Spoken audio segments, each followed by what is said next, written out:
Chapter 61. When Su Dai wasn't paying attention, the little guy flapped his wings and landed on her palm, holding the mushroom and looking up at Su Dai, like a young bird that was attached to its parents. Su Dai reached out and carefully soothed the elf in her hand. At this time, the people below had already seen what he was holding. Because they were too shocked, they stared at the dreamlike scene in front of them with wide eyes, seriously doubting whether they had hallucinations. Otherwise, how could they see a miniature version of humans? On the contrary, Elaine and Rand had recovered at this time. Although they had seen all kinds of creatures on other planets, it was rare to see such a beautiful creature that looked like a human being. Both of them looked thoughtful, and there was a little more consideration in their eyes when they looked at Su Dai. Su Dai, holding the elf, looked around and found that the situation seemed a little different. After circling in the air, she found that there was an elf in each flower bud, and these elves were all sleeping, only the elf in her hand was different. As if sensing her doubts, the elf lying in her hand looked up and whimpered outside. At this moment, Su Dai seemed to sense something and subconsciously looked up at the magic vine. She found that the flowers blooming on the magic vine were beginning to change. Under the colorful light, a stream of energy could be seen interweaving on the petals. As time passed, the petals interwoven with energy also changed shape. In Su Dai's sight, every petal on the trunk was constantly condensed by energy. As the colorful light outside dissipated, things shaped like water drops appeared in everyone's sight. These water droplets are half the size of an adult's body, and each water drop shell has different colored patterns, like works of art hanging on the tree. Su Dai was full of doubts, wondering if it was a fruit or something else. But the only response to her was the excited cheers of the magic vine, which translated into an excited sound similar to ula ula. Just when she was puzzled, her fingers were gently tickled, and she looked down and saw the beautiful elf crying at her twice. Her black eyes were full of joy, and her little fingers clapped like applause. As the elf clapped, the petals of the mutant plant also moved twice. Su Dai's heart paused, and then a strange picture appeared in front of her. All the petals began to tremble, and the sleeping elves inside floated out one by one. As if responding to these elves, the magic vine also gently shook its branches in the air, so the sleeping elves and the petals seemed to have found their direction and moved towards the sky one after another. The petals of the mutant plants and the water drop-shaped fruits of the magic vine in the air made pleasant music while shaking, which continued in the whole sky like fairy music. The sleeping elves seemed to have found their direction. When they reached the midair, they scattered and flew towards the water drop-shaped fruits on the branches of the magic vine. When the elves were about to approach, these water drop-shaped fruits suddenly opened a small door in the middle, which allowed the elves wandering outside to enter smoothly. As the door slowly closed, the position of the door also became transparent, and the sleeping little guy inside could be seen from the outside. It turns out that this is not a fruit, but a house for elves. What a delicate and lovely combination. Then everyone saw this scene repeating continuously until all the elves entered their own rooms. Su Dai looked down at the elf in her fingers and asked with a smile, "Aren't you going to find your own room?" At this time, she finally understood what the magic vine had made. This should be a nursery similar to the elves, specially used for these newly born elves, which can play a protective role. The black-haired and black-eyed elf in her hand seemed to understand her words, rubbing her fingers nostalgically to express her reluctance. Su Dai strangely felt the little guy's emotions and asked with a smile, "Do you want me to choose a house for you?" In response to her, the little guy rubbed her fingers happily with his delicate white cheeks, and his black eyes were full of admiration. Su Dai looked up and looked around the branches of the magic vine, and finally locked her eyes on a teardrop-shaped nursery with black vine patterns, and raised her fingers. "Little guy, go to your new home." The black-haired elf looked at the nursery in front of him, and his black eyes seemed to be shining as he turned, which made Su Dai sigh.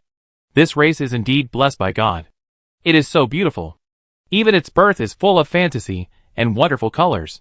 Although he was reluctant to leave, the black-haired elf finally flapped his wings and flew to the nursery in front of him, which was entangled with black vines. The little guy blinked at Su Dai through the transparent window to express his reluctance. Su Dai's heart almost softened, and he pointed his finger at him, indicating that he would come to see him next time. The little guy then reluctantly crouched in the house, his eyelashes trembling twice, and soon fell into a deep sleep like all the elves. After the last elf returned to its position, Su Dai also breathed a sigh of relief and landed on the ground, but less than a minute after stepping on the ground, she saw that all the mutant plants around her began to wither at a speed visible to the naked eye. In less than a minute, all the mutant plants in front of her turned into ashes and scattered on the land, so that only the magic vine and a big tree stood in the huge land. Su Dai didn't react to this sudden situation for a while, until she heard a chirping sound in her ears. She reacted and subconsciously wanted to flick away the annoying little fat chirping in front of her. The little fat chirping sound was almost hit, and made a louder chirping sound to express her dissatisfaction. Chirp, chirp. This human is so abominable, he even wants to hit him. I'm angry, I'm angry. Rarely, Su Dai understood his dissatisfaction, but still pretended not to understand anything, stretched out her hand to grab him on her arm, and questioned, You are not looking at Xingming. Why are you here alone? Chirp, chirp. I won't tell you, idiot, idiot. Su Dai. This damn stinky bird. Not cute at all. After seeing a group of cute elves just now, Su Dai looked at the disgusting fat chirp in front of her, and really doubted that this guy who looked like a chicken could really grow up to be the same species as the legendary beast. The little fat chirp seemed to see her thoughts, and immediately flapped its wings to protest. Su Dai touched her nose, pretended that she hadn't thought about anything just now, turned around and prepared to go back, but turned around and met countless pairs of bright eyes.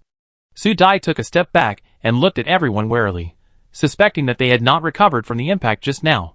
She wondered in her heart whether she would fight them or not if they did something to the magic vine. Her expression made Rand beside her laugh out loud. He approached her and asked with a smile, Little Elsa, the things you have here are very magical.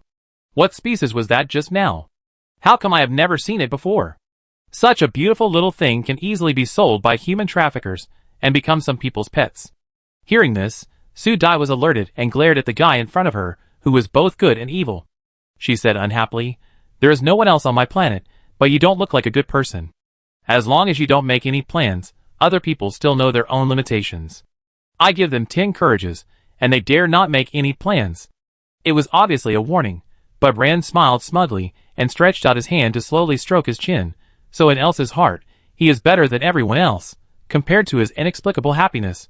The other people who wanted to see the elves all had serious expressions, and nodded, as if they were very decent.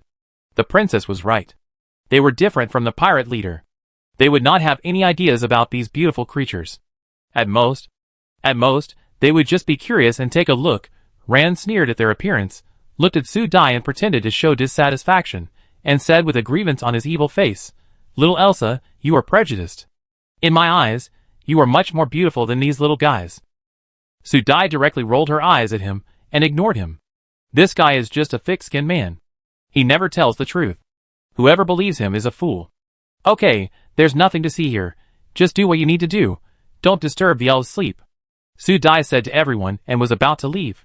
Everyone felt that everything that happened today was just like a dream, and they followed Su Dai like sleepwalking, and were about to leave. A group of people followed her and walked out. When they reached the fork in the road, the groups were about to separate. Su Dai warned the little fat chick on her arm to be honest, and turned around to go away from these people. As a result, the little fat chick on her arm flew up and chirped towards the bushes on the side. Su Dai had a bad feeling, and was about to catch the little fat chick back, and let him be quiet, but at this time, the little fat chick was particularly flexible, and went directly into the bushes and called out. The advance team that was originally going in another direction stopped, and Ma shouted enthusiastically, Grand Princess, do you want to help? If Levis hadn't pulled him, he would have run over, and someone on the side was faster than him. When the little fat chirp made the sound, Rand had already moved to Su Dai's side very quickly. Before Su Dai could stop him, he had already bent down and moved to the bushes. Then, under everyone's gaze, Rand bent down and took out a small thing from the bushes. The little guy seemed to find it very interesting to be suspended in the air. He patted his chubby arms and giggled. Especially when he saw Su Dai's back, he stretched out a pair of chubby arms and asked for a hug. This was not something else, but a 3-headed baby Xiao Xingming who had somehow crawled all the way here. At this time, the baby raised his head and looked at Su Dai with a look of love for a hug.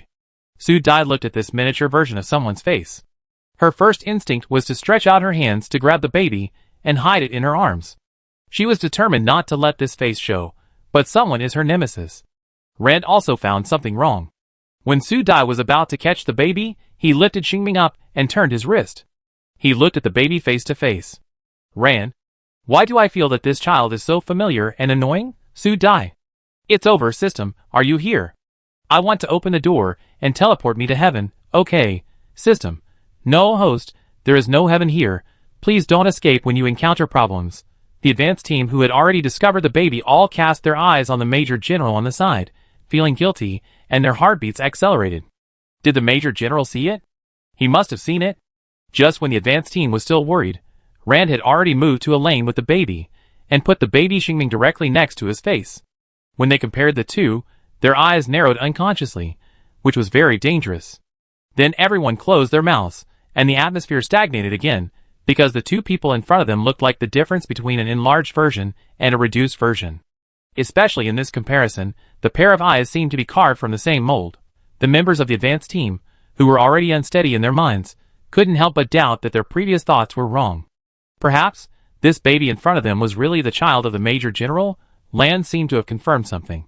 He looked at Elaine, then turned his eyes to Su Dai, and asked the doubts in everyone's hearts with a resentful look, "Little Elsa, you are really a liar. You have a child with this annoying guy behind my back. You really hurt my heart this time." As she spoke, she pressed her heart with her expression, looking hurt. Seeing that the truth had been revealed, Su Dai had already laid down. At this moment, she had given up on saving herself. She took 2 or 3 steps forward and snatched the baby back from Rand's hands. She gritted her teeth and glared at someone who had ruined her hidden plan. "Thank you so much. I want to emphasize that this is not my child." After she said this, Rand obviously did not believe it and said "oh," with the ending tone still rising. His eyes kept wandering around her and Elaine. When he looked at Elaine, he looked gloomy and said with dissatisfaction, "Major General, you are not kind." As he said this, he pinched his fingers and sneered, "You are so heartless. Now I think that you are much better than me, Major General. At least I don't have a child yet, tut-tut." With these tuts, Su Dai's face became greener and greener, and Elaine's face became uglier and uglier. She hesitated when looking at the baby in Su Dai's arms, not to mention the advance team members, who were originally suspicious. Their eyes had already said it all. Su Dai was extremely angry, thinking of the culprit of all this, and moved her fingers, and countless silver needle-like thorns shot at Rand without blind spots. Rand moved his body quickly, and Su Dai had expected his movement, and directly added the thorns where he was about to move, and the sound of puffing sounded in the air. Rand was caught off guard and was stabbed by many thorns. He immediately raised his hands to beg for mercy. "I'm wrong, little Elsa, I'm wrong, this child is actually mine." Rand dodged the attack, while begging for mercy aggrievedly. Thinking of the relationship between the two, a trace of unhappiness flashed in his heart. Su Dai just felt that the words of begging for mercy sounded so annoying. Grinding her back teeth, squinting her eyes, and looking at the other person, she silently counted in her heart 5, 4, 1. When the countdown ended, Rand, who was still dodging flexibly just now, suddenly stiffened. The whole person stood there woodenly, as if he was frozen. Only a pair of eyes could move. He blinked at Su Dai, very dissatisfied. Su Dai walked up to him, and knew that this guy was not afraid, but she was also killing the chicken to scare the monkey. Who made this guy keep jumping back and forth on her patience line? "Mr. Rand, I have said long ago that talking nonsense will bring bad luck. You should reflect on it here." After saying that, Su Dai directly used the branches of the magic vine to hang the man up in the admiring eyes of the advance team, and directly rose to the air. When she saw Rand's face finally showing an expression of disbelief, Su Dai finally felt relieved and waved at him with a smile. "Enjoy the scenery in the sky, dear, Mr. Rand." In the face of the other party's frustration and disbelief, Su Dai's tone was full of laughter in the following words. After sending the person to the air and calming down, she immediately put away her expression, and looked at the people who were still not leaving with an expressionless face. Finally, her eyes met someone with a cold face. Su Dai warned again, "Major General Elaine, you don't want to be a father. If you don't want to, stop all the unrealistic fantasies." The expression on Elaine's face froze for a moment, but in an instant she returned to the look of a flower on the mountain, with coldness in her eyebrows and eyes. She looked at Su Dai and said in a cold voice, "Elsa, I won't make mistakes, and I won't make boring associations." Su Dai stared at the tip of the other person's ear, which had not yet faded a trace of red, and snorted directly, responding in a strange voice, "That's good, Major General, you must remember what you said now." After that, Su Dai glanced at all the members of the advance team, waved at them with her little arms, like a baby's lotus root, and gritted her teeth to remind them secretly, "Don't make a mistake next time, this is your Lord Xingming." Hearing this, the expressions on the faces of the advance team suddenly became colorful, and Moss and others couldn't help but shrink their necks. They always felt that if they stayed like this, they would be treated like a certain pirate leader. Thinking of this, he immediately stepped back a few steps, and pulled his mouth to show that he heard nothing and said nothing. Seeing their expressions of surrender, Sue Dai was barely satisfied. She turned around and walked 2 steps and stopped. She looked back at everyone thoughtfully and said meaningfully, "You should benefit a lot today. You might as well go back and temper your body and mental strength. This will be good for you." Her words were meaningful. Before everyone could react for a while, Sue Dai had already left in the opposite direction without looking back again. At this time, Elaine also turned and left. The advance team finally breathed a sigh of relief and quickly followed suit, fearing that they would become the one in the air in the next second. It was so scary to think about it. Their eldest princess was really getting more and more cruel. Thinking of this, the advance team couldn't help but look at the holy Major General, whose back was straight and could never be touched. Now it seems that their eldest princess is too powerful, so the Major General dare not be with the eldest princess? Thinking of this, they suddenly empathized with their own Major General and breathed a sigh of relief. Before they could finish their breath, Elaine in front of them looked back at them. Her eyes were clear and cold, but for some reason, they were very oppressive. The advance team immediately stopped any thoughts in their minds. Hee hee. The Major General is so scary. He is indeed the man that the Grand Princess once liked. Hee. Elaine looked at everyone, and her extremely cold lips finally moved. Do you understand what she said? The advance team was confused for a while. Only Levis's eyelids moved, and Elaine's eyes were already looking at him. Levis felt his scalp tighten, took a deep breath, and said calmly, "Understood, Major General." Elaine nodded. "Those who don't understand will be handed over to you. Understand it well. You will benefit a lot." After saying that, he turned and left, leaving the advance team to look at their captain. So what did the Major General mean just now? Why did they feel like they missed something even though they were there the whole time? Chapter 62. Under the inquiring eyes of his teammates, Levis explained what happened just now. When he finished, Moss couldn't help but be amazed and stuttered. "So the strange phenomenon brought by the birth of that magical little thing just now can enhance our spiritual power?" Levis nodded and asked Linimo, who had been silent all the time. "Linimo, you should have felt it a long time ago, right? Otherwise, this guy wouldn't have his eyes shining every time he heard about the princess, and he didn't look disdainful like he did when he saw other people before." Levis thought silently. Even when he saw Major General Elaine, he didn't see such fluctuating real emotions from the other party. So, Levis has confirmed his guess that the other party, like himself, has long discovered the abnormalities and benefits of the food and various plants here of the princess. Hearing his captain's question, Lin Mo's eyes flickered, then he nodded lazily and added, "Not only is it good for mental strength, it is also good for physical training. As for how much you can understand, it's like what the princess said. It depends on your ability. Idiots are just a waste of resources." After saying that, he glanced at a guy who was still in shock and hadn't reacted. Moss seemed to have his tail stepped on. He immediately snorted at Lin Mo with an unhappy face, and muttered with a lack of confidence, "Who are you talking about? I'm very smart. My big brother has praised me since I was a child." Lin Mo responded with a laugh. Everyone was used to their bickering. Now they were more concerned about improving their abilities. They repeatedly asked Levis to talk about this matter in detail. They couldn't help but feel anxious. When they saw the picture, they did feel the changes in their body. "I just didn't expect this vision to have such an effect. When I thought about how I missed such a good opportunity when I didn't know," the others instantly felt a pity of beating their chests and stamping their feet. What a pity! So under Levis's explanation, everyone understood that the comfortable feeling that entered their bodies after the vision just now was some kind of element that could improve their mental power. If they had used the right method to guide it at that time, they might have absorbed it to a greater extent. Although they have not absorbed much in their bodies now, as long as they use mental power to guide and sort it out, they can also improve their mental power to a certain extent and strengthen their bodies. At this moment, the team members who knew the truth almost shed tears. They were really wrong. They should have followed the princess long ago. Helen's eyes flashed, and after a moment of silence, she turned to Levis and said, "Captain, after sending the Major General away, I decided to stay and follow the princess. I have been thinking about this for a long time, but I have been hesitant and don't know how to tell you." After saying this, Helen was obviously relieved, but if you look closely, you can still see worry in her eyes. She is obviously afraid of her teammates' reactions. Should her actions be considered as betrayal in their eyes? Thinking of this, Helen couldn't help but smile bitterly. Anyway, she had made up her mind. She was an orphan, and there was nothing in the Empire that made her nostalgic. But here she saw hope from the princess, and this idea of wanting to follow from the bottom of her heart was so strong that she would stick to her choice no matter what. For a moment, Helen's eyes became firm, as if an indestructible sword was about to sweep away the dust. Everyone was silent for a while, and suddenly a chuckle sounded. Everyone looked in the direction of the sound. Lin Mo's face, which was careless with his hands in his pockets, showed a serious expression at this time, but his voice was still lazy. I didn't expect someone to speak earlier than me, Helen. You stole what I was going to say. Lin Mo looked at his surprised teammates with narrow eyes and raised his eyebrows. Why, am I surprised? I'm going to rebel. After I send you away, I will stay and join the princess. Anyway, we are not regular troops, so I won't go back. After he finished speaking, everyone was silent.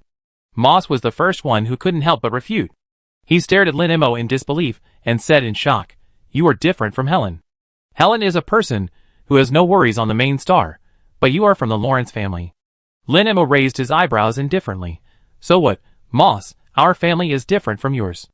I am a waste of the family, and I am born with a rebellious nature. If my mother hadn't told me to be obedient, I would have wanted to leave the same family as him. Now that my mother is gone, do you think I will still listen to them? Moss was shocked by the last sentence. When did this happen? A trace of confusion flashed in his eyes. Why didn't he know? He remembered that he had never heard of this before the last mission, but why? Lin Mo sneered. His eyes were cold. Just before we entered the abandoned star field, I already knew that my mother was dead, and that family had nothing to do with me. Moss fell into confusion. He didn't understand why everyone didn't even want to go back. He admitted that the eldest princess was very attractive, but this was an abandoned star. They all lived on the main star. Why didn't they want the planet they lived on all of a sudden? Maybe he understood, but he just didn't want to face such a situation at this moment. After a long time, Levis finally spoke. It will take some time for the Major General to repair the passage. Think about it carefully during this time. If you are still so determined on the day of departure, I will explain the situation to the Major General. Okay, we still have important things to do when we go back. Don't you want to sort out your mental power? Levis' words instantly awakened the silent crowd and shifted their attention. Yes, they still have mental power to sort out.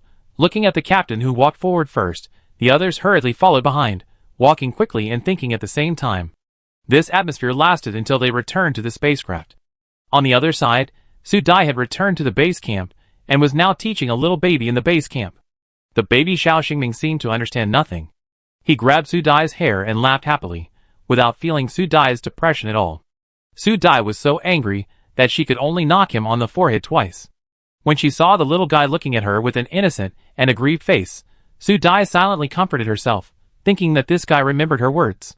She also caught the little fat chick and rubbed him, repeatedly warning him to keep an eye on his owner in the future, otherwise no one would feed him if he lost his owner. The little fat chick was originally very arrogant, but when he heard that there was no food, he immediately became alert and protested to her with a chirp. In the end, he gave in under Su Dai's eyes, flapped his little wings and flew to the top of Xiao Xingming's head, chirping and calling, looking very intimate. Su Dai nodded with satisfaction. This is a good child. Keep an eye on your owner in the future, and it won't be a problem to eat meat. Su Dai said, as she pulled out dozens of kilograms of purified insect meat from the side, and placed them in front of the man and the bird. Eat your food well, and don't run around. I'll be back soon. The baby talk and chirping sounds of the man, and the bird responded to her. After settling the two little guys, Su Dai felt that taking care of children was really more tiring than fighting. Thinking that she didn't seem to have distributed processed insect meat to everyone since the last battle, the energy in her body has been recharged again, and it's time to have a thorough energy combing. While thinking about this, she caught a dwarf cub. This cub seemed to have fallen behind in the play. Su Dai waved at him. The little guy saw that she was a little shy and nervous, and whispered to the messenger of God. Be good, come here, can you help me do something? Su Dai bent down, picked a bunch of beautiful crystal fruits from the tree, and handed them to the little guy, coaxing him with a smile. The dwarf cub's eyes sparkled.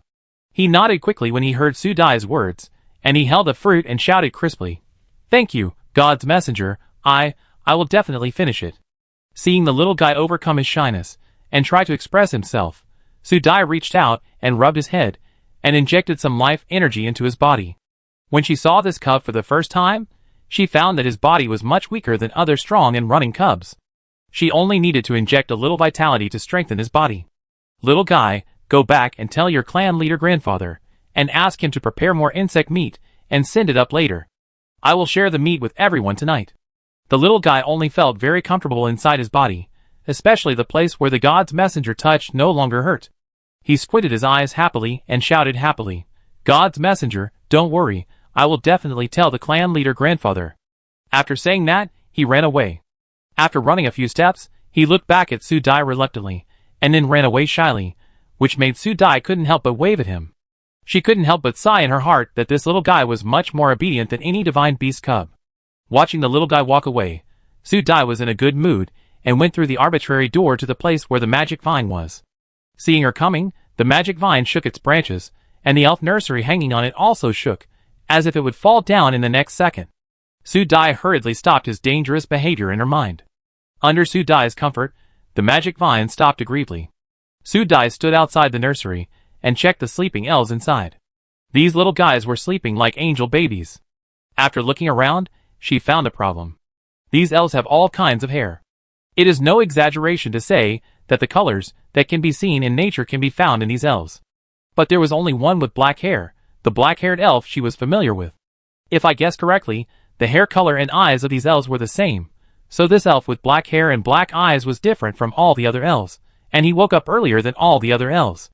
At this moment, Su Dai couldn't help but ask the magic vine, "Isn't this black-haired elf grown like this because I got close to it?" The magic vine was buzzing in her mind, and the small system also jumped in her mind to join in the fun. Host, I know this question. I detected that this little guy opened his eyes early because of your energy, and it is likely to imitate you to grow like this. Su Dai. Do you think I will be happy if you answer first? I didn't expect that a random guess would come true. Su Dai was very complicated, but she was relieved after a while.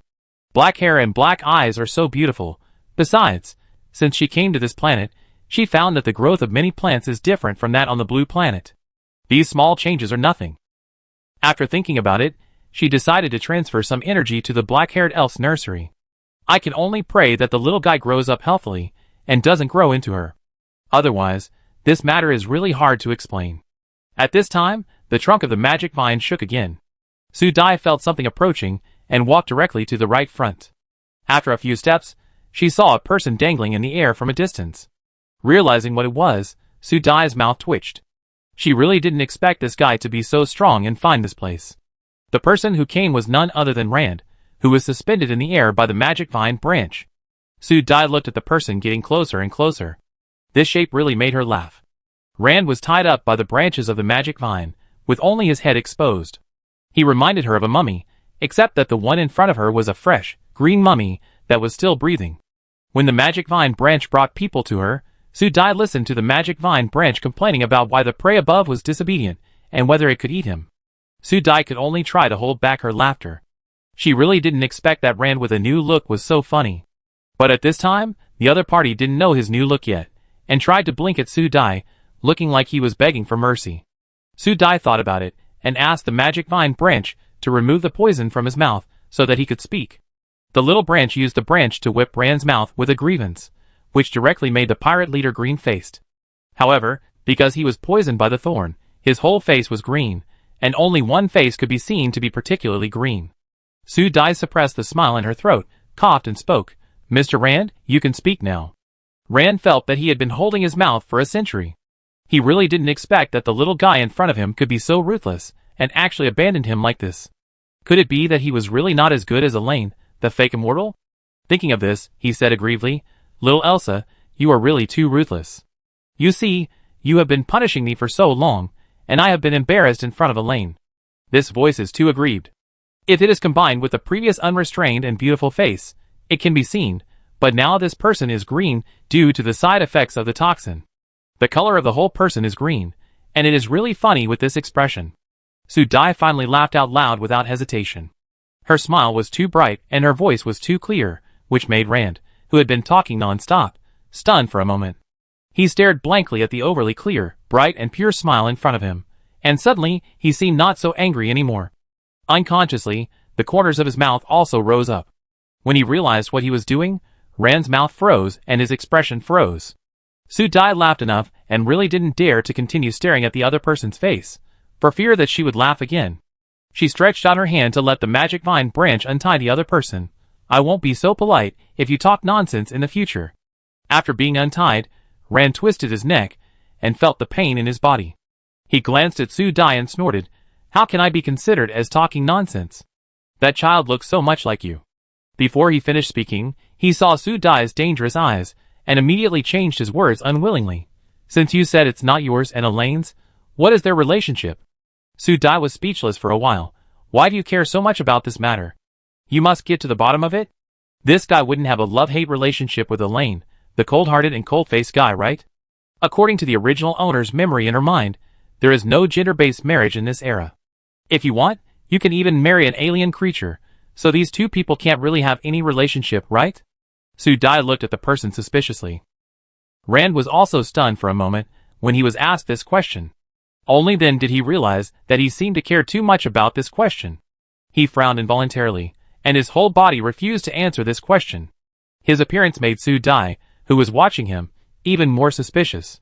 However, Rand did not want to be stared at by such eyes, so he showed his usual rebellious appearance and spoke in a low-pressure tone that was frightening. Humph, if it is Elaine's child, I will laugh at him severely, kidnap his son to become a pirate, and then trick you into becoming the woman behind the pirate boss. Anyway, I can't let the person in front of me and Elaine be a loving family. I decided not to let Elaine surpass him in any aspect. This is scary, but in Su Dai's eyes, Dai's ears were filled with bluffing, especially this face was so funny, it was not scary at all, but funny. She rolled her eyes at him with disdain and refuted bluntly, the woman behind the big brother, are you sure I won't become the big brother of your pirate big brother? Rand was instantly discouraged. Looking at the short but imposing woman in front of him, he already had the answer in his heart. If it was the cruel girl in front of him, it would be very likely. For a moment, he was shaken about the idea of kidnapping this little guy in front of him and returning to his territory. Perhaps, for the safety of the rear base camp, it would be better for him not to provoke this cruel little guy. Su Dai saw that this guy was silent again, so she wavered and sent him away. Okay, why don't you go back to get the teleportation platform? Be careful that others will do something when they leave, and you will be killed halfway. After saying that, Su Dai didn't care what this guy thought, turned around and disappeared from the arbitrary door, leaving Rand standing there thinking. After a long while, Rand finally moved. He seemed to have figured something out. He stared at the place where Su Dai disappeared for a long time, as if he had made a decision secretly. Then he turned around and left without looking back. The expression on his face was no longer disguised, leaving only the coldness and murderousness of his nature. Chapter 63. The night on the abandoned planet was as quiet as an uninhabited area. It seemed that any sound would be swallowed by the abyss lurking in the darkness. It was supposed to be time for rest, but the spaceship of the advance team was brightly lit. Everyone opened their bloodshot eyes, and their faces were depressed. Levis also frowned. He looked at the frustrated people and slowly comforted them. It's almost dawn. I will ask the Major General when the time comes. Don't waste your mental energy for the time being. Everyone was silent for a while. Thinking of the current situation, they could only nod their heads helplessly to agree with this proposal. Taizan growled unwillingly. Why? Why am I like this? Is the captain fake? I clearly felt it. The chaotic words made the atmosphere in the spaceship even heavier. It turned out that they had been using their mental power to conduct counseling since they came back. It went smoothly at the beginning. They were surprised to find that the mental power level defined since birth had actually shown signs of rising. This change made all the members of the advanced team ecstatic. They began to sort it out more seriously one by one, but I don't know if it was the wrong method. Later, his mental power, which had been steadily rising, suddenly shrank. It really shrank, not that the rising mental power disappeared. It's like originally having a stable B-level mental power. After this operation, it was originally stable at B+, but in the end, B+ was not achieved, and instead his original B level was downgraded to B-. Who can accept this kind of loss of both the wife and the army? Especially now that they went from ecstasy to shock, this cliff-like emotion directly caused many people to collapse. Many team members had bloodshot eyes like Taizan, as if they would collapse in the next second, and Moss on the side was already sobbing. Am I really an idiot? Why is only the mental power reduced to C? Moss looked at the level prompt displayed on the mental power detector on the spacecraft, and his eyes widened instantly. He couldn't hold it back and burst into tears. This truth was too tragic, and he couldn't accept it at all, and the others who had been detected to have reduced half a level before were suddenly comforted by the sad howling. It felt like being forced to eat a mouthful of unpalatable food when they were starving to death. I don't know what expression to use to face it. Although they couldn't accept the fact that their mental power was downgraded, compared with Moss, they seemed to be quite lucky, right? This strange comfort caused by the comparison was too inhumane. For a moment, everyone's faces were hard to tell. The whole space was left with Moss's howling, which was so sad that I thought he had lost his family and friends and had gone crazy. At this moment of silence, the sky outside gradually showed a ray of dawn, which was a signal that the day was about to begin. As the system sound of the cabin door sounded, it indicated that the person they had been waiting for had returned. Elaine stood in the cabin and looked at a group of people staring at him. After her eyes stayed on Moss's tearful face for a few seconds, she turned her eyes to Levis. What happened? After making sure that everyone was not missing any limbs, he looked at Levis and asked, and his affirmative tone obviously confirmed that something must have happened to these people, otherwise everyone would not be so out of control. Levis also knew that this matter was very important, and he was extremely self-blaming. His face was tense, and he told the whole thing clearly word by word. His face was slightly pale. He didn't panic when he was forced to land on the abandoned planet. After all, in the Empire, the level of mental power is really too important for everyone. It is basically the basic reference for your life to survive. Hearing this, Elaine's face was obviously surprised. He pursed his thin lips and fell into deep thought. The atmosphere became solemn. After a long time, he spoke in a calm voice, "You don't have to panic. I have the same situation as you." After he said this, everyone in the advanced team suddenly opened their eyes wide. Their eyes were confused, and they stared at Elaine in disbelief for a long time, as if they had hallucinations. Tyson stammered, How is it possible, Major General, you also?" The rest of the words were stuck in his throat, his face was flushed, and he didn't say the rest. As if she could see what they were thinking, Elaine nodded with an unchanged expression, "You heard it right, my mental power has been downgraded just like you." At this time, everyone believed that what they had just heard was true. The Major General's mental power had also been downgraded just like them, so there must be something wrong. As long as they knew the problem, they would definitely be able to restore it to its original state, right? Thinking of this, everyone was excited, as if they had grasped the last hope. At this time, they looked at Elaine with particularly burning eyes. The Major General was so powerful that he must have a solution, right? At this time, they no longer dared to think about upgrading their mental power, and they were satisfied with just hoping that their mental power would be restored to its original level. Under this expectant gaze, Elaine's words were on the tip of his tongue, but he thought of something and moved his lips slightly, swallowed what he was about to say, and after a moment of silence, he raised his head and calmly instructed everyone, "Don't panic too much, take a good rest today, and wait until you have recovered your energy before talking." He looked around at everyone's bloodshot eyes, and although he stopped talking, the momentum he exuded made everyone swallow the words on their lips. Since the Major General asked them to rest, they should take a good rest first. Seeing that everyone had been comforted, Moss, who had recovered from his grief, looked at Elaine, who had no emotional fluctuations, and couldn't help but speak, "Major General, how much has your mental power level been downgraded now?" Although it was very unkind, Moss's eyes flashed with hope. He must not be the worst person here, right? His question directly slowed down all the teammates, who were about to leave, and their ears perked up. Some couldn't help but look back frequently. They were also curious about the answer to this question. The Major General should have only lowered it a little bit, right? Elaine's face showed a brief silence. When everyone was about to make various guesses, he answered coldly, 2 levels. Moss blinked, then turned to look at his captain. 2 levels? Captain, did I hear it right? The Major General has been downgraded more than me? Doesn't this mean that he is not the worst one, the Major General is the worst one? Ha ha ha. Moss's face showed a strange expression of wanting to laugh, but not daring to laugh. Levis looked at the guy in front of him with a sad and happy expression, and couldn't help but twitch his mouth, and reminded him bluntly, "The rank of the Major General is SSS level, and it is now S level after 2 levels down. So what are you happy about, you idiot?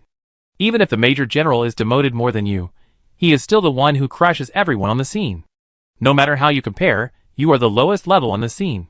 Puff, Lin Mo took a step and laughed out loud. Looking at the smile on Moss's face, he couldn't help but hit him again. "In fact, I also dropped a level, but I am now B level, and you are still the one with the lowest mental power." The smile on Moss's face was completely frozen on his face. He looked at him with disbelief, as if he had been hit and humiliated. He only reacted now, so even if others were demoted more than him, he was still the lowest level on the scene. This fact hit him all at once. When everyone left, he was still stunned and didn't move at all, as if he was petrified. At this time, the sky was completely bright, and the abandoned star had begun its busy day. The dwarves ate their food as usual and prepared to start their day's work. Just as they were busy with their heads down, they felt a gust of cold air passing by. They shrank their necks and looked up, and saw the remaining shadow of white clothes. Looking in the direction, they saw the Imperial Major General with a back like pine and bamboo, but his footsteps looked very hurried. The dwarf touched his head and muttered softly, "It's really strange. Why are they so anxious so early in the morning? No, I have to tell Tata about this." As he said that, the dwarf picked up his basket full of fruits and ran quickly towards the place where everyone was gathered. On the other side, in the West Mountain District, outside the base camp, Rand looked at Elaine, who came uninvited, raised his eyebrows and looked at her up and down, crossed his arms, and asked unhappily, "Elaine, I don't have time to fight with you. You can do your own work first, don't come to me specially. After all, he is the leader of the pirates, and he has a temper after being provoked so many times. If it weren't for the little guy's place, he couldn't do it, otherwise he would have humped." Rand stared at Elaine next to him grimly. His expression seemed to be thinking about where to put the knife. Elaine just glanced at him coldly, not afraid of the other's eyes at all. After staring at Rand for 2 seconds, she reminded him in a cold voice, "I'm not looking for you." Rand's eyes flashed when he heard this, thinking of the purpose of his coming here. Could it be? He quickly put away his expression, crossed his arms, and snorted directly.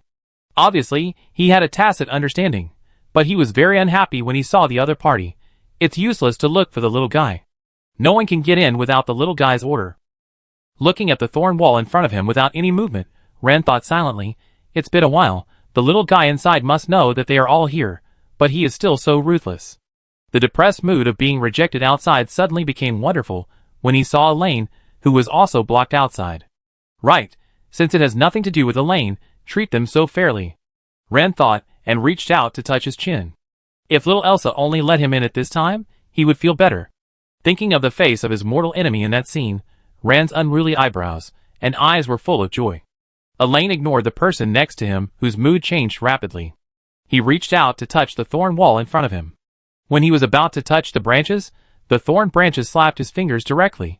Unable to dodge, Elaine's fingers were pierced by the long thorns, and blood gushed out of his fingers instantly. Seeing this scene, Rand laughed out loud with gloating. I don't know if it was too unpresentable to laugh. He exerted force on his fingers, which made him gasp and then quickly hold it back. Damn, this thing made by the little guy is really powerful. His pierced fingers still hurts now. The two were waiting outside. In the castle made of thorns, Su Dai was fighting with a little fat bird. One person and one bird stood on opposite sides.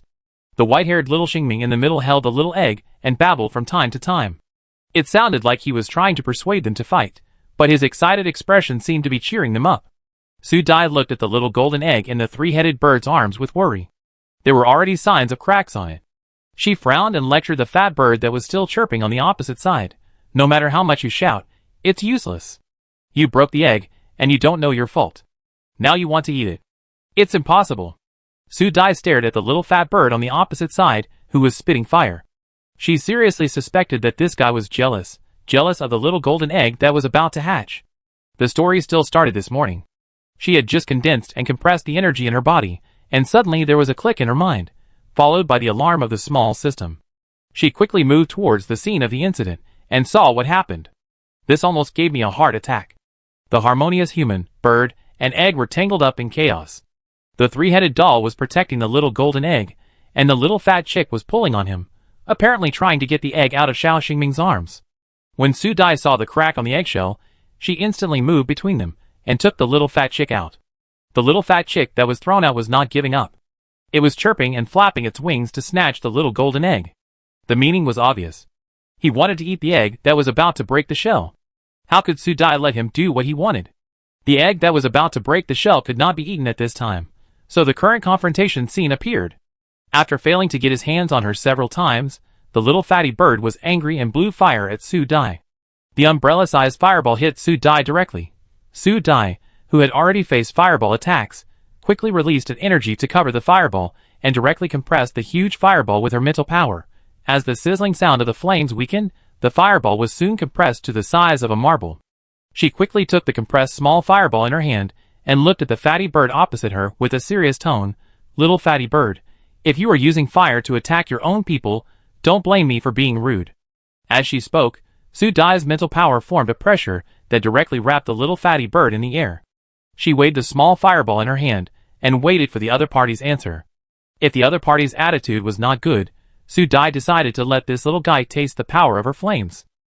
Just when the two sides were deadlocked, the baby Xiao Xingming babbled, and then raised the eggshell in his hand.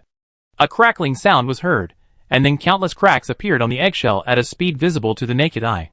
The creature inside the little golden egg is about to hatch. Su Dai took the eggshell that was about to collapse from Xiao Xingming's hand. The moment the eggshell was in her hand, the cracked part on the top was directly sunken. Su Dai's fingers froze, and then a small head with half an eggshell on top popped out from inside.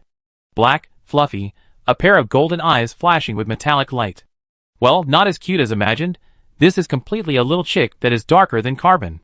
If it weren't for the different color of the eyes, she would have doubted whether this creature was a chick. So she fed energy every day, and the last thing that hatched was a real chick?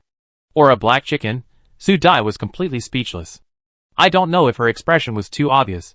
The little chick staring at the eggshell stared at her with its metal eyes for a while, then moved its eyes, and quickly filled with a layer of mist. When several people didn't react, the little wings pulled the eggshell on its head and shrank directly into the eggshell, as if it was unwilling to come out again. The little fat chick shouted loudly, "Chirp chirp. Stupid. He doesn't even pay attention to you, so I might as well eat him." Su Dai heard the little fat chick's cry and rolled her eyes at him. She reminded him, "Don't forget that your ability to spit fire has increased because you ate my feed. There are 2 portions of feed." It was obvious that this greedy little guy had eaten all the portion that originally belonged to the newly hatched black chicken, and his ability to spit fire had also been greatly improved, but the little fat chick was still not satisfied. Now he had his eyes on the black chicken. Su Dai's brain turned quickly, and her eyes looked between the little fat chick and the black chicken again and again.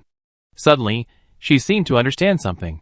She looked at the chirping little chicken and said, "I was wondering why you always wanted to eat this guy." Su Dai raised the black chicken hidden in the eggshell. "This guy should be a black chicken. Black chicken is very nutritious. Especially this little guy looks like the eyes are still golden. It must be a nutritious thing. No wonder you want to eat it." In response to her, Xiao Feichu made a mixed sound of grunting and chirping, obviously scolding people in dissatisfaction. Su Dai was not tolerant of him, and drew a red line coldly. "Don't think about it. If you dare to eat the black chicken in my hand, I can eat you, no matter if you are a mythical beast or not. Anyway, this is my planet. I have the final say whether it needs a mythical beast or not." Her pressure was very strong and suppressed Xiao Feichu, who was overwhelmed all of a sudden and fell directly into the arms of Xiao Xingming, who had a 3-head body. Realizing that Su Dai was really rude, he chirped aggrievedly, then got into Xiao Xingming's arms in frustration, turned his head, and began to play dead. Su Dai, what a naughty kid. Another day of doubting whether this guy is a divine beast. When she looked down and saw the black chicken hidden in the eggshell, Su Dai had a headache again. It was really bad luck. She couldn't help but complain to the small system. "What kind of things are your rewards? They are all chickens with bad personalities. Hey, can I return them?" The small system responded with a fake busy tone. In the end, Su Dai had no choice but to weave a net bag with vines to put the black chicken hidden in the eggshell in it, and she could only carry it as her handbag. Thinking of putting the 3-headed doll in her arms, the angry little fat bird flew out of Xiao Xingming's arms, and turned around to fly outside, looking like she was going to run away from home. So when Elaine and Rand, who had been waiting outside for a long time, were considering whether to knock on the thorn vines in front of them suddenly moved, and then a yellow thing flew over like a feather arrow. The two quickly stepped back to the side, and the little fat bird flew directly between them, leaving a series of chirping sounds, like cursing. The two only saw the afterimage of a flying bird, and Rand touched his chin and said uncertainly, "Was this bird cursing just now?" What responded to him was Elaine's silence, but his eyes paused for a few seconds when he looked at the flying back of the little fat bird. At this time, the thorn wall blocking them began to move, and soon these tall thorn walls turned into clusters of shrubs on the ground, which did not seem to pose any threat.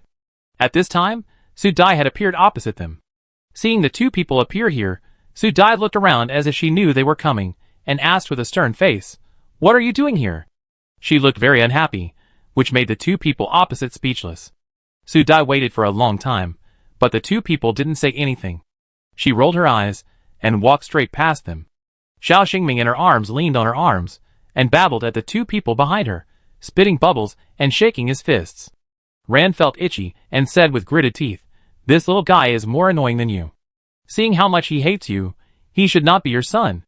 Without waiting for Elaine's reaction, he chased after Su Dai's back. Hey, little Elsa, wait for me. Elaine stood there for a few seconds, and when he saw the two people in front of him, one in front and one behind, about to stand together, he moved his feet and moved quickly towards the front for some reason. Chapter 64. At this time, Rand, who had seized the opportunity, was very happy to see someone who did not follow him. He approached Su Dai and said with a smile, "Little Elsa, your look today is really unique." Knowing that this guy had no good words in his mouth, Su Dai, who was holding the child in her left hand and the egg in her right hand, looked at him expressionlessly, staring at his face, and warned him coldly, "Do you still want to be stabbed?" This made Rand's face darken. Obviously, he thought of the scene of being surrounded by people with a green face and holding back laughter, and the scene of being seen by his mortal enemy. Rand's violent emotion soared in his heart, and he wanted to destroy something. As soon as his fingers made a crackling sound, he met Su Dai's warning eyes. "Rand, I don't know why, I was inexplicably discouraged in an instant. I am on your side. Don't do such naughty things in the future. If you like, I can only show it to you." The voice was weak, and the upturned eyes seemed to be filled with infinite affection as he spoke. If the men and women in Pirate City saw his expression, they would definitely stare at him and melt under his sweet words in the next second. But his expression was like a blind man lighting a lamp in vain for Su Dai in front of him. Su Dai looked him up and down, a little surprised at his recovery ability. He was so lively and energetic so quickly, and his strength seemed to become more solid. After thinking for a long time, she felt that the man in front of him might be bored and came here to fight. As if he could see what she was thinking, Rand raised a finger and shook it in the air. "Little Elsa, I came to you for help. Can't you see any changes in me?" Hearing this, Su Dai took another look. She didn't see the change, but the little hooligan who opened the bottle of peacock did. Seeing that they were about to reach the entrance of the dwarfs, she ruthlessly drove him away. "I can't see it, I don't want to know, but I think you should look better when you go to work. So you should hurry up and work, get the teleportation platform ready as soon as possible, and leave her planet as soon as possible." Rand pretended not to understand her implication and moved closer to her again. When Su Dai was about to hit him, he stretched out his arm. Hey, little Elsa, don't you find that my mental power is not as good as before?" Su Dai looked at the other person with the eyes of a fool. What nonsense is this person talking about? The vision of the elf's birth is good for them. She can see that this guy's mental power has condensed. Is this guy doing it on purpose? How do I know what your mental power was like before? Your mental power is fine. If you don't believe me, we can have a fight. Su Dai was eager to try, as if she could take action immediately as long as the other party agreed. Hearing this, Rand's eyes flashed, and he quickly waved his hand to refuse. He was a serious man. But when he saw the expression on Su Dai's face, he was sure that what she said was true. This made him unable to help but fall into doubt. Since it was not the little guy who caused it, why did all their mental powers have problems? At this time, Elaine's figure also caught up. Su Dai saw that there was an annoying person, and turned around to leave. Rand quickly stopped her. "Little Elsa, wait!" Su Dai, who was stopped again, had a dangerous look in her eyes. She squinted her eyes, and stared at the other party. She had already decided in her heart that if the other party said something irrelevant, she would definitely beat this guy up. "Hey Elsa, don't be angry. Look, Elaine, that annoying guy is here too. If you don't believe me, you can ask him. They have the same problem as me." After Rand finished speaking, Elaine was already standing 1 meter away from them. After keeping a distance of several dozen centimeters from them, Elaine stopped and her eyes stayed on Rand, who was too close to Su Dai for a second. Rand didn't see anything at all and shouted directly, "Elaine, tell Elsa if your mental power has also been downgraded." Elaine pursed her lips directly, and then looked at the other party with a sharp sword, as if warning. Rand seemed to know what he was angry about, raised his eyebrows, and looked even more excited, and deliberately moved his body toward Su Dai. It was very provocative. Su Dai did not notice the atmosphere between the two. In her eyes, it was a miracle that the two could get along harmoniously. Now she realized that what Rand said was not a joke, but true. However, she still looked at Elaine with an inquiring look. Although this man was unkind, he was much more reliable than the little gangster. Elaine put away her cold eyes looking at Rand, paused her tapping fingers for a few seconds, nodded slowly in Su Dai's eyes, and said in a cold voice, "Elsa, do you know any solution? Is this asking for her idea?" Su Dai looked at the other person's face several times to make sure that the words came from the other person's mouth, but she couldn't help but look curious. This cold-hearted major general, who never allowed strangers to enter, could have such a good tone to the person he hated. If it wasn't for the wrong location, Su Dai would have to see if the sun was rising from the west. Her eyes were too explicit, which made Elaine feel a little uncomfortable, but she quickly kept her usual cold expression, but her hanging fingers were moving without rhythm. This atmosphere. Rand narrowed his eyes and looked at the two of them. He felt very unhappy. He directly turned his body to block Su Dai's eyes, and raised his eyebrows with a smile to remind her, "Little Elsa, you see, what I said is true." Looking at the smiling face in front of her, Su Dai directly stretched out her hand to open it, but her attention was successfully diverted by the other party. After thinking for a while, she said, "I don't see that your mental power has decreased. I can feel that your mental power is more condensed than before, but there is a way for me to check the situation. I don't know if you are willing." As soon as these words came out, the two looked at her together.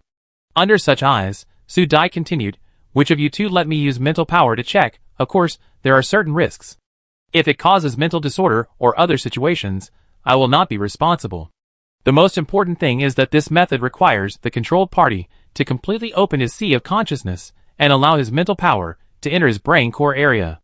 This situation is very dangerous. Once the controlling party changes his mind, it can directly cause huge damage to the other party's sea of consciousness. At the least, the mind will be disordered, and at the worst, the mind will die and become a complete vegetable." So after Su Dai finished speaking, both of them fell silent. Su Dai sneered. It was not unexpected that such a scene would occur. She waved her hand lazily. "Okay, you go back to work and sleep. Maybe you will change back." After saying that, she walked straight to the place where the dwarf cubs were playing in front of her, in case the two people behind her followed her. Su Dai thought about it and stopped, turned around and provided them with a method. "If it still doesn't work, you might as well go over there to work and eat some secret things at night. Maybe you will be fine." After saying that, she didn't intend to pay attention to the two people anymore, and walked forward. She still had to comb all the insects that she would eat tonight with energy, and the energy contained in the combed insects would be absorbed by the human body 100%. Now she still has 3 cubs to feed, and she will have to ask the dwarf chief to prepare 2 more insects later. Thinking of this, she walked to the place where the dwarf cubs were playing. When she arrived, the dwarf cub who had passed the message to her before saw her first and ran towards her excitedly, holding a fruit in his hand. "God's messenger. Are you here to see the chief?" What a smart child. Su Dai lowered her head and smiled at him, nodded and said, "Yes, take me to the chief, okay?" "Yes. God will take you." The little guy's eyes were full of brilliance in an instant, and he jumped and ran in front of Su Dai to lead the way under the envious eyes of the little friends around him. So Su Dai followed the little guy into the underground city, where the dwarves lived. This wait lasted until the afternoon. When Su Dai came out of the entrance again, it was already halfway down. Su Dai stretched her waist, and almost threw the child in her hand. Seeing the fat baby holding a worm meat that was bigger than her 3 heads, Su Dai directly poked his forehead. "You are such a glutton. I didn't see you eat so much when you were a zombie before." In response to her, Xiao Xingming babbled. The fat boy patted the insect meat in his arms, and pointed to the sky. His meaning was very clear. He wanted to take the insect meat back to the flying little fat bird. "Okay, you are the best friends in the world." Su Dai did not stop the little guy from bringing food to the fat bird.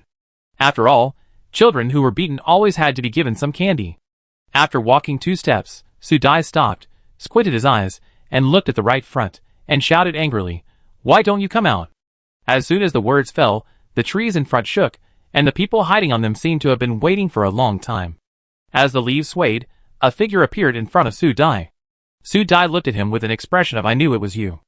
Rand was also a little embarrassed. He avoided her eyes for a second and coughed, returning to his usual little hooligan look. "Hi, little Elsa, we meet again." Su Dai had roughly guessed what he was here for, and without saying anything, she directly put the 3-headed little Xingming in her arms into his arms. "Hold him." After saying that, Su Dai stretched her body very easily with the egg in her arms, and then took the lead to walk in front. After walking a few steps, the people behind had not caught up yet. Su Dai frowned and looked back. "Why haven't you caught up yet?" Rand reacted. Rand held the cub in his arms stiffly, his expression no longer as calm and carefree as usual. He and the white-haired little Xingming stared at each other, and both of them clearly disliked each other. At this moment, the big and the small were extremely sure that they didn't like each other. Listening to Su Dai's shouting, Xiao Xingming babbled and stretched out his chubby fingers to grab Rand's long hair, pulling and tugging as if in revenge. Rand's mouth twitched, and he glared fiercely at the baby in his arms. Seeing Su Dai's warning eyes, he could only accept his fate and follow. It was not until the three of them returned to the base camp that Su Dai put the little guy on the ground and let him call the little fat chick himself. She turned to Rand and said, "Why don't you come in?" Su Dai was speechless, looking at Rand standing outside stupidly. She wanted to get close to him before, but now it was not effective for him to enter the house. Could this man be a big shot? Rand looked at the small house wrapped in vines in front of him, feeling a little awkward. He coughed and walked slowly. In Su Dai's increasingly suspicious eyes, the back of his ears and neck finally turned red. I don't know if he was angry or something, but he moved quickly towards the house. Su Dai, who was left behind, couldn't help but twitch the corners of her mouth, and then couldn't help wanting to laugh out loud, but she held it back. She was afraid that if she opened her mouth like this, she would reveal some truth, and someone would be angry and tear down her house. After both of them entered the house, they calmed down on the surface. Su Dai glanced at the person who pretended to be casual and leaned against her without exposing her. She changed the subject and asked, "Are you here to check with me?" Rand was still angry, and he breathed a sigh of relief when he heard the other party talking about serious matters. He nodded quickly and said, "I thought about it. I don't like waiting for uncertain things. You should check for me." Although she expected what this person was waiting for her to do, she couldn't help but be surprised when the other party said it so confidently at this moment. This pirate leader seemed to be the most offensive guy, but she didn't expect him to be so straightforward here. Su Dai didn't understand why this guy trusted her so much. Could he be blackmailing her? Thinking of this, she rolled her eyes and deliberately said, "Mr. Rand, you should know that this is very dangerous. Even the best comrades will not easily do this kind of test. We are not acquaintances. If I change my mind halfway, it will be easy to kill you directly." In that case, Su Dai can confidently say that she can 100% destroy the other party's spiritual realm and make the other party completely useless. At this time, Su Dai and Rand looked at each other, one bright and one dark, and the collision burst out a bright and dark light of fireworks. After a long time, Rand smiled slightly, staring at Su Dai, and smiled slightly. "I believe you, Elsa." Su Dai was very unhappy with the other party's firm look and raised her eyebrows, thinking secretly in her heart, "You believe in Elsa, not me, Su Dai." Thinking in her heart, Su Dai could only snort, retract her eyes, and point to the chair on the side. "Since that's the case, let's start. But I still say that you are voluntary. If you dare to mess up in the middle, don't blame me for doing anything to you." Rand seemed to have decided something, and now he looked at ease, raised his beautiful eyebrows towards Su Dai, sat on the designated chair according to the instructions, and looked at her with a smile. Su Dai didn't want to deal with this shameless guy, so she put away her expression and stood in front of him. She deliberately moved her palm from above his eyes to the pineal gland between his forehead, and said in a faint voice, "Mr. Rand, I'm going to start. In order to prevent you from moving around, I have to tie you up." As soon as she finished speaking, the vines decorating the chair came alive, and tied directly to Rand's hands, feet and body. This operation was so fast that Rand didn't react. By the time he reacted, he had been tied up tightly. After taking a look at his own look, Rand tilted his head and looked at Su Dai, who was looking proud, with a half smile, and said in a tone of sudden realization, "Little Elsa, you like this posture." His sudden realization made Su Dai's smile twitch. She felt that it was a mistake to argue with this guy, so she directly put her finger on his pineal gland and warned him, "Don't move, I'm going to start." Hearing this, Rand's expression became serious. From this angle, he could see the white neck and round and fleshy earlobes of the person above. The white and perfect appearance made people want to leave something on it, as if something had to be put on it to destroy the beauty in front of him. If there was a mark of destruction left by himself. Rand's eyes turned deep in an instant, the joints of his fingers tightened, and he closed his eyes all of a sudden, as if he had touched something taboo. His tense face seemed to be enduring something, and in a trance, he seemed to be coveting the charm of the gods. Chapter 65.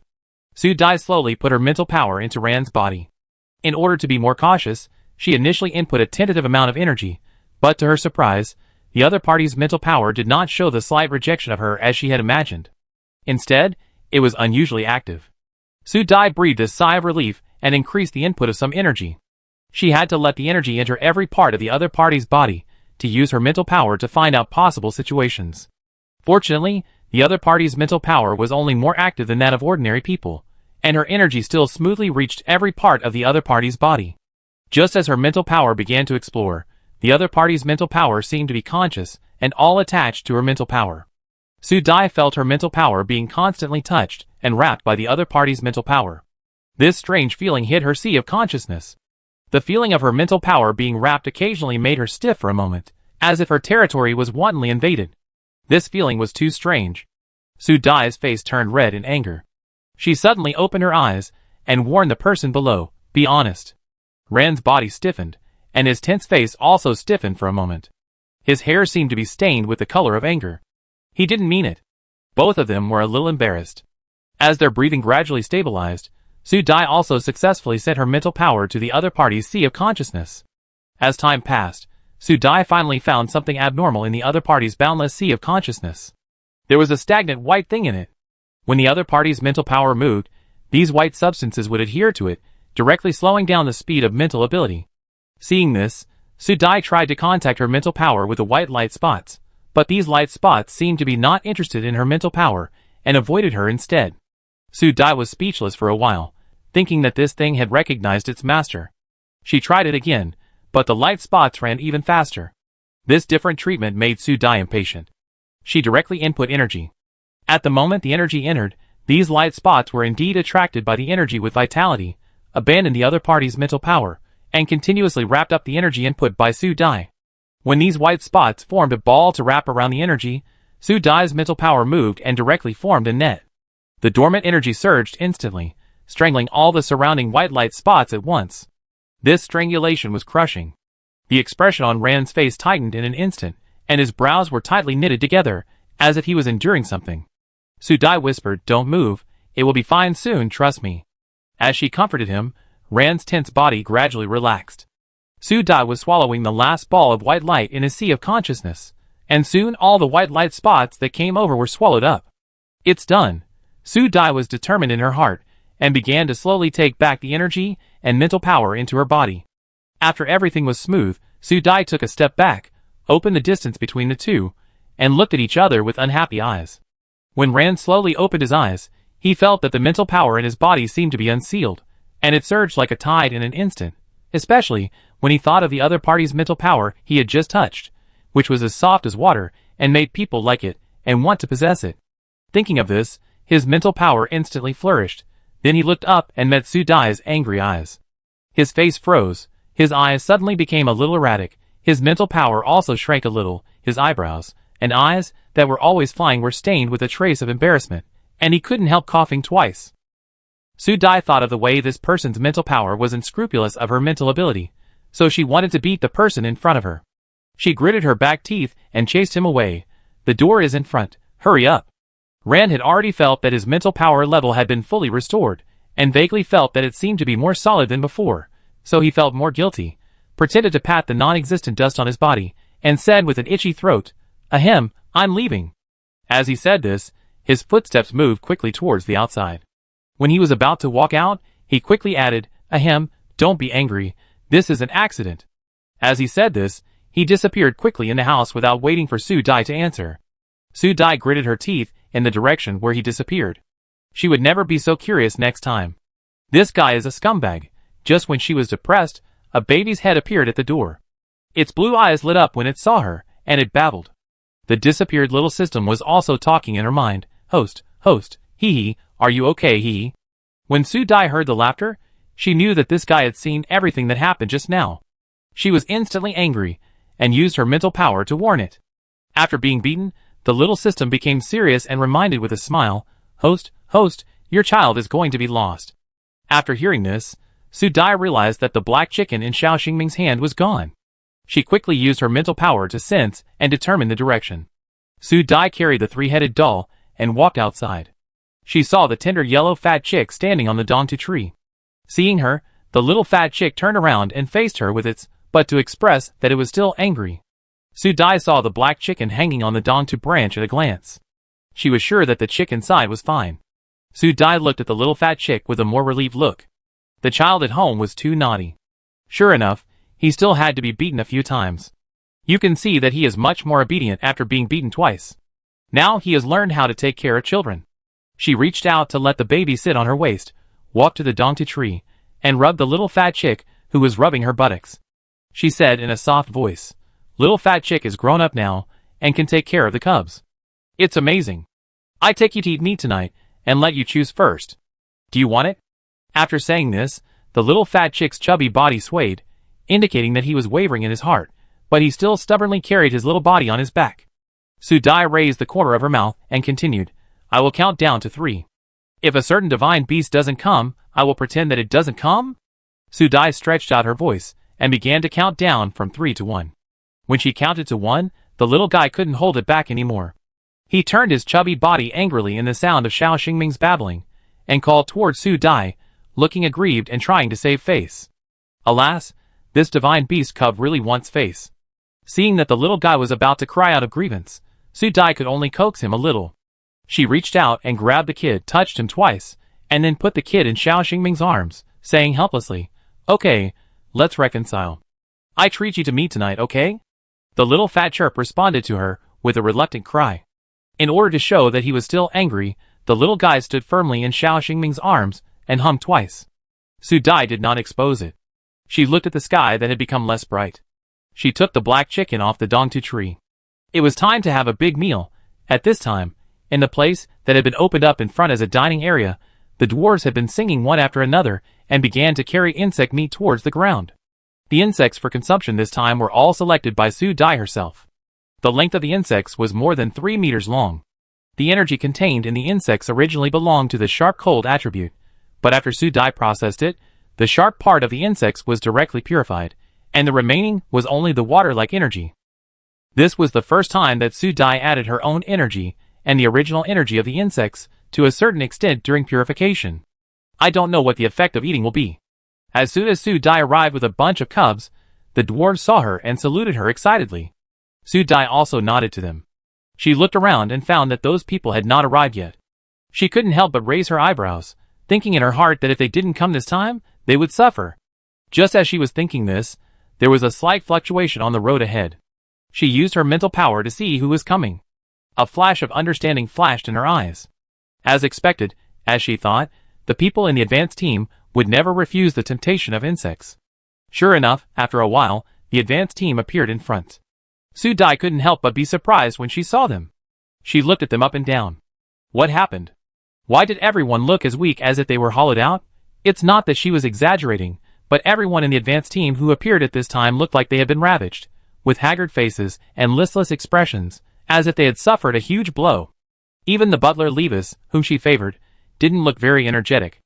At this time, everyone in the advanced team also saw Su Dai's eyes, and everyone just felt embarrassed. They had been waiting for the Major General to bring them good news, but they didn't expect that the Major General would ask them to come here after going out. They wanted to ask in detail, but they didn't expect to see such a scene as soon as they arrived. Look at their appearance, they looked like clowns.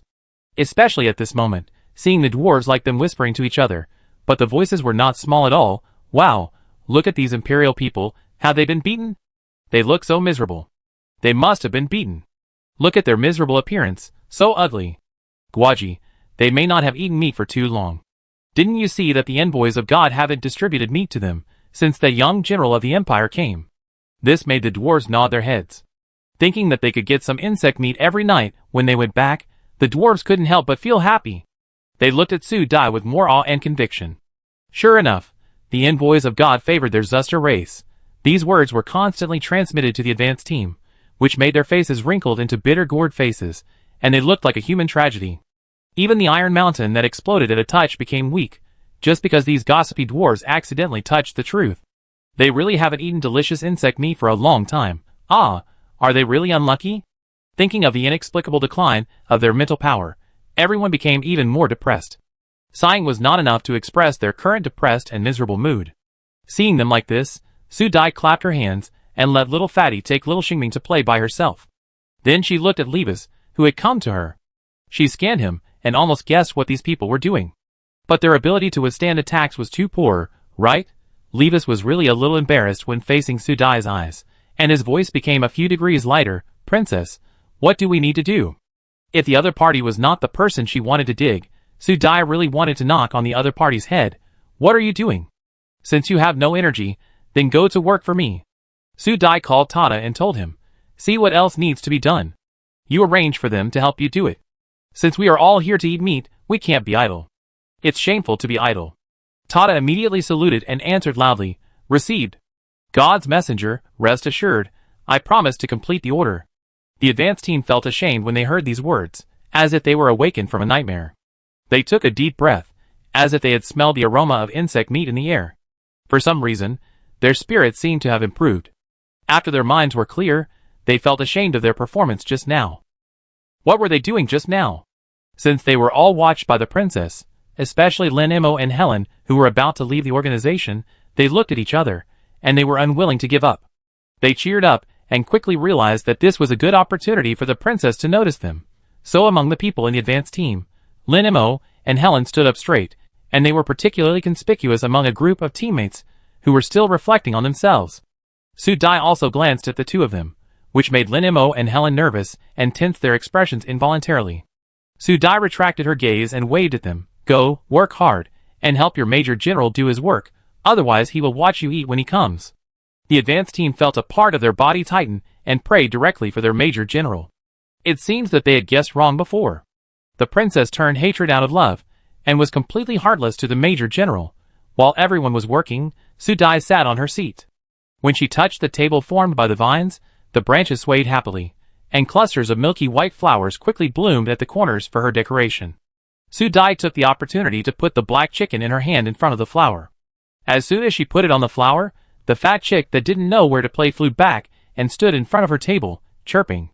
Seeing him coming back alone, Su Dai used her mental power to sense Xiao Xingming's position. She was not worried because there was a branch of the magic vine with him. Looking at the still chirping Xiao Feichu, she could only compromise and get him a large piece of insect meat and put it on the table. This was half of the insect meat cut from the tail. The exposed meat was very similar to marbled beef on the blue planet.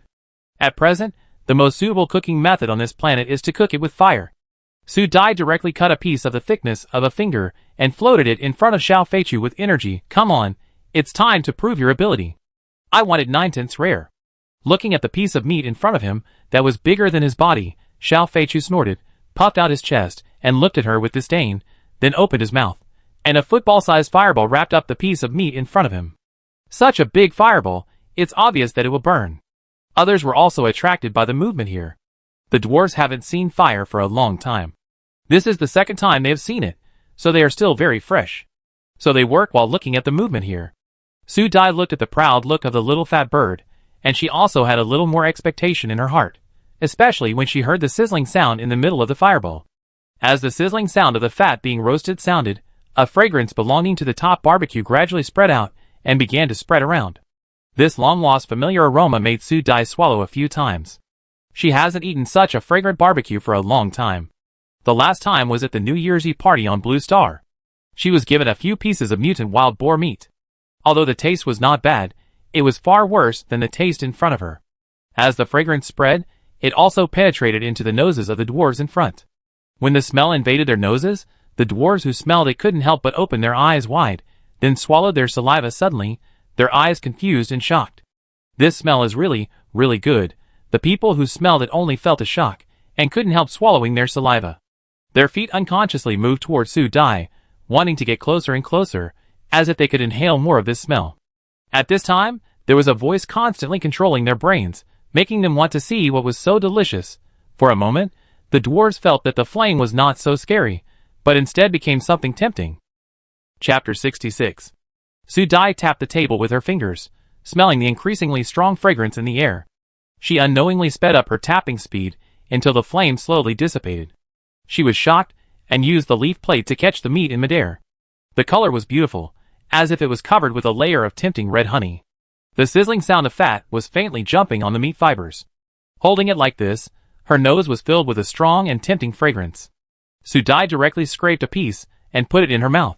The hot meat rolled in her mouth, the juice surged, and the fresh fragrance filled her entire mouth and filled every pore. Every subtle expression on her face was telling her that it was delicious, delicious, and incomparably delicious. Until the first bite of meat was swallowed, Su Dai was still reluctant to part with it, with joy in her eyes. She could say that this was the most delicious insect meat she had ever eaten. Looking at the proud little fat bird in front of her, Su Dai couldn't help but praise, "Amazing, little fat bird. I didn't expect you to be able to accurately control the fire temperature.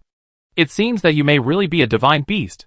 Hearing this, the little fat bird flapped its wings, raised its head and chirped, "Idiot! I am the greatest divine beast." Su Dai didn't care about his dissatisfaction, and directly cut all the insect meat on the table into pieces, and then used energy to float above the table, and said to the little fat bird with a smile, "One has proved your ability, now so many are going on at the same time, I don't know if you can do it." What the little fat bird hates most is that others say he can't do it. Hearing this, he flapped Su Dai's arm with his wings, as if asking her to wait for him to take back what he had just said. So when everyone was almost intoxicated by the aroma, the little fat bird spit out a circle of flames again, and each thick piece of meat was wrapped in a fireball. After a while, the familiar sizzling sound came. The little fat bird fluttered its wings, raised its little head, and swallowed the raw meat in big mouthfuls while humming, very proud and arrogant. But Su Dai was eating the barbecue on the plate with all her heart. A piece of barbecue the size of 2 palms was eaten up in her stomach in less than a moment. She sighed, with a sense of dissatisfaction, and the dwarves staring at her empty plate also sighed with regret. Suddenly, they felt that the insects they had eaten before were not so fragrant. This seemed to be more delicious. So they slowed down their actions of distributing fruits, and turned their heads to look in the direction of Su Dai from time to time, thinking that if they could also taste this flavor, it would definitely be a gift from the gods. So when Elaine came, she saw such a scene. Even though they had arrived in front of the advance team, everyone seemed to have not noticed his arrival. They were absent-mindedly doing the last bit of work in their hands, but their eyes kept looking in a certain direction. Elaine looked in the direction of everyone's eyes, and saw several fireballs hanging in front of Su Dai. The strange smell in the air was spreading from that direction. Elaine couldn't help but take a deep breath. This obvious food aroma made him take a deep breath. The taste was more tempting than the food in the Empire restaurant. Just when everyone was confused by the aroma, Su Dai knocked on the table and looked at the dwarf chief, and asked with a smile, "Since the chief has set everything up, let's get ready to start dinner." The dwarf chief also took a few deep breaths, and tried to maintain his reserved appearance. He nodded seriously, looked around with his small eyes, and when he saw a certain imperial officer who was rushing to the meal, he couldn't help but snorted coldly, and then slapped his grandson, who was already confused by the fragrance. "Tata, why don't you arrange for the tribesmen to sit down? We have to start the grand dinner insect feast." The dwarf Tata was completely awakened by the slap. Thinking of his own loss of composure just now, he quickly slipped forward and began to shout loudly to wake up the tribesmen, who were still addicted to the fragrance. "Wake up, find your seats quickly, and share the food in a while." So the dwarves woke up from the fragrance one after another. Under Tata's command, they all walked towards their seats reluctantly, looking back in the direction of the fireball while walking, looking very useless. Tata's shout also made the advance team react. Levis turned around, and saw that the Major General had stood behind them without knowing when. He saluted quickly, "Major General, you are here." When this sounded, the advance team also reacted and found that the Major General had come. They quickly saluted behind the captain, but their eyes still looked in the direction of Su Dai from time to time. For some reason, now they felt extremely guilty whenever they stood with the Major General. Su Dai also saw them, raised her eyebrows, and nodded indifferently at them. Now she was not interested in seeing these people standing with someone. Seeing everyone sitting down, she always felt something was wrong. When the magic vine branch began to share the insect meat with everyone, Su Dai realized that something was wrong. After looking around, the little hooligan really didn't come. Su Dai thought of what he had done before, and couldn't help but snorted. Although she knew that he didn't mean it, it was right for him not to dare to come if he dared to play hooligan to her. Just when her emotions fluctuated, she felt a cold feeling on her fingers. When she lowered her head, she saw a black fur ball standing on her fingers. Feeling her sight, the fur ball moved, and its golden eyes looked at her, and its mouth made a gurgling sound. Su Dai stared at the black chicken in front of her, and couldn't help but flash a row of ellipsis marks on her forehead. She sighed again. She really had never seen such a black chicken, but the weird thing was that Su Dai understood what he meant. The black chicken was reminding her that the food was ready. Sure enough, the flames in front of him gradually extinguished the next second, and the fragrant meat was exposed to everyone's vision, sizzling with oil and emitting hot steam, which was particularly tempting. Not a single insect meat in the row was missed, and all were roasted just right. The little fat chick had mastered the temperature of roasting meat to perfection, especially in front of this fragrant meat. Su Dai did not hesitate to praise the little fat chick again. This made the little fat chick, who had never asked for benefits from Su Dai, instantly feel proud, and chirped twice towards the sky. This sound already carried a hint of pressure from the blood of the divine beast. Feeling this faint pressure, Su Dai's eyes flashed, thinking in her heart that this fat little guy was really a divine beast, and his growth rate was quite surprising. Then she looked down at the black chicken squatting on the table holding half an eggshell, and Su Dai couldn't help twitching the corners of her mouth. Well, there is another little fellow here whose species is unknown, but looks very much like a black chicken. Thinking of this, Su Dai tore off a piece of raw meat from the side, and put it in front of the little fellow, saying with a loving look, "Whether you are a chicken or a bird, you have to keep a calm mind. You have already lost to others at the starting point of birth. You can only rely on hard work in the future. Come on, little black boy."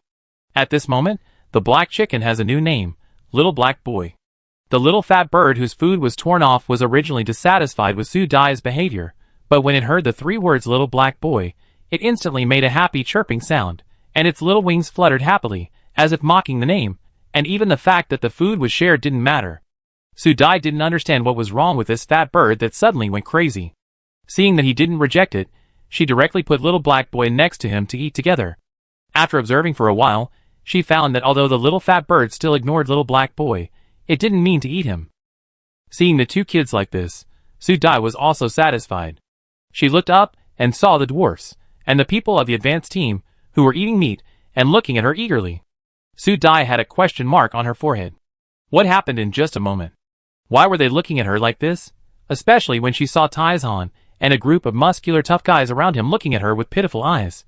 Su Dai felt her whole body tremble, and her eyes were stung. She endured it and asked, "What are you looking at? Why are you looking at her like this if you don't eat meat?" The dwarf was the first to lose his temper.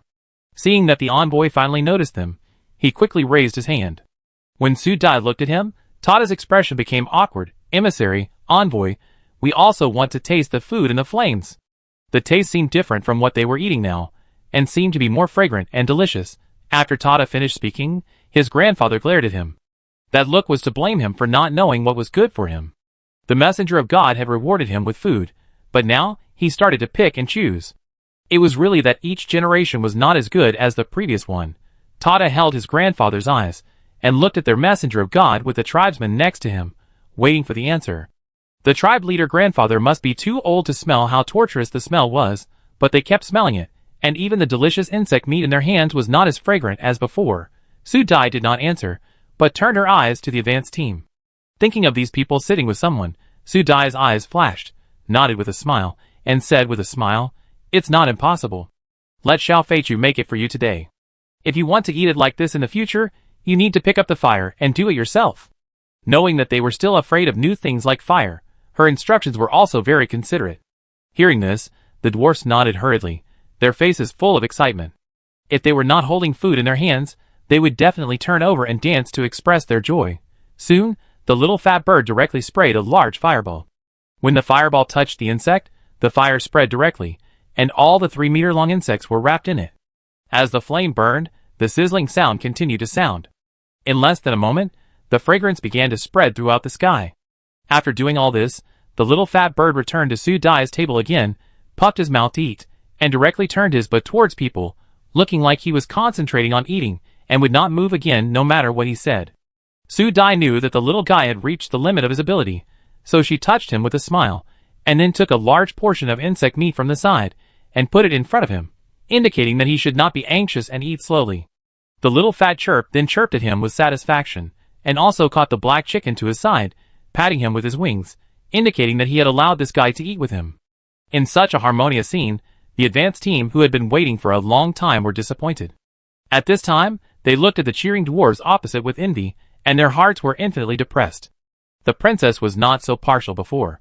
Thinking about why the princess suddenly became so partial, the advanced team stole a glance at their cold-faced major general, thinking silently about them. Were they implicated? At this time, Elaine also looked up at them, and the advanced team who were caught laughed. Moss quickly stuffed the insect meat in his hand into his mouth, laughing as he stuffed it. "Major General, the princess is very good, and she even called us to come and eat meat together." Cough, cough, cough. But in Elaine's gaze, it seemed that the words in his throat were stuck, gradually silencing in his throat, and his heart was even more uneasy and confused. Did he say something wrong just now? Why did the Major General look at him with such eyes? At this time, Elaine's eyes had shifted to the insect meat he was stuffing into his mouth. He was extremely sure that this was the Zerg he had fought with countless times. Seeing his own people eating insects, he felt a stomachache, and his first reaction was only the word absurd. The members of the advance team also noticed something strange here. They didn't understand why the Major General's expression suddenly changed. They looked around and could only look at their captain. In this kind of situation, it is more reliable for the captain to take action. Levis felt at a loss for words for a moment. He didn't expect the princess to really give the Major General insect meat. When he first saw this scene, he didn't believe that he would fall in love with insect meat in the future. After thinking about it from another perspective, Levis said fairly and impartially, "Major General, these insects actually taste very good. The insects processed by the princess taste better than the food in the imperial restaurant." Hearing his captain's implicit praise, Moss, who reacted, quickly added, "Major General, do you believe that the meat of this insect is really better than the dishes made by the chefs in the imperial restaurant? If you don't believe it, you can try it." In order to express that he was not lying, Moss quickly took another piece of meat and stuffed it into his mouth. While chewing, he said vaguely, "If the princess hadn't made such a big fragrance, I think this meat is now the best I have ever eaten." Others also understood what was going on instantly. It turned out that the Major General didn't believe that insects could be eaten just like they did the first time. They knew this question, so they spoke one after another and began to praise how delicious the insect meat was. "Taizhan, Major General Moss is not exaggerating. This insect meat is really delicious. I feel stronger after eating it." Brainless blow number 2. "Major General, try it. The eldest princess is simply a genius. She can make insect meat so delicious. You will definitely love it after you have a bite." Brainless blow number 3. "Hey, I secretly hid some insect meat on the battlefield before, but I tasted it myself, and it was really unpalatable. The insects here are the best. Major General, you must try it." Various voices of persuading people to eat kept ringing in Elaine's ears. As they talked, they didn't forget to take a look at the sizzling insect meat on the opposite side, and their eyes flashed with an extremely eager look. They seemed to have been tempted, stuffing the insect meat in the plate into their mouths, while openly watching the barbecue on the other side. Many people were already thinking in their hearts, why don't they go to the Dwarf Brothers to get some when the barbecue is ready? This scene made Elaine wonder if the people in the advance team had been brainwashed.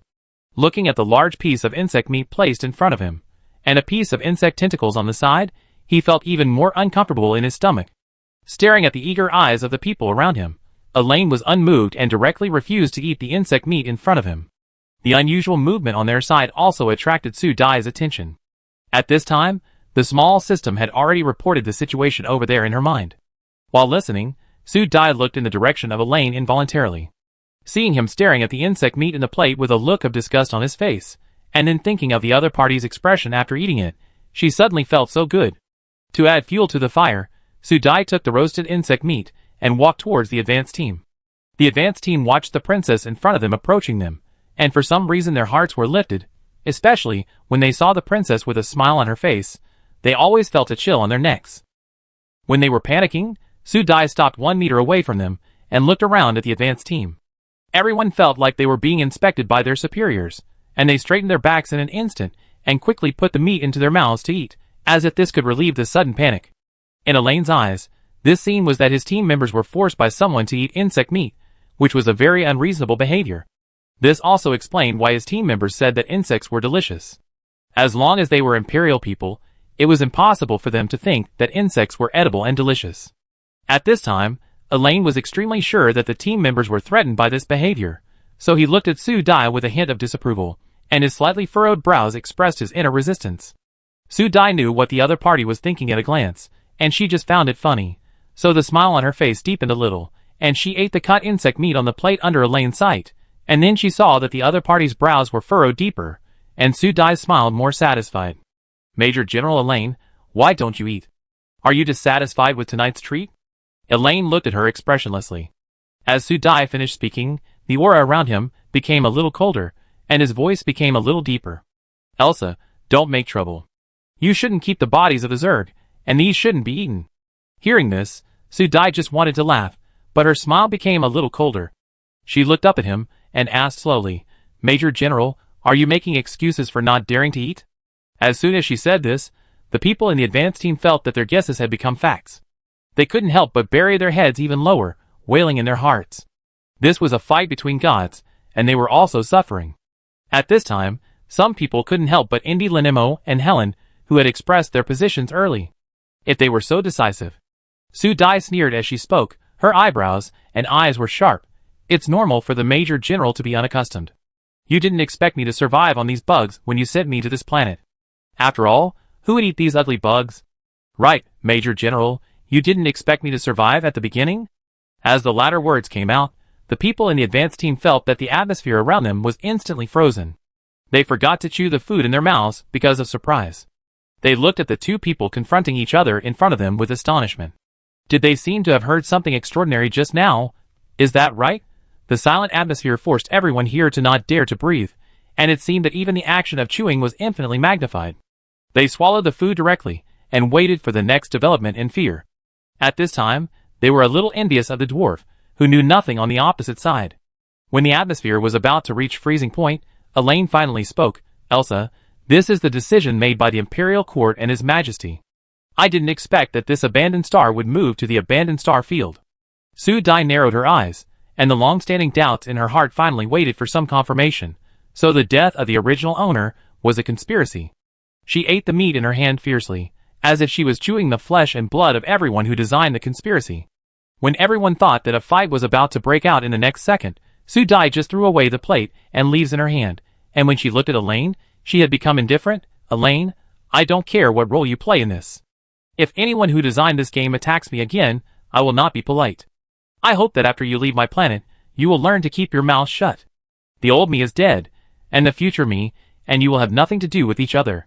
This is the longest sentence Su Dai said to the person in front of her, and it also made Elaine's expression as cold as ice.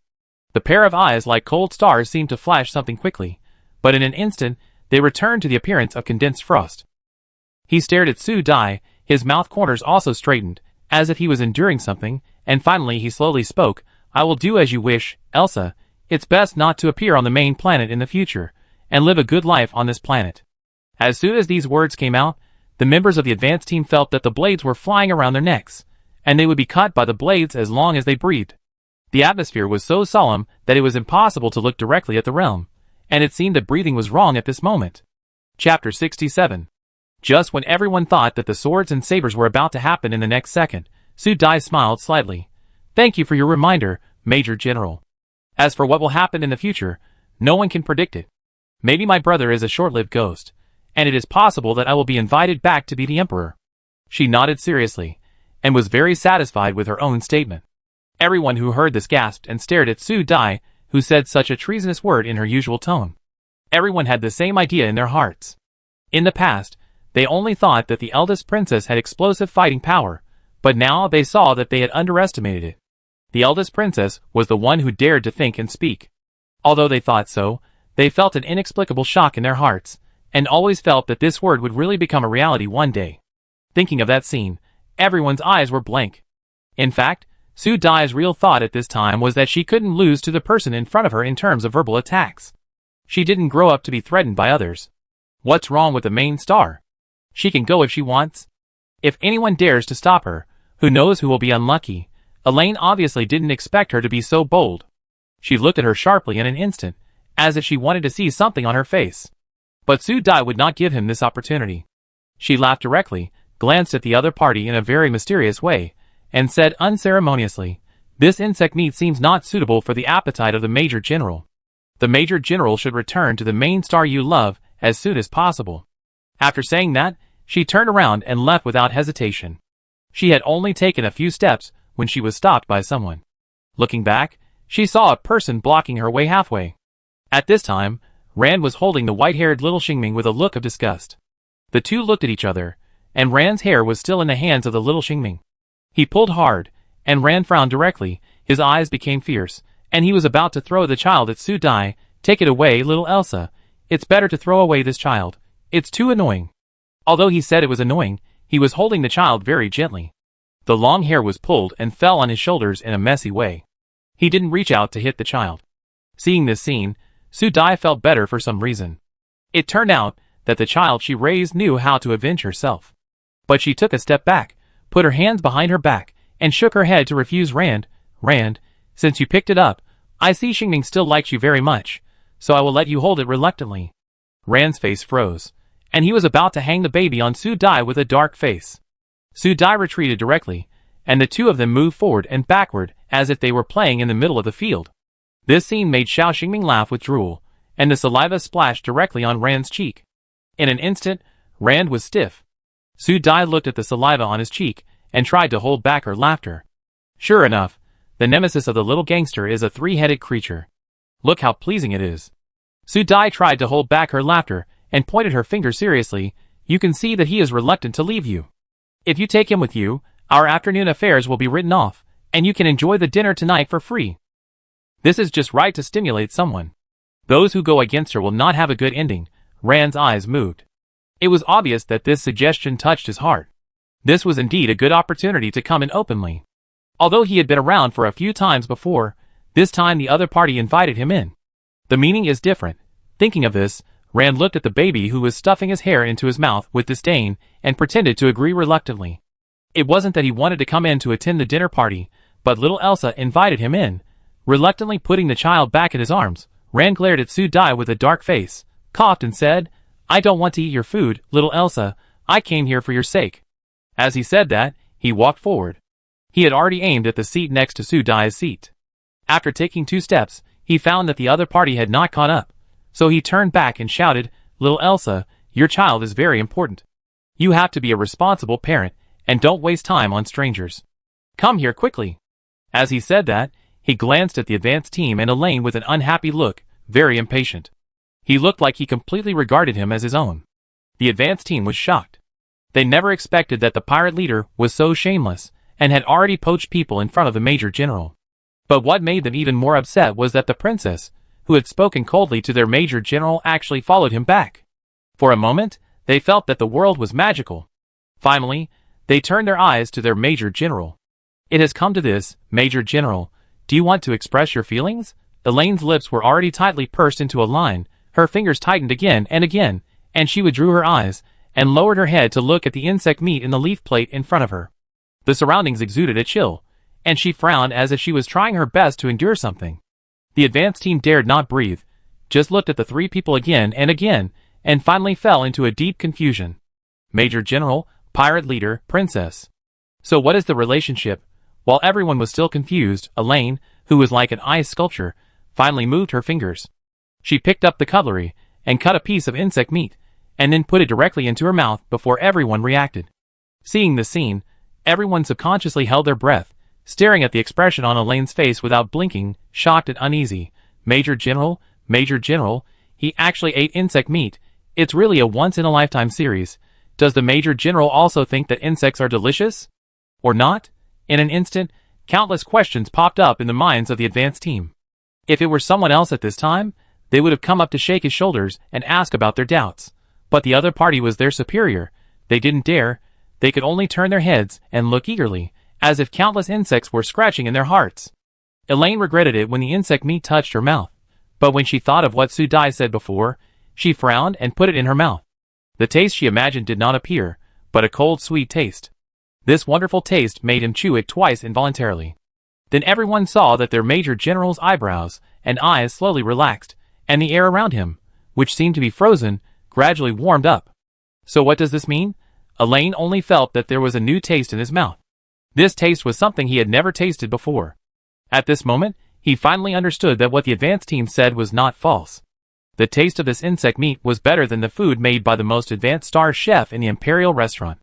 As the insect meat slid into the esophagus and entered the stomach, Elaine felt the warmth of her mental power, and the fresh and sweet taste in her mouth. This sudden detail made him move the cutlery again, and the second piece of insect meat was directly sent to his mouth. So in the following time, everyone saw their Major General silently began to eat the insect meat piece by piece, and the speed of his hands became faster and faster. In less than a while, all the insect meat in the plate was wiped out. Everyone who reacted was amazed. Does the Major General like to eat insect meat? Everyone looked at each other and exchanged ideas with their eyes, and Elaine was completely sure that the feeling in his heart was not wrong. These insect meats were different. Especially when he finished eating all the insect meat, he could feel that his mental power was slowly becoming active, as if it was slowly breaking through some obstacles. He had a hunch that as long as he continued to eat, there would be unexpected surprises. To confirm his thoughts, he turned his head and looked at the plate of untouched insect meat in front of Levis, and asked, I use this first. Levis answered faster than his brain, and before he could react to what the other party said, he saw that the plate full of meat in front of him had been taken away. Elaine thanked him and continued to repeat the action of eating meat. This abnormal operation made everyone in the advanced team stunned, and they looked at each other in disbelief. They admitted that the insect meat made by the princess was really delicious, but Major General, you are really going to make the princess laugh at you like this? Sure enough, Su Dai, who had returned to her seat, also looked in their direction. Her half-smile made everyone in the advanced team very embarrassed, and they thought guilty. Their Major General was slapped in the face, right? In such a short time, Elaine finished another plate of insect meat. His eyebrows relaxed, and he was completely sure that this insect meat would play a big role in solving the mental power degradation. Thinking of this, he looked deeply in the direction of Su Dai, and guessed that this coincidence might be intentional. Thinking of what he said before, Elaine pursed his lips and moved his mouth to say something, but Su Dai retracted her eyes. This action made his fingers tighten, his eyelids move slightly, and then he stood up directly. His action made the already panicked advanced team members raise their hearts and look up at him nervously. Elaine's face was still cold, and it seemed that she paused for a few seconds before she spoke coldly. I'm done. The insect meat can solve your downgraded mental power. Stay here and eat more, and you will recover. After that, she turned around and walked out of her seat. After taking 2 steps, she paused and looked at Su Dai in front of her. At this time, she was staring at Rand, who had snatched a piece of meat from her plate. This scene made him inexplicably uncomfortable, so the words he wanted to say finally dissipated between his lips and teeth. The moment he turned his head, his eyes became cold again, as if the emotions that appeared just now were all a dream. When he woke up from the dream, he was still the cold and ruthless Imperial Major General, forever invincible. Since he had chosen, there was no need to waver. This was his choice and Elsa's choice. He should leave here as soon as possible. As if he had made a major decision, Elaine walked firmly, and left here without looking back. By the time the advanced team realized what was happening, Elaine had already disappeared into the night. They looked at each other, and Levis suddenly changed the subject.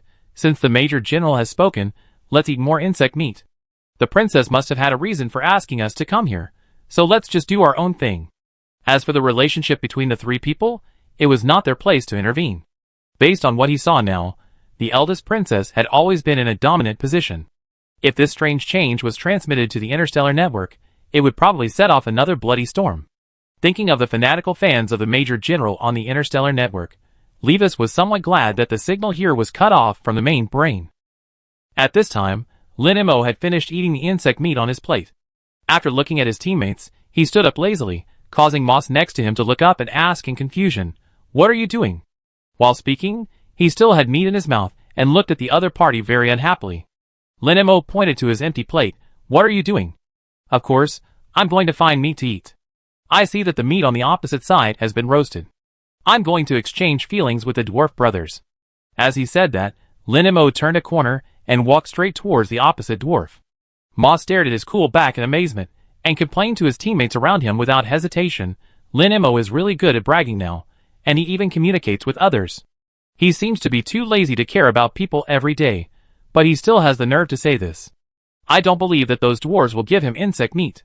He snorted as he said this, and the team members who were eating around him silently agreed with this in their hearts. Those dwarves are very protective of their food. It is not easy to get some food from them, especially the food given to them by the princess. These fanatical guys will not give it away for nothing. When everyone was sure that Lin Mo would return in defeat, the dwarves on the opposite side had already waited for the fragrant roasted insect meat. Now they were surrounded by this special fragrance. If the tribe leader had not been watching them, they would have been waiting around the insect meat with plates. This smell is really too fragrant. At this time, many dwarves had already received their own roasted meat. They couldn't wait to eat it. As soon as they put it in their mouths, they opened their eyes wide and stood there stupidly. For a moment, they didn't know what expression to put on their faces. They just felt that the taste of the meat was so delicious that they wanted to cry. As they talked, some dwarves really shed tears. This was tears of excitement, as if they were excited and happy to see their ancestors. They never knew that the food roasted by the terrible flames was so delicious. Tears are also contagious. After a while, the dwarves who had not eaten a bite of roasted insect meat couldn't help crying. They just felt that this was the happiest moment in their lives. They originally thought that the insect meat was delicious enough, and they would never eat enough, but now they regretted it. This is the most delicious insect meat. They can swear in the name of their ancestors that this time, they really won't change. The insect meat roasted by flames is the most delicious meat. Woo woo woo, it's really delicious. Their movements caused the opposite advanced team to look around frequently. Seeing that the meat on their plates was about to be finished, the dwarves on the opposite side were crying while eating, which made them even more unable to hold back. How delicious it was! It was so delicious that they cried like this. Could it really be some kind of top-notch delicacy? When their hearts were itching, Lin Mo actually came back with a plate, and the most important thing was that his plate was not empty, but piled with about a pound of insect meat. As the other party got closer and closer, they could also clearly see the roasted insect meat, with small particles of fat jumping on the slightly burnt yellow skin, and the unusual fragrance kept drilling into their nostrils like an energy supplement, lingering around them, and their hearts were taken away. The smell was so tempting. Everyone swallowed their saliva uncontrollably, staring at Lin Mo's plate without blinking. They had just finished eating the insect meat, but they looked like hungry wolves with green eyes, and they were about to lose their rationality and pounce on it to eat a bite. Lin Mo seemed to have seen through their thoughts, and stopped halfway, and started eating the roasted insect meat in the plate in this posture. You can't blame him for being unkind. After all, brotherhood has been defeated by the insect meat in his eyes at this time. The smell has already confused him, and every cell in his body is urging him to eat it quickly. So under the incredulous and condemning eyes of his teammates, Lin Mo stood there and ate the roasted insect meat. The moment the insect meat entered his mouth, he couldn't help but open his eyes wide, because he was too shocked. His phoenix eyes almost turned into big eyes of Kazalin. Although he had expected how delicious this fragrant food would be, he didn't know how delicious it was until he put it in his mouth. He couldn't help but start eating the second piece, and his eating speed became faster and faster. So much so that the members of the advanced team who were ready to grab the food had not yet taken action, but watched Lin Mo consume the food on the plate at an incredibly fast speed, and finally showed a satisfied expression on his face. The expression made the members of the advanced team itch. If it weren't for the friendship of the battle robe, these eyes would have shot Lin Mo into a sieve at this moment. After finishing his meal, Lin Mo staggered back to a seat, facing the unfriendly eyes of his teammates, and said contentedly, "Hey, don't look at me like that. It's all because the insect meat tastes so good. You don't know how it tastes. Sizzling. I really want to eat some more." When the teammates who were already greedy heard this, they felt that the insect meat they had just eaten was as good as nothing, and now they only felt that their saliva was secreted particularly vigorously, as if their saliva flowed down as soon as they spoke, and they could only stare blankly. But the aroma of the food was really too tempting, and everyone could only cast their eager eyes on Su Dai in front of them. And when they saw that a certain pirate leader had rubbed the roasted insect meat, they instantly became jealous. "Princess, please look at us. We also want to eat the sizzling roasted insect meat." Are they now in a lower position than the pirate leader? Chapter 68. Perhaps their eyes were too hot. Su Dai raised her head to find the source of the sight. Coincidentally, when she looked at the advanced team, a head successfully blocked her eyes. Looking at the head that suddenly appeared in front of her, Su Dai took a deep breath. "What are you doing?" Su Dai now regretted that she had just taken revenge on this person. Now it seems that this revenge is obviously on herself. This guy is really annoying. Rand was proud when he saw her expression. Little Elsa really liked him better than Elaine. Look, he is sitting next to the little guy openly, taking her child, eating her food, and teasing her bird. This taste is really comfortable. Rand's eyebrows flew up happily. "Little Elsa, your insect meat is so delicious. Can I have another one?" As he spoke, he reached out to steal the largest piece of barbecue in Su Dai's plate. Su Dai would not indulge this guy. She directly hit the back of his hand with a vine and warned him with gritted teeth. "Rand, you should behave yourself." "Hey, little Elsa, you are so ruthless. When you need me, I am good in every way. Now that you don't need me, you should let me behave myself. You ruthless planet masters." Su Dai felt that if she continued to deal with this guy, she would have a problem with her brain. She directly took some fire from the little fat bird, then walked to Rand, and said unceremoniously, "The fire has been given to you. If you want to eat it, you can make it yourself. If you dare to steal my barbecue again, don't blame me for being rude to you." Hey, with such vigilance, Rand could only take the fire. She handed over with dissatisfaction, and reluctantly returned to his seat. When Xiao Xingming, who was sitting on the table, saw him like this, he giggled and clapped his chubby little arms vigorously. Rand saw that he looked very annoying. He took advantage of Su Dai's inattention, and pinched Xiao Xingming's chubby cheeks, then threatened him fiercely. At this time, Su Dai had seen the eyes of the advanced team, lowered her head, and said a few words to Xiao Feiju. The little guy reluctantly swayed his body, and flew straight towards the direction of the advanced team. Seeing the figure of Xiao Feiju flying over, the advanced team was happy. "Here it comes, It must be that the princess saw their expectant eyes and asked him to come and roast meat for them. The people who had seen the powerful flames of Xiao Feiji were infinitely happy in their hearts, staring at Xiao Feiji flying in front of them, only to see Xiao Feiji open his mouth, and a fireball was suspended between them. And then in the expectant eyes of everyone, Xiao Feiji flapped his wings, and then turned around and flew away. The smiles on the faces of the advanced team members froze, staring blankly at the burning fireball in front of them. They looked at each other, and saw the confusion in each other's eyes. What is this for? It's not to barbecue for them. What does this mean? Su Dai quickly explained to them. She touched the little fat bird's head, and reminded him, the fire has been given to you. If you want to eat, you can do it yourself. You are not like the dwarves who have never seen fire, right? Yes. Of course they have seen fire, but who still uses primitive fire to cook now? In their memory, primitive fire belongs to the very early human civilization. But now that human civilization has developed to the interstellar era, the level of civilization has changed. How can it be possible to adopt a primitive cooking lifestyle? As if she could see what they were thinking, Su Dai smiled slightly and said mercilessly, but it tastes best this way, you can eat it or not. The Vanguard team. It's a cruel fact, but we have to give in. So the Imperial Vanguard team, who thought they were new humans, tried again a primitive skill that was so long ago that it was forgotten in historical memory. They received a 3-meter-long insect. With the help of the magic vine branch, they clumsily began to try to use fire to grill meat themselves. In this clumsy process of almost giving up, they finally managed to grill the meat slices. Listening to the sizzling sound, the nose was gradually filled with a surging aroma. At this moment, they suddenly stopped being depressed, and only the synchronized swallowing of saliva was left. The only thing to blame is that the insect meat is really too tempting. As the aroma becomes stronger and stronger, they feel that their whole body is wrapped in comfortable energy, as if they are wandering in a sea of energy. Their intoxicated expressions show that they are completely confused by the fragrance. Soon, the aroma of meat enveloped their surroundings. The anxious Taizan was the first to take out his own barbecue and took a bite. Then he was stunned, his mouth moving mechanically, feeling the unusual taste in his mouth. If he hadn't been holding the plate in his hand, he would have certainly performed a performance of beating his chest to vent his excitement. It's really delicious. Taizan ate medium rare, but this taste was already a delicacy he had never tasted before.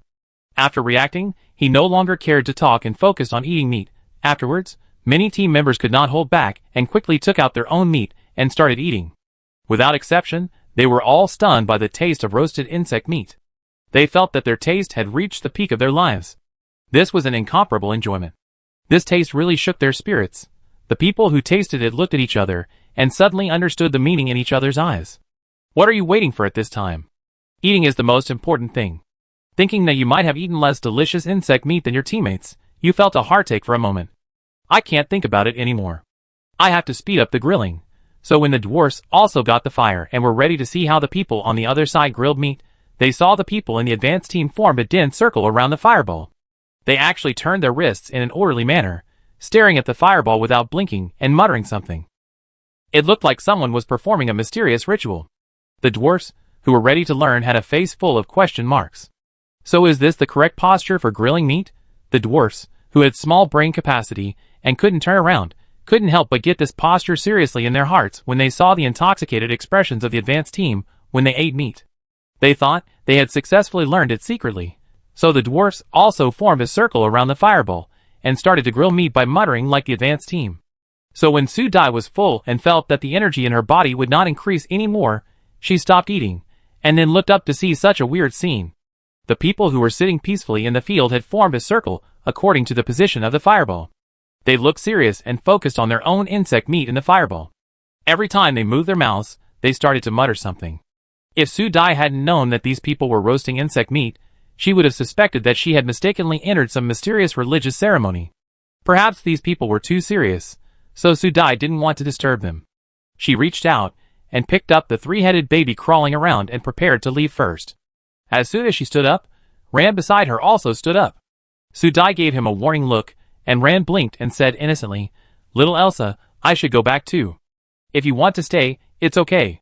Can you give me another bug like this?" Obviously, he also felt that this bug was unusual. Su Dai looked at the 3 bugs that had been consumed by him, and couldn't help but twitch her eyes. Did this guy want to eat her bankrupt? Su Dai regretted her decision to agree to this guy to come in again. Facts proved how failed this decision was. She lost the bugs and was entangled again. She couldn't help but remind him with a dark face, "Mr. Rand, there is only one free dinner. Next time you need to exchange something, so you better go to work early and return to your territory early. Pay back all the spaceships and ships owed to you early." After saying that, Su Dai held Xiao Xingming and ruthlessly opened the arbitrary door and left. She looked like she was afraid that some sticky candy would really stick to her. Looking at her back disappearing on the spot, Rand touched his chin with a look of regret. He also wanted to ask the little guy how he could disappear on the spot. This space technology seems to be much more flexible and easy to use than the current teleportation platform. With a heart full of regret, Rand walked away slowly and relaxedly. When he passed by the advanced team, he snorted meaningfully and glanced at someone's position that had been vacant for a long time. He instantly felt relaxed and proud. Sure enough, what was said on the Star Network was bullshit. Look at their little Elsa, who was a special case. Elaine was not defeated here. Think about it, he is physically and mentally normal. As the light of the magic lamp flickered, all the insect meat was consumed. Everyone left the scene holding their stomachs. Probably because of the joyful mood, they felt that their spirits became extremely excited. So on this night, there were songs coming from somewhere from time to time. That night, the roasted insect meat was directly enshrined in everyone's heart. When the next day came, the advanced team in the spaceship seemed to be poured with a basin of hot water, and it boiled instantly. Moss shouted excitedly, "Ha ha ha, look, my mental power has recovered." Others heard this, and cast sympathetic eyes. Moss looked at them, and thought that they didn't believe it. He immediately pointed to the mental power test instrument in front of him. "If you don't believe it, look, I am not only recovered now, but also upgraded. Ha ha ha ha, do you see? I am A-level mental power." This made everyone curious for a while, and they walked closer to take a look, but they were not very surprised. Helen nodded and said, "It's okay. When you go back this time, Moss, I believe your elder brother will no longer have an excuse to stop you from entering the First Legion. Then you can catch up with your elder brother." Although this is a compliment, Moss looked at the expressions of the people around him, and found that they were not as shocked as he imagined. He was still dissatisfied and couldn't help but said, "Why don't you look surprised at all? You should know that in the Empire, everyone's mental power is fixed after adulthood. After adulthood, the mental power will always stay at the corresponding level. Improving the mental power by one level is nothing but a fantasy. If this kind of thing is spread back to the Empire, it will shock the interstellar network. Don't these people know what this means? This is an upgrade in mental power. What's wrong with these people? Didn't they hear what he said?" Just when he wanted to repeat it again, Lin Mo looked at him with disdain, shook his head and said "idiot," which made Moss furious and wanted to fight with him, but was caught by Taizhan. Moss glared at Taizhan angrily. "What are you doing, big guy? Don't stop me. I'm A-level now. I must beat this guy." Taizhan looked at him lovingly and persuaded him kindly. "Xiaomo, don't you know that we have all upgraded? Now you can't beat Lin Mo. He is already above A-level, close to S-level, and others are also A-level and above. So Xiaomo, you should bear it." Taizhan put down the stunned man, and touched his forehead with a look of reluctance. He couldn't help thinking in his heart, what a silly child, the last one to get up in the team, and still making a fool. It's really worrying to go to the First Legion like this. Moss didn't understand Tieshan's mother's thoughts at all. He looked at everyone in disbelief, then got his teammates' nods of approval, and finally turned his eyes to the most upright captain. Moss's tone was about to cry, and he asked sadly, "Captain, are you too?" The upright Levis nodded, breaking his illusion directly. "My level is now S level, and Xiaomo's breakthrough is the biggest surprise." Moss's overflowing joy instantly withered. Well, it's a good thing that the mental power of the whole team has been upgraded, but he is still the lowest level, which is really numb. At this time, the hatch of the studio just opened, and Elaine appeared directly in front of them. At this time, the other party also noticed them, paused for a moment, and walked towards them. Everyone saluted when they saw the newcomer. "Good day, Major General." Elaine nodded and looked around at everyone. "Did you find out?" Everyone looked at each other, thinking that the Major General had known about this for a long time. So they nodded in agreement, and Moss asked curiously, "Major General, have you also upgraded?" He asked this question carefully, and it was not his fault that he was so careful. After all, the Major General was rumored to have a mental power level of SSS level. If this level of mental power could be upgraded, they really couldn't imagine what it would be like. At this time, the others also realized this problem, and looked at Elaine eagerly, as if they were waiting for a miracle. They couldn't imagine what it would be like above SSS level. Under the gaze of the crowd, Levis's cold eyes moved, and then everyone felt that the person in front of them disappeared in front of them in an instant. They couldn't help blinking their eyes, and the person in front of them was really gone.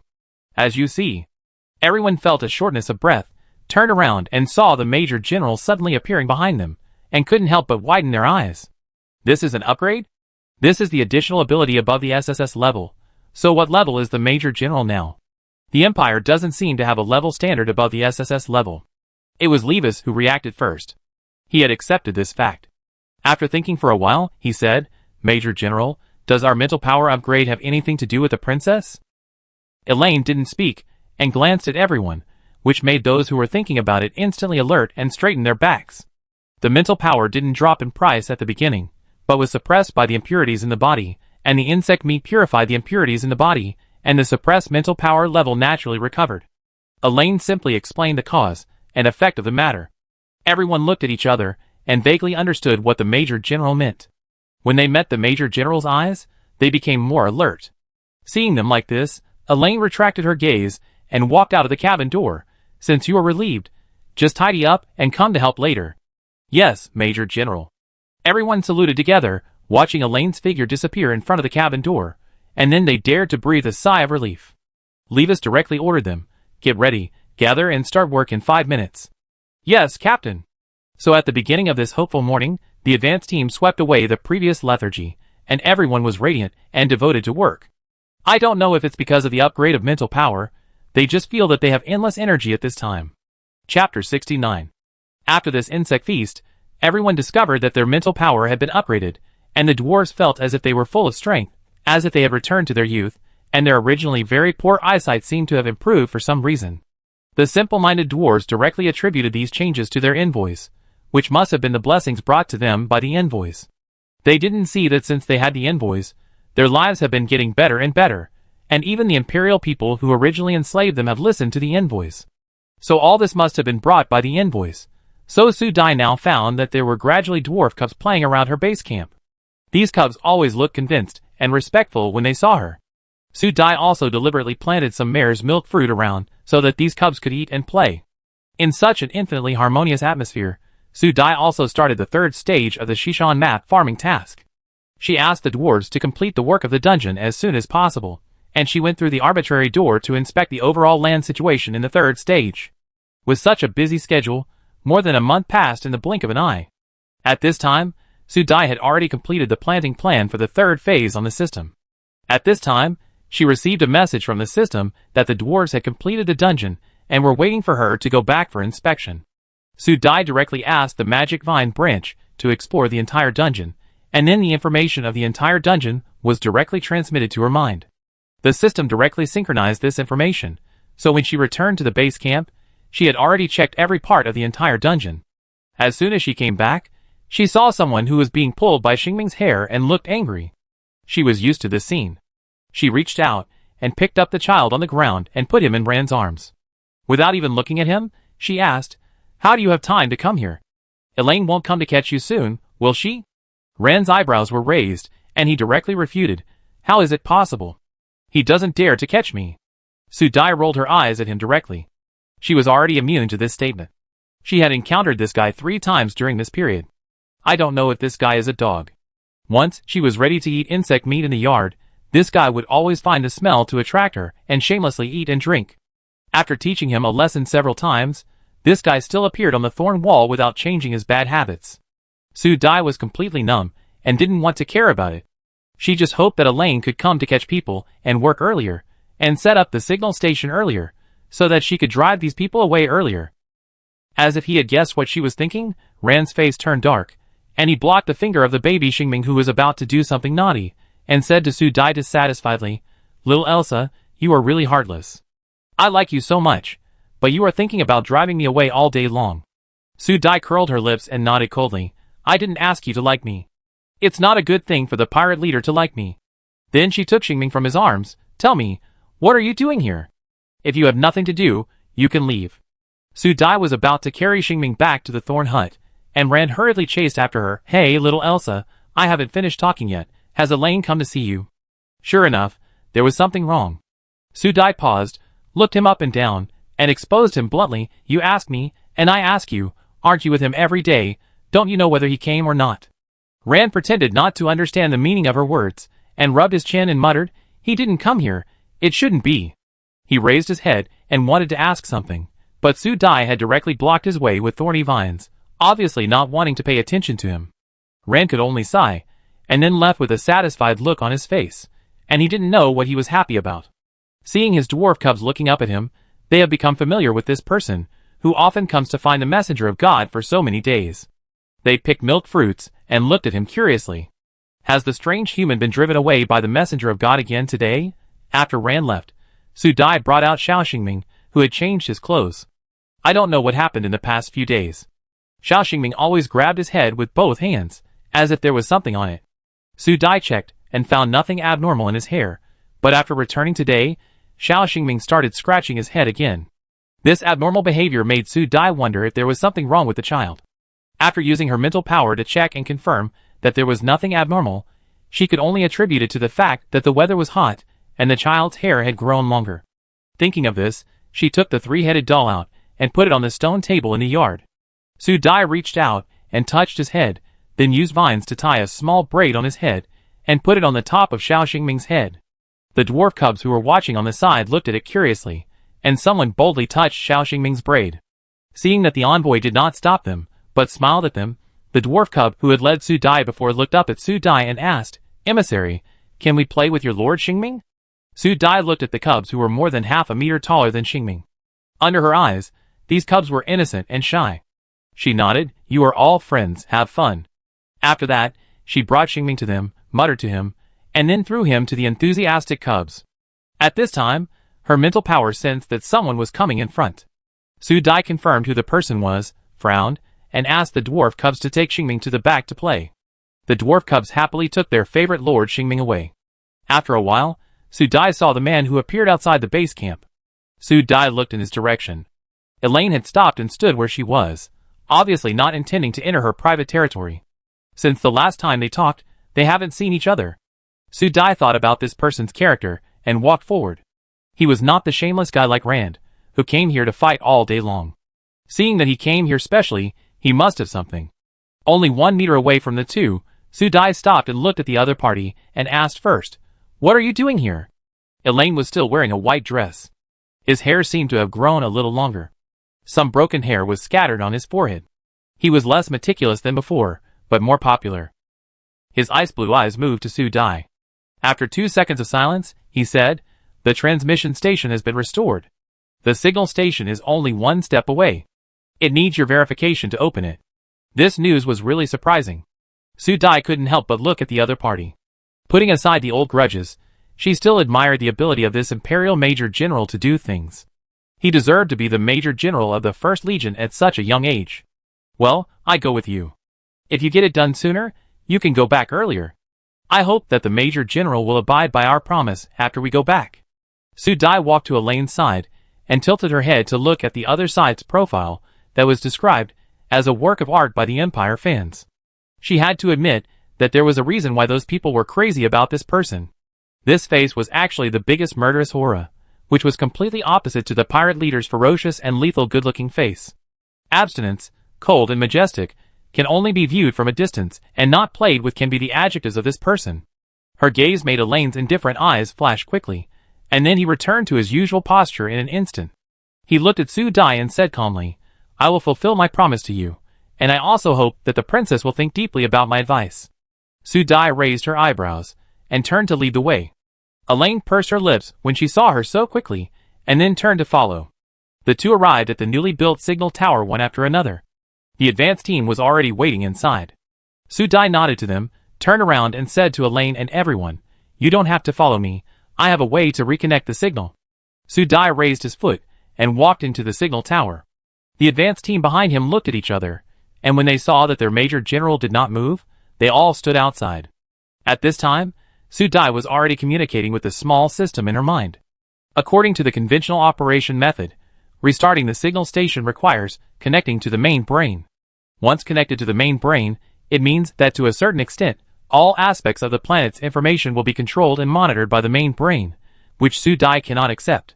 No one likes to have a pair of strange eyes staring at their territory all the time, So this time the small system comes in handy. It can simulate the code of the main brain and directly connect to the main brain, disguising itself as the signal of the main brain. This means that Su Dai can completely control the signal of the entire abandoned planet, and can lurk in the main brain. To a certain extent, it can share the public information of the main brain. When the small system becomes more and more powerful, it may be able to steal the information of the main brain in turn. These are the solutions he and the small system have come up with all the way. Su Dai thinks this solution is simply too perfect. It can not only conceal the enemy's vigilance, but also master the opening rights of the entire planet. With the help of the small system, Su Dai completed the control authentication of the signal station. In the future, she will be the only controller of this signal station. Once a hostile force wants to enter her planet, she can shut down the signal of the entire planet at any time. This means that whether or not the planet can be found depends purely on luck. As for whether or not the enemy can enter after finding it, it depends on whether the enemy has the ability to do so. The signal station is a building similar to a pyramid, with the highest height of more than 900 meters. There are 2 corresponding small pyramids around it. As the small system disguised as a signal station sends signals into the universe, the signal is captured by the main brain system, and a layer of silver light flashes on the launch station in an instant. Everyone who was waiting felt their wrists move, and the long silent optical brain suddenly lit up. The signal connection with the main brain was successful. When they realized this fact, everyone's faces were ecstatic at first, and then, they couldn't help celebrating with each other. Success, they succeeded. After disappearing for half a year, they were connected to the main brain again. Then everyone's main brain came with a crazy prompt sound, and everyone had to separate and quickly lower their heads to check their own optical brains. Only Elaine looked at the entrance of the signal station with an unclear expression. His mind was floating.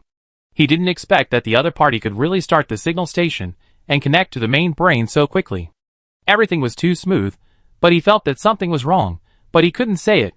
Just as he was thinking, there was a black shadow around him, and the other party was carrying a fast airflow around him, which directly interrupted his train of thought. Rand, who hurried over, looked at the light of the signal station that had not completely faded, frowned and said, "Did little Elsa go in alone?" Elaine glanced at him, and didn't say anything, which was equivalent to acquiescence. Rand touched his chin, and was also confused. This speed is too fast. Is he using his own optical brain to connect to the signal station? Elaine's eyes deepened. He and the other party rarely agree on this issue. In addition, there is another possibility, that is, the other party has a system similar to the main brain, or even more advanced. Rand quickly rejected this idea. The Star Master of their pirate star once thought about getting rid of the main brain and having his own system. Although the system was developed, it was immediately modified after being discovered by the main brain. In the end, the system developed at a high price, and with great effort became a branch system of the main brain. These are things that happened a long time ago. Now humans have long been accustomed to living with a connection to the main brain, and on this basis, they have pushed human technological civilization to a higher level. The optical brain connected to the main brain is a necessity for every empire person from birth. Thinking of this, both of them felt that their previous thoughts were a bit ridiculous, and tacitly dispelled this doubt. In the end, they could only attribute all this to the effects of each other's strange abilities. When Su Dai came out, she looked up and met the burning eyes of the crowd. She deliberately stretched out her hand, and shook the optical brain that appeared on her wrist. "What? Are you like me? Even if the signal is connected, no one will find you?" Hearing this, everyone in the advanced team shook their heads, but thinking that their eldest princess had not contacted anyone, they felt that it was not good to shake their heads, and finally they could only turn their heads and stand stiffly in place. However, Rand and Elaine looked at her wrist. It was indeed an optical brain. Their previous thoughts were really ridiculous. Rand took the lead and said with a gloomy face, "Little Elsa, you are so ruthless. Are you so anxious to drive me away?" Su Dai was playing with the light brain, and nodded ruthlessly when she heard this. "Yes, not only you, but all of you have to go. Do you still want to eat and drink for free here?" Rand was speechless for a while, and felt inexplicably unhappy. How could he be the same as Elaine, a muggle? He was very unhappy when he thought about it. He just hugged his arms, and hummed twice beside Su Dai, and his eyes passed over the people of the advanced team with a gloomy look. Su Dai didn't care about their little tricks, and looked directly at Elaine and the people of the advanced team. "Since the signal station has been connected to the main brain, your spaceship has been repaired, right? Where are you going?"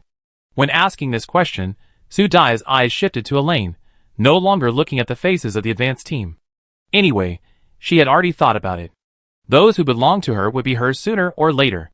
Those who did not belong to her would be reluctant to stay even if they were forced to. She did not want to fall out with the Empire yet. Thinking of this, she looked at Elaine with waiting eyes. As if she had made a decision long ago, with the prompt light of the light brain in her hand constantly flashing, Elaine answered without hesitation, "Leave here at noon tomorrow." Su Dai nodded, still quite satisfied with this answer. Since the other party was leaving, her attitude also softened, and she gave a half-hearted blessing. "Then I wish you a smooth return journey in advance, and return to the Empire you are loyal to as soon as possible. As for the mecha promised to her, just send it over as soon as possible. If it doesn't work, she can also ask for it one day.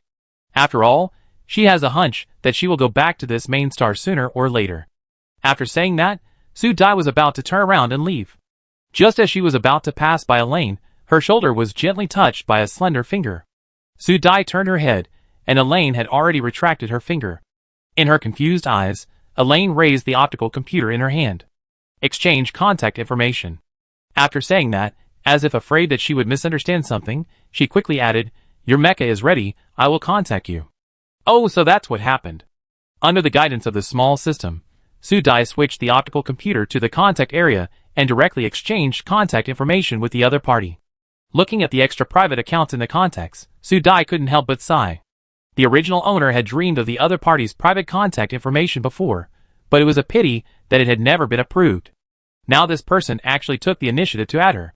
It really took a turn for the better. Chapter 70. Su Dai shook off the memories that did not belong to her in her mind, and was about to leave. However, she was caught up by Rand before she took 2 steps, so the second person successfully checked into the optical brain contact account. Looking at the 2 guys lined up on her contact information, Su Dai clicked her tongue twice, thinking secretly that she was the creditor, and these were the debtors.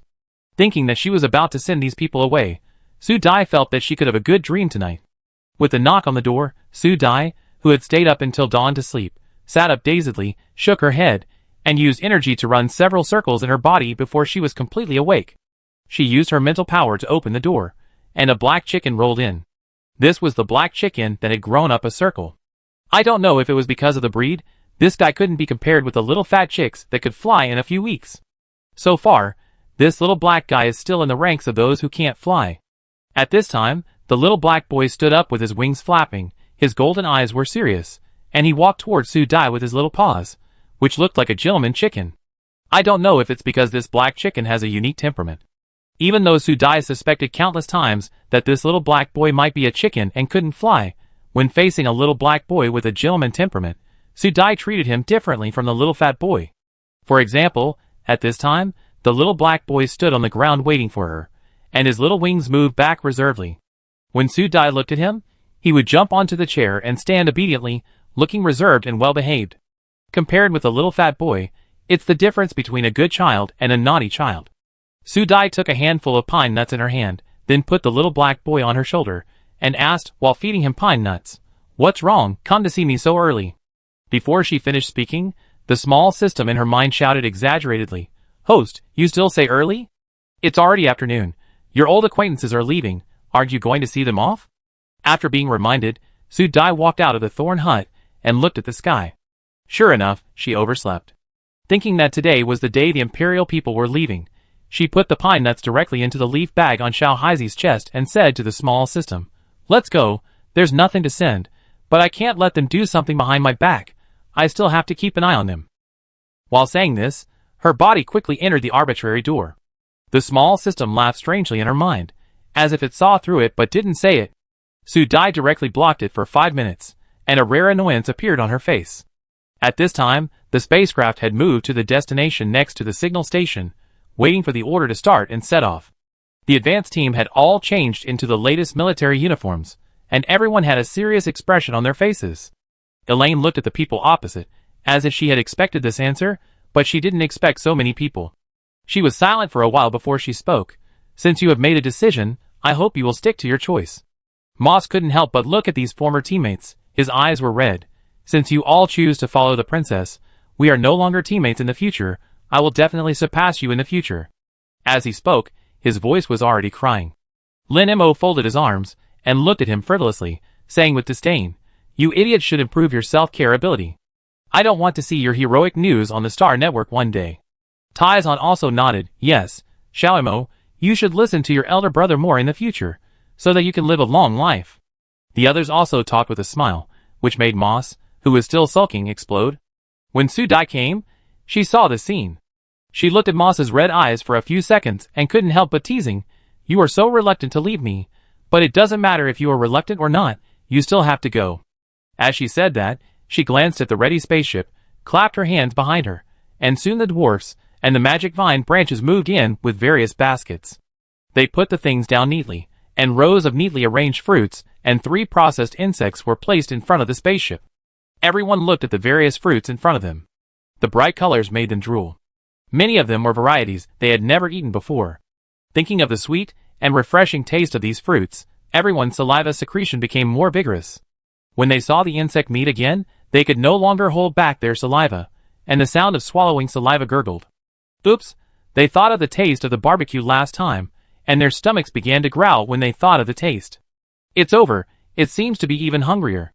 Seeing their reactions, Su Dai was very satisfied with her farewell gift, and said to the people who were still in a daze, "We are also getting along, these are given to you to eat on the road, we will meet again if we are destined."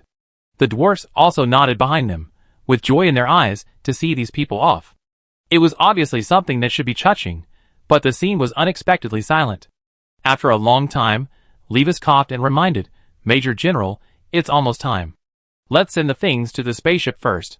As he said that, he was the first to bend down and carry the basket and walked quickly towards the spaceship. Seeing this, the teammates behind him also coughed. Thinking that the princess probably didn't know that they were going to stay at this time, they followed their captain and began to move things with a guilty conscience. Their performance made Moss snore directly, but he didn't expose his teammates. Thinking that the princess might know about this and send them away again, he couldn't help but snort heavily, as if waiting to laugh at these teammates at that time. Su Dai looked at their strange interactions, and thought they were overreacting to departing, so she didn't care. When all the things were moved into the spaceship, Elaine, who had not moved, looked at her and finally said, "Thank you, Elsa, life here is very suitable for you now." The subtext is very clear. This is secretly advising her not to leave this planet, and it is best not to go to the main planet. Su Dai regretted giving the gift. If it wasn't for the face of the people in the advanced team, she wouldn't have given this guy even a piece of fruit. Thinking that the other party was about to leave, Su Dai endured it again and again, but finally rolled her eyes and drove him away. "Major General, your time is up. You will leave quickly, and you should be careful when you leave this planet. If you are accidentally caught in a storm in the abandoned starfield, it will be difficult to predict your life and death, and you will never be able to take care of other people's affairs again." The expression on Elaine's face returned to the previous indifference. After a few seconds, she turned around and walked towards the spaceship without hesitation. Moss followed and was about to leave. After hesitating for a moment, he turned his head and looked at Su Dai, whispering, "Grand Princess, the Major General actually cares about you. I like you here very much, but my family is on the main star. I will explain to everyone when I go back that you are not what the Interstellar Network says. You are an excellent Grand Princess." After saying that, as if he was embarrassed, Moss's eyes quickly moved away from her, and without waiting for Su Dai to speak, he ran towards the spaceship with red ears. It was the first time that Su Dai was praised so positively. Touching her little finger, she felt inexplicably better. This feeling was really good. When the signal station reminded that the spaceship was about to start through the transmission station, the advanced team that originally moved the food came running down again. Su Dai thought they had forgotten something, but these people stood directly beside her, looking like they only followed her lead. Su Dai, has no idea what these people are doing. At this time, the spaceship has slowly moved. Su Dai looked at the people around her who were still motionless. Just as she was about to remind them, these people all saluted in the direction of the spaceship, as if they were saying their final goodbye. In an instant, an idea popped up in her mind. Su Dai, who reacted, looked at the people around her with incredible eyes. Could it be what she thought? At this time, the spaceship had slowly flown towards the signal station. The people around her had not moved yet. The spaceship moved quickly from the signal station to the sky until only a black dot was left. Su Dai finally confirmed the idea in her mind. For a moment, her heart beat too fast. She actually didn't know how to face the next scene. She was afraid that she had guessed wrong. At this time, the spaceship was no longer visible, and the advance team led by Levis fell into silence. Their eyes flashed with guilt and worry, and there was also a trace of courage to fight to the death. In this silence, Levis took a deep breath and turned to Su Dai to salute, saying seriously, "Princess, we are your subordinates from now on. We have completed the irrigation work, and we need the princess to assign tasks next." It's true, at this time, Su Dai had only these 3 words in her mind. She looked up at the people opposite her and counted exactly 12 people, which accounted for more than half of the advanced team, so these people really wanted to stay on her planet. This was the first time someone took the initiative to follow her. This feeling was very novel. Even though her heart had returned to its place, it was still beating faster than she expected, and the smile on her mouth could not help but rise. Under the gazes of these people, Su Dai suddenly felt a little embarrassed. She coughed to stop herself from laughing. "You didn't say hello to me in advance? Aren't you afraid that I don't need you now?" When she said this, her eyes were full of smiles. Everyone who had been paying attention to her knew that the matter was settled. The princess agreed to them. The hearts that had been lifted up in an instant returned to their original position. They also had joy on their faces. They looked at each other, and it was Helen who spoke boldly. "Princess, I know you are a good person. I am sincere. You will definitely not drive us away." Helen is a girl with dark skin. Her short hair and tight clothes make her figure look curvy. Her long legs are very attractive. Su Dai has observed this girl. She is very good at working and beating people. Hearing what she said, the others became dissatisfied. What's wrong? Aren't they sincere? So everyone said that they were sincere, more sincere than rare minerals. Listening to the comparison, Su Dai was more satisfied with those who stayed, but she still said, "You can all stay with me. Let me be frank. I don't like betrayal. I won't keep you if you want to leave. I am usually as warm as the spring breeze to my teammates, and I am always cruel to my enemies. I guess you know this these days, right?" Everyone couldn't help but think of the princess who they thought had accomplished nothing, who smashed the insect's head with one fist, and the strange scenes created by her magical ability again and again. They were refreshed again and again, so that now they can only be convinced and want to follow sincerely. The people in the advanced team looked at Su Dai with light in their eyes, and they didn't seem to be afraid of her warnings at all. Instead, they showed an expression of "this is how it should be." All of Su Dai's harsh words were choked when she saw their expressions. She could only pretend to say, "Since you have lost your spaceship, you should temporarily find a place to build a house around the base camp. I will let Tata and others help you." The advanced team couldn't help but beam with joy when they heard this, and saluted to her. "Got it, Your Highness the Princess."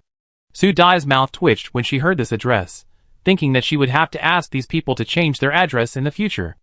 At this time, her mental power captured the sound of babbling. She turned around and saw a white-haired head behind the bushes in front of her. Soon, a tall figure also appeared one after another, and both the big and the small showed their white teeth to her. Su Dai was speechless for a moment. She looked at him with the child in her arms. If she could, she really wanted to roll her eyes to the sky. Why is this guy still here? As if she could see her doubts, Rand blinked his eyes, very innocently.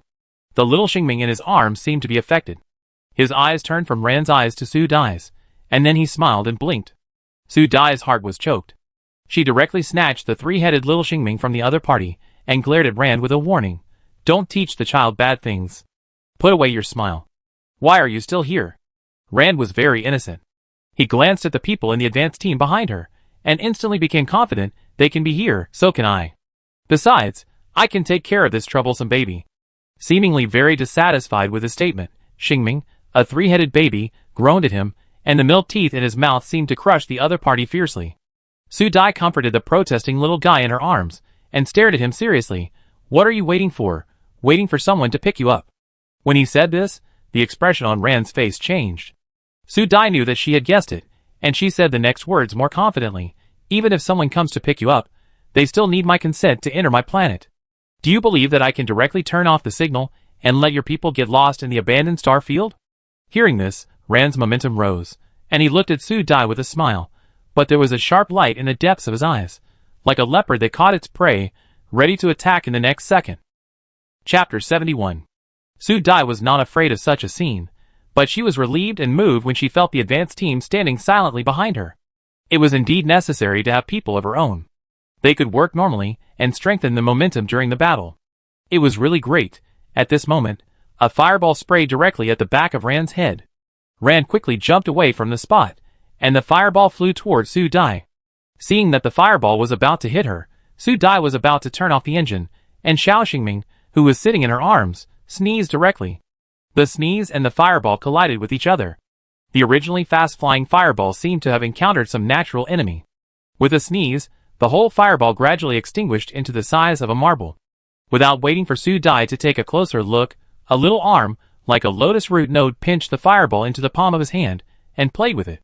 At this angle, Su Dai could clearly see the little guy playing with the fireball like cotton candy, and soon a ball of fire was played away by him, and the most important thing was that his little hands were not hurt at all. As if his disdain was not enough, Xiao Xingming clapped his hands and shouted at the little fat chick in the sky.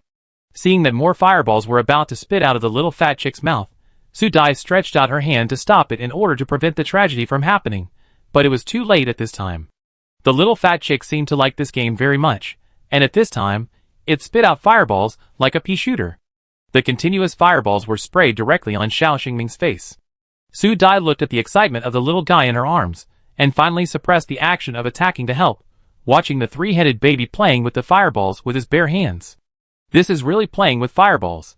It is clearly a flame that can burn everything, but when it comes to Xiao Xingming, he is like a good boy, allowing the little guy to roll and flatten it, until finally all the fireballs dissipated in the little guy's hands. As if he had enough fun, Xiao Xingming yawned and nestled directly in Su Dai's arms. Su Dai looked down at the baby in her arms. The little guy showed her his little teeth and blinked his blue eyes, looking very innocent. If it weren't for the brutal scene just now, who would not praise such a cute child as an angel baby? At this time, Su Dai realized that the little guy in her arms seemed to have many abilities that she didn't know about. It seemed that his innocent look was also imitating someone. Realizing the problem, Su Dai said to Rand, who was still watching the show without hesitation, "You better tell me the truth. If you dare to make any plans behind my back, I will make everyone who approaches my planet go without return." While saying this, she stared at the naughty little guy in her arms, and added to Rand, "You are not allowed to approach Xingming in the future." After saying that, without waiting for Rand's answer, she strode towards the base camp with the already exhausted Xingming in her arms. At this time, only the advanced team and Rand with an unpredictable expression were left in the field. Levis glanced at him and said slowly, "Mr. Rand, the eldest princess is a person who has a clear distinction between love and hate. I don't know what purpose you want to achieve by deliberately approaching the eldest princess, but I believe that the eldest princess prefers to be with upright people."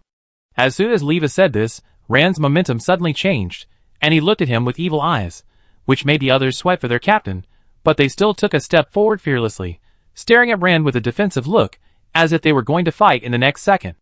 The atmosphere was on the verge of breaking out. After a long time, Rand sneered, and a gloomy voice sounded, "You are really good subordinates of Elaine's sneer, so why do you stay here? You said so nicely, you are not planning something, right?" Helen was the first to be unable to hold back, and directly raised her eyebrows to refute.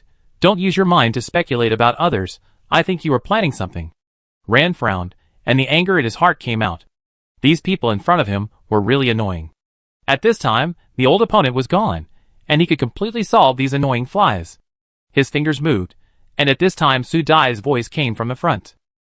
At this time, Su Dai had walked for a while, and found that the people behind had not caught up, so she turned around and shouted, "Levis, why don't you bring everyone back? Do you want to build your room?" The voice broke the upcoming battle. Levis and others looked at each other, and their faces were filled with joy. He solemnly nodded to Rand, who looked unhappy on the opposite side. "Mr. Rand, at least the princess now believes in us more than you. I hope you will always stand on the right side." After that, he turned around and ordered his teammates behind him, "Let's go, His Highness is still waiting for us. Don't let His Highness wait too long." "Yes, Captain." Everyone's voices rang out, and then a group of people passed by Rand with their backs straight, and their faces were full of pride and joy. Until they walked away, Rand was still staring at their backs. After such a test just now, he finally confirmed what he suspected in his heart. These people really left the Empire, and chose little Elsa. Thinking of the other party's warning just now, Rand couldn't help but chuckle. It seems that the little guy is more vigilant than he thought. Thinking of this, he lowered his head, and moved his fingers quickly on his optical brain. Soon, a flying ship was shuttling through various asteroids, like a stream of light in the dark night. The man inside looked at the communication message from the optical brain, with a serious face, and his brows were wrinkled into a pimple. The red-haired young man next to him came forward curiously, and took a look. Before he could say the teasing words, he was attracted by the content on the optical brain. He exclaimed, What does the boss mean? Didn't he say that something very useful happened? Why did he change his mind and let us control our temper? What does this mean? The captain touched his newly grown stubble, thought for a while, and said seriously, maybe the boss is afraid that we will scare the other party, or it may be that the boss was scratched on the head by the interstellar storm when crossing the star field. The red-haired young man nodded in agreement. What you said makes sense, Mao Xiong. We are human beings. The boss is making it too difficult for us to meet the feared interstellar pirates. He must be out of his mind. We might as well give him a warning, so that we can quickly solve the problem for the boss. The people who came over nodded seriously. They are feared pirates. It is impossible for them to pretend to be good people. The boss is really making it too difficult for them. At this time, Su Dai has marked out a piece of land on the abandoned star for Tada to build a small house with the dwarves and the advance team. This is the base camp. In case of any crisis, they can evacuate here at any time. In the following days, she will make the final improvement to the defense system of the base camp and turn it into a safe fortress. When the dwarves heard that the people in the advance team would be their companions in the future, they were surprised and then happy. In their hearts, Su Dai's words were like God's will. They would only obey and never have any doubts. So the people in the advance team, who had just started building the new house, were given a handful of fruits. The dwarf Tada nodded happily and said to them, now we are companions. Since we are companions, we will share some of ours with you.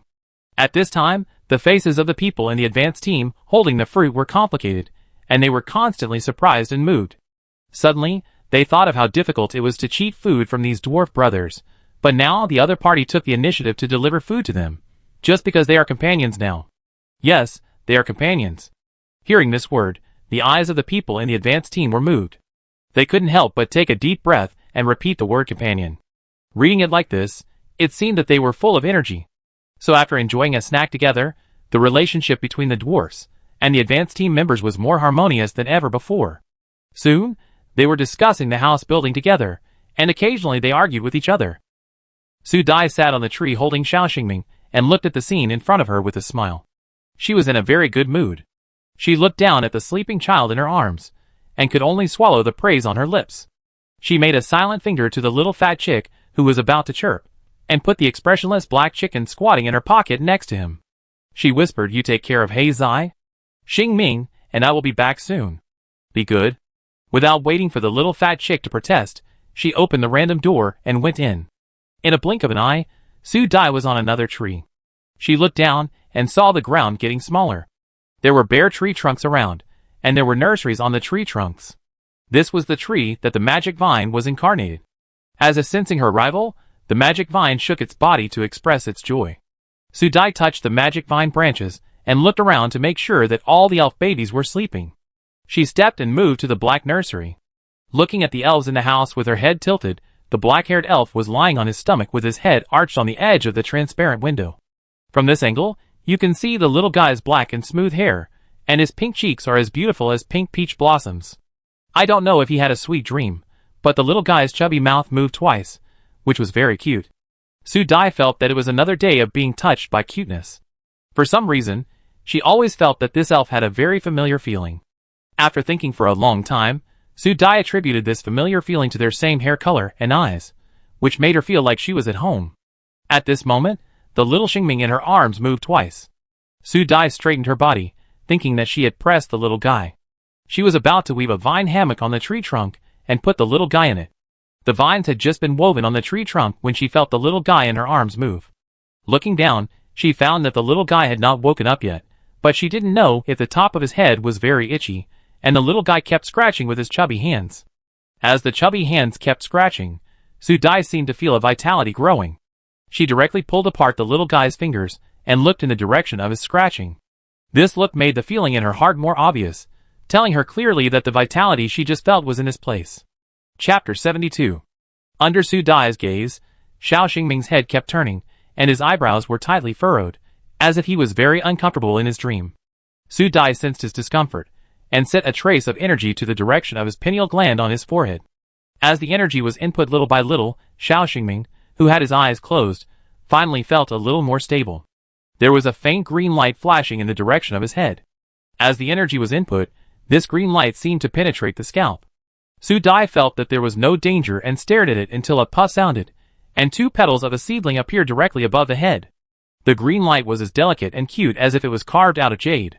Looking at this familiar thing, Su Dai's eyes were stunned, and she was slightly stunned. Isn't this a bean sprout flower? As if responding to her, the bean sprout flower that had just emerged from its head shook its green little body, bent to 90 degrees, and then bounced back, looking very soft.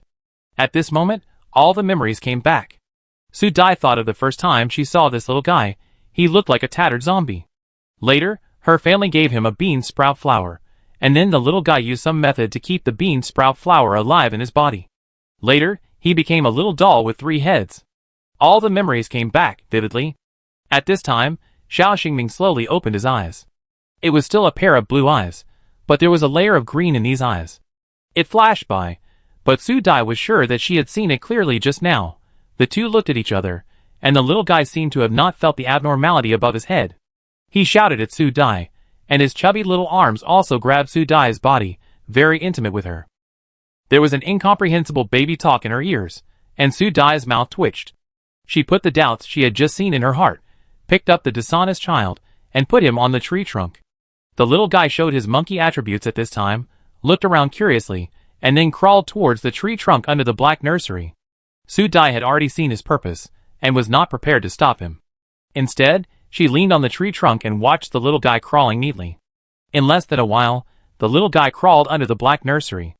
Xiao Xingming looked at the black nursery above, which was within reach, tilted his head, and babbled in the direction of Su Dai.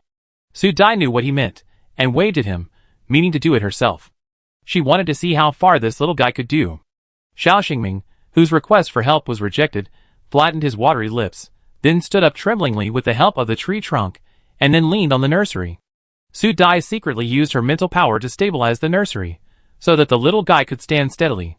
At this time, Xiao Xingming stared at the elves in the nursery with a focused look, but the seedlings of bean sprouts above his head were swaying back and forth, looking very happy. After watching for a while, it seemed that nothing happened.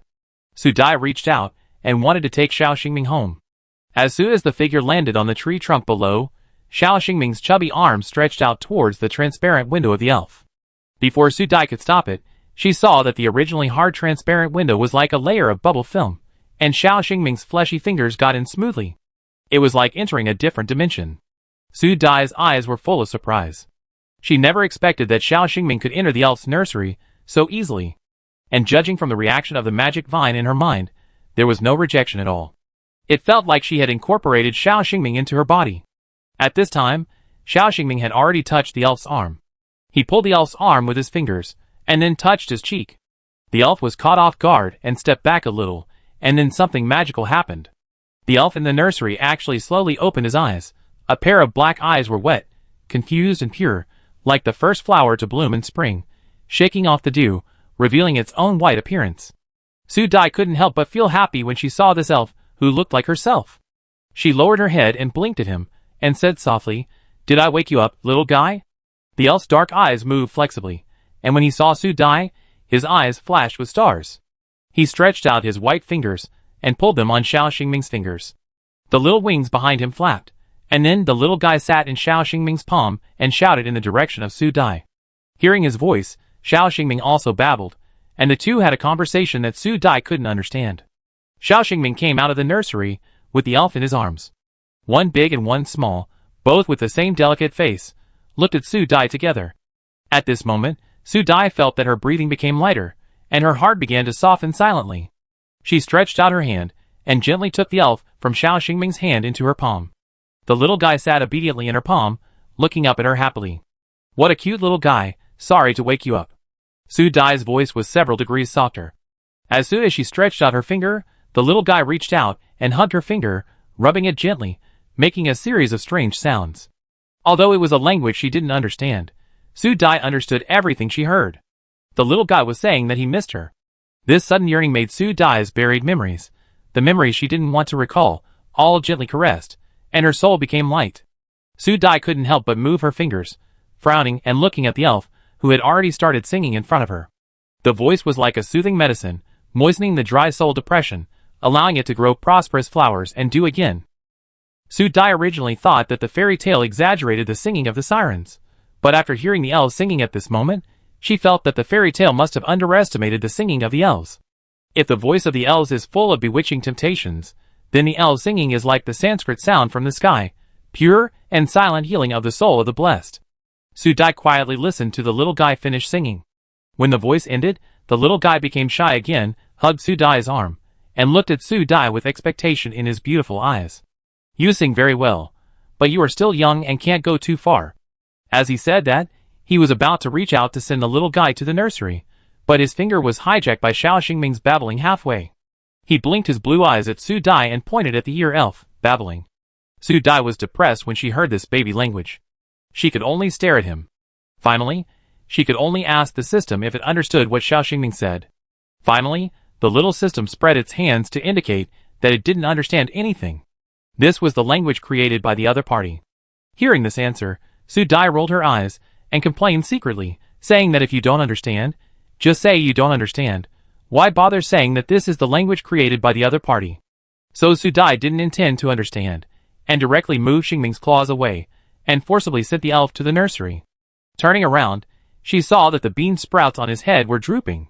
Su Dai was about to comfort him, but the elf in the nursery also lay on the transparent window and looked at them eagerly. That look was really pitiful and soft-hearted. Su Dai almost softened her heart, but still hugged Xingming, who was about to reach out to scoop the elf again. "Good Xingming, the elf is going to sleep, otherwise it will not grow up as well as other companions. You don't want to see your little friend become the weakest elf, right?" Xingming blinked his eyes with thick eyelashes and looked at Su Dai. The little three-headed body sighed, reluctantly released his claws, and looked at Su Dai with a look of compromise. Su Dai had a lot of questions in her head.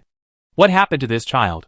The one who responded to her was Xiao Xingming, who shook his head, climbed into her arms, pointed in the direction of the base camp and babbled. Su Dai understood a little bit of this sound. This baby wanted to go home. Su Dai had no choice but to input a little of her own energy into the nursery, looking at the little elf, who was still staring at her. As the energy entered, the little elf was quickly wrapped by the energy.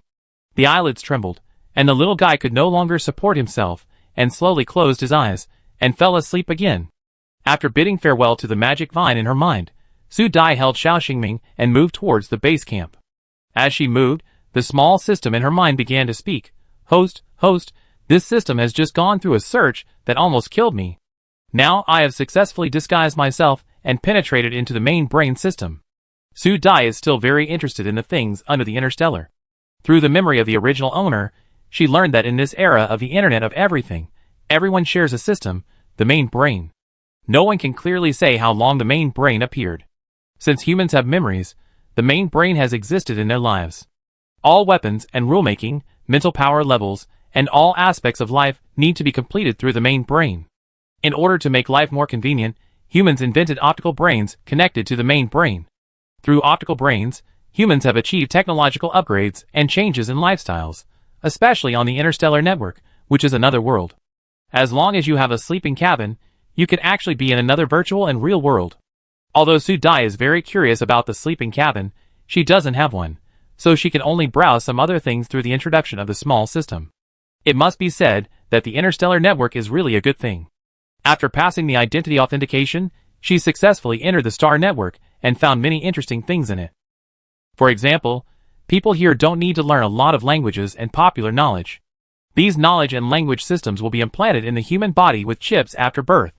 The chips here already include all the knowledge and language systems needed. New humans no longer need to spend a lot of time learning existing knowledge and languages. This also greatly saves the time spent on this part of human life. People can directly mobilize the chip in their brain to read as long as they need it. Seeing this with relish, Su Dai curiously mobilized her brain with the above method and found that except for the original owner's various useless memories, there was no chip that stored a lot of content as mentioned on the star network. So Su Dai asked the small system in confusion, "Is my method wrong? Otherwise, why can't I feel the content of the chip in my mind? Her body is the real princess of the empire. Logically, she must have been implanted with a chip when she was born. This situation should not happen." Not only Su Dai was puzzled, but the small system also did not think of this problem. So after a check, it said seriously, "Host, after this system's careful inspection, there is nothing implanted in your body. Maybe this is why you look dumber than others." Hearing the system seriously say that she is stupid, Su Dai's surprise was replaced by the idea of beating someone up. Just when she mobilized her mental power to let a guy who has been getting more and more arrogant recently see who is stupid, the small system that sensed the danger immediately made up for it. Host, I'm not talking about you now, I'm talking about you in the past. In case Su Dai didn't believe it, the small system also gave an example. I have seen your memory fragments, which are all about you when you were in school because of lack of common sense. I was isolated because of my lack of knowledge, and later I was deceived and broke the law because of my lack of common sense. In the end, this fate was all my fault because of my lack of education. Although this example was really ridiculous, Su Dai had to admit that there were certain reasons why the original owner could get to where he is today, but these were all the original owners, and had nothing to do with her, Su Dai. She would never admit that she was an uneducated idiot. After silently repeating several times not to argue with this little system that knew nothing, Su Dai was able to deal with it calmly when she heard the other party's example, and she could also express her own opinions when the other party finished speaking, which made the little system that was just about to show off instantly wither, and said reluctantly, Host, we need energy and materials. We have to earn some interstellar coins. Hearing this, Su Dai's mind was full of question marks. Interstellar currency should mean money, right? If Xingming hadn't cried out, she would have almost pulled off the bean sprouts on the little Xingming's head. After reacting, she quickly rubbed the little guy's head. While rubbing his head, she listened to the small system talking about earning interstellar currency. Host, we are going to develop the third phase of Shishan District, which is also the last piece of land. The land here is very special. I have tested it. We need to buy some resources that are not available on our planet to repair this land with energy leakage. Listening to the small system picking up a long paragraph of professional terms, Su Dai finally summed up a central idea, that is, they need money now, and they may not be able to buy the required resources even if they need a lot of money, so they can only spend more money. So there is only one way in front of Su Dai at present. She needs to think about how to earn interstellar currency, or a lot of interstellar currency. After looking around and analyzing it, the small system directly created a virtual portrait for her. While creating the portrait, it explained, Host, I'm telling you that I've seen all kinds of live broadcasts on the Star Network, and they are the most profitable. Look, this planet exploration blogger has bought a remote planet by integrating into the Alien Life live broadcast. Look, there is also this anchor who is gathered by fighting on various planets. Look, there is also this.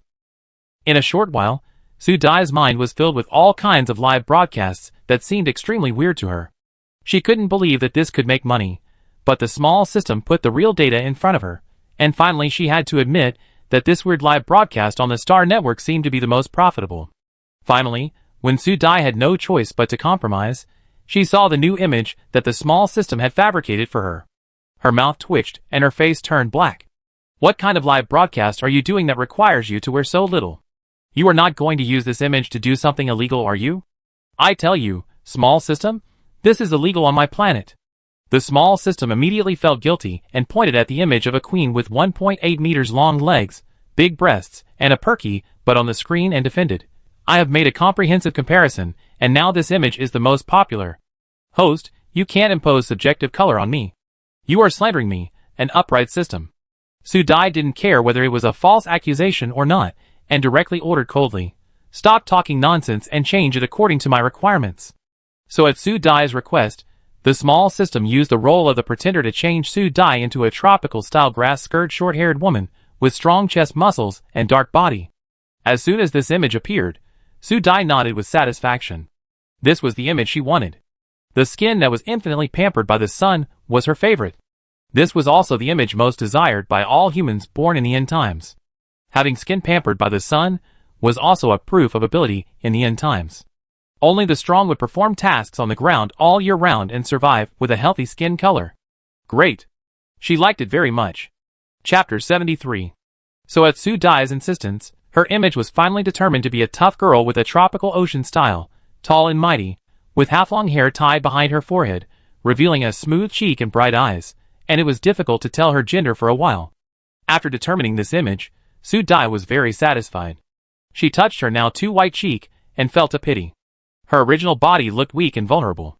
If she could grow up like this on the screen, it would be perfect.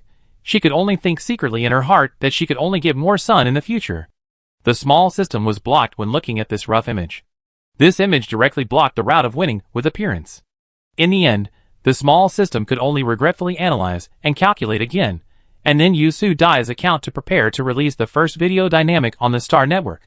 Su Dai looked at the video of the flowers blooming little by little under the magic lamp, and felt that her plantation was unusually beautiful when photographed from this angle.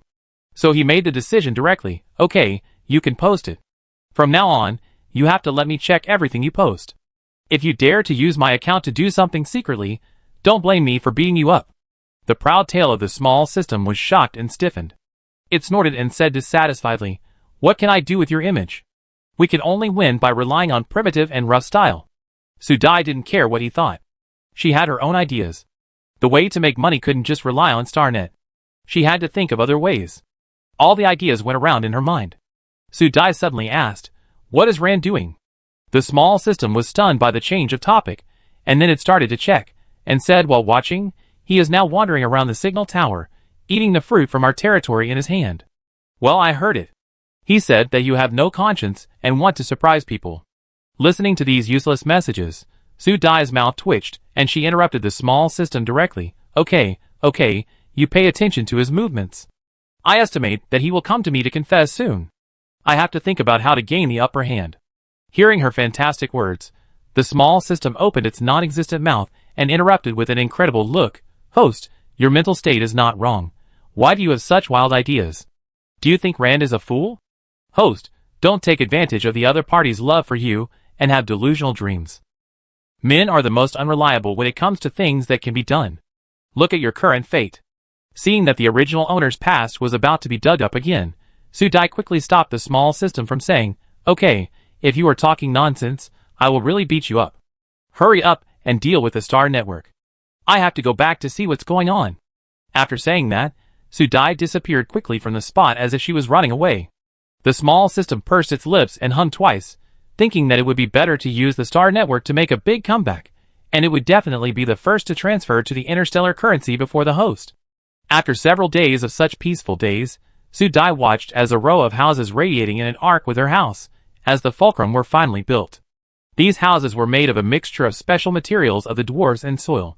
Su Dai planted mucus vines around the houses.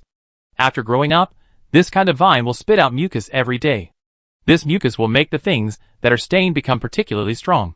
Once a thick protective film is formed outside the house will automatically have the effect of warm in winter and cool in summer. When the white mucus stains the entire outside of the house, the mucus vines will wrap the entire house, making the wrap building highly camouflaged when in danger. So when Su Dai planted the mucus vines, everyone in the advanced team carefully protected the vines with fences in front of their own walls. Thinking of what their houses would look like in the future, everyone's faces were filled with joy, and they couldn't help but look at Su Dai frequently, looking like they wanted to talk but were embarrassed. Su Dai had noticed their little movements a long time ago, raised her eyebrows, and deliberately asked, "Are you still not satisfied?" As soon as this was said, everyone shook their heads quickly and shouted in unison, No. Su Dai raised her eyebrows and looked around, and finally looked at Levis, asking him what was wrong with these people. Levis was a little embarrassed, but when he thought of the taste of the meatworms, he ignored his inner shame and pretended to be calm and said, "Your Highness, I wonder if we could also get the meatworms in the future?" It turned out that he wanted to eat meat. She thought it was something else. Su Dai thought about it and asked, "Except for this, what else do you want?" Levis coughed, his eyes flickered, and a trace of embarrassment flashed across his face. "Your Highness, if possible, can you ask Lord Shinyo to lend me some fire? This can't be blamed on them for being useless. The main reason is that they use the fire they made to grill meat these days. Although the taste is also delicious, it is not as delicious and amazing as the one they ate at the Grand Princess's place. They felt like their hearts were scratched by a cat these days. Whenever they thought of that taste, they swallowed their saliva. I really want that bite of insect meat." They were very puzzled why the insect meat roasted by the fire of Xiao Feiji was so delicious. Hearing this question, Su Dai couldn't help but smile slightly. In order to solve their doubts, she directly called Xiao Feiji and asked him to spray a fireball on the spot. Su Dai put the fireball in her palm, touched Xiao Feiji's head, and gave him a handful of snacks before coaxing him away. Then she put the fireball in front of the advanced team, and said in the puzzled eyes of everyone, "You use your mental power to feel it." Although everyone was very confused, they still followed Su Dai's instructions, and closed their eyes to feel the fireball in front of them. This was something they had never done before, so when they first guided their mental power to perceive, they made mistakes several times. Seeing their helpless look, Su Dai asked them to close their eyes, and continue to feel. While talking, she also released some energy, commanding these energies, and guiding everyone's mental power to reach the fireball. So when everyone's spiritual power touched the fireball, they felt a burning sensation. They followed Su Dai's instructions, and began to feel it slowly. Then they vaguely saw that the fireball was composed of different energy elements. These energies kept jumping. When they touched these flame energies in their spirits, they seemed to absorb some of the energy in the flames. These energies made their spiritual power several degrees more active than usual. Some were faster and some were slower, but after repeated experiments, everyone felt the benefits brought by the energy contained in the flames. Although they were very small, they were also real benefits. This novel experience and discovery made everyone excited, and their eyes looking at Su Dai were also filled with burning light. If there was a mirror at this time, they would find that their eyes were exactly the same as the crazy eyes they used to complain about the dwarfs. Su Dai, who was stared at, smiled calmly. She had long discovered that the cultivation methods of the imperial people were different from her own. Now seeing their shocked and dazed faces, Su Dai was very pleased. The young people are teachable. So she said, "You have been here for quite a while. I believe you have also discovered many differences here.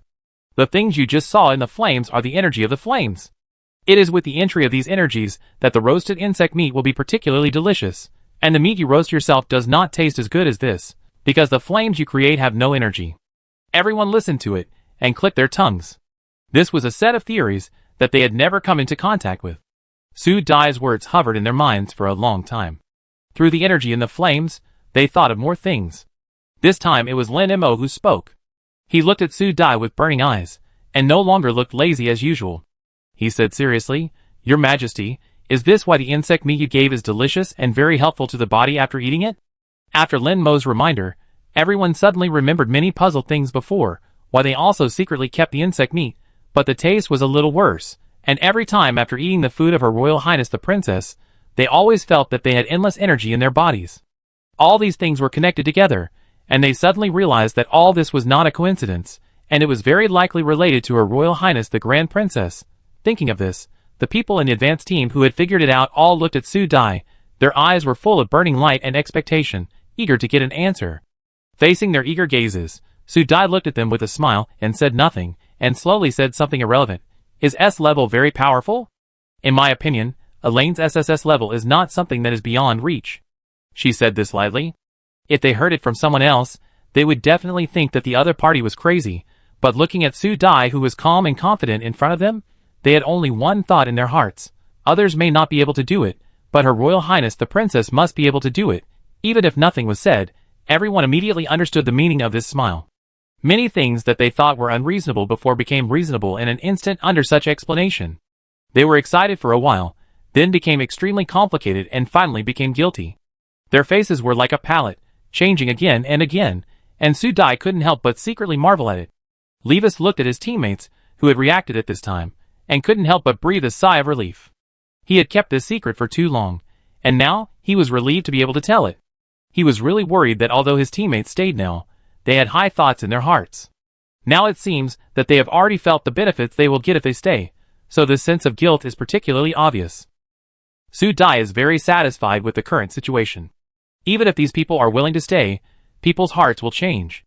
If there are more benefits in the future, no one can guarantee that these people will not sell themselves out. She must have a bigger carrot hanging in front of everyone. With such temptation in front of her, she is confident that no one can offer a higher temptation than her. After all, it is difficult for the Empire to improve its ability.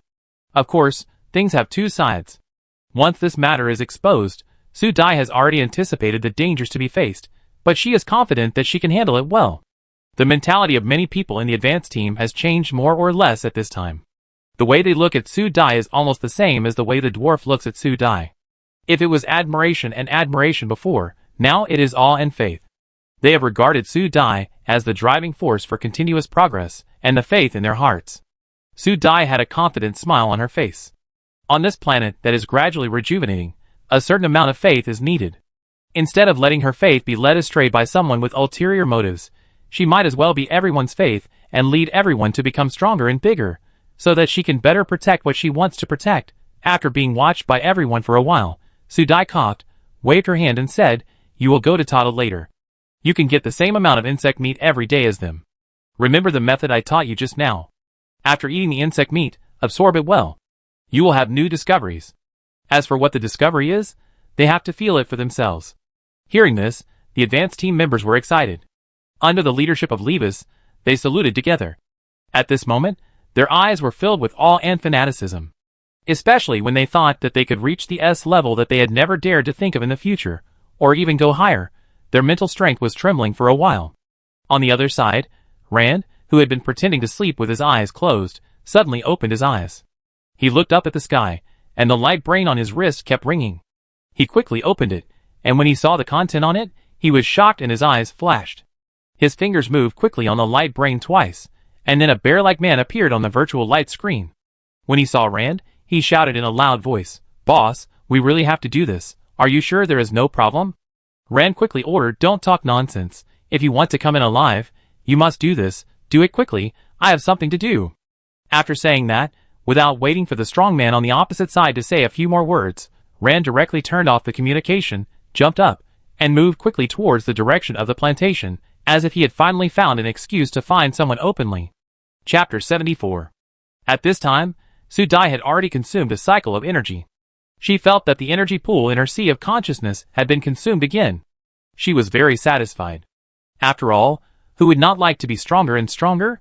Before she could be happy for a while, she felt someone entering her territory. At this time, the small system also shouted in her mind, "Wow, host, how did you know that Rand would come to you?" Su Dai snorted and thought that I said so many words to him and let him approach me before, just to make this suspicious person think that he knows her very well, so that she can let this fox have more ideas, and some cooperation will come naturally.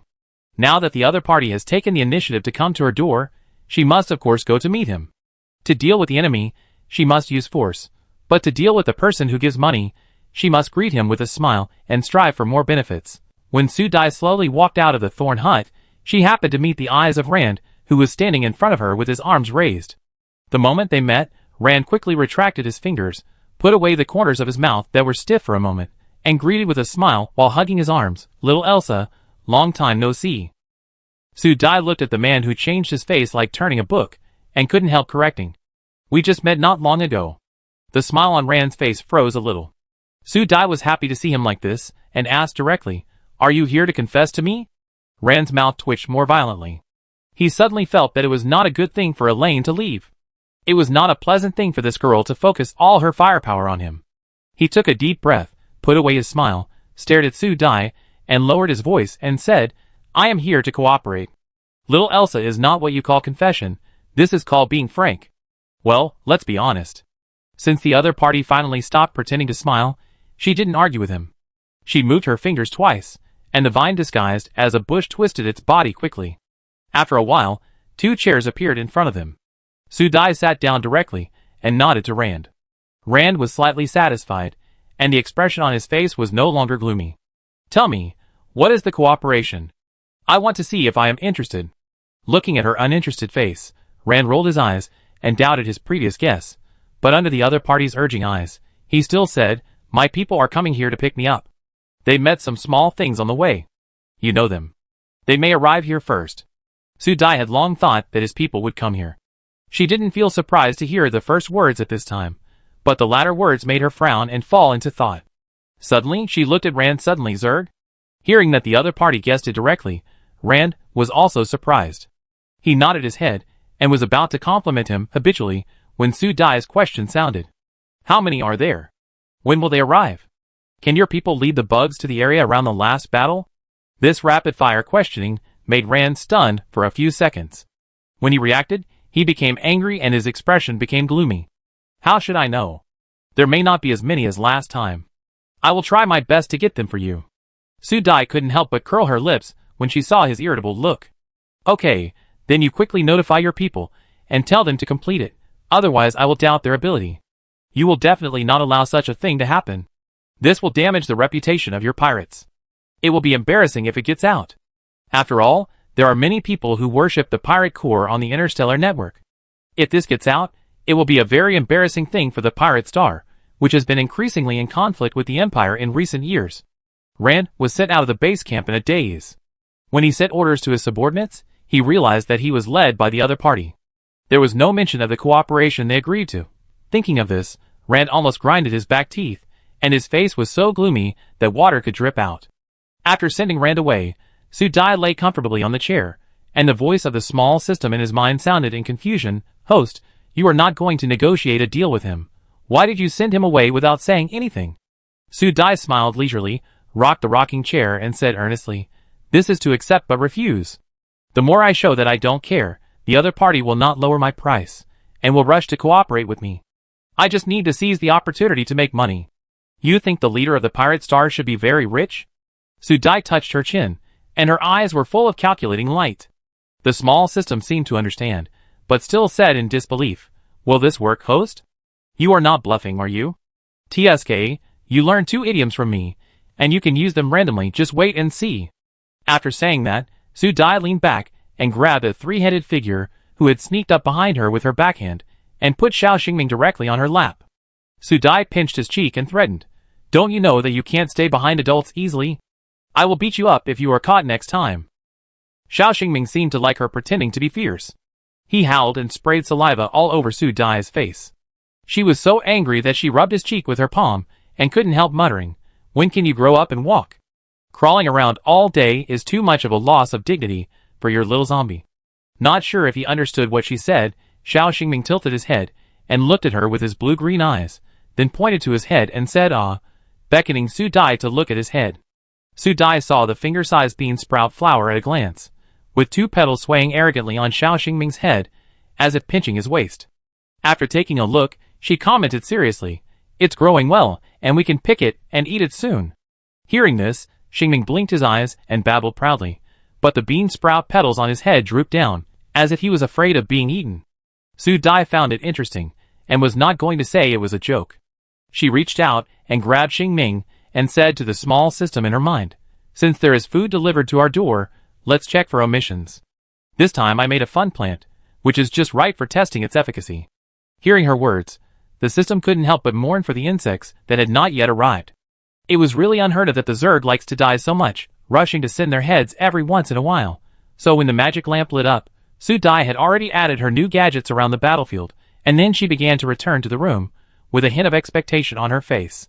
When the next day came, Su Dai got up early, and when everyone finished breakfast and waited for her to arrange their work, Su Dai announced the news. Hearing that there were bugs about to enter the planet, everyone's expressions were as expected, all rubbing their hands in excitement. After the last cooperation, Su Dai felt more confident about the people following her. When they were almost done discussing, she raised her finger, and everyone immediately quieted down, looking at her intently, waiting for her next words. "Since the food is delivered in a hurry, we can't waste it. Let's see if we can catch it alive this time. Those that are too ferocious can be killed directly." At this point, Su Dai's voice suddenly changed, and she raised her voice and shouted, "Can you do it?" "Yes! Yes! Yes!" The shouts rang out, and the fighting spirit was booming for a while. Everyone's heart and eyes were full of food delivered to the door, and there was no fear of fighting at all. Without Su Dai's mobilization, the emotions were already so high that they were about to overflow. Rand, who was preparing to notify the insects of the action, heard the overwhelming shouts as soon as he walked to the periphery. He stopped and listened to the shouts that were louder and louder. Obviously, the battle had not started yet, but these people seemed to be celebrating the victory. It was really arrogant, but thinking of someone's amazing fighting power, Rand could only grit his teeth and had to admit that these guys had the capital to be arrogant because of certain people, so he turned around and left, thinking that this trip was unnecessary. Then everyone followed Su Dai's instructions, and found various strongholds. These strongholds were based on the attack points arranged by the last Zerg killing. 2 or 3 people worked together in one position to cooperate in the battle. At noon, Su Dai suddenly felt a movement in the sky. Something has entered the planet. At the same time, the small system was also reminding her in her mind. After the upgrade, the small system has become much more sensitive, and will not fail at the critical moment. As soon as the alarm message came out, Su Dai blew the whistle. The long whistle sounded directly in the sky.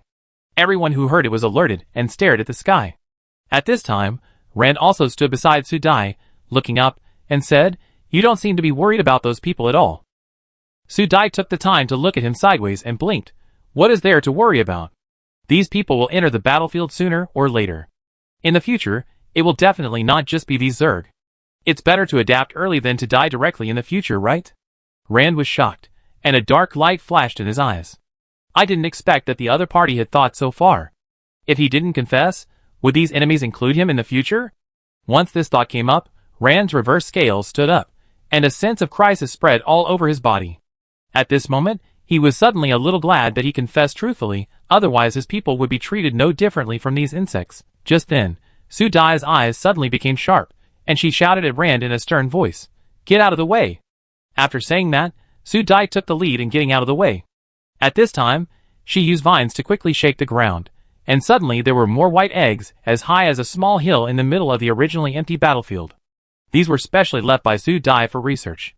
Now she took them all out to attract the insects in the sky and let them walk accurately into the trap range. At this time, the sky, which was still bright, was suddenly darkened, and the black spots above the sky became larger and larger, until Su Dai's mental power saw all the insects rushing down. Within the range of mental power capture, Su Dai had accurately scanned each insect. 388 bugs. There are not many of them, just a small Zerg team. Now Su Dai is even more confident. A long whistle resounds in the battlefield. Everyone holds their weapons and stares at the black shadows approaching from above. Their eyes have automatically transformed a group of black shadows into a particularly large piece of meat. If they hadn't waited for Su Dai's order, some people would have been unable to control themselves and would have fought head-on. As time passed, a dense buzzing sound came from the sky, and everyone was shocked. The Zerg has arrived. Everyone began to rub their hands, just waiting for the Zerg to arrive, and they began to kill. At this time, the sky suddenly darkened within a few seconds, and the huge bugs flew directly towards the eggs. Everyone held their breath and waited for Su Dai to sound the battle horn. They stared at every movement in front of them with burning eyes. As the insects approached, everyone was ready, but something shocking happened the next second. Everyone stared with their eyes wide open as if they hadn't reacted, and their mouths opened into an O shape, as if they had seen a ghost. Chapter 75. These insects seemed to have aimed at the target and rushed straight towards the eggs, but when they reached a distance of 3 meters from the ground, beams of silver light sprayed around them like a fishing net, and then the dense white silk thread formed a net that directly wrapped the insects in it. As these insects flapped their wings and struggled hard, the net wrapped around them tightened more and more. In less than a minute, the sound of insects falling continuously came from the ground. The insects in front fell, and the insects behind also rushed down one after another, so beams of silver light flashed around continuously, and these lights quickly condensed into a net when attached to the insects. In less than a while, all the insects that rushed down from the sky were caught. Boom boom boom. Bang bang bang. The sound rang out continuously like a meteorite falling to the ground. The dwarves and the advanced team, who were ready for the battle, stared at the scene in front of them in amazement. They felt as if they were hallucinating again. Otherwise, how could they see such an incredible scene? Are the bugs so easy to catch now? Or are these bugs actually the old, weak, sick and disabled bugs of the Zerg? But when they saw the shiny and extremely sharp shells and claws of these bugs, they directly threw away the idea of being old, weak, sick and disabled. Haha, who can tell them what is going on now? The pirates felt that they were really like fools at this time, holding weapons but not taking action. The agreed battle was about to end like this? Not only did they think so, but Rand was also stunned for a long time and did not react to this sudden situation, especially when he saw the bugs falling on the ground. These bugs were still alive and made a buzzing sound. His face was distorted in an instant, and he didn't know what expression to put on. Everyone had only one thought in their mind. This fighting style is really too exaggerated. It is unprecedented. For a moment, Su Dai's danger level was raised several levels in his mind. He had completely given up the idea of kidnapping someone to be a pirate wife. If he really did that, his pirate planet would most likely change hands. Rand was so shocked that he forgot that his subordinates in the sky had entered the planet with Su Dai's permission, and they still followed the bugs into the planet, so that they in the sky could see the situation below clearly through the screen on the ship. For a moment, all the people watching in the ship were stunned. The captain had been hovering in the air. Because he was too shocked, the ship dared not land for a long time, and even wanted to turn back. The captain directly suspected that they had entered the wrong planet, otherwise how could they see such a weird picture? Ha ha, ha ha, ha ha. For a long time, they silently put down their sleeves that had been rolled up, looked at each other, and saw a trace of embarrassment. The previous bold words were like a slap in the face joke against this scene, making them look particularly ridiculous. Fortunately, the ship's communicator sounded at this time to break this awkward moment. Mao Xiong quickly answered the call, and immediately heard Ran's unhappy voice. What are you doing? Why don't you come down? Everyone was alerted. Mao Xiong almost knelt down, and asked in a low voice, Boss, are you sure this is the abandoned planet you mentioned? Are we really in the right place? Rand on the other side was silent for a while, and then he said calmly, Stop talking nonsense, come down quickly. After that, the communicator beeped and hung up. Everyone looked at each other. Finally, the captain directly executed the order, and drove the ship to land at the signal station below. Su Dai looked at the huge aircraft in the sky, squinted her eyes, and felt it. When she was sure that the other party was within her control, she could not pay much attention to it. She turned her head, and focused her attention on the insects on the ground that were wriggling slightly. These insects were paralyzed, and could not move. Only their mouths could make annoying buzzing sounds. She lowered her head, and began to check the status of each insect. The dwarves and the advance team who were hiding at the attack point, and preparing to fight also reacted at this time. They looked at the weapons in their hands, and then at their companions. Did they win by lying down? After looking at each other for a while, they walked out of the hiding place with weak steps. The dwarves were straightforward and now fell into a carnival. They surrounded Su Dai and looked at these living insects curiously. Some of the brave ones even touched their shiny shells with their hands curiously. The advance team was attracted by the plants that could spin silk into a web. They saw a rows of plants that looked like lotus leaves growing around the battlefield for some reason, but these plants were twice as tall as an adult. They were harmlessly shaking branches as thick as an adult's thigh, and they didn't look like they were going to attack people. Taizan swallowed his saliva and couldn't help but exclaimed, Oh my god, the princess really has everything here. This thing looks pretty good. How can it spin silk? How does it work? Others were also very curious. Lin Emo reached out and wanted to touch it, but was stopped by Levis. He pointed to the front with his eyes, and said in a low voice, Don't worry, someone will experiment for us. Following his gaze, the members of the advance team saw a group of people walking towards this direction in a mighty manner. Seeing their appearance, the members of the advance team were embarrassed for them. From these people, they seemed to see themselves in the past, who were very brave. The members of the advance team exchanged glances, and walked towards Su Dai together. At this time, they had to stand with Her Royal Highness the Princess. At this time, the members of the pirate group had seen the boss, who had disappeared for a long time. Everyone excitedly stepped forward to hug him, but they were all knocked over by Rand's fists. The members of the pirate group were all beaten with a smile, but the smile on their faces could not be stopped. Their boss was indeed an indestructible cockroach who could survive anywhere. When seeing these subordinates, Rand's face also improved a little, and he was about to walk towards Su Dai with his people. At this time, the members of the pirate group remembered the weird scene just now. As they approached the battlefield, their eyes were shocked by the scene in front of them. The ground was covered with huge bugs. All kinds of bugs were tightly wrapped in white nets without exception, leaving only half of their hideous heads exposed. It was the same as what they saw on the ship screen, and the scene was even more spectacular and shocking. The bear walking beside him couldn't help but whispered, Boss, what kind of new weapon is this? Can we buy it from the owner of the planet? I didn't expect that an abandoned planet could have such a good thing. If you hadn't said not to move, we would have started robbing. What kind of business are they doing? They are pirates.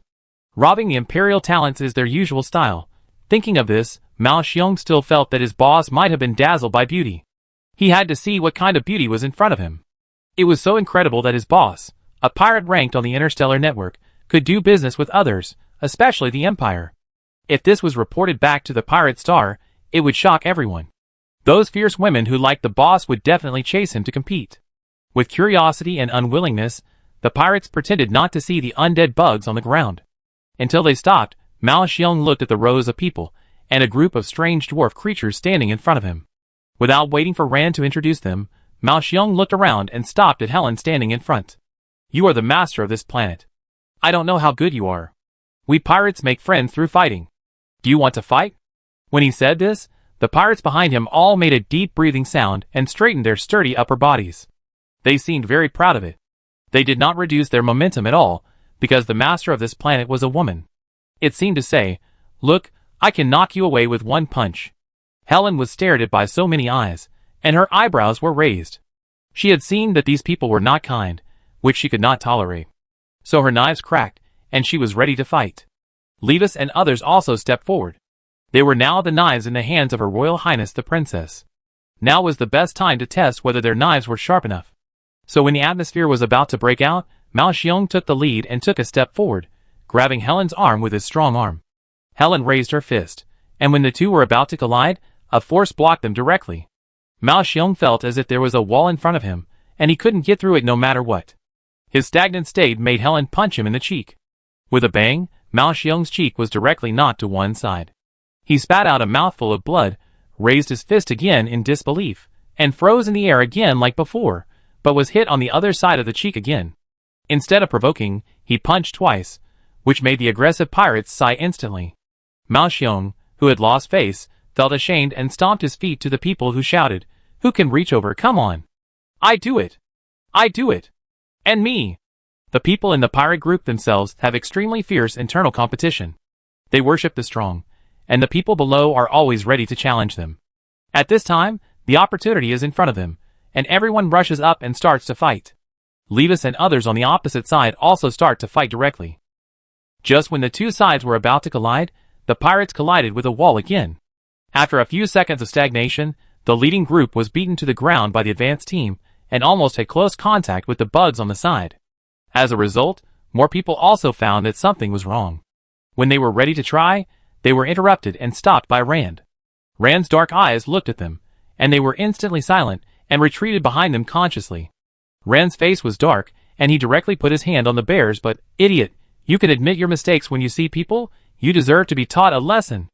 After scolding, he tilted his head and looked at Su Dai, who was squatting in front of the bug and pulling the bug's beard, and said helplessly, "Little Elsa, are you relieved?" Hearing his voice, the pirates were stunned and looked in the direction of their boss. What did that mean? In the eyes of the pirates, Su Dai clapped her hands, then stood up slowly, walked to the front of the advanced team, looked at the group of strong men behind Rand, and said to Rand with a smile, "It's not very satisfying. These people are too weak. It would be better if Mr. Rand fought with me." Su Dai didn't say this jokingly. She had this idea a long time ago. She wanted to fight with this interstellar strongman, and see what level her ability was in the interstellar. Seeing her eager to try, Rand crossed his arms, and said with a smile, "We will have a chance to fight. Little Elsa and the others are all asking for a beating. Just beat them up. We have more important things to discuss." Su Dai was delighted, knowing that the big fish was about to be hooked, but seeing the surprised and indignant subordinates behind him, Su Dai suppressed his joy, said with a disinterested O on his face, and said perfunctorily, "Let's do it another day. We still need to clean up the battlefield. You must control your people, and don't let them enter my planting area. Don't go into the garden, and don't take anything, or you will bear the consequences." After saying that, Su Dai turned around and told the people behind her, "Everyone, get ready, work together to send these insects to the base camp. I will kill the insects with red marks on the spot." Everyone shouted, and with the help of the magic vine branch, they began the grand transportation task. In fact, the magic vine branch was mainly responsible for the transportation. The advanced team, and some dwarves directly took on the task of killing the insects. Many people also asked with a smile whether these insects could be eaten. Su Dai smiled and nodded, telling everyone that the insect meat needs to be purified before eating. The selected insect meat tastes a bit special, so everyone should be prepared. Everyone was excited and didn't take this to heart. They just thought that their god's envoy/grand princess was really nice. She even reminded them that the insects tasted special and must be very delicious. Everyone swallowed their saliva at the same time, thinking that the roasted insect meat they were obsessed with recently. This meat was determined to be very delicious by the god's envoy/grand princess. How delicious must it taste? Thinking of this, everyone's eyes changed when they stared at the insects, and they looked green like some kind of creature that had been hungry for days and nights. Rand and his group watched them work without paying any attention to them. Except for Rand, everyone in the pirate group stared at Su Dai with wide eyes, especially when they saw her soft face. Carrying a bug and walking briskly, their eyes almost broke. This is the master of this planet? Are you kidding me? The original owner could not answer this question. They all turned their eyes to their boss. In response, Rand laughed, as if he was disgusted by how embarrassing they were just now. The strong men in the pirate group felt that their faces were hurt, but it seemed not enough. Rand was still making up for it. "Dare to act on your own, idiots. She was the one who made fun of you just now. You should be glad that she didn't fight with you personally, otherwise The meaning was obvious. The pirate group felt that their cheeks hurt more at this time, especially the leader Mao Xiong, who felt that he couldn't have a rough face anymore. He felt that what he saw and heard today was beyond the reasonable range, and everything was like an illusion. So they just watched Sue die as people moved the bugs on the ground like they were injected with hormones. They didn't understand and didn't dare to ask. They could only hold it in. They always felt that everything in front of them was not real. However, something happened at night, and bursts of majestic noises came directly from the direction of the battlefield. Chapter 76. When the magic lamp lit up, the bugs on the battlefield had been cleared. With the help of the magic vine branches, hundreds of bugs moved very quickly. Sue Dai threw the remaining live bugs into the arbitrary door one by one. After she placed all the bugs behind the base camp, she heard a series of howling sounds coming from the back of the battlefield as soon as she arrived at the back of the battlefield. The sound pierced the sky and was very miserable. Those who heard it couldn't help but stand up the hair on their backs. The people who were decomposing the bugs looked at each other, and finally put their eyes on Sue Dai, who was using energy like a ritual, as if waiting for her to make a decision. Sue Dai was combing the toxin-containing part of the last worm's body. Noticing the looks of the crowd, she waved her hand and said, "It's okay. If you want to watch the fun, you can go and have a look. If you don't go, they will come over later." After she said that, another shout came from the front. Lin Mo's eyes flashed, and he replied with a smile, "Your Highness, I go and have a look and come back." Sue Dai glanced at him and waved to the advance team, asking them to go and have a look if they wanted. The advance team, who got the consent, happily drew their lightsabers and moved quickly in the direction of the sound. In the end, only Levis was left in the field. Sue Dai looked at him in confusion and asked, "You're not going?" Levis carefully dissected the insect meat in his hand, and now he accurately found the position of the cervical vertebrae. He cut it directly into the joint point with one knife. With a click, the insect's head fell off. He smiled at Sue Dai and answered seriously, "Your Highness, I have already guessed what it is. There is no need to go and see. Besides, Your Highness, didn't you say that they will come to you in a while? Why should I waste this time?" "Great. Excellent. He is indeed the talent she has chosen."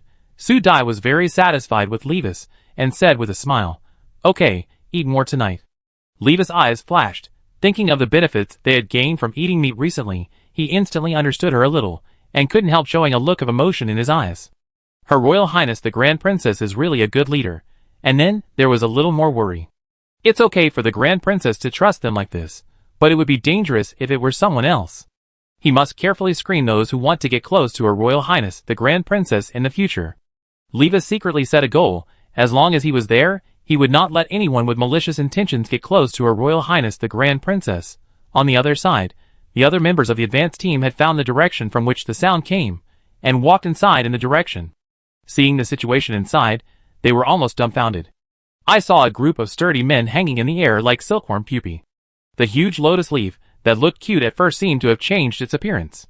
The leaf split into a huge mouth, and it was about to swallow these human-shaped silkworm pupae. This made the other pirates, who escaped the disaster below, have to watch anxiously. As long as they take a step forward, these terrible plants will spray silk nets to wrap them up, and then they will face the fate of being eaten like their companions. The bear stomped his feet on the spot and cursed.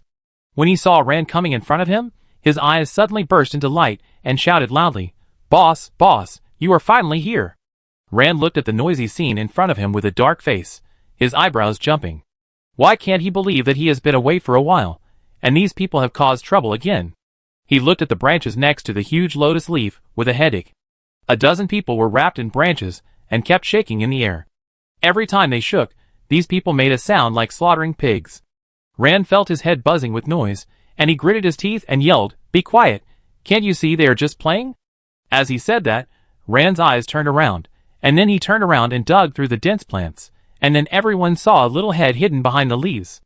Feeling that he had been discovered, the little guy clapped his hands and showed a proud smile. Obviously he liked the current situation very much. The advance team, who were originally there to watch the fun, stopped watching immediately when they saw who the little kid was hiding inside. They stepped forward in 3 or 2 steps to block Rand's way. Lin Mo quickly walked a step faster. "Mr. Rand, let me do it." His Highness was looking for Lord Xingming just now, but he didn't expect him to be here. He squatted down and stretched out his hand to Xingming, who was sitting in the leaves, and coaxed in a low voice, "Lord Xingming, I will take you to find Her Highness the Princess." Xingming tilted his head to look at him for a while, and his pair of blue eyes seemed to have a flickering green light. Even for a moment, it made Lin Mo's heart tremble. For some reason, He always felt that the harmless little kid in front of him had a kind of pressure that he dared not look directly at, and Lin Mo unconsciously turned away his eyes. Xingming looked at Lin Mo twice, and when Lin Mo's arms were about to stiffen, he babbled at him, which meant that he agreed to be held by him. Lin Mo's face lit up, and he quickly reached out and hugged Xingming in his arms. He breathed a sigh of relief and nodded to his teammates behind him, indicating that they could leave. How could Rand let them go so easily? He stood in front of Lin Mo, stared at the little Xingming in his arms for a while, and said with a low smile, "Put them down when Xingming is done playing. You don't want me to find little Elsa to release them myself, right?" As soon as these words came out, everyone's eyes were cast on Xingming, staring at the baby in Lin Mo's arms in disbelief, and they couldn't believe that the chaotic scene in front of them was caused by a baby. The people of the pirate group looked at their boss's determined eyes, and they could only swallow this too surprising truth. Compared to the disbelief of the pirate group, the members of the advanced team were only surprised when they heard this, and then showed an expression of as expected, with an expression of joy that could not be concealed on their faces. It turned out that this was the child raised by their highness, who could start attacking before he could walk, and perfectly inherited the ability of the princess. So under the gaze of everyone, little Xingming frowned, seemed very unhappy, and stretched out his hand to pull Rand's hair, and then turned his head and shouted at the plant behind him. After the voice fell, the pirates, who were suspended in the air, and faced the giant mouth of the plant from time to time fell from the air one after another, and the sound of bang bang bang continued to ring. Until the ground was covered with white silkworm pupae, the advanced team held back their laughter, said goodbye to Rand, and quickly evacuated the battlefield with Xiao Xingming. After returning, Taizan couldn't help but tell the whole story, which made the dwarves, who were focused on the insect meat, curious. Tada couldn't help but take the lead and asked, "Are those people really tied up?" Tiashan's face was full of joy. "Of course not. Didn't you see it? It's really funny. I heard that they didn't believe that the plants made by our prince were so powerful, so they tried it curiously, and then he." Everyone can imagine what the following words are like. They thought about the insects they just dealt with, and they should be exactly the same as the tied insects, right? But the meat of those people is not as delicious as the insects. What a pity. Thinking like this, the dwarves swallowed their saliva uncontrollably. Su Dai interrupted them, noticing their dangerous thoughts. "You can't eat human flesh. There will be endless food in the future. I don't think you can eat the meat of these people." The dwarves nodded seriously, and decided to listen to their own gods, and not eat insect meat for the time being. The pirates, who carried their teammates here for help, happened to hear this. At this time, they looked at the fire that suddenly lit in front of them. Under the illumination of the magic lamp and the flame, they saw these dwarves, who they didn't care about, were waving knives and chopping something. That thing was very familiar. It was the tied-up insects they saw before, especially the chopped heads thrown next to them. They were more certain that what the dwarves were chopping was insect meat. In an instant, everyone froze in their tracks. Combined with what they had just heard, their faces turned pale, and their steps were like they were filled with lead. They looked down at their teammates, who were carried here. The more they looked at them, the more they looked like they were sent here to be slaughtered. But Rand did not give them time to wait. Instead, he walked to Su Dai's side, turned back and looked at his hesitant subordinates with dissatisfaction, and said in a calm voice, "What's wrong with you? Why don't you come over?" Seeing their boss's face turn black, the pirates walked forward with heroic steps and heroic expressions. They could not go any further, and stopped 3 meters away from Su Dai. Su Dai stopped what she was doing, took the little star from Lin Mo, and said naughty with a smile and the sound of the other party's babbling. Then, looking at the pirates behind Rand, who didn't know where to put their hands, she couldn't help but raise her eyebrows and smile, deliberately saying, "Why, are you delivering it to me for processing?" Thinking of what she meant by processing, the pirates turned pale, and cast their eyes on their boss. Rand crossed his arms, and looked like "I don't care." There was no way. They could only save themselves at this time. Mao Xiong gritted his teeth, and directly performed the pirate group's surrender to Su Dai. "Your Highness, we offended you before. Please forgive me and untie the things on my brothers."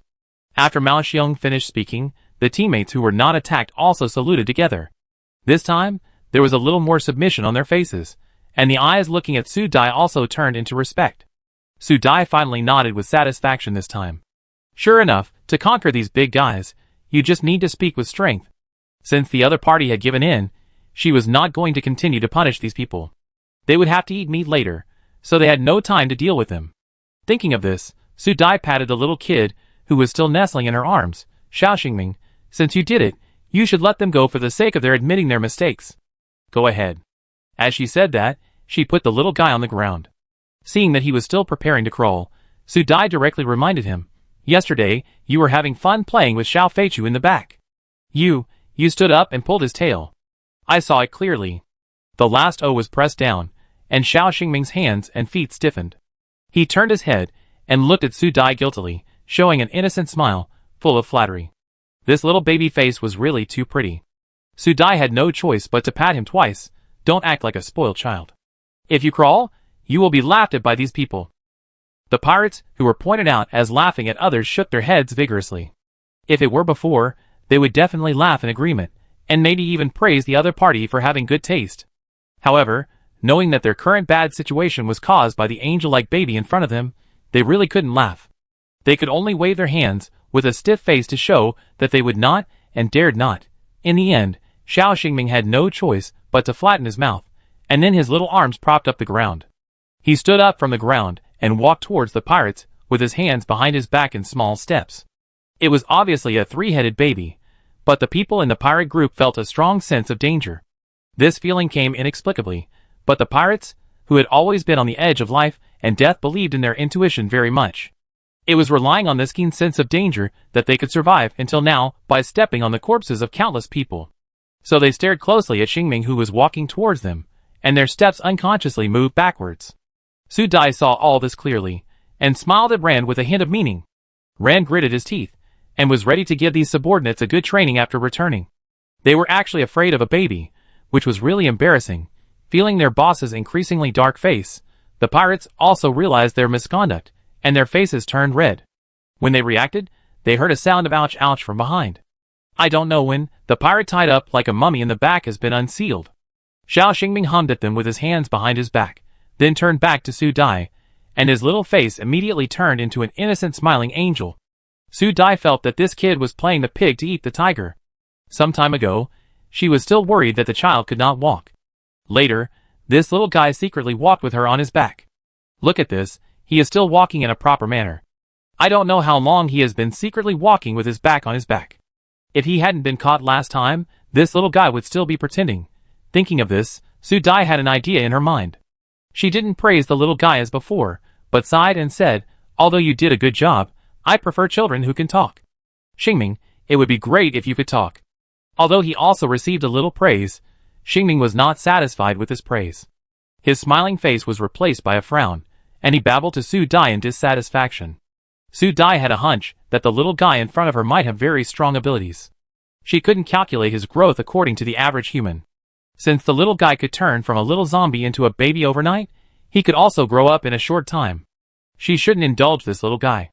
Prompting him at the right time might be the best way for him to grow. So Su Dai handed the little guy over to Levis, and said to Rand and others, "Since you are all fine, go back early. Don't touch anything here easily in the future, otherwise you won't have the good luck today." After that, she turned to the dwarves, who were already prepared, and ordered, "Since everything is ready, what are you waiting for? Get ready to enjoy the fruits of victory." Hearing that they could eat, the dwarves cheered loudly, and immediately threw the people in front of them behind their heads. As the huge banana leaves were neatly arranged, dozens of kilograms of insect meat were also placed together, and everyone lined up in an orderly manner to receive their own portion. The pirates felt something was wrong when they heard them say they were going to eat, and they could no longer remain calm when they saw what they were going to eat. Some people almost stumbled on the spot. As they expected, these people were eating the insect meat that had been slaughtered before. In an instant, they only felt itchy in their throats, their steps were messy, and they couldn't tell which one was the pirate, themselves or the other party. Why were these people more brutal than their pirates? But what made them most frustrated was that at this time, their boss didn't hurry up with them, but came to the other side and asked if they could eat together. At this time, the pirates looked at Rand with awe, thinking to themselves, "Is this why the other party can be the boss, and they can only be subordinates? For the sake of Pirate Star, he can pretend to like eating insects so much. Look at his acting skills." If they didn't know who their boss is, they would all praise him for his sincerity.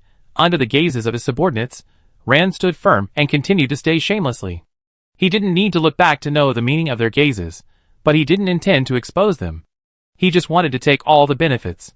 So this beautiful misunderstanding was created, and both parties were very satisfied. Chapter 77. In the end, Rand managed to stay under the glare of the crowd and Su Dai's nod. After seeing their boss staying, the pirates left at a flying speed, as if they were afraid that they would be left behind if they were a step late.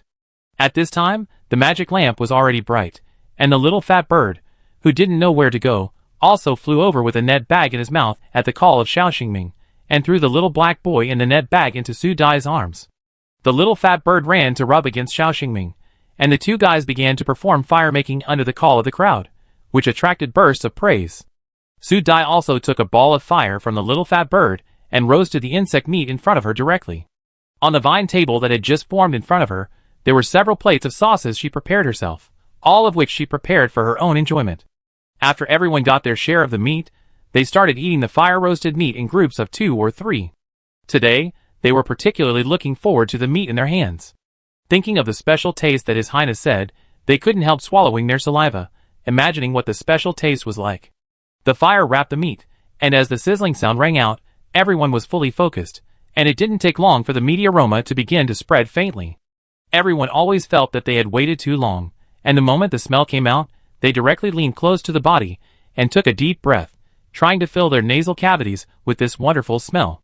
Then, the faces of these people changed, and in less than 2 seconds, the sounds of coughing and sneezing came one after another, and their faces instantly turned red, as if they were stimulated by something, and their expressions were really not enjoyable. Soon, the curious others also had the same reaction. For a while, the sounds of sneezing and coughing overlapped and sounded. As the smell completely diffused in the whole sky, the special smell of chili also rushed straight to everyone's head. This made people who had never smelled this smell completely dizzy. They felt that the meat in their hands was unstable.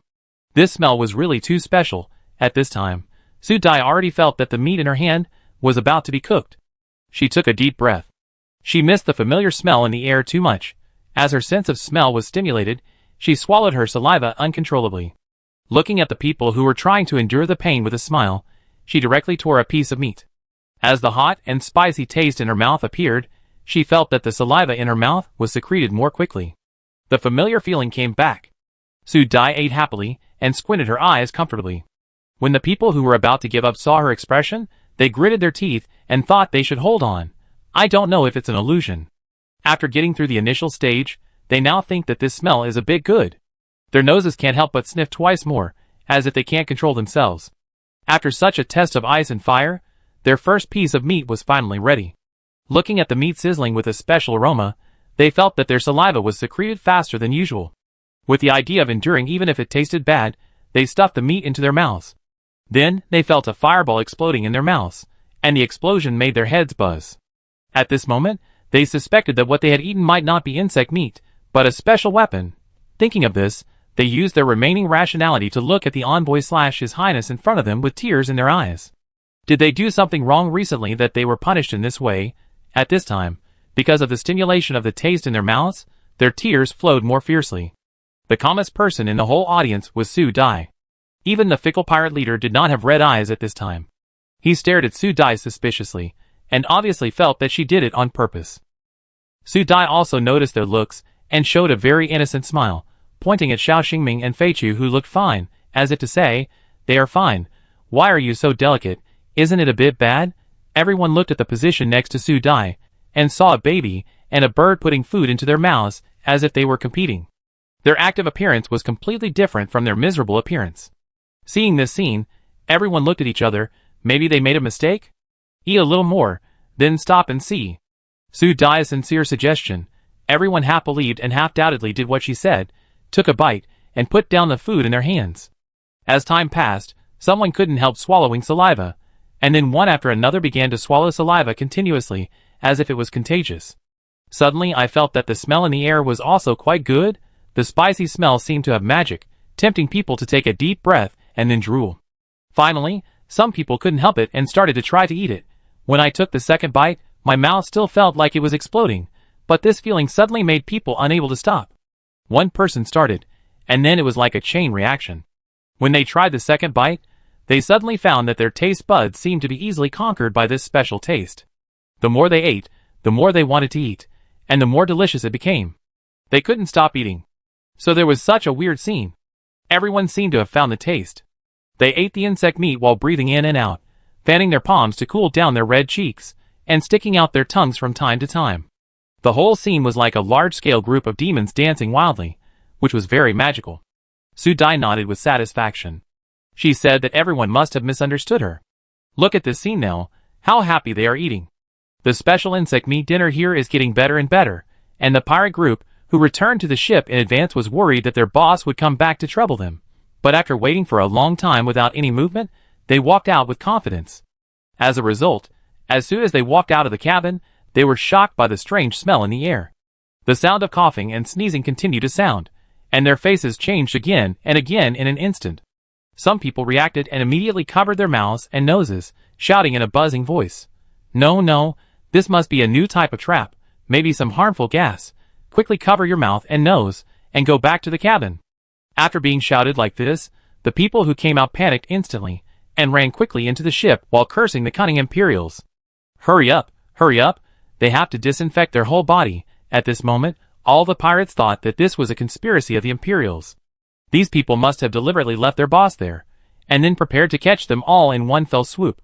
However, they have seen through these people's tricks, and they will not let the other party succeed. The pirates, who thought they had seen the truth, swore to the sky that they would teach the Imperials who plotted against them a lesson when they got out, but not long after, one of them couldn't help but say, "Hey, don't you think the smell seems to be quite good?"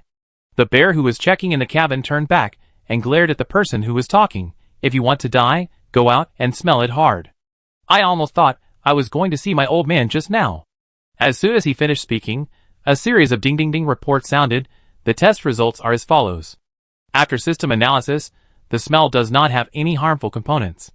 Alpha has completed the report. As the system inspection results came out, the bear who had just spoken was slapped in the face. The red-haired young man standing next to him touched his chin and said, "Let's go out and take a look. This smell is quite special."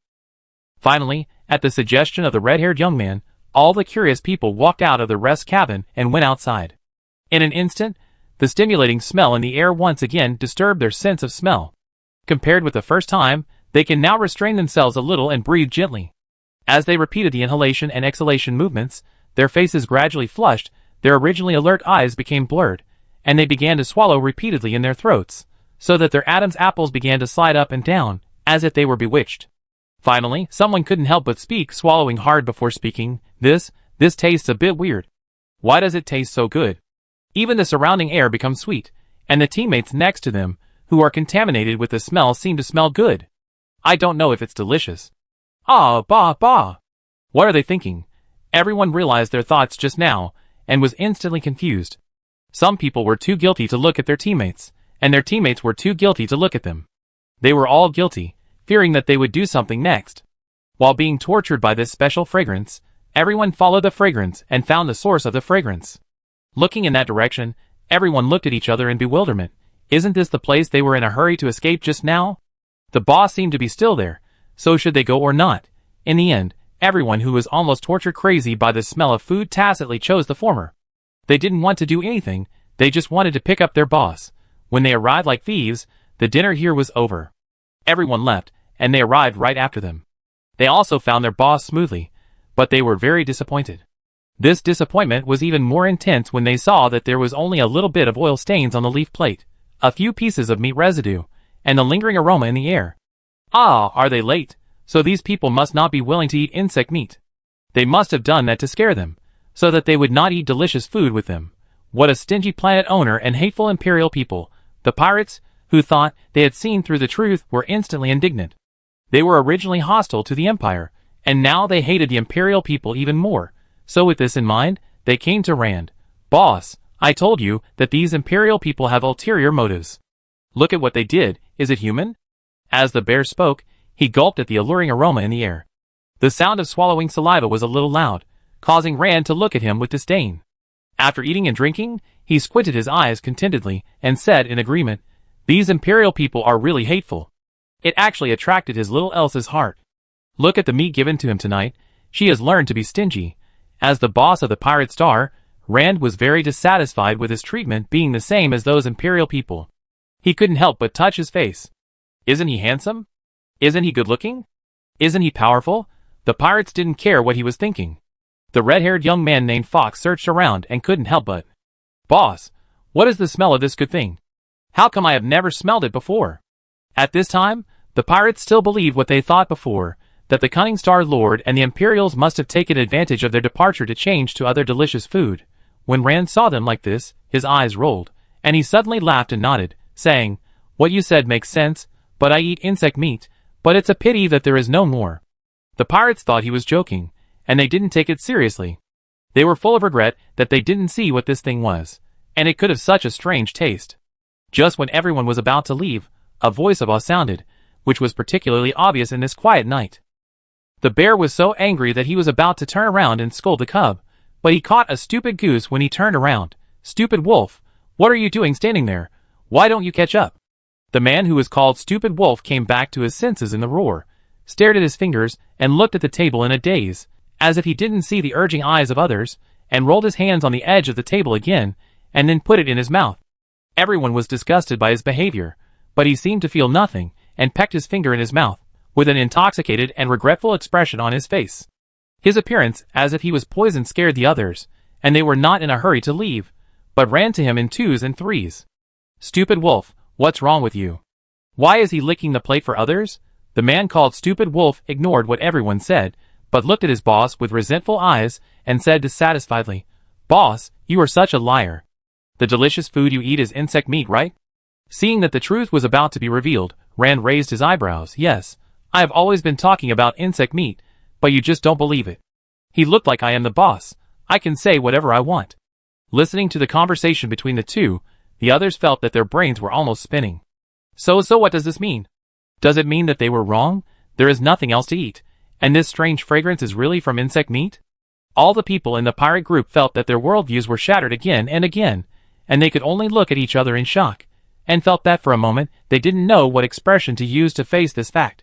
The one who didn't believe it the most was Mao Xiong, who thought that everyone's brains must be broken, and walked around the table in disbelief, and finally found a piece of meat the size of a finger, which was still shiny. Mao Xiong gritted his teeth, and stuffed it directly into his mouth. He had already anticipated that his mouth would be full of unacceptable tastes, but as the meat entered his mouth, he only felt the fragrance in the air, and the taste in his mouth merged together, and instantly exploded in his mouth, and his tongue couldn't help but roll up, and his teeth followed behind to chew. The spicy and delicious taste exploded directly in his mouth. This overly fresh and special delicacy made his soul and mental power tremble together. Under the gaze of everyone, Mao Xiong's face gradually turned red. As the food in his throat went down, he made a gulp. His face and neck all turned red. He resisted the urge to swallow his saliva and forced out a sentence. "Damn, it's so delicious." The waiting crowd was in an uproar, but the facts were in front of them, and they had to be convinced. Some smart people also imitated Mao Xiong and looked for the remaining pieces of meat everywhere. Finally, they found the remaining pieces of meat on a table. The first few people who arrived couldn't wait to stuff them into their mouths, and then their expressions were the same as Mao Xiong, enjoying and shocking. Obviously, this taste completely conquered them. In the end, everyone who tasted the meat uttered two words, "delicious." They wanted to use various words to praise this taste, but when the words came to their lips, only the two words "delicious" were left. For a time, the pirate group was completely in a state of restlessness because of this discovery. The fact that insects can be eaten and are so delicious is too shocking to them. Many people who have not eaten it are eager to try it. They are too curious about what this strange-tasting insect meat tastes like. Is it really as delicious as the boss said? So who can tell them how to get a piece of insect meat? Chapter 78. With all his guesses about insect meat, Rand was woken up by his subordinates at dawn the next day. There was only one reason for waking him up. They wanted to try whether insect meat was really that delicious. Rand had a dark face and beat everyone up. Finally, he had to enter Su Dai's base camp with everyone's wishes. At this time, Su Dai was in the enclosure area at the back. This was where she opened up a special area for the Zerg. He kept more than 100 of the insects he captured yesterday for the enclosure experiment. After a night of brainwashing and induction, these insects had no strength left and were staying in the enclosure obediently. Su Dai checked their situation and found that they were far from death, so she was relieved. At this time, the small system reminded her that someone had arrived, and the tone was full of exaggerated surprise. Seeing his exaggerated style, Su Dai couldn't help but deliberately ask, "Hey, didn't someone promise that he would earn interstellar coins before me? Look, my big customer is here. Where is someone's interstellar coins?" The little system was so angry that it stomped its feet in her mind. Seeing the system going crazy, Su Dai laughed even more happily. When she saw Rand waiting outside, the smile on her face had not faded yet, and she raised her eyebrows and asked, "What are you doing here? Are you ready to leave?" Rand was instantly depressed by this question, and complained, "We have been together for so many days, and have feelings for each other. Little Elsa, what do you think?" "Well, this is to play the emotional card with her." Su Dai rolled her eyes and answered slowly, "I can easily get along with anyone, including Mr. Rand. So are you here to say goodbye?" Rand's eyes flashed, thinking that they really had to go back as soon as possible, so he nodded along with Su Dai's words. "Little Elsa, you are so smart, but before we leave, how about we develop a long-term friendship?" Here it comes, as expected. Su Dai controlled the corners of her mouth that were about to curl up, and directly at the small system in her mind, under the pretext of letting him see what it means to be strategic, and what it means to dig a pit in advance. The angry small system directly refreshed the screen in her mind. Cunning human. Su Dai nodded secretly in her heart. She is a cunning human. If she is not cunning, how can she earn interstellar coins and become bigger and stronger? Thinking of this, she pretended to be curious and asked Rand, "Oh, how can you tell me how we can develop friendship?"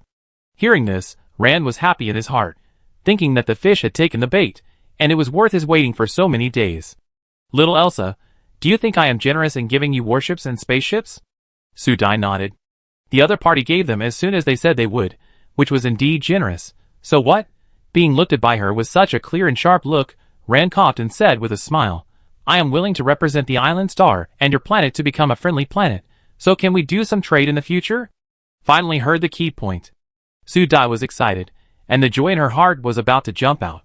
She pretended to be a little interested and asked, "Trade? What trade?" She had to let the other party speak up first to make a request, so that it would be convenient for her to get an advantage in the price later. Su Dai pinched her fingers to keep herself unmoved. Sure enough, seeing her look, Rand's heart sank a little, but he still smiled and said, "Look, there are so many fruits and vegetables on your planet, and your insect meat is also good. What do you think about our cooperation?"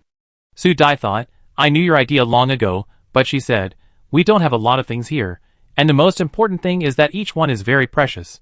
I believe you have already felt it during your time here. Is it good for your body? Even if I don't cooperate with you, I can sell it at a high price if I reveal a little bit. What's the benefit of cooperating with you? As long as she maintains the unique source, and things are rare and valuable, she will make money anyway." Rand gritted his teeth. What a cunning guy. He knew that he had to come up with something this time. "What I want is the priority ordering right. Little Elsa, I like everything you have here. I don't care how many you sell to others, but I want the priority ordering right and delivery. As long as you agree to my request, I will meet all your requirements without damaging the interests of Pirate Star. How about it? How about it?" Of course it's good. Su Dai was ecstatic. She didn't expect that the other party didn't lower the price or put forward any excessive conditions. This condition was too tempting. She secretly wondered in her heart, this guy wouldn't cheat, right? As if he saw what she was thinking, Rand's face suddenly turned black, and the pressure became gloomy. Feeling that something was wrong, Su Dai sighed and stopped thinking immediately. The duck in her mouth couldn't fly away. She quickly changed her face, stared at Rand with a smile and said, "Oh, isn't this the first time doing business with someone? I always have to be careful, but Mr. Rand is a good person. I feel relieved." Rand didn't feel very happy after being given the good guy card, but he really wanted the insect meat. Thinking that the insect meat could help improve his mental strength, he quickly suppressed the unhappiness in his heart. Everything is easy to say, but I require the quality of the goods to be the same as what I eat here. This request is not too much, right, little Elsa? Not too much, of course not too much. Su Dai smiled and blinked, almost patting her chest to guarantee that she was a person who kept her promises. So in this pleasant negotiation, the two reached a preliminary agreement. As for the exchange, they would use interstellar coins and some resources to settle the bill, but Su Dai added a clause that if she needed weapons, Rand would provide them first. In this way, both parties achieved the results they wanted and reached a happy cooperation. Finally, for the sake of their partners, Su Dai still gave them a processed insect, and asked Xiao Feichu to give them a ball of fire so that they could roast it directly when they returned. For the sake of the insect meat, Rand's face looked better. When he left, he did not forget to remind him not to forget to send the insect. Su Dai curled her lips and gave him a big eye roll. After finishing the work here, Su Dai went directly back to the base camp. As soon as she walked into the base camp, she saw the advance team gathered together. She walked quietly behind them with light steps, tiptoed, and stretched her head to see what they were talking about. As a result, she was discovered by them just as she approached. Helen called her Your Highness in surprise. Hearing her call, Taizan, Lin Imo, and others turned their heads. For a while, the title of Your Highness was heard one after another. Su Dai waved her hand, not interested in this title at all, and took this opportunity to say, You don't have to call me Your Highness in the future, let me think about it. Su Dai frowned and thought about it. As everyone looked at each other, her eyes lit up. Our abandoned star has been renamed Blue Star, so you can call me Star Lord in the future, how about it? Everyone looked at each other. Although they thought the title of His Highness was good, if His Highness didn't want to, then they could only listen to His Highness. Blue Star Lord sounded good too. So everyone exchanged glances for a second, and then shouted to Su Dai, Star Lord. Su Dai nodded with satisfaction. If she hadn't been concerned about her image, she would have wanted to agree directly. Only then did she ask, What were you arguing about just now? As soon as these words came out, everyone looked at each other, and their expressions became even more hesitant. Su Dai had just asked casually, and seeing them like this, she became even more curious and glanced at everyone. Her eyes made the already guilty advance team members unable to resist instantly. Lin Imo was the first to cough. Palace, cough, Star Lord. We were just watching a video. Su Dai looked at him suspiciously and raised her eyebrows. Her eyes seemed to say, A video made you quarrel? Lin Imo touched the tip of his nose. Under the urging eyes of his teammates, he directly opened his light brain and put the video in front of Su Dai, Star Lord. Look, this is the video. Do you feel familiar? Helen followed and added, We were arguing about this just now. Star Lord, look at the scenery above, doesn't it look like us here? Taizan also nodded affirmatively, I think it must be here. If it is synthesized, it is impossible for such a coincidence. After he said this, those who disagreed directly refuted, If it is not synthesized, what's the matter with the sound above? We have been here for so long, and have never heard this sound. As soon as this was said, the people who opposed it also nodded. Yes, yes, yes, if I knew there was this sound, I would stay up all night to listen to it. Seeing that the two sides were about to quarrel again, Su Dai directly clicked on the video to watch it. As soon as she saw the panoramic view of the plants, she slightly widened her eyes. Isn't this a video made by the small system? She didn't understand what was there to quarrel about. It was a plantation at first glance. When she was about to give an answer, a song suddenly sounded in the video. The song was like the sound of nature, as if it was gently falling from the clouds, soothing the whole body. The whole heart was wrapped in soft feathers, and the soul seemed to sway gently in this song. This song was too familiar. Su Dai was stunned for a while, and she didn't react until the song was over. She immediately frowned and knocked the instigator in her mind. Little system, come out and tell me what's going on. This voice like fairy music was not someone else's, but the one sung by the black-haired elf that day. As for the video, she had seen it at the time and agreed to the release of the little system, but she didn't expect that this guy also added the elf singing. Su Dai gritted her teeth and looked at the little system pretending to be dead, and a threatening voice sounded, If you don't come out, I will use violence. Su Dai began to count down in her mind from 3 to 1. When it came to 1, the little system pretending to be dead could no longer hold it back, and spoke carefully with a guilty voice. Host, what do you want from me? Su Dai snorted and asked faintly, What do you want from you? Why don't you explain it? The small system chuckled twice in a guilty conscience, but thinking that it had earned the first interstellar currency for the host through the video, it defended itself confidently. Host, you can't say that. The video was approved by you. I just added a piece of music. Look carefully, I didn't let the elf show his face. The more the small system spoke, the more confident it became. Su Dai thought that it was indeed the case, so she was silent for a while, which made Xiao Xian feel that he was not wrong. He intercepted the comments on the video and handed it to Su Dai and said proudly, Host, please look carefully. Our video comments are unprecedentedly many, and they have all been recharged to the first place on the hot list. You see, all these interstellar coins are used to by this song. Following the guidance of the small system, Su Dai really saw various comments. First floor, I just had a gene surgery and am in the uncomfortable recovery period. After listening to this music, my body miraculously recovered.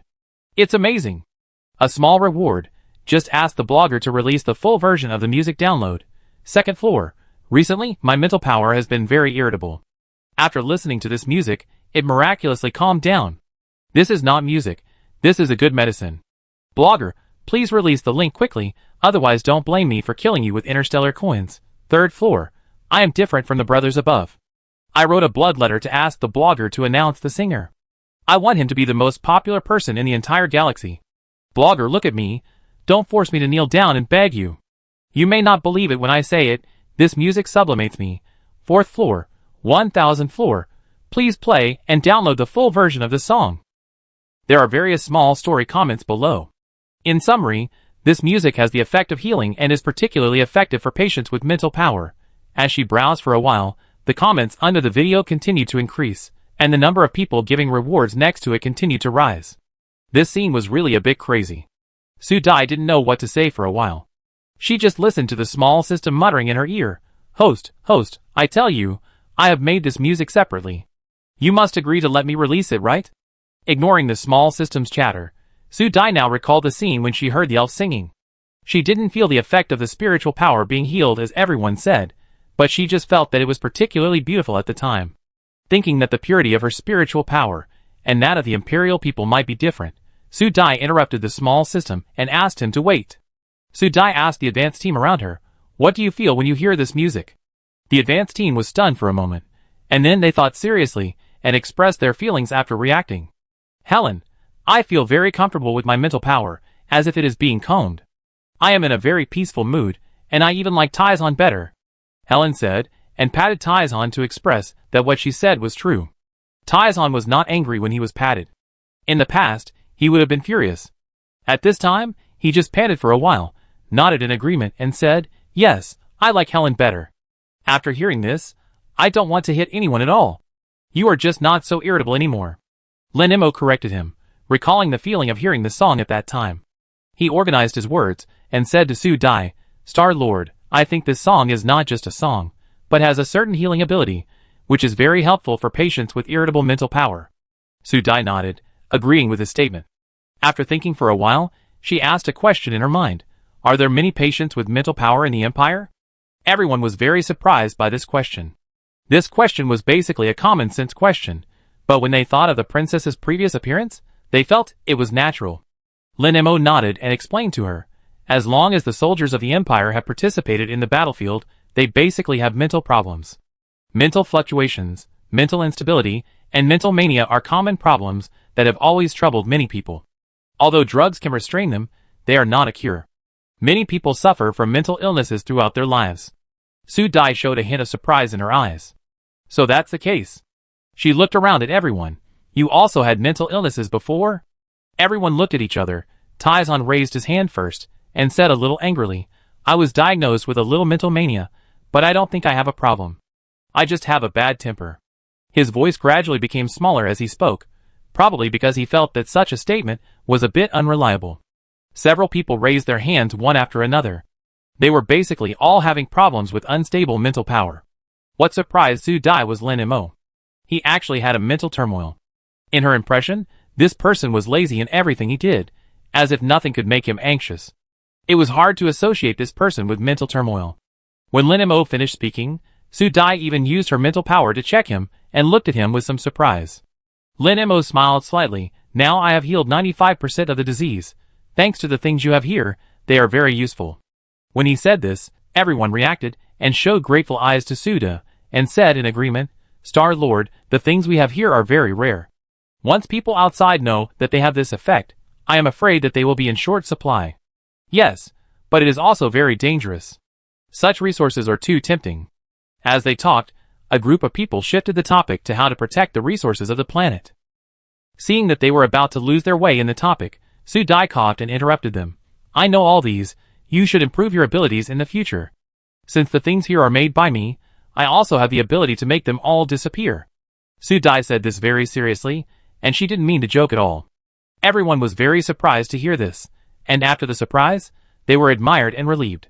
In their minds, the more powerful the Star-Lord is, the more they can do, and the more confident they are when facing the outside world. Finally, Helen got back to the point and asked curiously, so what's the matter with the Star-Lord's video? Finally being asked about this, Su Dai coughed and said a little embarrassedly, this account is mine, and the video is real. The one singing in it is the elf, and he sang by chance that day. As soon as these words came out, everyone in the advanced team was stunned. They never expected that the truth of the matter was like this. Finally, it was Lin Mo who reacted first. So that's how it is. I didn't expect that the singing was real.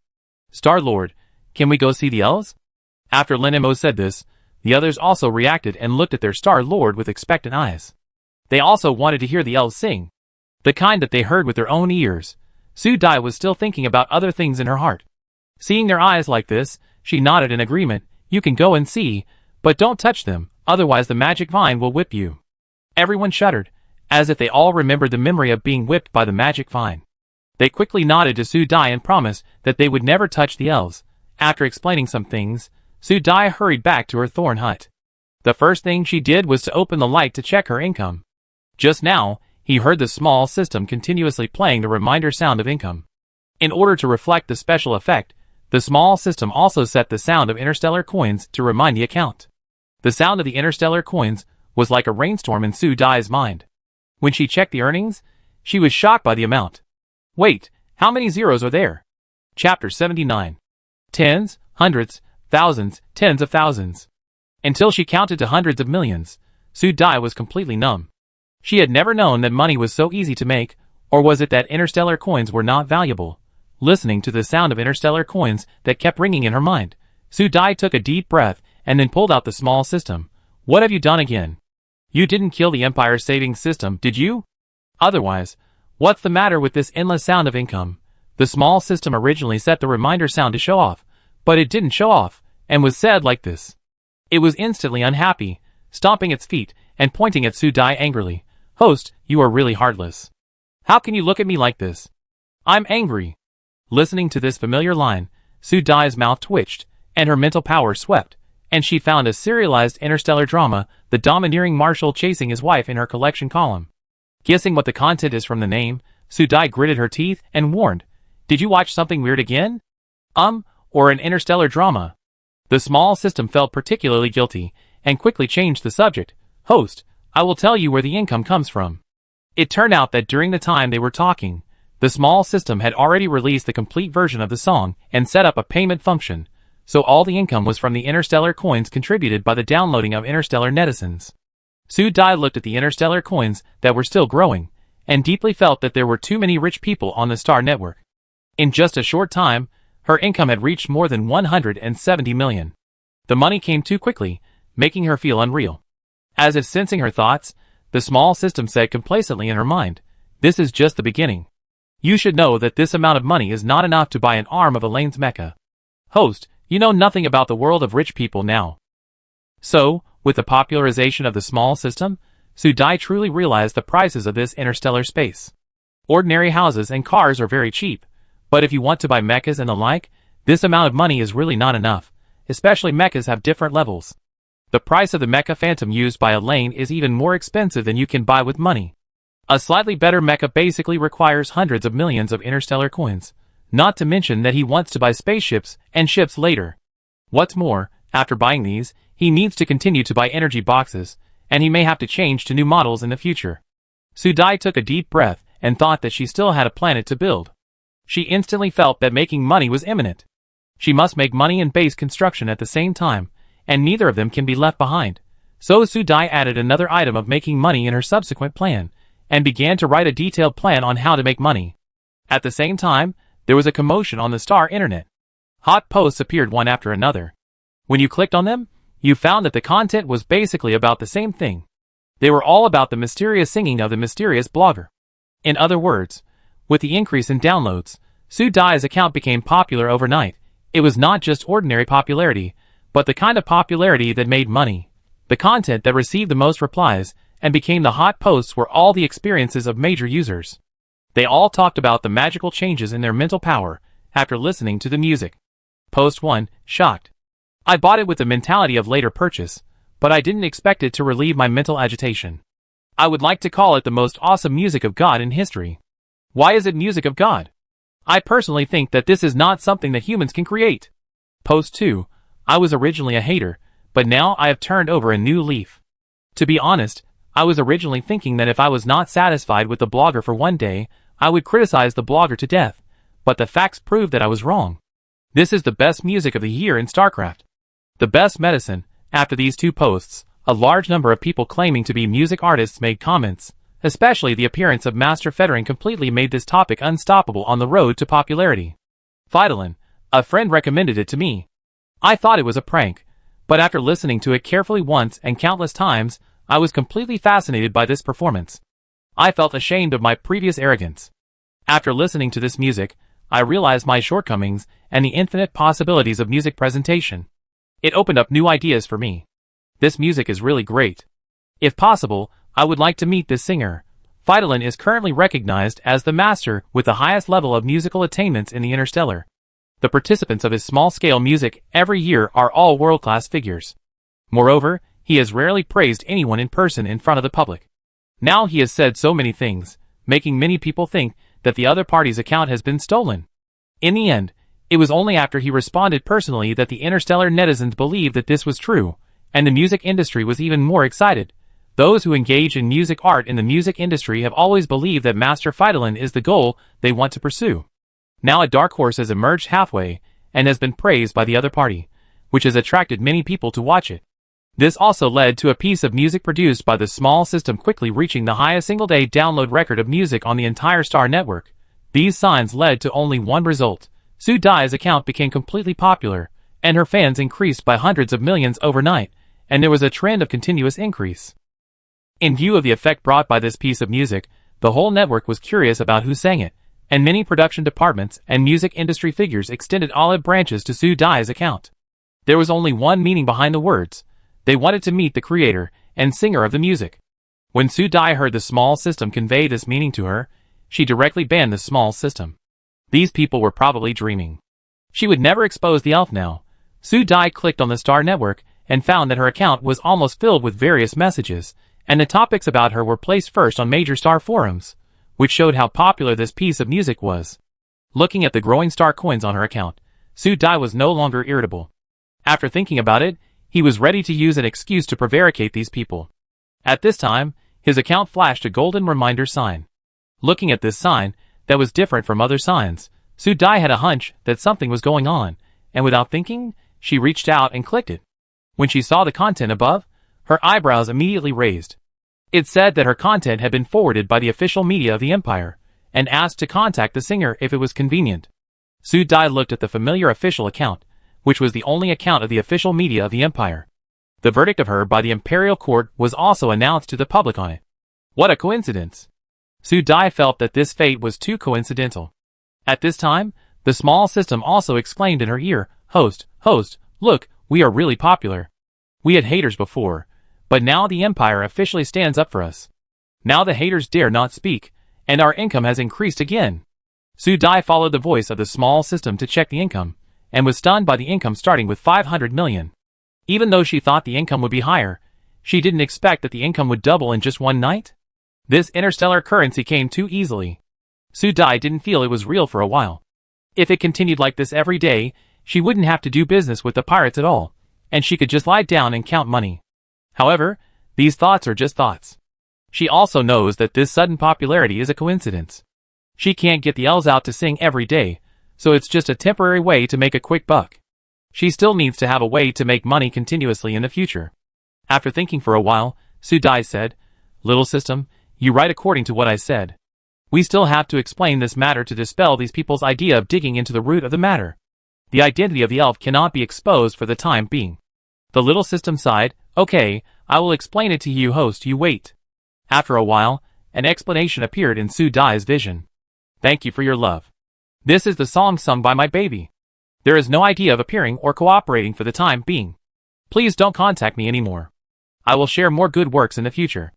Thank you for your love. Su Dai read it carefully and nodded, Okay, that's it. Don't give me anything else.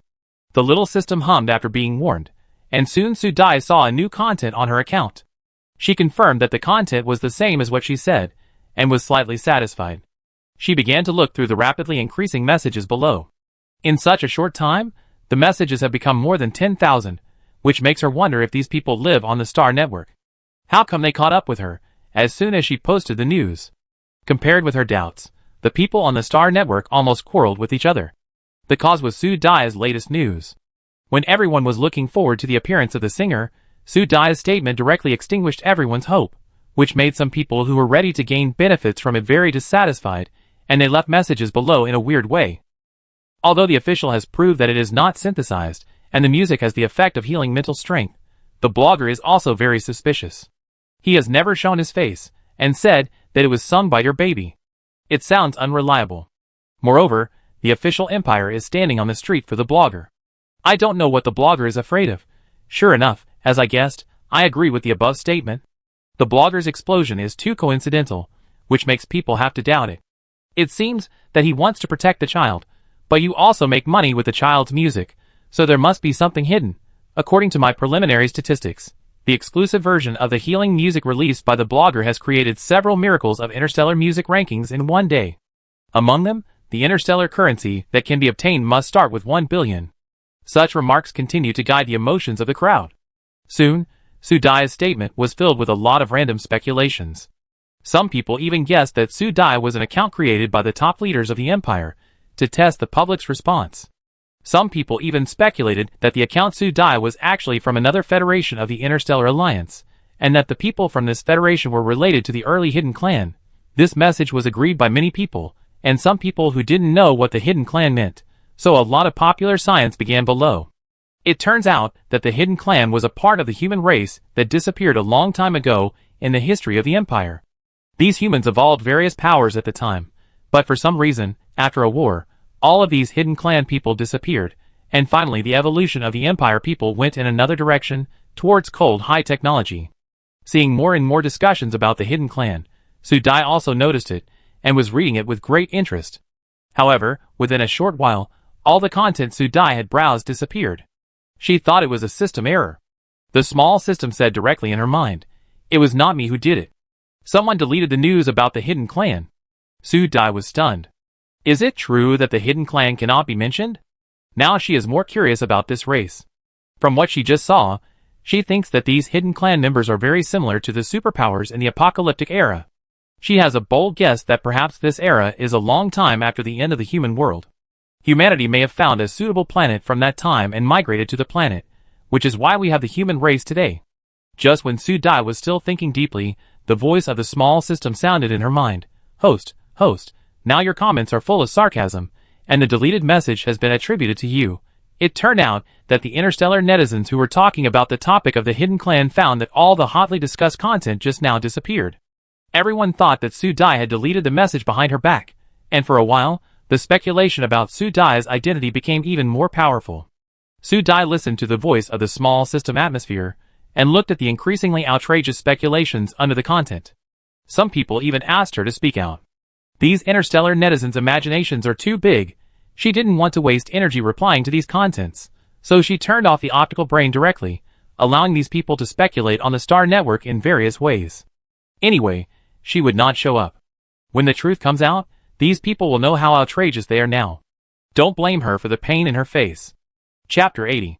At this time, on the other side, the dwarf Tata was leading his people to deliver a processed worm meat to the outside of the pirates' ship. This time, the pirates stood outside and waited. When they saw them coming, they all stepped forward with heroic steps, and quickly took the worm. So before the dwarves could react, the worms they were carrying were carried away by the pirates. They stared at the backs of these people in a daze, and did not say a word they had already thought of. They could still hear the rough voice of thanks from the other party. Tata, who had reacted, stamped his feet on the spot. What a rude human. Too rude. The tribesmen standing next to him also nodded one after another. It was too rude. They had to go back and tell the envoy about this. So the dwarves here were upset and prepared to go back and complain, while the pirates, who had already got the worm meat here, cheered and shouted loudly for their boss to come out.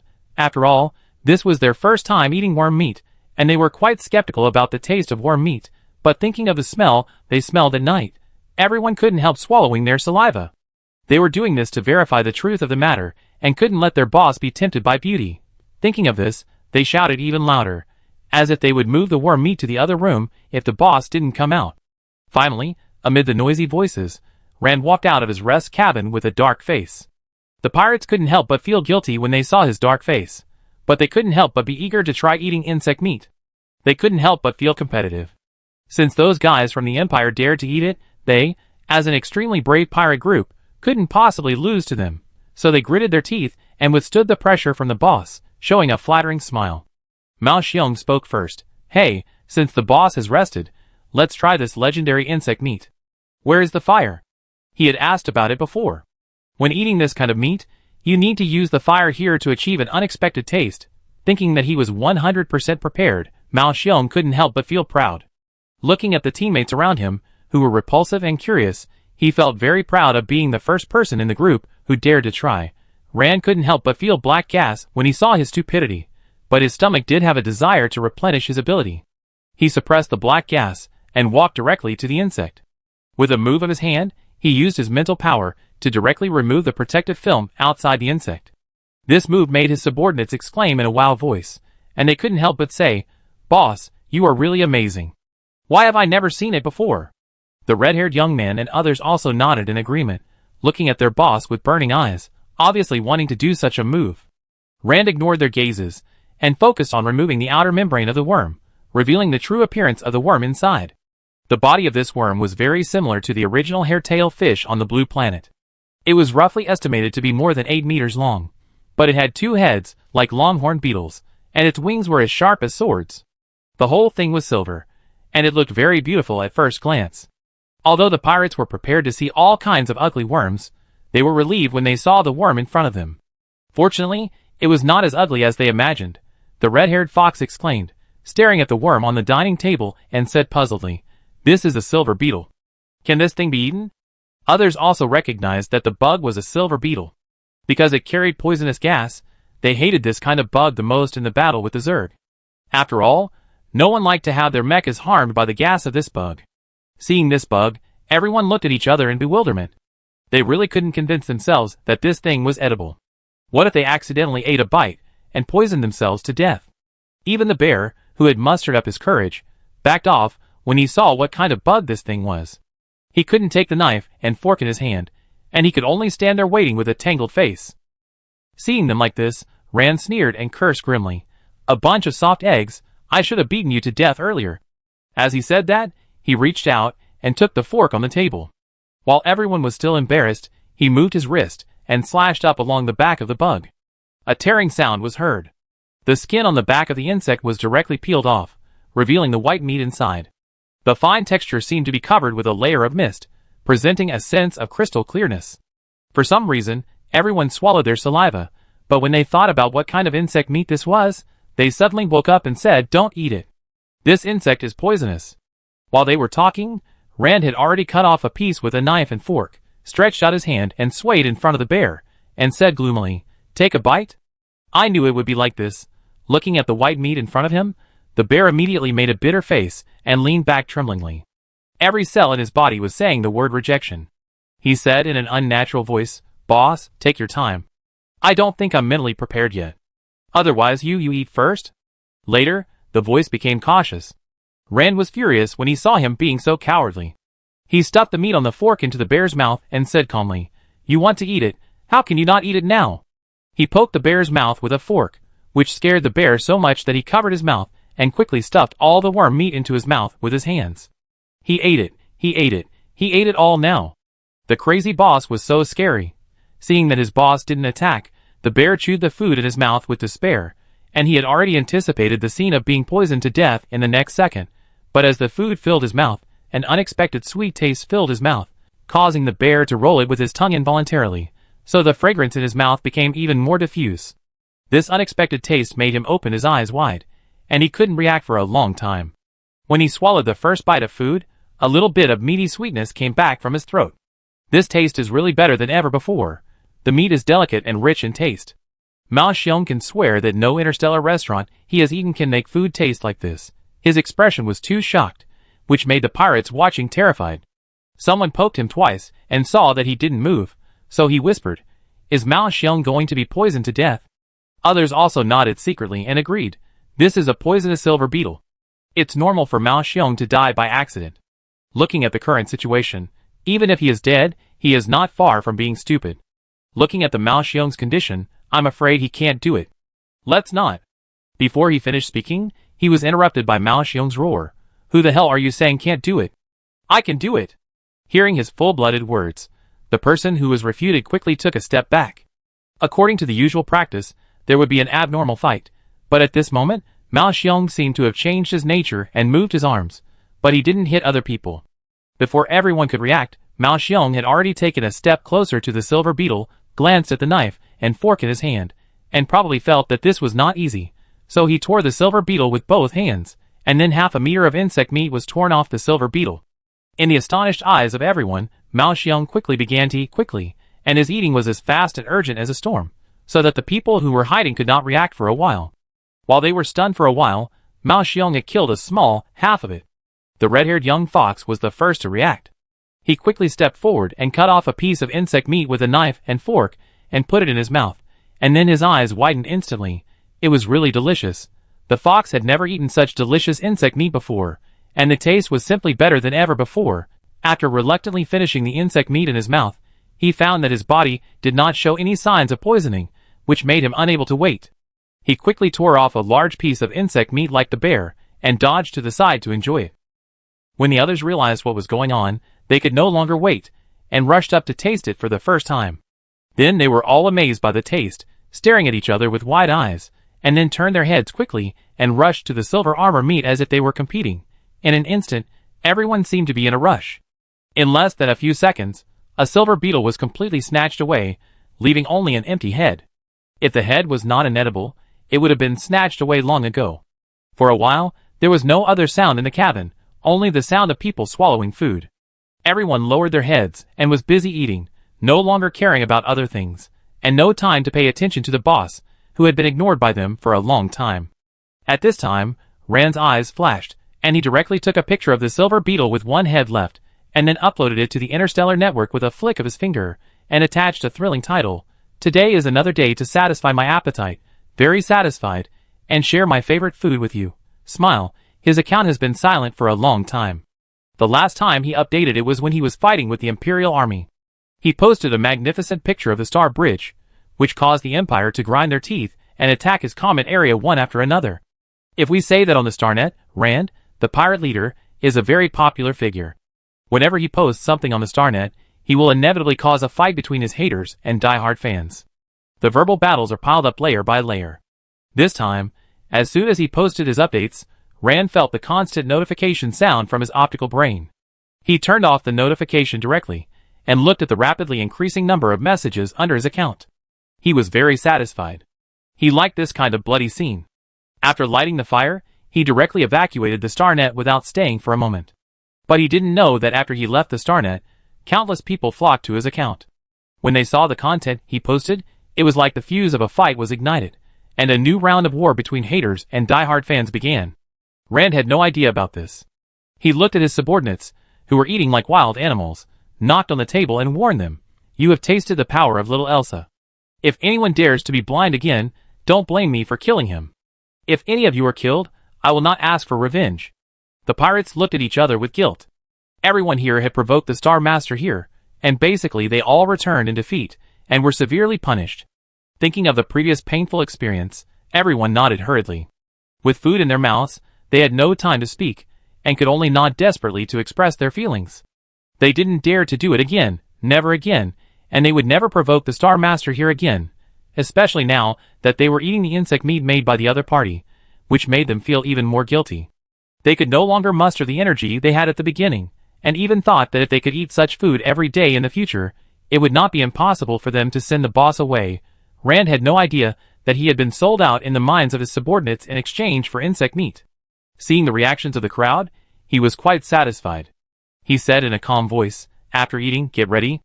We go back tomorrow." When this was said, everyone didn't react for a while. Go back?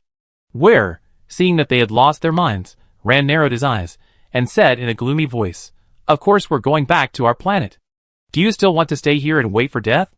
The pirates felt a chill on their necks, and woke up instantly. They quickly swallowed the meat in their mouths and answered in a different tone, "I heard you, boss." Rand snorted and turned away.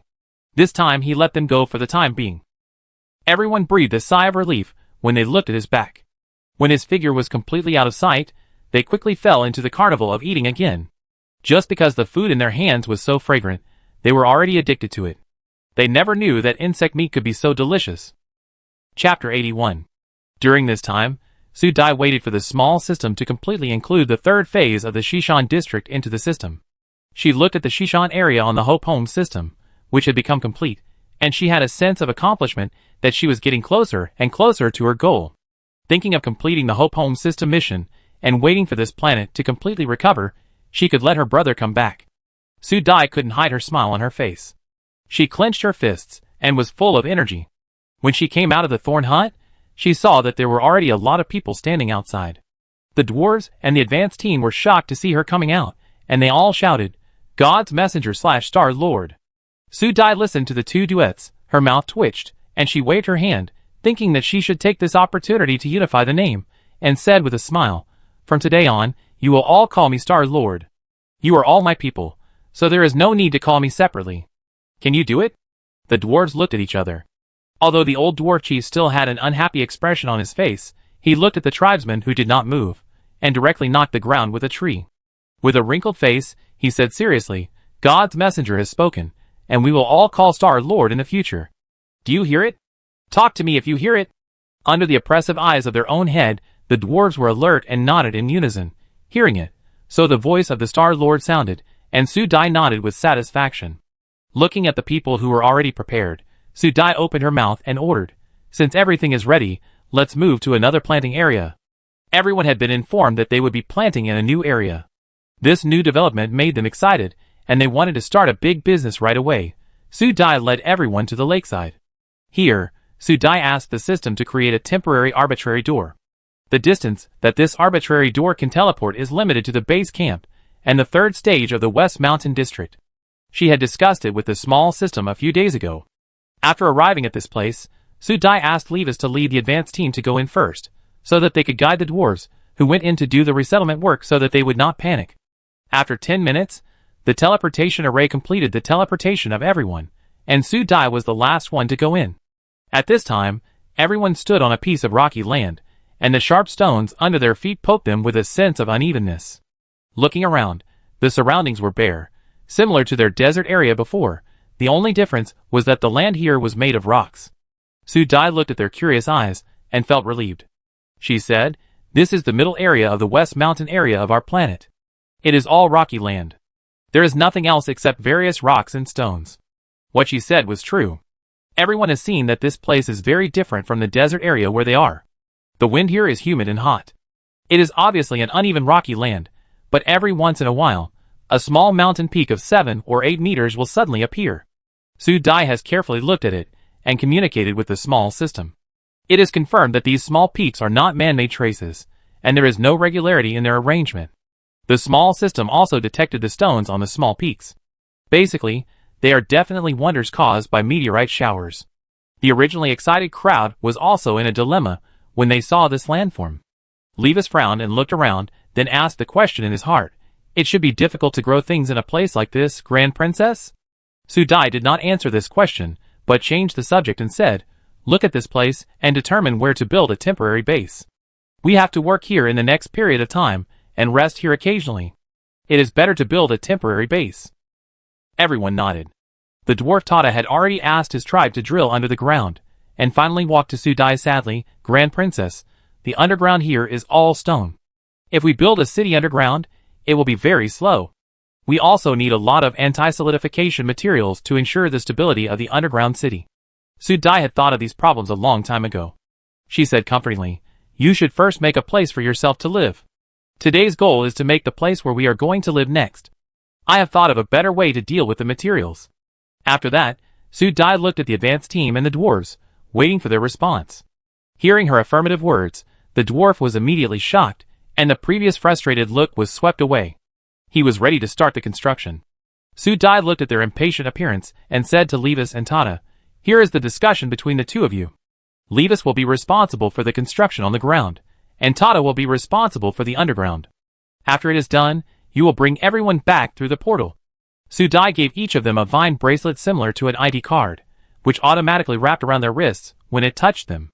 "This is the pass. You two can verify the opening of the anywhere door. One will be issued to everyone later. One of you is the young clan leader, and the other is the captain. The rest of the people are in your hands. Take them home when the time comes."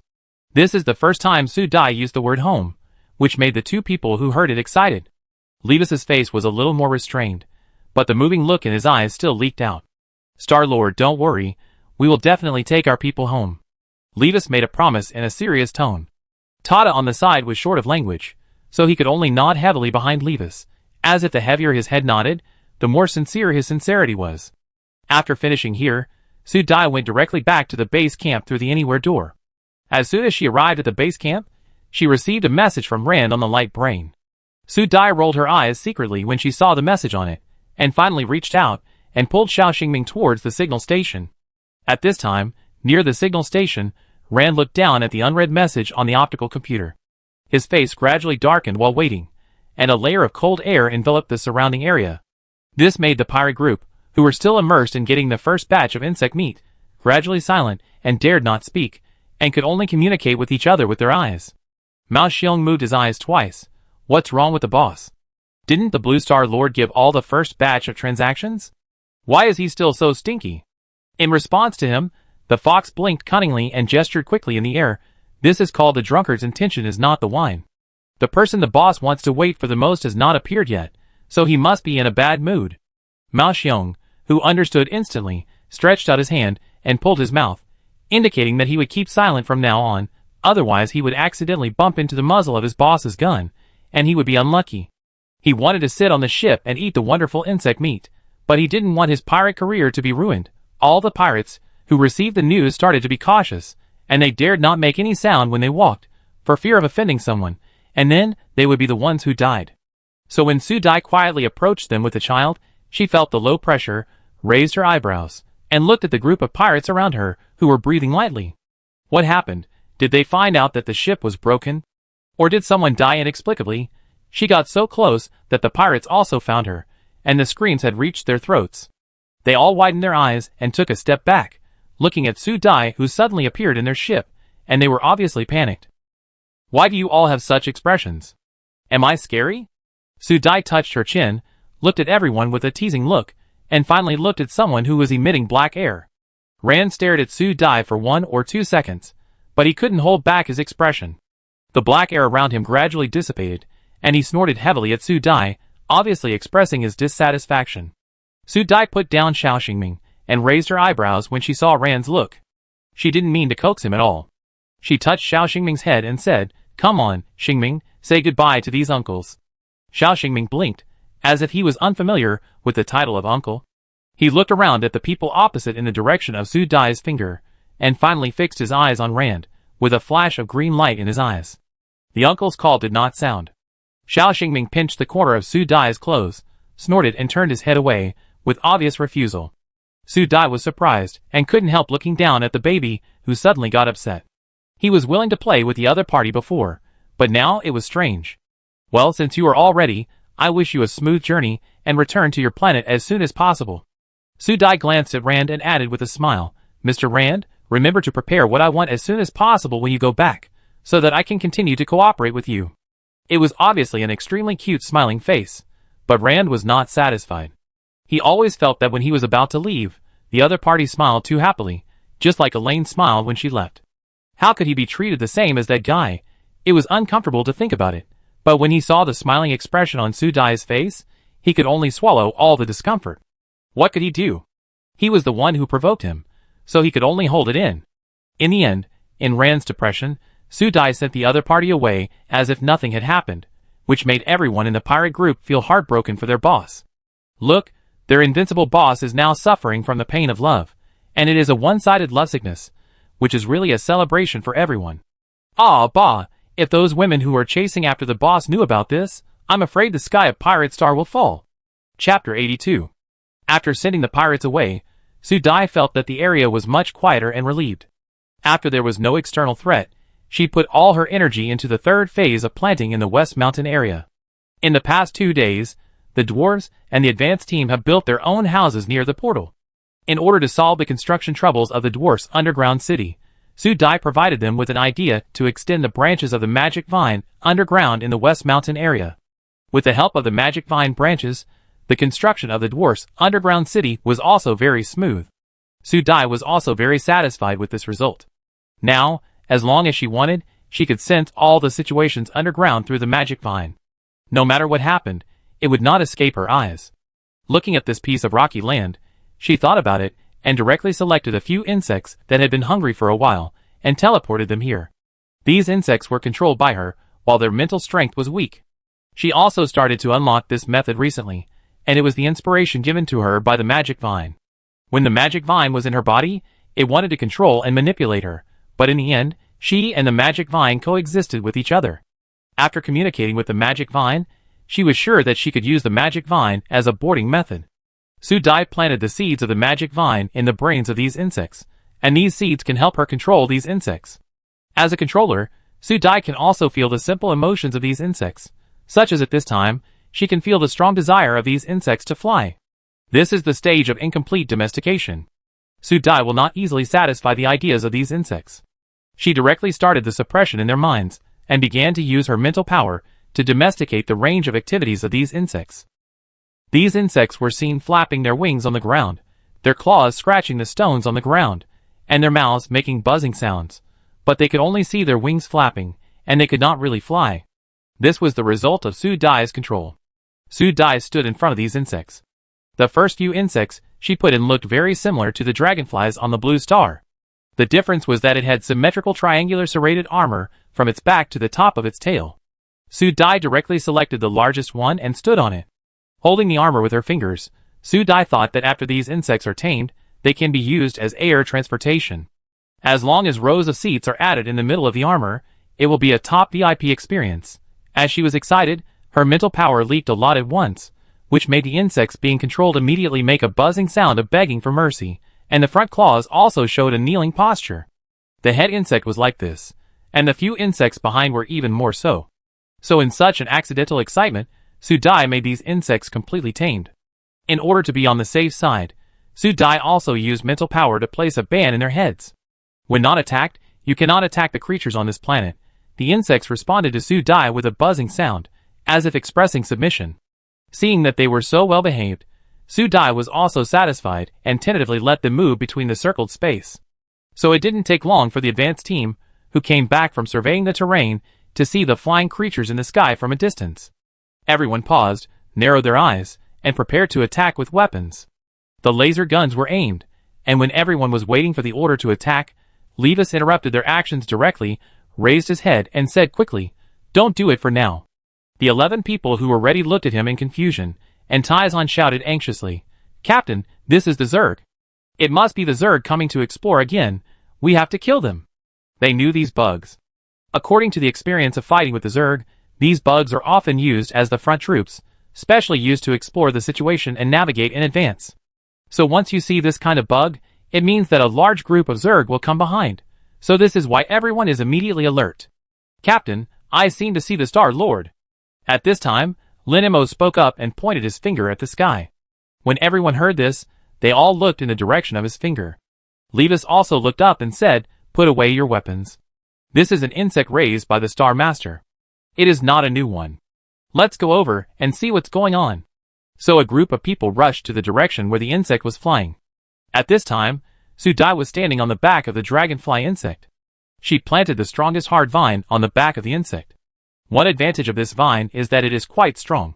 According to her imagination, it will directly grow into a fence behind the insect. Later, these vines will slowly grow into a small dock structure, which will be light and flexible.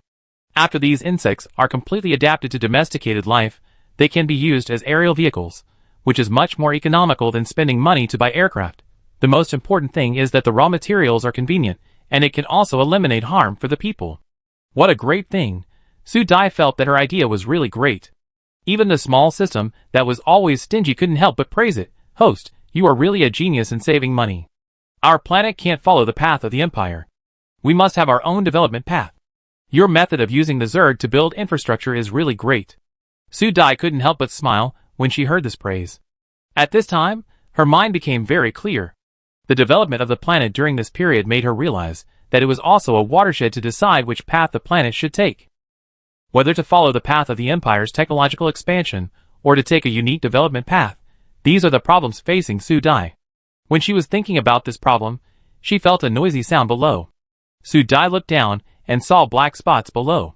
She reached out and patted the back of the insect, signaling it to fall down.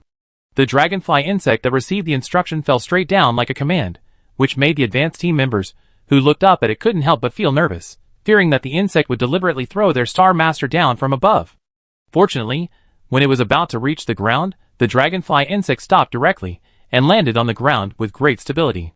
Su Dai waved to everyone, jumped off the insect, patted the insect, and let it play by itself. The insect buzzed obediently, then flapped its wings quickly and chased after its companions in the sky. The advanced team looked up and found that these insects only flew in a large area above their heads and did not dare to go beyond it. This magical look made them feel curious, and they all looked at Su Dai with curiosity. Su Dai had known that they would be curious, and thinking of her future plans, she gave a shot in advance. These insects have been tamed by me, and are now in the observation stage. They can be put into use after they adapt, and you can experience it at that time. A few simple words made the advanced team members stunned in place, looking at their star master, and then looking at the insects flying in the sky. Everyone was shouting in their hearts, is this true? Everyone couldn't help but look at each other, and they all saw the same doubts in each other's eyes. They seemed to have heard something extraordinary just now, right? Just when they couldn't believe what they heard, a voice sounded, and Su Dai quickly looked in the direction of the voice, with a hint of surprise on her face. Su, Su, Su. The crisp baby voice sounded again, and this time the voice was extremely clear and seemed to be mixed with a breath of wind. Following the sound, everyone saw a flying bird in the air dragging a small child at a low altitude. It was the familiar Fei Chu and Xiao Xingming. Seeing their appearance, everyone just felt funny. They really couldn't understand how such a small bird could drag a child that was dozens of times bigger than itself into the air. At this time, Xiao Xingming's shouting sounded again. After being surprised, Su Dai's face was full of smiles. She took 2 steps forward, and when Xiao Feichu was about to open his mouth, she reached out and caught the child who was talking crisply. Xiao Xingming, you can talk now. Su Dai's tone was full of joy. She rubbed the other person's head, looking very surprised. In her heart, she thought that she had finally gotten rid of the trouble of baby talk. After her reminder, everyone also reacted. They came to Su Dai and looked at Xiao Xingming curiously, as if they didn't understand why he could talk suddenly.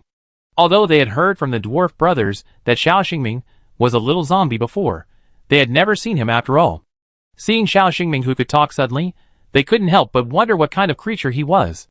It looks like a human, but many energy directions are higher than humans. It is really amazing. If the Imperial research team knew about such an existence, they would definitely try their best to get some things to do research. After all, the Empire's pursuit of military power has reached a perverted level. At this moment, Xiao Xingming only had his Su in his eyes. When he heard the other party's praise, his blue eyes were instantly filled with stars. He tilted his head toward Su Dai and showed an extremely cute smile, and said in a grandma's mouth, Su, yes, I can speak. Hearing these clumsy words, Su Dai's eyebrows and eyes were all dyed with smiles.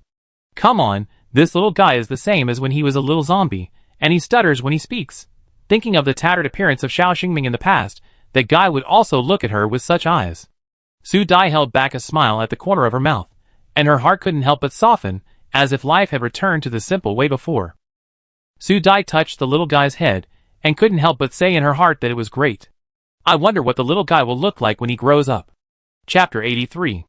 In the end, Su Dai had no choice but to compromise, and put the little guy behind the bug, letting the bug take him to play in the air. When she saw the little fat guy following him, Su Dai felt relieved and turned to knock on the palm of her hand towards the advanced team. The people in the advanced team immediately understood what she meant, and quickly withdrew their eyes from the sky. Levis was the first to speak. Star-Lord, this time we went out, we still gained something. After our inspection, we found that although the rocks here are all landforms caused by meteorite fragments from outer space, there are also unexpected discoveries. Su Dai looked at Levis with a hint of excitement, raised her eyebrows, and asked with interest, Is there any unexpected discovery? Levis and his teammates looked at each other and nodded in unison. Yes, Star-Lord, these meteorite fragments produced by the explosion of the planet contain a lot of gold. Su Dai was really interested at this moment. In order to prevent information errors, she looked at the optical computer in Levis's hand. Let me see what kind of gold it is. Is it gold? This unfamiliar word made Levis stunned for a moment, and then he thought that gold is indeed yellow, and this name is very appropriate. He nodded and quickly turned on the optical computer to call out the results of their inspection. Looking at the countless yellow spots in these rocks, Su Dai was 100% sure that these were indeed the most primitive gold. After a series of processing, they could become the most familiar gold on the Blue Star. Although she didn't know what role gold played in the interstellar era, as a Blue Star person, she had a love for gold in her genes. Even in the difficult apocalyptic era, gold was a hard currency and played the role of money. Hearing that this area may have coveted gold reserves, Su Dai was excited. Gold is a good thing. Seeing her happy, the people in the advance team breathed a sigh of relief and smiled, thinking that the early morning and late night these days were not wasted. Thinking of Lin Mo, he interrupted and said, "Star Lord, such a large amount of mineral reserves is already richer than the resources stored in the gold area of the Empire's main star." Everyone nodded. The reason why the Empire has become the main star with rich resources now is that the predecessors and countless imperial people have continuously expanded outward to earn resources and developed into what it is now. Through the introduction of the small system, Su Dai also has a basic understanding of the main star. The main star can develop to such a prosperous and abundant resource now, all relying on generations of imperial people to grab external resources. If she could go back to the time before liberation, Su Dai could swear to the sky that the main star of the Empire might not be as good as the planet she has now got half of. From this point of view, the iron-blooded external approach of the Empire is no different from that of the interstellar pirates. They all destroyed other planets to enrich their own planets. People living on the main planet enjoyed the convenience, but the planets that were forcibly developed suffered. Su Dai sneered disdainfully. If she said so, the Empire was just a bandit who risked his life, and the difference between him and Rand's pirates was only an appearance. In this case, we have to plan this land well. Can you extract gold elements? The advance team looked at each other, with bitter smiles in their eyes, and shook their heads. "Star Lord, we still need to buy equipment. Our spacecraft only has small energy extraction equipment, which cannot be used on a large scale." Su Dai had expected this to happen, and she didn't say anything else. Instead, she searched the ground for a while, picked up a palm-sized stone, and put it in her palm. She glanced at the advance team, and then used her mental power to decompose it. The powerful mental power directly wrapped around the stone, and in Su Dai's vision, the stone had been decomposed into countless tiny elements. In the vision of mental power, she quickly found the gold element in it, so she moved her mental power to decompose and collect it. In less than a moment, with 2 clicks, a thumb-sized gold nugget appeared in her hand. Throwing away the useless stone in her hand, Su Dai showed the gold nugget in her hand to everyone, and said slowly, "I'm talking about this kind of refining. You should strengthen the multifunctional use of mental power. Your mental power has more ways to use it than you think." Everyone was shocked, staring at the decomposed gold nugget in her hand with wide eyes, and felt shocked again. They never knew that mental power could do these things. At this time, they couldn't help but ask, what are those people in the Empire who do research all day long doing? What to do, knowing that their mental power can still develop in this direction? Thinking of this, everyone was very excited. Their fingers started to itch. They also wanted to try this new ability. As if seeing their thoughts, Su Dai said, "Just like you felt the mental power before, feel it with your heart, you will see the difference of a piece of stone." Here Su Dai taught everyone how to develop new functions of mental power, while on the other side, the Imperial Research Department that they complained about was no longer calm. Looking at the various test data, the people present breathed at home, and their eyes were already bursting with fanatical brilliance. The person in charge couldn't help but get excited when he saw this series of encouraging data. He suppressed the joy on his face, and quickly ordered the assistant next to him, "Hurry up and inform the Major General." "No, hurry up and don't delay." "Hurry!" The assistant was startled, nodded quickly, and ran outside. The light brain in his hand kept flashing. Soon Elaine entered the laboratory. Seeing him coming, everyone in the laboratory saluted. Elaine waved at them, and walked directly to the person in charge. "The data is out?" The person in charge had been holding back his emotions, and he couldn't hold back his emotions immediately after hearing this. His eyes were full of excitement, and his face flushed as he stared at Elaine and said in an unstable voice, "Major General? No, it's Lieutenant General. Can you tell us how this bug was discovered? Is it universal? We have also done experiments on bugs before, but there is no such excellent data. What's going on?" A series of words came out like a cannonball. Others also looked at Elaine with burning eyes, eager to get an answer. Elaine didn't speak, lowered her head to check the latest data, and her fingers kept turning the latest data on the optical computer. From the above, we can see that the data of the advanced team including Moss has changed, and the mental strength of the worst person has also improved. This data is too shocking. Elaine knows what it means once it is released. He frowned and thought of a certain person. His heart frowned. There was no joy on his face. He thought for a while and asked, "Have you tested the bugs given to you?" The person in charge was stunned, then shook his head and said, "Not yet, but it's already halfway done. If you're in a hurry, I speed up and get the results soon." "No need." Before the other party finished speaking, Elaine interrupted him and ordered directly, "Stop the insect experiment and send the insects to me." After that, Elaine stared at the report in the light brain and ordered, "Give me a copy of these data, and I will report to His Majesty." The person in charge was stunned and wanted to say something, but when he met the other party's cold eyes, he swallowed all the words and nodded in agreement. "Okay, Lieutenant General, but please consider it, after all this is." Elaine directly stopped him from saying what he was about to say with her eyes, and calmly comforted him. "Salika, these are all my requests, and I also have the right to withdraw, you just have to execute it." The person in charge, Salika, had no choice but to execute the order. For a moment, the joy of the entire institute seemed to be poured with ice water, and it cooled down instantly. On the other side, the 10 or so members of the advanced team on the rocky ground had already learned to mobilize their mental power with difficulty under the guidance of Su Dai, but they only took a long time to decompose the gold and stone that Su Dai decomposed in 10 seconds, while they needed a long time to decompose a little. The people were not depressed by this huge gap, but were quite happy. They didn't care about this gap at all. Nothing made them happier than the new skills opened by mental power. So the advanced team was fascinated by the operation of refining gold and stone with mental power that day. Su Dai followed the direction of the insect to find the little guy. The remaining 4 insects in the sky flew obediently within the specified range. Only the insect ridden by Xiao Xingming was taken to some place by the little guy. Su Dai could only mobilize her mental ability in her mind to feel it. It didn't take long to find the insect's location. Su Dai moved quickly toward the northeast corner, and soon saw an insect flying low in front of her. Perhaps sensing her arrival, the dragonfly insect made a buzzing sound towards her. Hearing this sound, Su Dai was speechless for a while. She looked helplessly at Xiao Xingming, who was directing the insect to fly vertically. The buzzing sound of the insect crying in her mind became even louder. Su Dai now understood what was going on. Xiao Xingming didn't know how to make this head insect fly according to his command. It was because he violated her order that the head insect felt so wronged and panicked when he felt her approaching. But even so, he still flew into the sky according to Xiao Xingming's command. Su Dai gave an order to the insect in her mind, and the insect that received the order quickly turned its body, but for some reason, its body was unstable, and its tail swept directly onto the small hill on the way. With a loud bang, the small mountain was smashed to pieces. Su Dai saw this scene and rushed over quickly.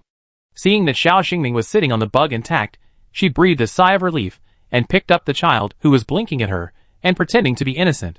What a naughty child. Su, it's fun. Su Dai looked at the little guy's clear blue eyes and still refused his idea of continuing to play, not even looking at how scared the bugs on the side were. As if realizing that the owner finally noticed it, the dragonfly made a pitiful buzzing sound. Su Dai saw that he was really pitiful, so she let it return to the team of other bugs. Just as she was about to take Xiao Xingming back to the base, the cry of Xiao Feichu came from the front. Su Dai looked up and saw Xiao Feichu shouting around the knocked-down small mountain. Su Dai instinctively knew what had happened, so she took Xiao Xingming and walked quickly in the direction of Xiao Feichu. As soon as they reached the broken mountain, Xiao Feichu flew to their side. Xiao Xingming reached out to catch him, looked up at Su Dai and said, Su, look, something." Following the direction of Xiao Xingming's finger, Su Dai took 2 quick steps and saw something mixed with the rubble at a glance, something like a coffin. When she got closer, the small system in her mind reminded her, Host, this is a lifeboat, and it has been tested that there is something inside." Su Dai was stunned, and directly used energy to sweep away the rubble covering it. Something similar to a capsule appeared in front of her. It looked about 1.8 meters long. Since it was a lifeboat, who was inside? Thinking of this, Su Dai did not doubt it, and directly opened the lifeboat. After opening it, she saw that there was really a sleeping person inside. When she saw the face opposite, Su Dai was stunned for a short time. This face always feels very familiar? Chapter 84. When Su Dai was stunned by this familiar face, Xiao Xingming had already walked to the lifeboat with his short legs, leaned on the edge of the lifeboat, stared at the person inside, and then looked back at Su Dai, speaking intermittently. Su, a person, looks like Su. As if he had discovered something interesting, Xiao Xingming was about to stretch out his claws to scratch the other person's cheek. Su Dai was startled and quickly went up to stop him, saying in a lecturing manner, "Don't touch it, it will be bad if there is a virus." As he said that, he reached out and took the child to the back, squatted beside, and looked at it carefully. Only then did he realize that what the little guy said just now was true. This face was not a copy and paste of her face. The person in the lifeboat closed his eyes, and his short hair made his pretty face more neutral and soft. Su Dai's eyes moved down and fixed on the other person's chest. It was flat, and she was wearing men's clothes, so it shouldn't be a girl, right?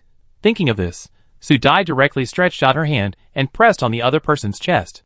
After moving it twice, she finally breathed a sigh of relief. It wasn't a girl, so it shouldn't be her clone or something.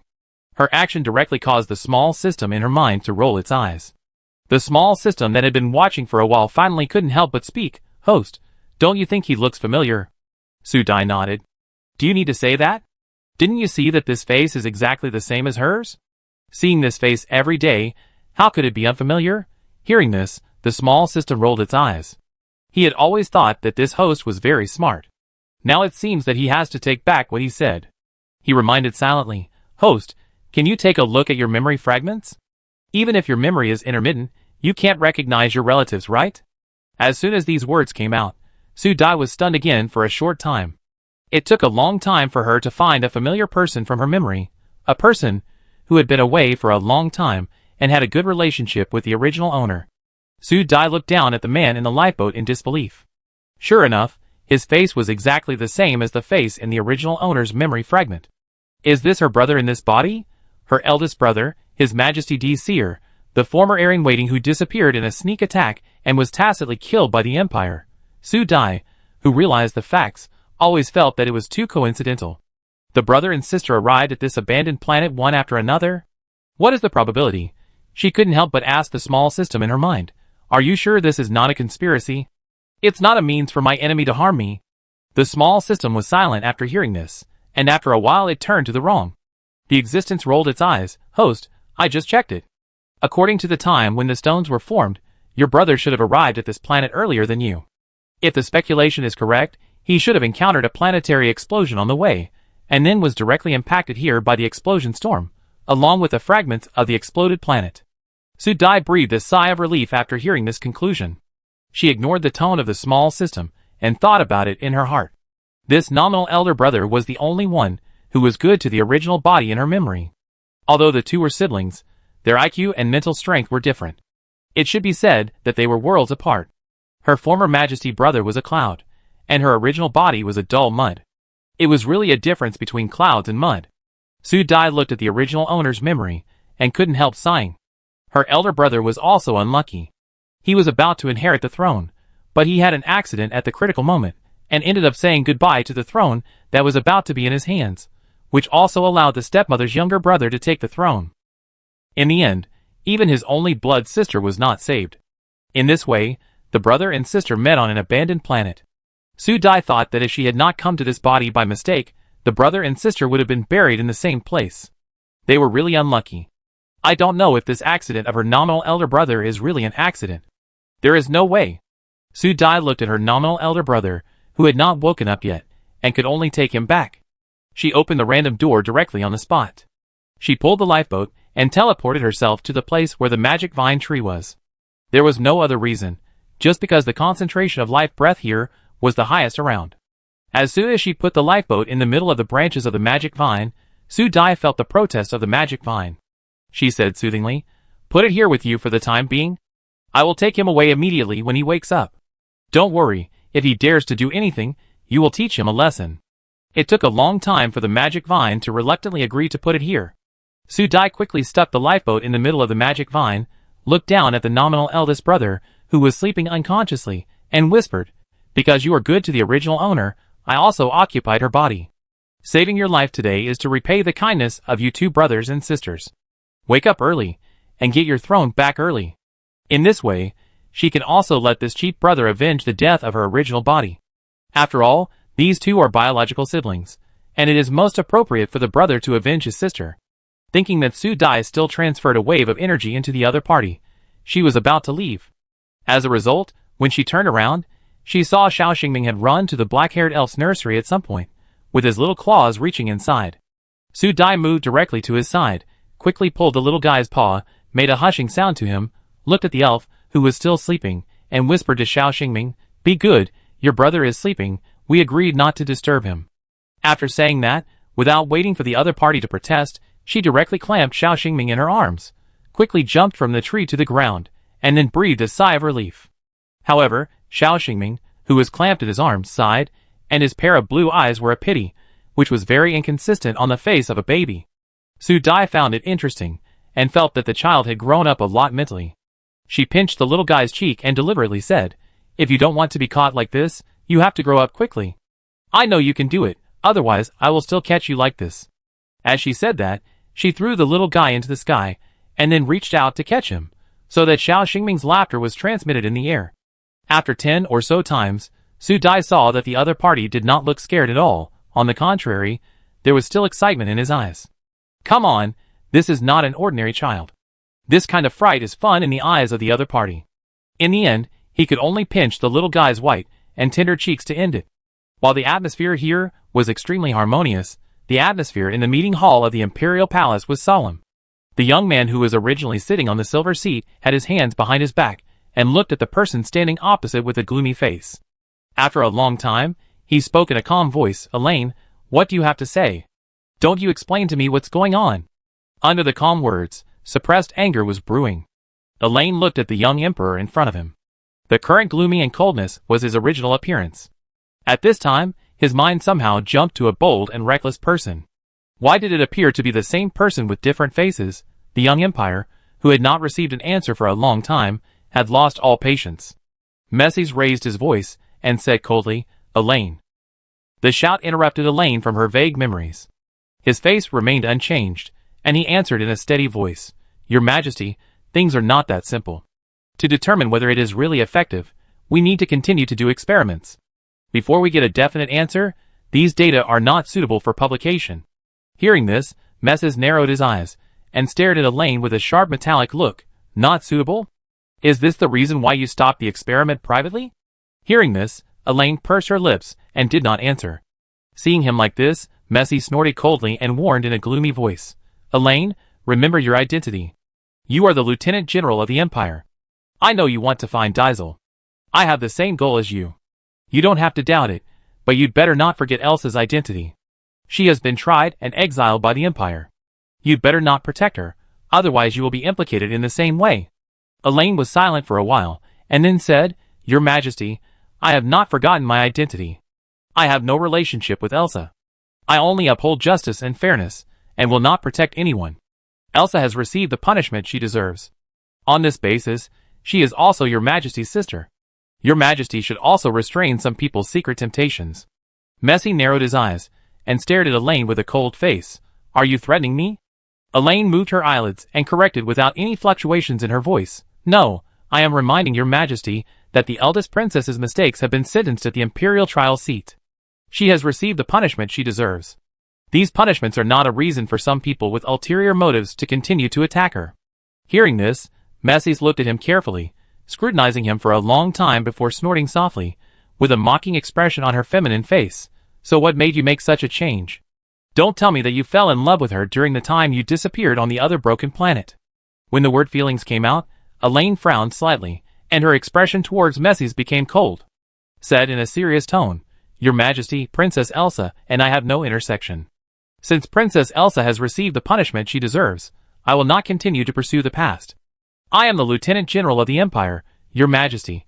Please be careful with your words." When these words came out, Messies laughed instead. Even if he laughed like this, there was a hint of femininity. "Very good, Elaine. You are the Lieutenant General of the Empire. I hope you will always fulfill the responsibilities brought by this sentence. In this case, send all the test samples you took to the Imperial Experimental Department and let them test the results as soon as possible. If the source is here, Elaine, you also. Meritorious. Don't you think so, Elaine?" Elaine pursed her lips, knowing that the Empire in front of her looked gentle, but was completely arbitrary in her bones, so she could only nod. "I will send the samples to the laboratory, your Majesty, rest assured." Messies was finally a little satisfied, waved at him, and Elaine turned and left. Just after taking 2 steps, Messies seemed to have thought of something and suddenly shouted, "Elaine, is Elsa really alive?" Hearing this, Elaine paused, and the surroundings instantly seemed to be dead silent. After a while of silence, Elaine finally nodded, alive. As if she had thought of something, Elaine paused for a few seconds and continued, Your Majesty, the eldest princess is dead in name only. She will never return to the main planet without your order. So she is not a threat to anyone. How could Messies not know his hidden meaning? He sneered and said coldly, Although I don't like her very much and I hope she will die, she is my brother's sister. In this case, I will not attack her. Elaine, remember this. Elaine showed a trace of surprise in her eyes. She couldn't help but look back at the young emperor behind her. The other party just turned his body sideways, staring at one direction with his overly soft face. Following the direction of the other party's eyes, there was a painting hanging on the wall. When she saw the painting, Elaine's face was complicated. Before the other party turned his head, she retracted her eyes, nodded to the other party, and then strode out of the palace. Only Messies was left, watching a young man in the painting waiting angrily for a girl. The girl forcibly inserted a blooming star flower into the boy's ear, and the flower's gorgeousness made the boy's face red with anger. In the painter's pen, the boy's anger and the girl's joy seemed to overflow the picture, from which we can imagine that the painter must have had a smile on his lips and a doting look in his eyes. Messi's fingers that were gently stroking the picture tightened suddenly. Pressing a corner of the picture, his eyes showed fierceness and anger, and he seemed to mutter, Brother, all this is your fault. Wouldn't it be better if you were obedient? With a tearing sound, the picture was directly pressed to create a crack. Messi's face turned sideways, and he suddenly withdrew his fingers, and a painful expression instantly appeared on his face, as if he had done something wrong. Chapter 85. As her power spread, combined with her mental power, each seed planted received this energy. With the precise transmission of her energy, her mental power soon sensed the sound of the ground breaking out of the ground, and golden branches swayed and appeared on the bare rocky ground. At dawn, a piece of gold merged the sky and the earth together, and this area seemed to be a golden ocean. Su Dai was really dazzled by the dazzling golden appearance. At this moment, she suddenly saw a black dot moving in the sky. As time passed, the black shadow got closer and closer. Under the vision of mental power, Su Dai could see clearly what it was. The energy transmitted in her hand stagnated, and she squinted her eyes at the thing flying towards her, with a hint of danger in her eyes. This dangerous aura seemed to spread across the sky along with her spiritual power, which made the flying insects tremble immediately, and the flight path began to tremble, drawing a distorted route in the sky, which made Su Dai's eyebrows jump. Even at this time, the child above the insects seemed to have found something fun, and waved at Su Dai directly, looking very happy. Su Dai looked at him. Half of his body was about to fall off, and her eyelids twitched even more, but the little guy was not afraid at all, and clapped his hands and called her, looking like a puppy seeing its owner. Fortunately, after such a crooked flight, the dragonfly insect successfully flew to Su Dai, and when it met Su Dai's eyes, it looked even more scared. A several-meter-long insect trembled in the air. Because of its large eyes, Su Dai could see the faint light of water on it. Through the connection in her brain, she already knew what was going on. This insect was also unlucky. Now it was listed as a mount prepared by the little guy. Without Su Dai's help, the little guy had already slid down from the insect skillfully and fell into Su Dai's arms. He rolled his eyes and started talking, Su, wake up that person. At first, Su Dai didn't understand what he meant by this, and was ready to teach the child not to sneak here, but the words were blocked by this word as soon as they came to her mouth, and she suddenly stared at the blinking child below. What did you say? Xiao Xingming said that the people who were rescued are alive? Hearing her slightly anxious tone, Xiao Xingming was instantly unhappy, and the smile on his lips fell. He pursed his lips and said unhappily, Su, you are very happy. Su Dai thought that this was nonsense. That was her nominal brother. She was also planning to trick him back to the Empire to stir up the situation. If this big brother was really the same as the person in the original owner's memory, she was very optimistic about him returning to the Empire to compete for the throne. I don't know where Elaine will stand at that time. Those who secretly attacked her should be uneasy. Thinking of that scene, Su Dai couldn't help but laugh. The changes in the top leaders of the Empire were only good for her and not bad. Judging from the information on the Star Network, she was still very optimistic about the policies promoted by this nominal big brother. If the Empire continued to develop endlessly, it would be heading towards self-destruction. So when she heard the news, Su Dai couldn't help but laugh. She nodded to Xiao Xingming and said deliberately, Of course I'm happy. This is my big brother. How can I not be happy? I'm so happy. Hearing her words, Xiao Xingming frowned instantly, looking unhappy, but still looked at Su Dai seriously, and corrected her seriously. Sue, not brother. This is not brother Sue. Hearing this, Sue Dai was speechless for a while, picked up the child directly, and responded seriously, how can it not be brother? This is my big brother. The big brother is the big brother. She still has a biological brother, as long as she waits for her biological brother to come back to her again. Such words made Xiao Xingming very unhappy. His angelic face also became stern, as if he didn't like Sue Dai calling that person big brother. However, he didn't know how to refute. In a hurry, he could only shout, brother is not him. He is not big brother. Sue, don't call him big brother. Sue Dai only felt that the child's possessiveness was stronger, and the child had a little bit of a bird complex, so she could understand it. So she nodded perfunctorily, okay, not brother. Originally, he was not her own brother, but the original owner's big brother. This was not wrong. Sue Dai thought happily in her heart. Xiao Xingming thought he had won when he heard this, and finally laughed, pointing at the bug and saying that he would help Sue Dai. Sue Dai glanced at the shivering bug, and then looked at the child she raised. Her heart was still biased. She pretended not to see the bug's call for help, touched Xiao Xingming's head and said, be careful, don't do any dangerous actions again. Xiao Xingming nodded, straightened his chest thinking that he had helped a lot, and waved to the bug with a mighty little step. This was also strange. The bug seemed to be very afraid of him. When he saw him waving, he lowered his body and waited obediently. Under Sue Dai's gaze, Xiao Xingming turned over to the bug in an instant. As the bug fluttered its wings, Xiao Xingming waved at Sue Dai with a confident look. Sue Dai ignored him, waved at him and continued to transfer energy, thinking in her heart that after finishing here, she had to go to the magic vine tree to see what was going on. At this time, when the energy was transferred to the yuanbao tree, the yuanbao tree with buds began to bloom slowly, and golden flowers bloomed on this land in a quarter of an hour. As the flowers bloomed, Sue Dai's heart gradually calmed down. As long as she completed one more piece of land, she would be one step closer to her final mission. Thinking that her brother would wake up in the near future, Sue Dai's eyebrows were full of tenderness. She wanted to create a beautiful and harmonious world for her brother, full of everything she liked about him, so that she could live without worries. So anyone who blocked her from achieving her goal would be her enemy. At this moment, the system made a ding-dong sound. Sue Dai opened it, and saw that the yuanbao trees in 1/5 of the area were all mature. Sue Dai stopped inputting energy, and prepared to pick them with her mental power. Just as she started, her mental power felt that all the fruits on the yuanbao trees were moving in one direction. This abnormality startled her, and she used her mental power to search and grab carefully, and the whole person followed the direction of the movement of the yuanbao tree fruits. Her heart was heavy, and various conspiracy theories had been turning around in her mind. When she thought of one of them, Sue Dai's face darkened, and she moved faster and faster. She wanted to see what was secretly destroying her mission. When she chased the gold ingot fruit moving in the air with a tense face, she frowned directly. She never expected to see such a scene.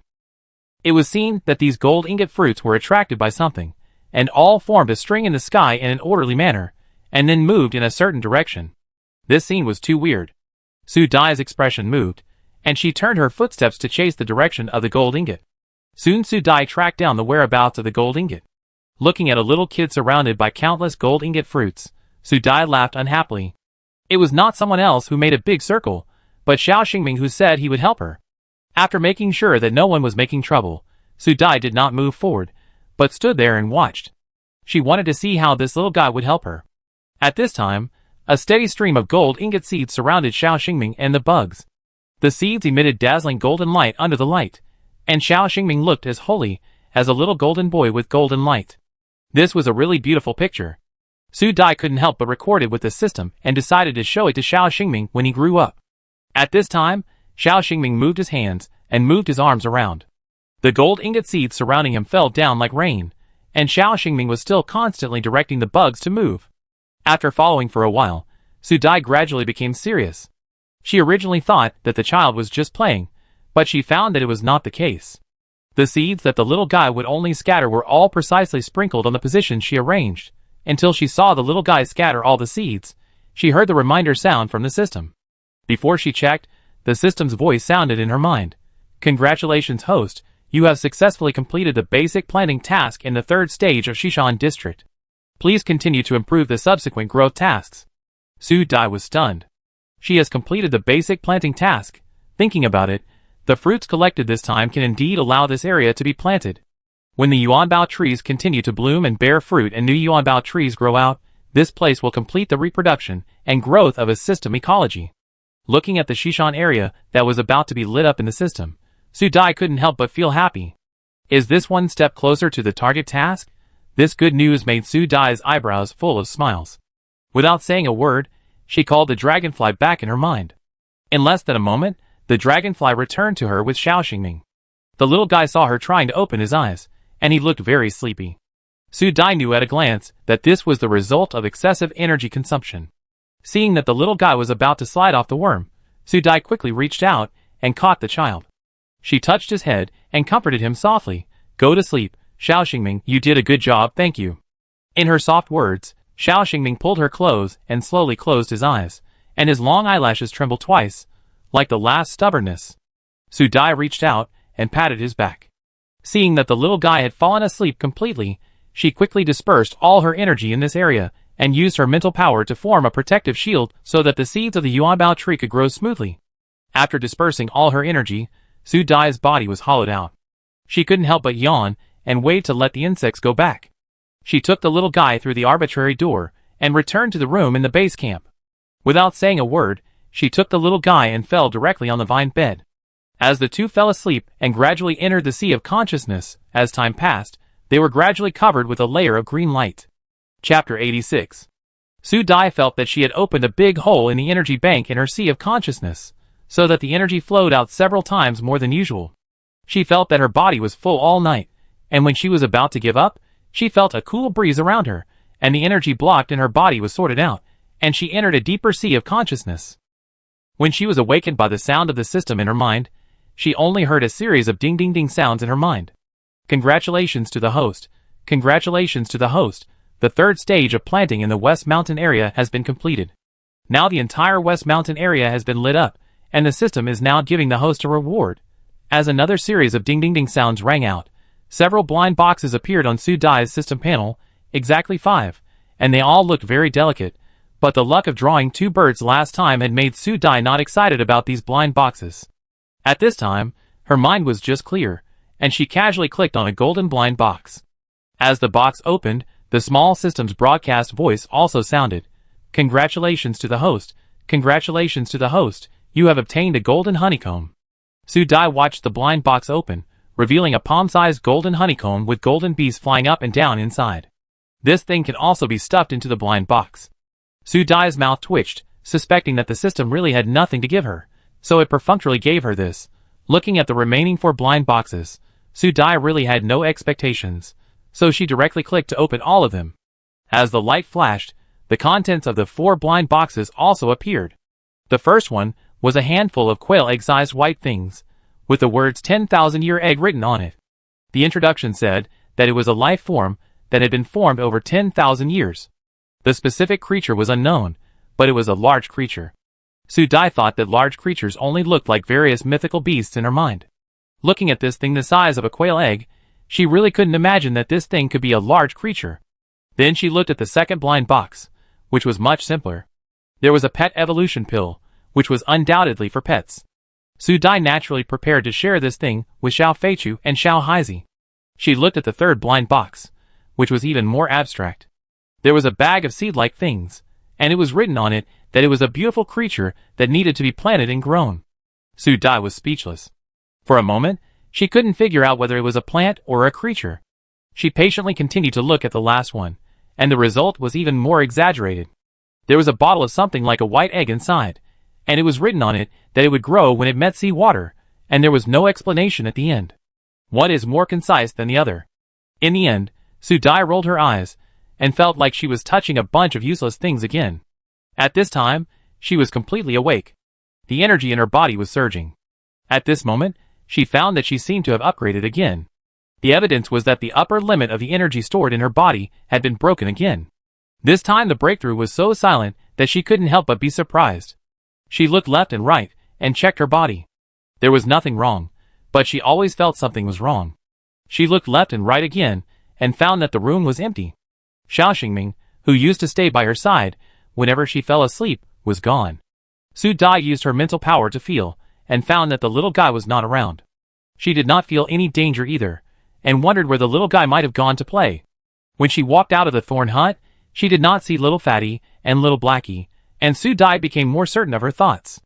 At this time, she felt the magic vine fluctuating in her mind. With a move of her mind, Su Dai thought that the person Xiao Xingming said had woken up. Su Dai opened the door and walked into the random door. She turned around and arrived under the magic vine tree. When she looked up, she found that the place where she placed the lifeboat had been entangled by the vines of the magic vine. She moved to it and asked the magic vine to remove the vines directly. As the vines were completely removed, Su Dai also saw the person, who was still sleeping inside. Didn't they say that this person had woken up? As soon as she raised this doubt, a cold dagger was placed on her neck. When their eyes met, Su Dai saw the other person's appearance clearly. The face was 80% similar to hers. When he saw her, the other person's original vigilant expression gradually turned into astonishment. Seeing him like this, Su Dai raised her eyebrows. Did he recognize her? At this moment, Desir's mind was frozen for a moment. When he saw Su Dai's face, his dry throat made a hoarse sound, Elsa. Hearing this name, Su Dai blinked her eyes, neither agreeing nor objecting, but staring at the other person up and down. This person's physical condition was a little bad, so she should not tell the other person that she was not his biological sister for the time being. Thinking of this, she smiled slightly. Brother, you are awake.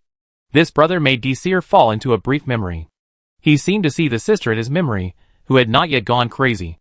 At that time, the girl would call him brother with a smile. This is his sister. When he realized this, Desir could no longer hold on. His arm fell into the lifeboat. It was obvious that he was just holding on. Su Dai sighed lightly, then stretched out her hand on his forehead, and the energy was directly transferred into his body. After all, he was the only relative of this original body. Saving him was the final reward for taking over this body. As her energy continued to be transferred, the injured internal organs were repairing. About half an hour later, Su Dai withdrew her hand and lowered her head to look at the people above and below. Su Dai knew what the other party had discovered, but she didn't want to hide it. But she didn't want to cause misunderstandings, so she said directly, "Your internal injuries have recovered now, so let me tell you a story." Without waiting for the other party to nod, Su Dai sat cross-legged beside the other party and began to talk slowly, telling clearly where she came from and the situation of this body. Finally, Su Dai lowered her head and smiled at the face that looked similar to hers. "So, now I am only your sister in body, and we have no relationship in spirit." Silence spread between the two. Desir seemed to be digesting this fact, pursing her lips and saying nothing. Seeing Su Dai unable to move her eyes away and looking at the same face as hers with such momentum, she was quite curious. Just as she was watching with relish, Desir, who had been silent for a long time, finally spoke in a hoarse voice. "Thank you for saving me. Since you have occupied Elsa's body, you are my sister." Although I had expected these things, I didn't expect Elsa to jump in any way. Hearing this, Su Dai raised her eyebrows and asked directly, "Do you know that things will turn out like this?" Desir smiled bitterly and said slowly in a hoarse voice, "My reforms have already affected the interests of many people. They enjoy the pleasure and convenience of grabbing resources. Forbidding them to do so has disgusted those diehards. I have been prepared for a long time. Once I get into trouble, Elsa will inherit the throne and Elaine will fulfill my last wish on my behalf. But I didn't expect those people to use Elsa's feelings for Elaine to design such a thing." Speaking of the latter, Desir closed his eyes. Obviously, he had thought that such a delicate sister was exiled to the abandoned planet, and it was impossible for her to survive. So this is why he didn't doubt Su Dai's words. It's just because he knows his sister very well. To be precise, she is a simple child who knows nothing. She loves passionately and unrestrainedly. Without his protection, she finally ruined her life. Looking at his tense face, Su Dai felt a sense of sadness in her heart. This emotion came inexplicably. When she reacted, she realized that it was the remaining consciousness of the original body. His eyes flickered. Su Dai pursed her lips, suppressed the emotions that were about to surge in her chest, and said with a steady voice, "My condolences."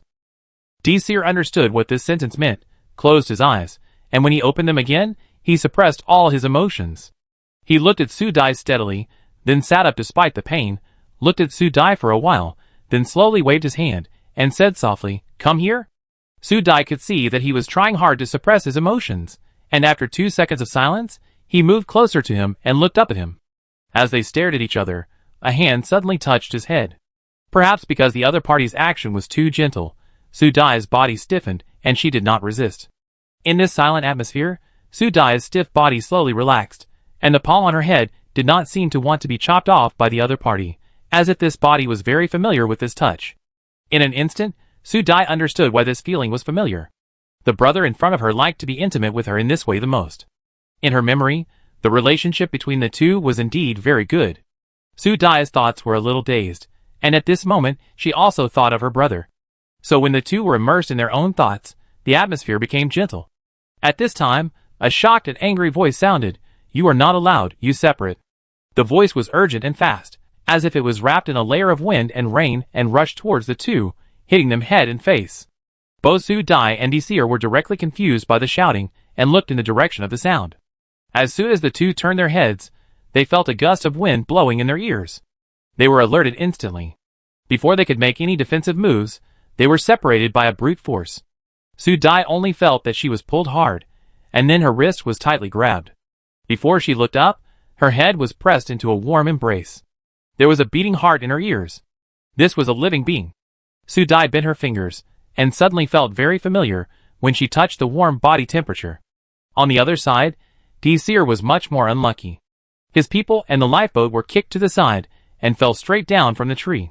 In a hurry, Desir quickly turned his body in the air to avoid being smashed into mud. Realizing the danger of the person coming, Desir narrowed his eyes directly. "Who is it?" Chapter 87.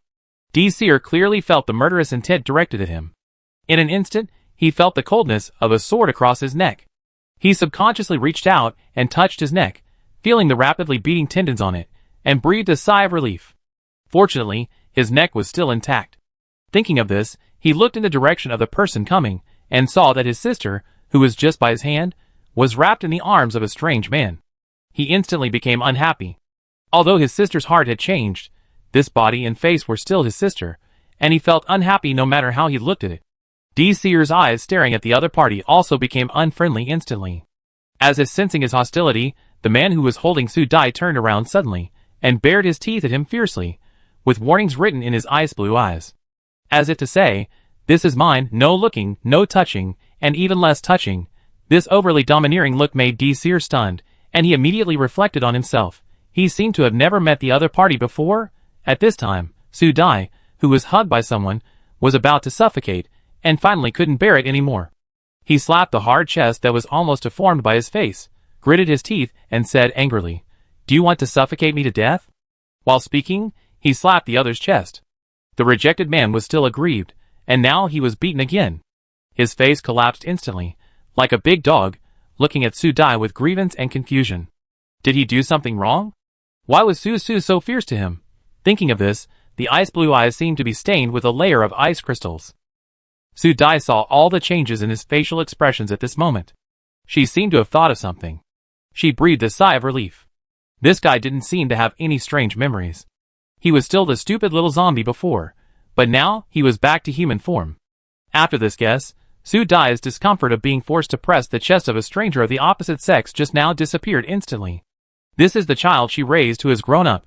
After sorting out her thoughts, Su Dai instantly returned to her usual expression and stretched out her hand to pinch the other person's cheek. As a result, when she raised her hand, she found that the child who she wanted to pinch and poke at had grown to the point where she had to lift her foot to touch it. Su Dai's mouth twitched, her fingers froze in midair, and she looked at the man opposite her, who was like a little giant in silence. For a moment, she was speechless and choked, and she couldn't say a word of child.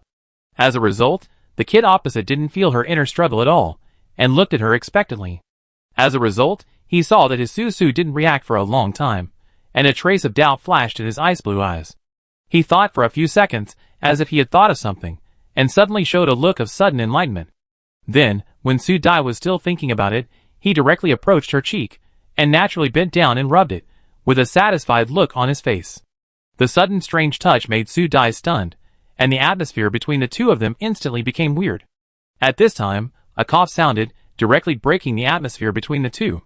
Desir walked towards the two of them without any tact, stopped in someone's increasingly defensive and vigilant eyes, and looked at each other up and down. Tall and overly beautiful, this was Desir's first impression of the other party. He was sure that he had never seen this person in his memory. If there was any similarity, he could only think of one person. Thinking of this, he stared at the other party and asked, What is your relationship with Elaine? As soon as this was said, Su Dai frowned first, and without thinking, she moved sideways to block the big cub. He has nothing to do with Elaine. He is the child I raised, and he is not the same species as Elaine.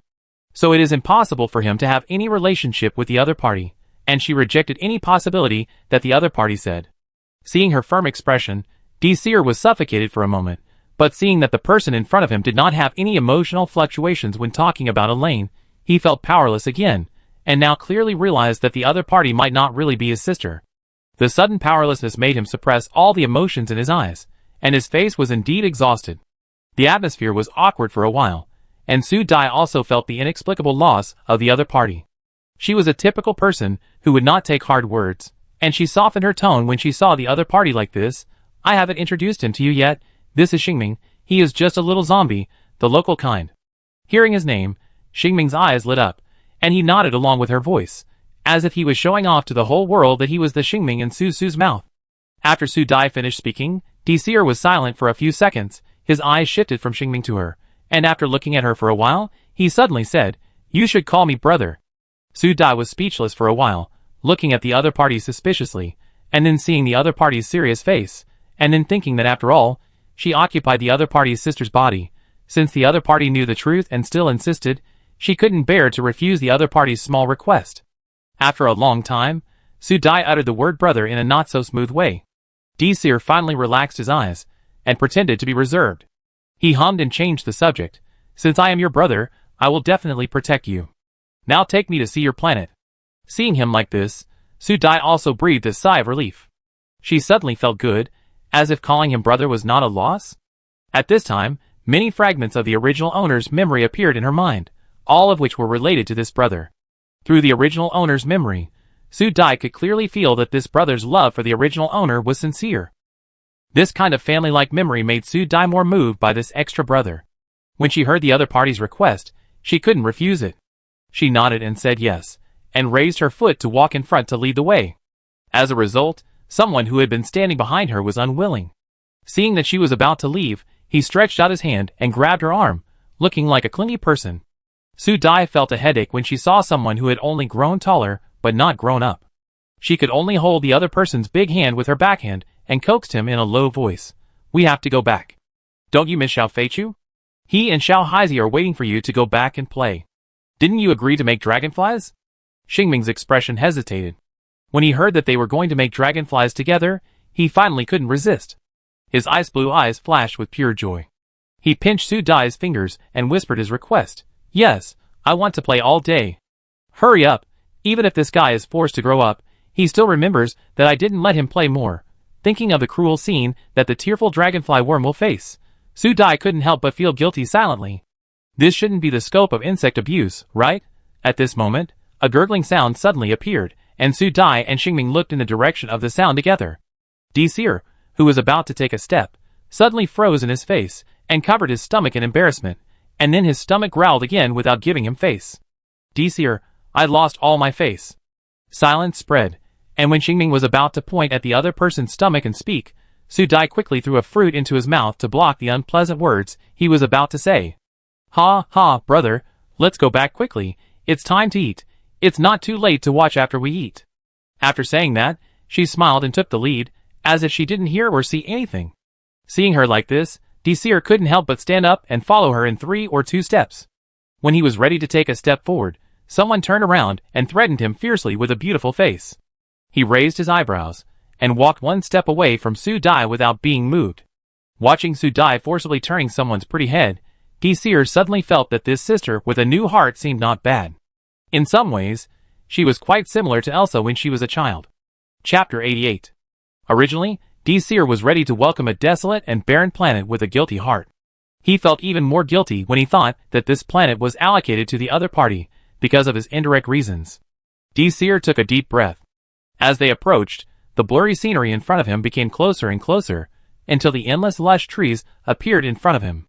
He blinked, and then saw heavy fruit swaying in front of him, followed by colorful flowers blooming on the branches. At this moment, Desir felt as if he had hallucinations. Where is the barrenness and desolation? Why does this place look more vibrant than the rich planting areas of the empire? Looking at the lush scenery in front of him, Seer fell into a long silence. Su Dai looked at the base camp in front of her and sent Xingming, who was clinging to her, to play with Xiao Feichu and the others. After she coaxed them away, she found that her newly recognized brother had not moved at all. Su Dai raised her eyebrows. Was she so shocked? Walking silently to the other side, Su Dai followed Seer's gaze and picked the orange-red fruit in front of him and handed it directly to him. Try it? Seer was stunned for a moment and took the fruit. At such a close distance, he could clearly smell the fragrance from the fruit. He subconsciously took a bite, and his mouth was instantly filled with sweet taste. The overly good taste made his whole face relax. He tilted his head and corrected Su Dai. You should call me brother. Su Dai looked up at the sky, pretending not to hear anything. Seeing her like this, Seer snorted lightly, and then ate the fruit in his hand in 2 or 3 bites, sighing with satisfaction, then tilted his head to look at Su Dai, and insisted, Do you want to call me brother? Su Dai looked at the face that was 70% similar to hers, stared at each other for a long time, and finally coughed unnaturally in the other's extremely firm eyes, and helplessly called her brother again. Seer's mouth corners raised, very satisfied, and stretched out his hand to touch her head. Su Dai couldn't let this person harm her head again, and when the other's fingers reached out, she directly stuffed the freshly picked fruit into the other's hand.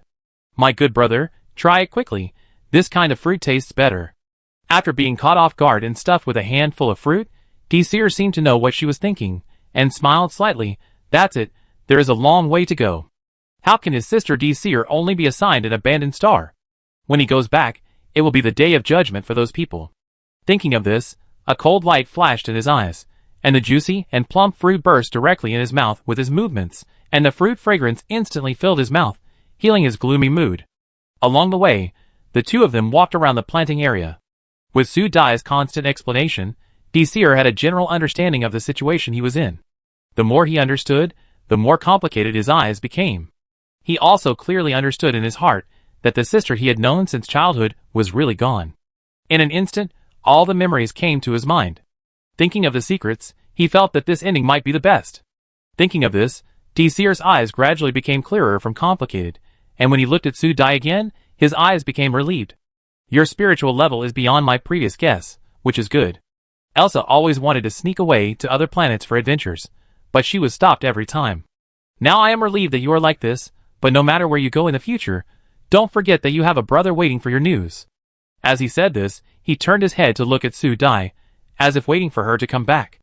Looking at this face that is 70% similar to hers, and exactly the same face as in her memory, Su Dai saw a trace of uneasiness in the other's eyes.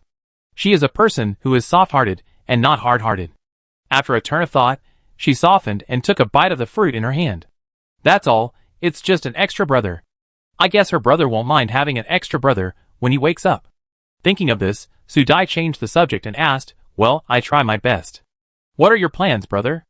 As soon as she finished speaking, she realized that her words were a bit of a shoo-in, and quickly added, Of course, if you like it here, you can stay here permanently.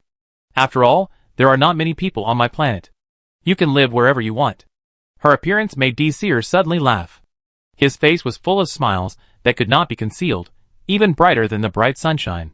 Su Dai looked at this face, and suddenly felt that it was not so similar to her. Thinking of this, Su Dai suddenly felt extremely relaxed in her heart, as if she smelled the smell of countless vitality. She couldn't help but stretch her arms and sighed, It's great.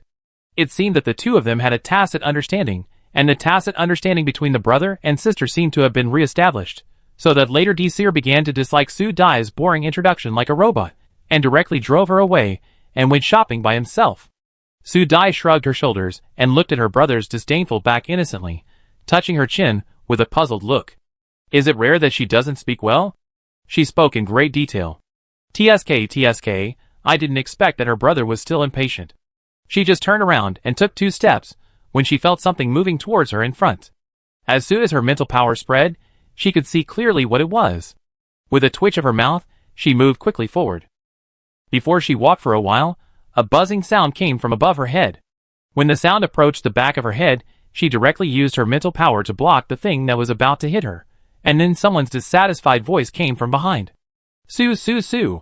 Seeing that Su Dai didn't turn around, the person behind her seemed anxious, and the voice was also a little anxious, and he shouted quickly, It's me.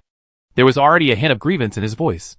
Su Dai was silent for a while, and finally turned around when the other party was about to pounce on her, and stretched out her hand to block someone who had broken her mental power. If such a big one fell on her, she suspected that she would be crushed to death. Then someone's blue eyes looked even more aggrieved. Su Dai taught the child earnestly, "Xingming, you have grown up. You can't jump on people like this anymore." Xingming seemed to not understand what she said at this time. He just felt very aggrieved. His blue eyes were clear and full of aggrieved emotions. He could only shout Su Dai's name. Su Dai was completely sure that this guy had only grown up physically, but his brain had not recovered. Well, what she said was in vain. She could only let him get down from the dragonfly first, and then throw the little black boy and the little fat bird on his shoulders to the side to play. The angry little fat bird directly protested against her. Su Dai used her mental power to block the flames of the little fat chick, and reached out to carry the big Xingming towards the base camp. Being treated like this, Xingming seemed to have found a familiar feeling, and his aggrieved face suddenly became cheerful. Until they arrived at the base camp, Su Dai was speechless when she saw this guy like a big dog, and she deeply suspected that this guy's IQ was only 3 years old, and it was really a waste of this overly good-looking face. Su Dai's regretful eyes were too obvious, and Xingming, who had been waiting for her for a long time, couldn't help but bend down and rub his head in her direction. Su Dai only felt her cheek being touched by soft hair.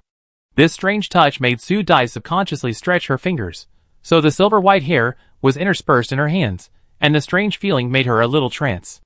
Xingming seemed to like being touched like this, and his arched head instantly became obedient, and the two of them seemed to be wrapped in water, tender and gentle. Su Dai was just touching her chest for fun when she felt the head on her chest getting closer and closer. She looked down and saw a guy with a big dog-like expression.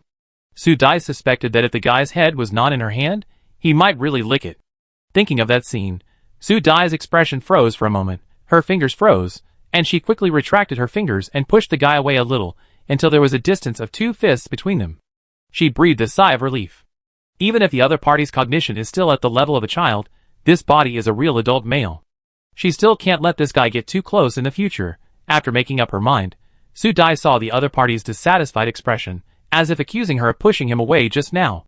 So he could only say earnestly, "Xingming, you are already an adult, you can't just rush at me like this in the future." Su Dai added, "Even if it's someone else, you can't do that. You have to keep this distance from everyone. After all, you are already an adult." In order to prevent this guy from doing something rogue in the future, Su Dai also gestured with her hand to show the safe distance between people, which was about an arm's length. Xingming was very dissatisfied with being pushed away, and felt very wronged in his heart, but he still listened to Su Dai's words obediently, and then didn't nod, with a wronged and tangled expression on his face. Seeing him like this, Su Dai silently asked the small system in her mind to take a picture and save it. She thought with a bad taste that when the other party's consciousness and memory are normal, she will take it out and show it to the other party. That scene will definitely be more interesting. She even asked kindly, "What's wrong? What don't you understand?" Xingming blinked his eyes, and his pretty eyebrows slightly wrinkled, as if he was thinking about how to express himself. Then, under Su Dai's encouraging eyes, he quickly took 2 steps towards her, and before Su Dai could react, he pressed her into his arms. Without waiting for Su Dai to break free and teach him a lesson, Xingming took the initiative to let her go, as if he had got a favorite toy, and nodded seriously and said, Su, and I want to do this." This sentence was said very smoothly, without any stuttering, which made Su Dai wonder if this guy was deliberately pretending to be a pig to eat the tiger. Sensing her suspicious look, Xingming felt the other party's emotions, as if he was afraid that the other party would be unhappy. He frowned and thought for a while, then looked at Su Dai, imitating her just now, and gestured a longer distance. With others, such a large distance, and Su don't like it. This obviously different treatment made Su Dai wonder whether to say that this guy was a little clever or a fool, but she was successfully happy with the feeling of being treated as one of her own, especially when she met the other party's stubborn and pure eyes. She suddenly didn't want to correct the other party. She liked this feeling of being favored too much. Since it was the other party's persistent request, she reluctantly agreed. Su Dai coughed, looked away, and added, "You are not allowed to get close to my arms when there are many people." Xingming had already determined that his Su was not angry by the breath, and now he didn't care what the other party said. He instantly showed a bright smile, approached her again, and kept shouting Su. Su Dai looked at the area where only the two of them were, and could only comfort herself secretly in her heart. Forget it. Wait for the guy to recover his memory, and he will not cling to her so much. Her indulgent attitude made Xingming, who was trying hard to get close to her, even more arrogant. If Su Dai hadn't warned him with her eyes, he would have picked him up and spun him around. Chapter 89. Faced with the suddenly grown-up version of Xingming, the dwarves accepted it well, but the members of the advanced team were a little speechless. They repeatedly looked at Xingming's face, and couldn't help but tilt their heads and asked Su Dai with difficulty, "Xing Lord, are you sure this person is really the little Xingming?" As if they felt that their expression was not clear enough, they quickly added in a low voice, "It's the little Xingming who pesters Xing Lord with birds all day long." As soon as they finished speaking, Xingming turned his head and stared at them, correcting them with an unhappy look. "Sir, I don't know. Was it because this face was too intimidating?" Hearing this overly mature male voice, the members of the advanced team were stunned for a moment, and then when they met each other's eyes, they didn't know why they felt as if their whole body was imprisoned, and their mouths quickly corrected themselves uncontrollably. "Master Xingming." Hearing this respectful address, Xingming was satisfied, and stretched out his hand to summon the flying dragonfly insect. In the trembling eyes of the other party, it quickly jumped up, and after going up, he wanted to reach out and pull Su Dai up, but Su Dai avoided it and waved directly at him. "No need. Take Xiao Haizi and Fei Chu to spread the seeds of the Yuanbao tree. The last area of sowing will be left to you." Xingming looked regretful, but when he saw Su Dai's trusting eyes, he immediately stopped working. He would definitely help Su Su get things done, so that Su Su would have more time to accompany him. Thinking of this, Xingming patted the dragonfly. As the dragonfly flapped its wings, Xingming and the two bird cubs disappeared from everyone's sight. The dwarves were simple-minded. Seeing Xingming's majestic appearance, they couldn't help but cheer towards the sky. It was obvious that the grown-up version of Xingming had won their admiration. The members of the advanced team on the side breathed a sigh of relief inexplicably. They felt that the invisible pressure on their bodies suddenly disappeared, and they became particularly relaxed. At this time, Su Dai turned around to answer their questions. "Why are you not sure? He is my foster child. How could I recognize him wrongly?" Hearing her coming back, Taizan spoke straightforwardly. "Star Lord, what we want to ask is whether you think Lord Xingming looks very similar." The voice was automatically muted at the end, as if the name was a taboo. His sudden outspoken words caused the advanced team to cough and look around, but their ears perked up. Is it related to Major General Elaine? How could Su Dai not know what they were thinking? She couldn't help but roll her eyes. Even if she said it 100 times that she had nothing to do with Elaine, these people would not believe it. After all, her original body's black history was actually circulated on the interstellar network. But these people still thought it was her scar, and it became something taboo that could not be mentioned. Su Dai asked back unhappily, "Do you have a problem with your eyes? Don't you think that Xiao Xingming's face is several times more beautiful than Elaine's?" The advanced team. It seems to be true. At this time, the advanced team had to admit that this Lord Xingming's appearance was indeed extremely beautiful, completely surpassing Major General Elaine, who was known as the first in the Empire, so it was probably really irrelevant. But the Star Master was also good-looking, and it was not impossible for the children of the two genes to be so good-looking.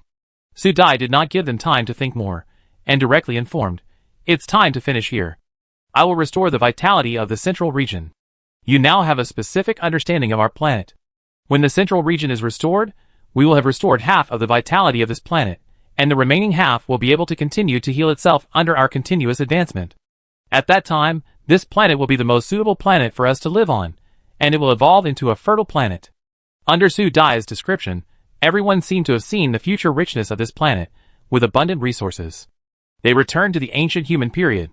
They could feel the process of the growth of all things, and the moment of a flower blooming. Humans also returned to the original gentle nature of human beings, integrated into nature, and perceived the laws of the universe. In the moment they imagined, they only felt that their mental power became softer. This feeling was too comfortable and intoxicating. Several people were immersed in this feeling for a while, and forgot where they were at this time. Seeing them like this, Su Dai raised her eyebrows. She had already felt the flow of energy in the air. Looking at the appearance of these people, she knew what was going on with her mental power. She nodded secretly in her heart. It seemed that it would not take long for these people to make further progress. Thinking of this, Su Dai was very relieved. She lowered her voice, and left here quietly and silently, when everyone was not paying attention. It seemed that the work of these guys today would be delayed again. As soon as she left this place, the small system in her mind spoke. In order to complete the task as soon as possible, the system has opened the central area of the planet for you. It is recommended that the host go to check the specific situation first. After the system finished speaking, A flash of light appeared in the central area of the planet that was originally gray in the system, and the topographic map of the central area of the planet appeared in Su Dai's mind. Under the hesitation of her mental power, she spent a long time to retract her mental power. Then she was completely depressed without going, and her brows could not help but frown. She asked the system without wanting to believe, "Are you sure you didn't make a mistake, or the system is confused? This place." As if she was stuck on a question, Su Dai was stuck and didn't know how to speak. She couldn't help searching the system for information about this place in her mind. The small system seemed to know what she was thinking, and directly affirmed her denial, jumping with a smile. "Host, nothing is impossible. What you see is what you will face. This is real." At this time, Su Dai had digested it herself, and was not disappointed when she heard the system's answer. She just sighed, and looked at the introduction of this place on Hope Home. She couldn't help but hold her forehead. It was really impossible to complete the task easily. At this time, the system showed that the middle of the planet and the area below were all bright red, with rippling water on it. It was completely opposite to the previous land. This was a vast ocean, and it was a place with red seawater. According to the analysis on the system, the pollution of these seawaters is 100%. It is precisely because of the long-term pollution and the deterioration of seawater that this bright red and dazzling water area was formed. So if she wanted to restore the vitality of this area, the first thing to do was to control the polluted seawater. Otherwise, with the continuous erosion of these polluted seawater, the place she had finally restored to life would be eroded day by day, and finally all her previous efforts would be scrapped. This predictable result directly affects the completion of her mission. Su Dai frowned and refused the possibility of failure. Su Dai quickly filtered various treatment plans in her mind, filtered the various treatment plans on Blue Star, and finally had to deny them one by one. Although these plans are feasible, there are too many things missing in implementation, and the process is too slow. While she was thinking, there was a buzzing sound above her head, and when she raised her arms, she was picked up. Her feet left the ground, and she spun in the air. When she reacted, she found that her waist was still held by a pair of strong arms. After a second of silence, Su Dai said helplessly, "Xingming put me down. I really don't understand why this kid is still so obsessed with heaven when he grows up." Xingming was very dissatisfied when he heard this, but he immediately became happy when he thought of his discovery just now. He patted the dragonfly under him, and the dragonfly that received the command immediately made a cheerful buzzing sound, and then evacuated from under the feet of the two people. According to the usual practice, the two people standing on the dragonfly would definitely fall down, but their bodies were unstable for only 1 second. Su Dai was about to use the magic vine to stabilize the two people, and the next second her falling body rose again. At this time, Xingming's excited voice also came to her ears. "Susu, look. I can fly." He said that, and held Su Dai in the air to show off, which made her waist tight, and she felt that she was about to be strangled to death by this guy. Su Dai frowned, and summoned the magic vine directly. She used a clever force to get out of the arms of an excited fool. She stood on the magic vine, and looked at the excited Xingming, saying unhappily, "Hold your body well, don't fall from the sky." Seeing the other party swaying in the sky, as if he was going to fall down in the next second, Su Dai directly let a section of the magic vine surround the other party's body to prevent this guy from falling from the sky and breaking into pieces. Xingming looked at his empty arms, and felt unhappy. This was reflected on his face, as he stared at Su Dai with a puzzled look. His light-colored eyes looked at her as clear as lake water. There was nothing but her. Su Dai moved her fingers, restrained the urge to cover the other person's eyes, and could only change the subject and said, "Okay, I saw it. You can actually fly by yourself. Xingming, you are really amazing. How did you do it?" Su Dai asked this, and the simple-minded Xingming was immediately diverted to the topic, and his eyes also emitted a shining light. He forgot what happened just now, and came to Su Dai's side and showed off, and turned around before excitedly saying, Su, it's very simple. I just thought about it, and then I could fly." Su Dai just felt lonely after hearing the excited talk, as if you sincerely asked the other person how he learned a new skill overnight, but the other person told you, as a matter of course, that you just need to sleep, and then you will have everything. Seeing the other party's eager expression for praise, Su Dai couldn't dampen his enthusiasm. She could only comfort herself that this was just a big kid. Forget it. She still praised him. So under Xingming's expectant eyes, Su Dai praised him as she wished, and he seemed to be emitting a dazzling light, just like the beautiful angel in the legend of the Blue Planet. For a while, all the calculations in Su Dai's heart disappeared. Forget it. Didn't she always know that this guy's ability was confusing? After all, he was a kid raised by her side. Under her nose, she was confident that she could take good care of him. After figuring it out, she reached out and grabbed someone whose tail was almost up in the air, and said with a smile, "Take Xiao Haizi and Xiao Feichu, let's go to a new place to have a look." Hearing this, Xingming felt a little sorry for not hearing Su Su's praise, but his mental power was immediately attracted by the new things Su Dai said. With a move of his footsteps, he disappeared in front of Su Dai in an instant. Her ears were still filled with the other party shouting, "Su Su, wait for me to come back." Su Dai was left standing there speechless. But fortunately, in less than a quarter of an hour, Xingming came back with the two little guys. Su Dai just opened the door and located the position. When she saw them coming, she didn't give them time to talk, and directly led people in. Chapter 90.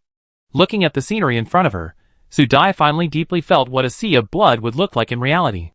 In front of her was an endless, swaying red ocean. Against the backdrop of this blood-colored ocean, the entire sky was covered in blood. There was no other color except red. After looking at it for a long time, Su Dai felt that her eyes were filled with blood. This strange scene made Su Dai blink her eyes. She heard the chirping sounds of Feichu and Haizi around her. The sounds were filled with anxiety that was not there before. It was obvious that they did not like this place very much. Perhaps their voices were too annoying. Su Dai took the two anxious birds from Xingming's hands. "Okay, I opened the door for you. Are you sure you want to go back?" As soon as she spoke, the little fat bird flapped its wings and chirped against her hands, as if urging her to hurry up. The little black boy was quiet for a while, and Su Dai was not in the mood to tease them. She opened the door directly. As soon as the door was opened, the little fat bird quickly drilled in.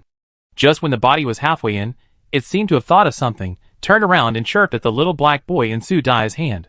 Hearing its shouting, the little black boy opened his black bean-sized eyes and looked at it, and chirped at the fat bird, and then the little fat bird was angered by the sound, flapped its wings and sprayed a ball of fire at the little black boy, and then drilled into the door without looking back. Seeing that the flame of the little fat bird was about to burn the little black boy, Su Dai reached out to help, but a dark shadow was faster. The little black boy jumped forward and stretched his head to take a breath. The flame seemed to be affected by force majeure and went straight into his mouth. This operation was too cool, and Su Dai was shocked. She didn't react for a long time until Xingming's excited voice sounded in her ears. At this time, Xingming stared at Xiao Haizi with shining eyes. "Hey, how do you eat flames? Is it delicious? It looks so awesome. I want to eat flames this way." Hearing this solemn word, Su Dai didn't know what to say. Only this guy didn't know how terrible this matter was. Xiao Feichu's flame was the phoenix flame that could burn everything. This little black boy actually ate it. Thinking of this, Su Dai took Xiao Haizi in her hand and checked it up and down. Xiao Haizi still had his pair of small black eyes without any fluctuations, as if laughing at their fuss. Su Dai. This kid really deserves a beating. But at this time, she had to admit a fact that this black kid was really fine, so according to the principle of mutual restraint, Xiao Haizi might be the nemesis of Xiao Feichu. At this moment, Xiao Haizi burped as if he was full, and a burst of black smoke came out of his mouth. Su Dai didn't stop her hand in time, and her whole finger was sprayed black. Su Dai. Su Dai gritted her teeth and threw Xiao Haizi directly onto Xingming. These two cubs were definitely here to defeat her. Xingming, who was on the side, saw Xiao Haizi making trouble, and chirped at him directly in his hand. Under his continuous attack of bird language, Xiao Haizi, who had always been expressionless, lowered his head aggrievedly and escaped into Xingming's pocket, as if he would never come out again. Seeing this result, Xingming was very satisfied and smiled brightly at Su Dai. Su, Xiao Haizi has admitted his mistake. Xingming will teach him a lesson." As he said that, he automatically put his head in front of Su Dai, looking like he was asking for praise. Looking at this big dog, Su Dai could only give up and stroke its head. It felt pretty good. At this moment, the calm sea in front suddenly became turbulent. At this time, Su Dai only felt a wave under her feet, as if something was surging. Without thinking too much, she directly pulled Xingming beside her and moved towards the sky. The magic vines in her body quickly entangled and climbed under their feet, taking the two people to move towards the sky. When they rose to more than 20 meters in the air, there was a sudden explosion below them. Su Dai looked down and saw that the place where they stood before had already surged up more than 10 meters of blood-colored waves. In this blood wave that exploded, Su Dai squinted her eyes and stared, as if she was looking through the surface to see the essence inside. While she was thinking, Xingming's voice came to her ears. "What an ugly thing. His tone was full of disgust. Su Dai turned her head and stared at him, as if she had thought of something, and asked quickly, "Xingming, did you see what was inside?" When her mental power entered the blood-colored wave, she always felt that something was blocking it, so that she could only vaguely feel that there was something inside, but she could only rely on speculation as to what it was. At this time, hearing Xingming's disdainful words, Su Dai was 100% sure that the other party had seen what was inside. Seeing that the waves below were getting higher and higher, Su Dai could only let the magic vines move them upwards. Hearing her question, Xingming wrinkled his nose, and his beautiful eyebrows wrinkled up. He gestured to Su Dai and said, "Very ugly things, a lot of them together, very noisy." This statement is very abstract, but Su Dai can be sure that her feeling is not wrong. Thinking of this, she coaxed Xingming, "Xingming, I want to see what is below. Can I borrow your eyes to see it?" Xingming's eyes were confused for a while, and he nodded subconsciously, and then nodded seriously to Su Dai, Su, everything I have is yours." At this serious moment, these words full of trust made her raise the corners of her mouth.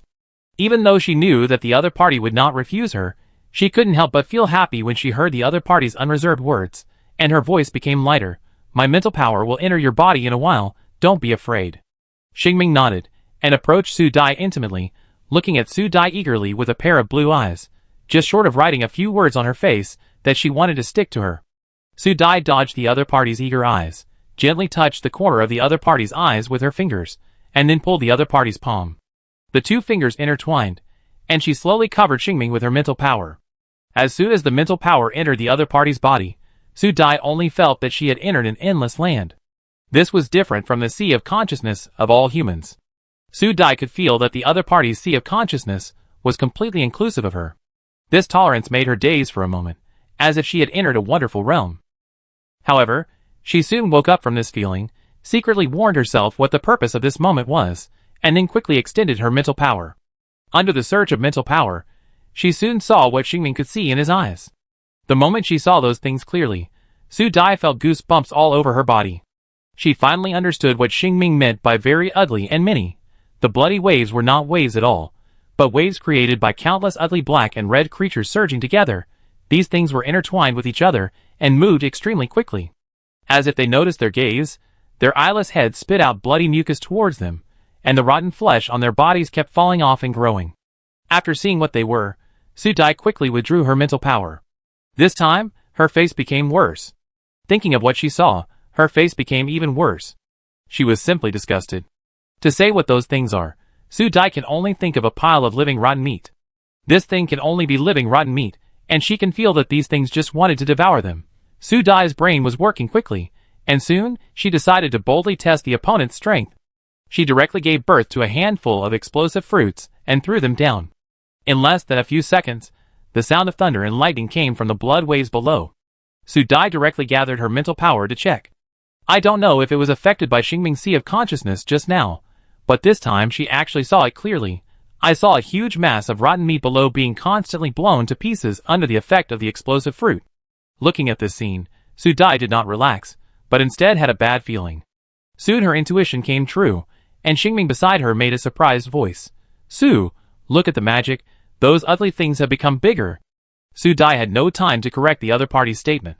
She stared at the rotten meat below her, which had swelled up. These things were not growing up, but multiplying again. This would be endless. At this time, these rotten meats had already set their sights on the prey floating above them. Their swollen bodies once again stirred up a wave of blood, which rushed rapidly towards Su Dai and the others' feet. The magic vines, sensing the danger, whipped the blood waves directly, causing Su Dai, who was floating on the magic vines, to lose her balance and fall down. At this moment, a pair of strong arms tightly held her waist, and with a turn, she was carried upwards rapidly. Su, I can take you flying." Xingming caught Su Dai and added, "I take you flying very high." Su Dai, who had stabilized her body, summoned the branches of the magic vine to wrap around their feet. Listening to Xingming's words, she nodded sincerely. "Thanks to Xingming, you are becoming more and more powerful now." Xingming, who was praised, immediately raised a bright smile and said confidently, "I can be even more powerful." Su Dai calmed his excited mood and looked down at the magic vine that had drilled into the blood wave. If she could not sense the existence of the magic vine at this time, she would have thought that the magic vine had been swallowed by the rotten meat. Looking at the natal plant that ran to entangle with the rotten meat, Su Dai was left with a headache for a while. She could not use any offensive plants now. Could she just wait like this? This was the second time Su Dai felt that she had no idea what to do since she came to this planet. Looking at the magic vine that could no longer be seen below, Su Dai was angry and could only summon the small system in her mind. Chapter 91. After a long time, the small system responded with a hesitant voice. Host, what do you want to talk to me about? Seeing his innocent look, Su Dai directly bound him with her mental power and scared the small system and cried out, I know, why don't you have any patience? Stop talking nonsense. What's going on now? You don't know anything, do you? Su Dai asked suspiciously. Obviously she had confirmed her idea. The small system seemed to be stimulated by this, and her face turned red in an instant. If it were normal, Su Dai could still tease that the system simulated people and was quite real, but at this moment she was in no mood at all. She just felt that her previous guesses were all correct. This guy really knew nothing. The system also felt ashamed. The more silence there was, the faster it would explode. Thinking about it, he made up his mind and shouted loudly to Su Dai, I also know that there will be a lot of things below soon. It is better for you not to fight them head-on for the time being. You should use your wits to defeat them. Hearing what he said, Su Dai immediately transferred her mental power to the small system. After listening to him, she couldn't help showing an expression of what nonsense you are talking about. Now they have already fought against this thing. Why don't they fight head-on? The small system was almost mad to death. How do I know that you have already fought against it? You really deserve to be the chosen host. It's unlucky. Is this a compliment? Su Dai curled her lips. Fortunately, she never expected to get any useful information from this guy. At this time, her attention was once again transferred to the blood-colored waves that were still stirring below. At this moment, she suddenly felt the excitement from the magic vine. Looking at the rotten meat below, it seemed to become agitated. Su Dai only felt something flashing in her mind. She wanted to catch the flash of inspiration, but at this moment, Xingming's scream came to her ears. Seeing that he was about to fly down, Su Dai, who was awakened, reached out and grabbed the naughty child who was about to jump down, and scolded him in a cold voice, Don't you want to live? It took a lot of effort to raise this guy from a zombie to a human, and she didn't want to see this guy wandering in front of her again, with a broken body. Thinking of this, Su Dai frowned and pinched the other person tightly with her fingers, like a pair of pliers. Xingming shrank his head subconsciously. Seeing Su Dai's eyes, his voice automatically became smaller. He pointed to a blood wave below and said anxiously, Su, Xiao He ran away. Below. At this time, Su Dai also found that Xiao He had already entered the blood wave. Seeing that the black shadow was swallowed up by the blood wave, Su Dai felt a headache. Why did they suddenly disobey each other? Could it be affected by something? Once this idea came into her mind, Su Dai subconsciously grabbed Xingming's wrist and said seriously, From now on, you have to stay by my side and can't go anywhere. Seeing her so serious, Xingming's eyes moved and he nodded quickly. Su, don't worry, I will definitely not run around. Seeing his well-behaved appearance, Su Dai nodded and used her mental power to sense the situation of the magic vine again. This time, the feeling was clearer. After a while, the voice of the magic vine came from her mind. The sizzling sound continued to be transmitted to Su Dai's mind. Listening to what the magic vine said, Su Dai's face changed, and finally became tangled and hesitant. Looking at the blood wave moving to the side below, it took a while before she made up her mind and turned to Xingming and said, Let's leave here temporarily. Without hesitation, she took Xingming, who was eager to try, and entered the portal. In a blink of an eye, they returned to the base camp. Facing the green all over her eyes, Su Dai felt that her eyes were cleansed, and the closed small system began to speak in her ear. Hey, host, you haven't heard me finish yet. Is what you said useful? If it's useless, shut up. This system is useless. If she hadn't been thinking about the reward for completing the task, she would have strangled this guy from her spiritual realm. As if sensing her thoughts, the small system shrank its head, and its voice became smaller. Host, this is really not my fault. Our system is also constantly upgrading. Many things before need to be upgraded to know. For example, just now, I upgraded it a little bit. If you don't get to the point, I really have to consider sending you out of the factory for remaking. Self-feeling with her fingers, Su Dai has no patience. The small system shuddered again, and immediately said quickly, Host, this is the case. The central region was the last place for the living creatures to live before the blue planet became an abandoned planet 10,000 years ago. Later, due to the extinction of the creatures living here also disappeared. According to the system's data, there are traces of a large number of creatures moving under the sea in the central region. Su Dai's eyes lit up suddenly, as if she thought of something, and then frowned again. It is impossible for humans to move underwater, and these creatures may not all be humans. Thinking about it, she asked, "You said that there are still a large number of creatures moving under the Red Sea? How many are there?" "Yes, host." The small system hesitated for a moment, and replied quickly in a voice as low as a mosquito, "Countless." After saying that, it suddenly made itself transparent, as if no one could see it. At this time, Su Dai had no time to care about the system. Many things suddenly came to her mind. An idea was about to come out. A large number of creatures under the sea would not be like the rotten meat she just encountered. Thinking that such a large area of the Central Sea was full of such things, she got goosebumps in an instant. This thing is not so easy to clear. Will her mission be delayed here? Thinking of this, Su Dai frowned and thought about how to break the situation next. Time passed by minute, and she still maintained a thinking posture. Xingming next to her stood by and stared at the changes on her face. When Su Dai didn't see it, his eyes also became thoughtful. At this moment, the little fat chirped, flapped its wings and landed on Xingming's shoulder, tilted its head and chirped at the two people, while shouting and jumping on them, as if looking for something. Its fluttering appearance directly pulled Su Dai's thoughts back, and she looked at Xingming in confusion. What happened to this little guy? Xingming moved his eyes quickly. He knew this question. Immediately translated. Su, it's looking for Heizi, but Heizi won't come back for the time being. Before she finished speaking, she was interrupted by Su Dai's eyes, stretched out her hand, and flicked the little fat chirp that was still tilting its head, and said first, "Heizi is working over there. You don't like it there. Heizi likes it. He will come back after playing well." After calmly telling a lie, she saw the little fat bird suddenly get angry, and quickly threw the little guy to Xingming. She didn't want her fingers to be burned by this guy, so she warned, "Even if you are angry, you can't touch any plants here. If you don't obey, the consequences will be serious." The little fat bird was angry and screamed again. Su Dai didn't care about it, and let it go to find a place to fight. The noisy sound went away, and Xingming suddenly came up to her. In Su Dai's puzzled eyes, Xingming looked at her with a deep blue eye and whispered, "Su, who were you talking to just now? I think he is very familiar." Su Dai was completely shocked by this before she could breathe a sigh of relief. She stared at the other party instantly, looked up and down several times, and asked suspiciously, "Did you hear it?" Seeing that she was not angry, Xingming became bolder. Thinking of Su, who had been talking to someone secretly, he became unhappy instantly. "Of course, I heard his voice, but I couldn't find where he was." Su, who are you talking to? Why don't I know? Why does he look like a jealous little wife?" Su Dai quickly shook off this strange idea that suddenly popped up. Looking at the other party's face full of curiosity, she didn't know what to say. She could only mock the small system in her mind. This guy is not a product of high technology, but now it seems to be getting more and more useless. It can still be discovered now. It's really speechless. Xingming, who didn't get an answer, soon became fierce, staring at Su Dai and talking to himself. "I know where he is, Su, you are touching me, I want to find him." As soon as these words came out, Su Dai seemed to be enlightened. A flash of inspiration flashed through her mind. She quickly grasped it, and asked the other party tentatively, as if to verify her guess, "What do you mean by touch?"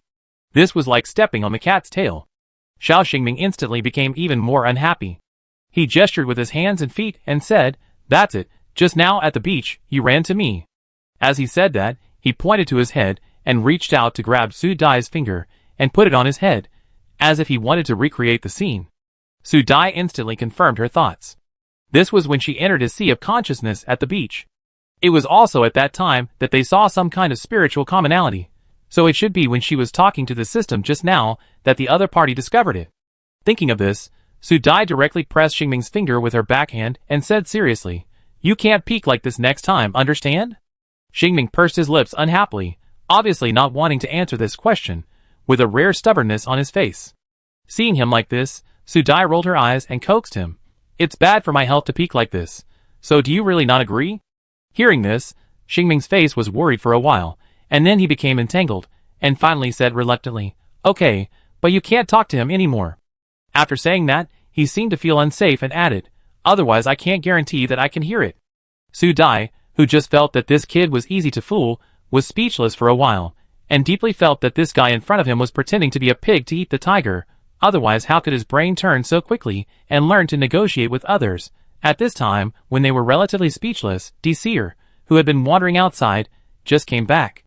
He saw them staring at each other from a distance, and couldn't help coughing when he approached. Cough, cough, cough. Seer was responded by the eyes of both of them looking at him. Why did he feel so redundant at this moment, quickly stabilizing his emotions? As worthy of being a man who had worked as the boss of the empire, Seer's face showed no emotion, and he walked naturally between the two people. What are you doing? You have such expressions on your faces.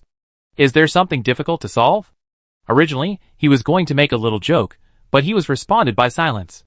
Seer raised his eyebrows, looked around at the two people, and instantly understood what really happened. Was I discovered, or someone is causing trouble for you?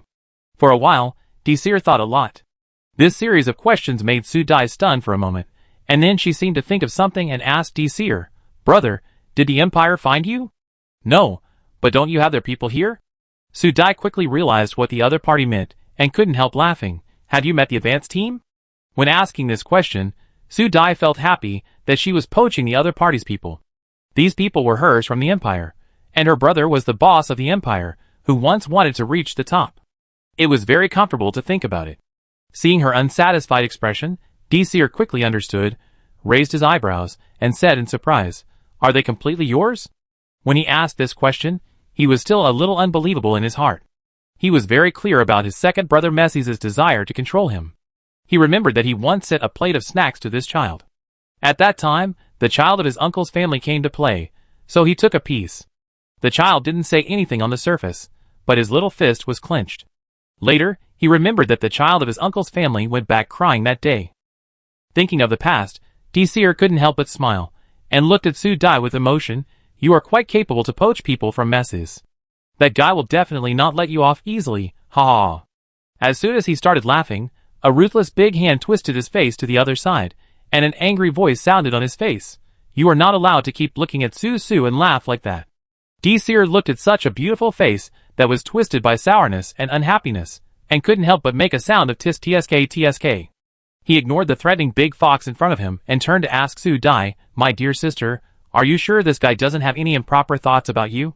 This sudden question made Su Dai embarrassed, and as a result, Seer didn't say anything for a long time.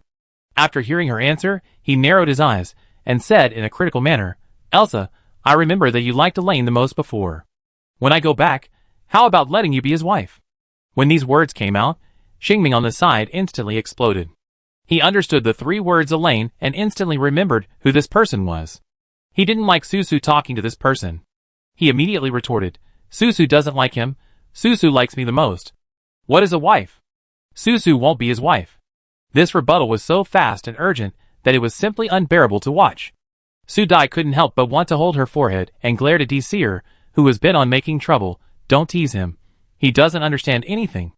Before she finished a sentence, Xingming interrupted her loudly, as if to prove something. I understand everything. Su, you like me the most, and I like you the most." Su Dai, who wanted to save the situation, was speechless for a while.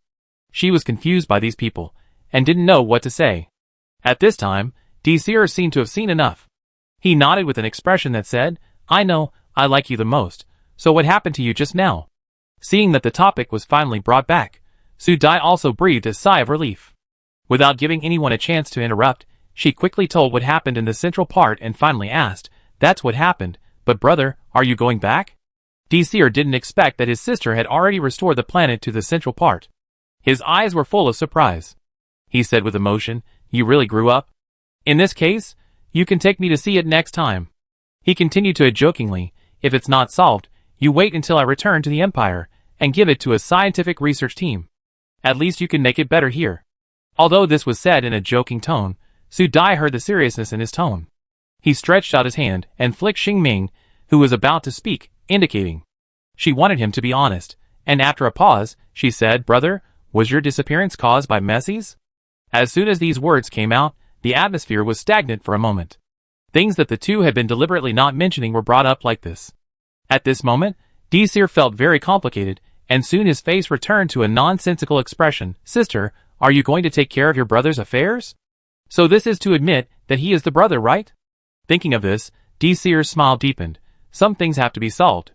I can't let my sister support me, right?" Seeing his pretending to be relaxed, Su Dai frowned instead. So it's related to Messi's. Then it's not a good time for you to go back now. Brother, you should not be impulsive. Messi's methods are too radical. If he continues like this, the Empire will have problems sooner or later. Brother, you should strike when you are sure. Su Dai's words of advice clearly put the other party under her protection. Seer nodded repeatedly and praised. Little sister, brother has a few good planets in his hands. Can I give them to you when the time comes? Brother, you should be serious. Besides, I don't need your planet. I will have my own galaxy, an independent galaxy that does not belong to the Empire. Su Dai's face was extremely confident when she said this. Seeing her confident and proud look, Seer couldn't help but applaud, and a sense of pride rose in his chest. You are worthy of being my sister, Seer. Seeing that father and others are wrong, maybe you are the most suitable person for that position. This is quite meaningful, but Su Dai doesn't think it's funny at all, and directly rejects his proposal. Impossible, I'm not interested in that position, nor am I interested in solving those problems. What a joke, she would never take over such a big problem. If she had the time, why didn't she spend her time on building a star field that belonged to her alone? Her serious look made Seer stop trying to change the subject, and he said seriously, don't worry, your brother has a lot of ways, things are more complicated, and Messi's is not as bad as you think, you will understand later. Su Dai just wanted to roll her eyes, and complain silently in her heart. She had lost the throne because of Messi's, and almost couldn't come back, and this person said that guy was not that bad. Anyway, she remembered that her original body was exiled to this planet by the other party himself. Just based on this, she would not agree that Messi's was a good person. The two stopped talking here. It was time for dinner. A dwarf came towards them. He saluted quickly when he saw them, then stood there scratching his head, as if waiting to be called. Finally, Su Dai waved at him, and the dwarf ran to them quickly and shouted excitedly, the messenger of God, Lord Xingming, has prepared the meal. The chief asked me to invite the adults to dinner. This was Su Dai's order in advance. She originally planned to introduce Seer to everyone during the group meal, but because of the matter in the Central Sea area, she almost forgot about it. Thinking of it, she nodded to the dwarf in front of her and said, you go and tell the chief first, we will be there in a while. After receiving the order, the dwarf saluted quickly and left, disappearing on the land in a flash. Seer looked at everything in front of him in surprise, and asked with great interest, what kind of species is this? It can even speak imperial language? This is the dwarf race, a race that has existed since I came to this planet. They can now speak imperial language like this, and Xingming has made a lot of efforts. Xingming, who had been forbidden to speak, immediately stopped his waist and backed proudly when he heard his name, but thinking that he was not allowed to speak, he could only look at Su Dai with a wronged look, looking pitiful and bullied. Seeing him like this, Su Dai could only shake her head to release the confinement and whispered, okay, don't tell Xiao Feichu about Hei Zai later, otherwise that guy will definitely go to the sea to spit fire, and then get himself in, and things will be even more chaotic. Xingming nodded quickly, and a bright smile appeared on his face. He deliberately stuck to Su Dai's arm, looking very intimate and clingy. As for Seer, who was pushed aside, he responded to this provocation with a cold snort again, and looked at his sister with a rather disappointed look. What a silly girl, who was blinded by illusions. How could this guy with hidden dangerous factors in his body be filtered into a kitten in his sister's eyes? It was really hard to understand. In the end, he could only think that even if his soul was complete, his sister still had no defense against good-looking people, and was easily soft-hearted. Before, there was Elaine, and now she has become a pig in front of the tiger. It seems that some things are constant no matter how they change. When they arrived at the dining place, food had been placed in front of everyone. Seeing them coming, the dwarfs were as excited as ever, and the little fat chicks flying around in the middle of the venue and constantly spitting fire further fueled their enthusiasm. Compared with their fiery enthusiasm, the advanced team sitting opposite them seemed particularly quiet, and their eyes all fell on Seer next to Su Dai. The leisurely Seer seemed to have noticed their intense gazes, and smiled in their direction, full of charm. This smile made all the advanced team stunned for a few seconds. At this moment, their memories seemed to be pulled back to a long time ago. When the imperial princes and generals won the Zerg victory, the grand occasion of the return of the eldest prince was broadcast live on the Interstellar Network.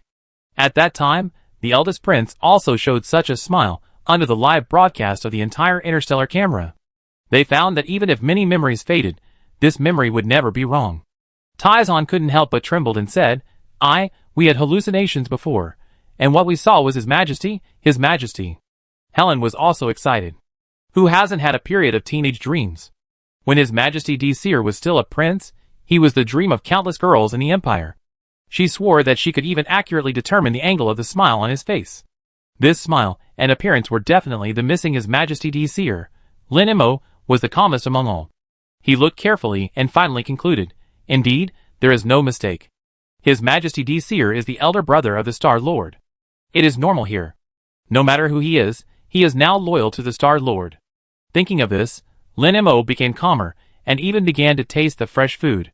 After Lin Mo said this, the people in the advance team restrained themselves a little. Among them, Levis had the most complicated emotions. He took a deep breath. His Majesty was the goal he wanted to follow all his life. He also believed that under His Majesty's governance, the empire that was no longer engaged in barbaric expansion would usher in new glory and splendor. But with the disappearance of the other party and the rise of the second prince, all policies were interrupted. The seemingly weak second prince's governance methods were extremely harsh and radical. The empire had become a machine that could only expand barbarically. If this continued, the entire empire would be in danger. It was because he saw these hidden dangers that he thought of finding a way out, and he also hoped countless times that His Majesty Desir could come back.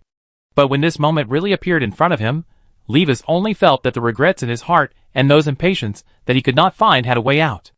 At this moment, he became relieved. If this Majesty came back, then everything would still be in time. Su Dai took in all their expressions, and when she saw that they had calmed down a little, she stood on top and introduced them to everyone. "This is my brother Desir. I believe everyone is already familiar with him. Just as you think, he just came back." The word "come back" directly moved the people in the advance team, who had just calmed down. Yes, their former Majesty came back. Desir felt that his eyes were a little sour, and the cold blood seemed to start to warm up. Thousands of thoughts passed through his mind quickly. He raised his head, suppressed the heat in his eyes, and smiled silently. "Father, have you seen that all things have begun to get out of your control, and the person who brought all these changes is someone you can't even imagine?" Su Dai led the applause. The dwarves didn't know if they understood or not. They just followed their own envoys and clapped. In their minds, whatever the envoys said was what it was. If they followed the envoys, they would definitely not do it. They couldn't lose to anyone in following the envoys. So the advance team, who were a step late in clapping, received the smug eyes from the dwarves. This ubiquitous competitive spirit made them twitch their mouths. What a bunch of boring guys. This meal will open Desir's eyes. As a former ruler of the empire, he has also eaten food from the empire's planting area since he was a child. But who told him if the food in front of him was wrong? Why was he forced to watch several ways of cutting insects? Especially when he saw the insect meat in front of him, the expression on his face was almost cracked. He once wondered if his sister had suffered some great injustice. But after being forced to taste it, he seemed to have opened the door to a new world. He took the initiative to pick up a piece and put it in his mouth again. The taste that could not be described in words directly blocked all his words. For a moment, he could only think of impossibility. He would definitely find evidence that it was not insect meat if he tasted it again. So after he ate all the insect meat on the table, he was still a little reluctant to eat it. Su Dai was so happy that she gave him the rest of hers, until he finished eating it again. Su Dai couldn't help but smile and said, "Brother, what do you think of insect meat? What else can it be? It tastes amazing." Desir said with a look of regret, "If I had known that insects tasted like this, I would have made them into food no matter what. It's a big loss to waste so many insects in vain." Su Dai shook her head and said with a smile, "Brother, that's not necessarily true. These insects must be specially processed before they can be eaten. The better the processing skills, the more precious the meat will be. If you don't believe me, you can try it later." Seeing her smile, Desir felt that there was a secret he didn't know about it. He raised his eyebrows and waited for her to continue. Su Dai just made a hushed gesture with her mouth and said with a smile, "Brother, this is a secret recipe for getting rich. I can't tell you. After all, the empire still needs to buy insect meat from me. You can't do that even if you are my brother." This surprised Desir again. Will Messies agree? As expected of a brother, you know your second brother very well. I guess he should want to annex me, so I also did business with pirates. When she said this, Desir was almost numb with surprise. He never expected that his sister could do so many things even on the abandoned planet, and could still revitalize everything. This made him proud and distressed. His extremely loving expression made Su Dai a little embarrassed. She clapped her hands and said, "Okay, brother, I have something to do. This place is open to you. If you have any questions, just look for Levis." He pointed to the other party's position. Levis, who received the order, stood up and saluted instantly. Yes, Star Lord. After answering, he looked at Seer. Your Majesty, I am the commander of Blue Star, Levis. Hearing this, Seer's expression became complicated for a moment, but soon returned to his usual state. He smiled and nodded and said, Okay, Levis, show me your work. Levis saluted with a standard Imperial etiquette, glanced at the team members behind him, and then a group of people walked towards the location of the portal. Your Majesty, please take a look at the planet we place our hopes on. It will become an existence beyond the Empire, and become the most shining pearl among the stars. Chapter 92. This time Su Dai went to the central region again. Standing above the blood-red sea, she couldn't help but frown. At this time, she could no longer feel the breath of the main demon vine, but it was certain that the demon vine was not in danger of life. It was just that for some unknown reason, the connection between them was cut off. This feeling seemed to be deliberately blocked. Staring at the seemingly calm sea, Su Dai felt that something was silent inside. Before she could do anything, a chirping sound came from the side. The sound was getting closer and closer. Su Dai tilted her head, and saw the little fat chirp standing on the shoulder of Xiao Xingming. The little guy seemed to be very guilty when he saw her. He flapped his wings and called out to the sea below, and did not forget to chirp at Xingming. Su Dai looked around suspiciously, and finally fixed her eyes on Xingming. Xingming, you didn't let the little fat bird in? She remembered that she had closed the door just now. With the ability of the little fat bird, if it could teleport, this guy would have shown it to everyone. After being questioned, Xingming was obviously guilty for a moment, and smiled at Su Dai very brightly. Su, the little fat bird wants to come in, it's very noisy. Su Dai also knew that the matter could not be concealed at this time, so she could only warn the little fat bird. The little black boy has entered the seabed. It's very dangerous here. You just stand here and watch, and go back if you can't stand it. She remembered that this little guy hated this place when he came last time. When he heard the word dangerous, the little fat bird chirped twice as if in response. At this time, Su Dai had already put her mental power on the sea map provided by the small system. The entire middle sea map was stained with light red. Looking at the markings on the system, all the places stained red were where foreign objects were found. Looking at the red color all over the sea, Su Dai felt heavy-hearted and asked the small system in the shape of a quail, You can't detect what these things are? The small system responded with a burst of electric current. It seemed that there was no way. Just when Su Dai was about to open her mental power, she heard Xingming's exclamation. As soon as she came back to her senses, she saw something falling directly towards the sea below. When it came into contact with the water surface and splashed a layer of water, she also saw clearly what it was. If I'm not mistaken, this is the egg she put in the room, right? At this moment, her mental power also spread rapidly, captured, and then she was 100% sure that she was not mistaken just now. The thing thrown into the water was really the egg she put in the room. At this time, the egg had sunk into the sea of blood and was swallowed up in an instant.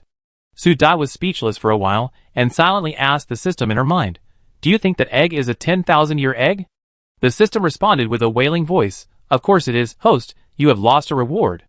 Su Dai could not empathize with the grief of the small system.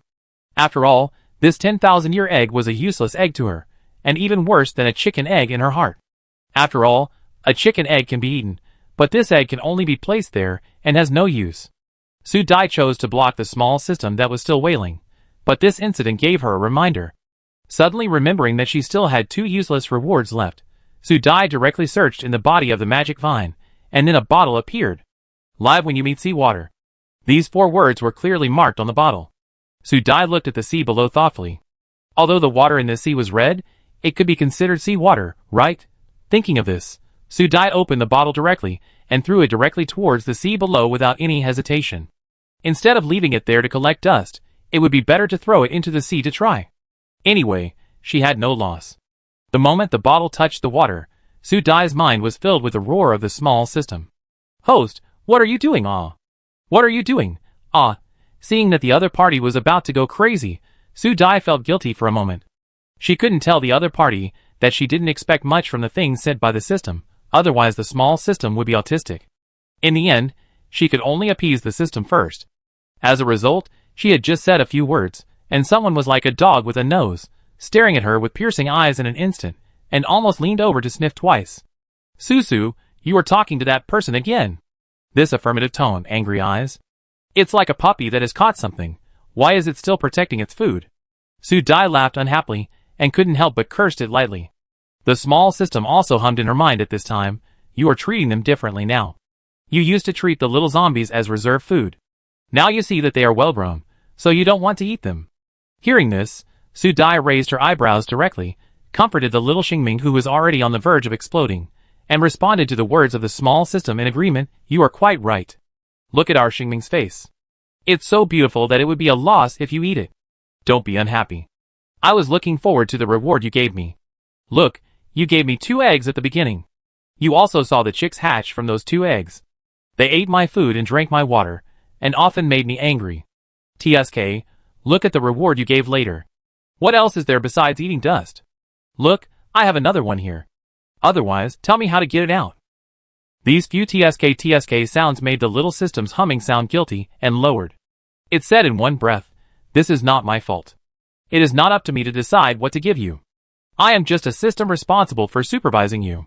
Host, don't ask for too much. After saying this, he probably felt guilty and hid himself directly, as if he had never appeared, which made Su Dai sneer again. This sound made Xingming angry again, and he put his head in front of Su Dai, as if he wanted to catch the person who was talking in the dark. Su Dai's neck and face were itchy from being poked by his white hair. She reached out and pressed his head that was about to come over. Don't make trouble, you heard it wrong. There is nothing there. Didn't you just look around me? This obviously did not convince the little Xingming who had learned to think actively. He looked at Su Dai with suspicious eyes. Seeing that he was about to start accusing, Su Dai pretended to be a tiger and looked at the other party fiercely. Her behavior made little Xingming speechless, and he muttered reluctantly, okay. Su Dai imitated him and hummed, and Xingming gave in, eagerly leaning in front of her, blinking his beautiful eyes and shouting in a flattering manner, Su Su, Su Su. The tailed tone was long, and with this beautiful face, even Su Dai couldn't help but look away. This child is getting more and more beautiful as he grows up. Forcing herself to divert her attention, Su Dai looked at the blood sea that had returned to its usual state of being like the Dead Sea. Su Dai knew that she had come here today and returned in vain. In order to prevent herself from losing both the wife and the army if she stayed like this, she simply prepared to go home. After they stepped back through the arbitrary door, the little fat bird flew away with a flutter, and its back looked angry. Seeing Xingming still foolishly wanting to follow, Su Dai pulled him directly. You don't have to coax him. When Xiao Haizi comes back, he will naturally come back to please you. If he goes there now, he might get angry with the bird. After all, she can't let a bird bully the kid she has watched grow up. The little Xingming who was pulled looked at Su Dai in confusion, but soon his attention was attracted to other places. His ears trembled twice in the air, and then his eyes looked in one direction, and his expression became serious. Seeing him like this, Su Dai was also attracted. She had seen all kinds of expressions on this person, but this expression was rare. Thinking that this kid would definitely find something when he was abnormal, her heart skipped a beat. Looking directly in the direction of Xiao Xingming's eyes, that direction seems to be. Damn, that is the place where elves are bred. If something happens. Thinking of that scene, Su Dai directly spread her mental power, and the majestic mental power instantly covered the surrounding area. Xiao Xingming, who was standing next to her, felt Su Dai's abnormality and stretched out his hand to grab the air curiously. In the eyes of others, he looked like a fool grabbing the air like this, but only Su Dai could see clearly what this kid was doing. Feeling her mental power being pulled, Su Dai directly stretched out her hand and patted his fingers lightly, saying unhappily, you want to grab randomly, you really defeat me. Su Dai never thought that this guy could actually grab her mental power now. It was incredible. Xingming was not angry after being slapped. He just looked at Su Dai with innocent eyes, which made her lose her temper. She could only grab his dishonest hand and said, follow me to see what happened over there.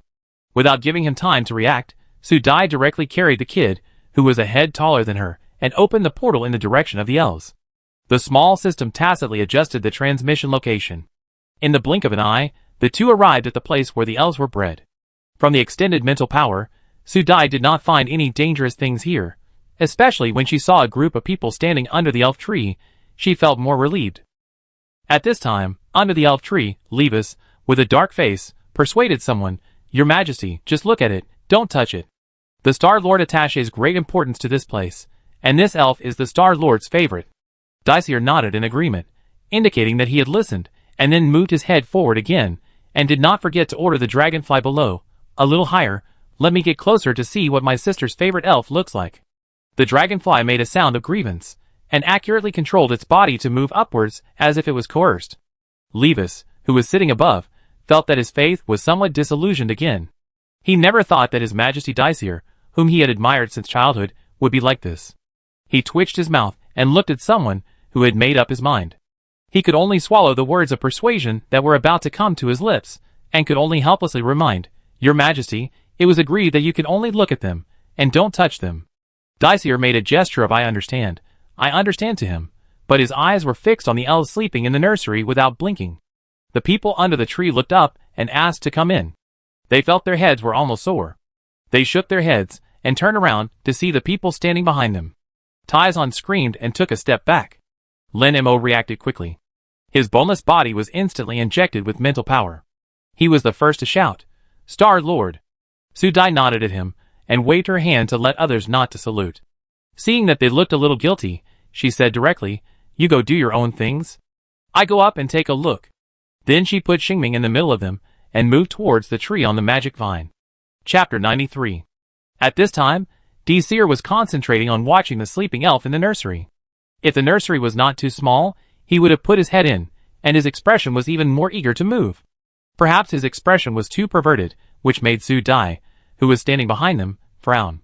She stretched out her hand to Levis, who found her, and made a hushing gesture, then quietly walked behind Daisir. When she saw him start to move his fingers in an unruly manner, Su Dai directly stretched out her hand without hesitation, grabbed someone's cheek, and pulled it back. Hiss, hiss, hiss.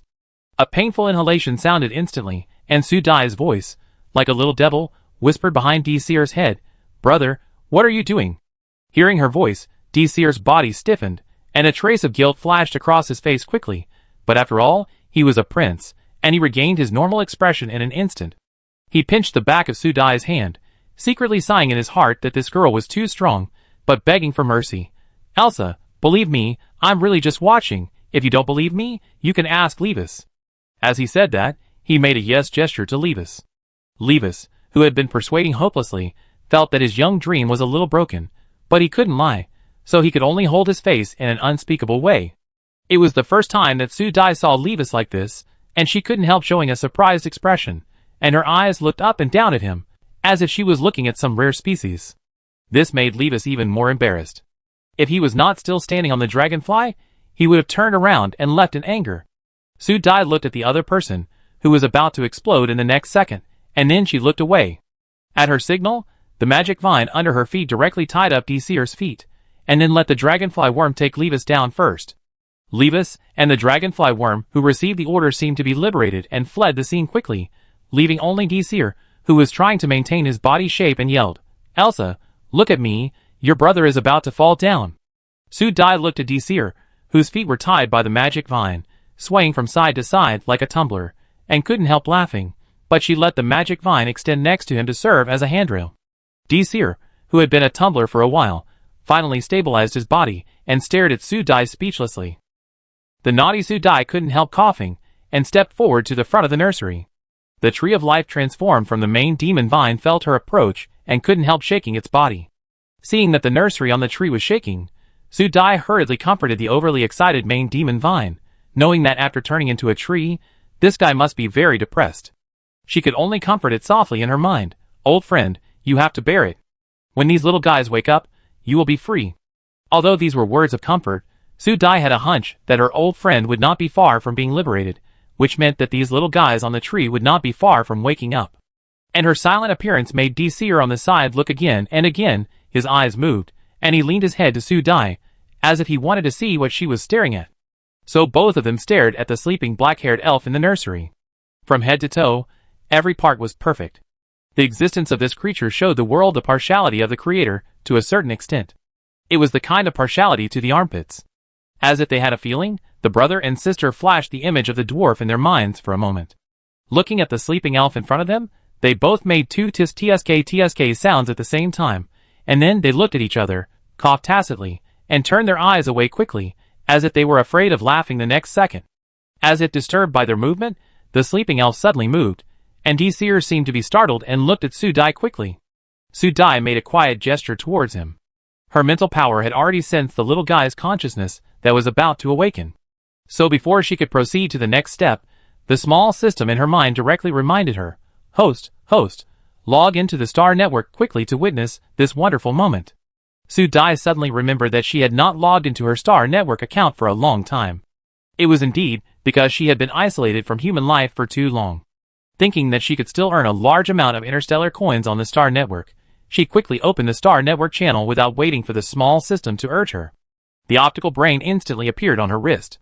Su Dai pressed it directly, and her eyes appeared on the screen of the optical brain. In an instant, the messages flashed one after another like an explosion. They were all familiar faces, especially Rand, who seemed to bombard her every day. Su Dai's scalp was numb from seeing it, so she ignored it directly, and then asked the small system to start preparing to record the video. The small system responded excitedly in her mind. After Su Dai handed the task of recording the video to the small system, she was completely relieved.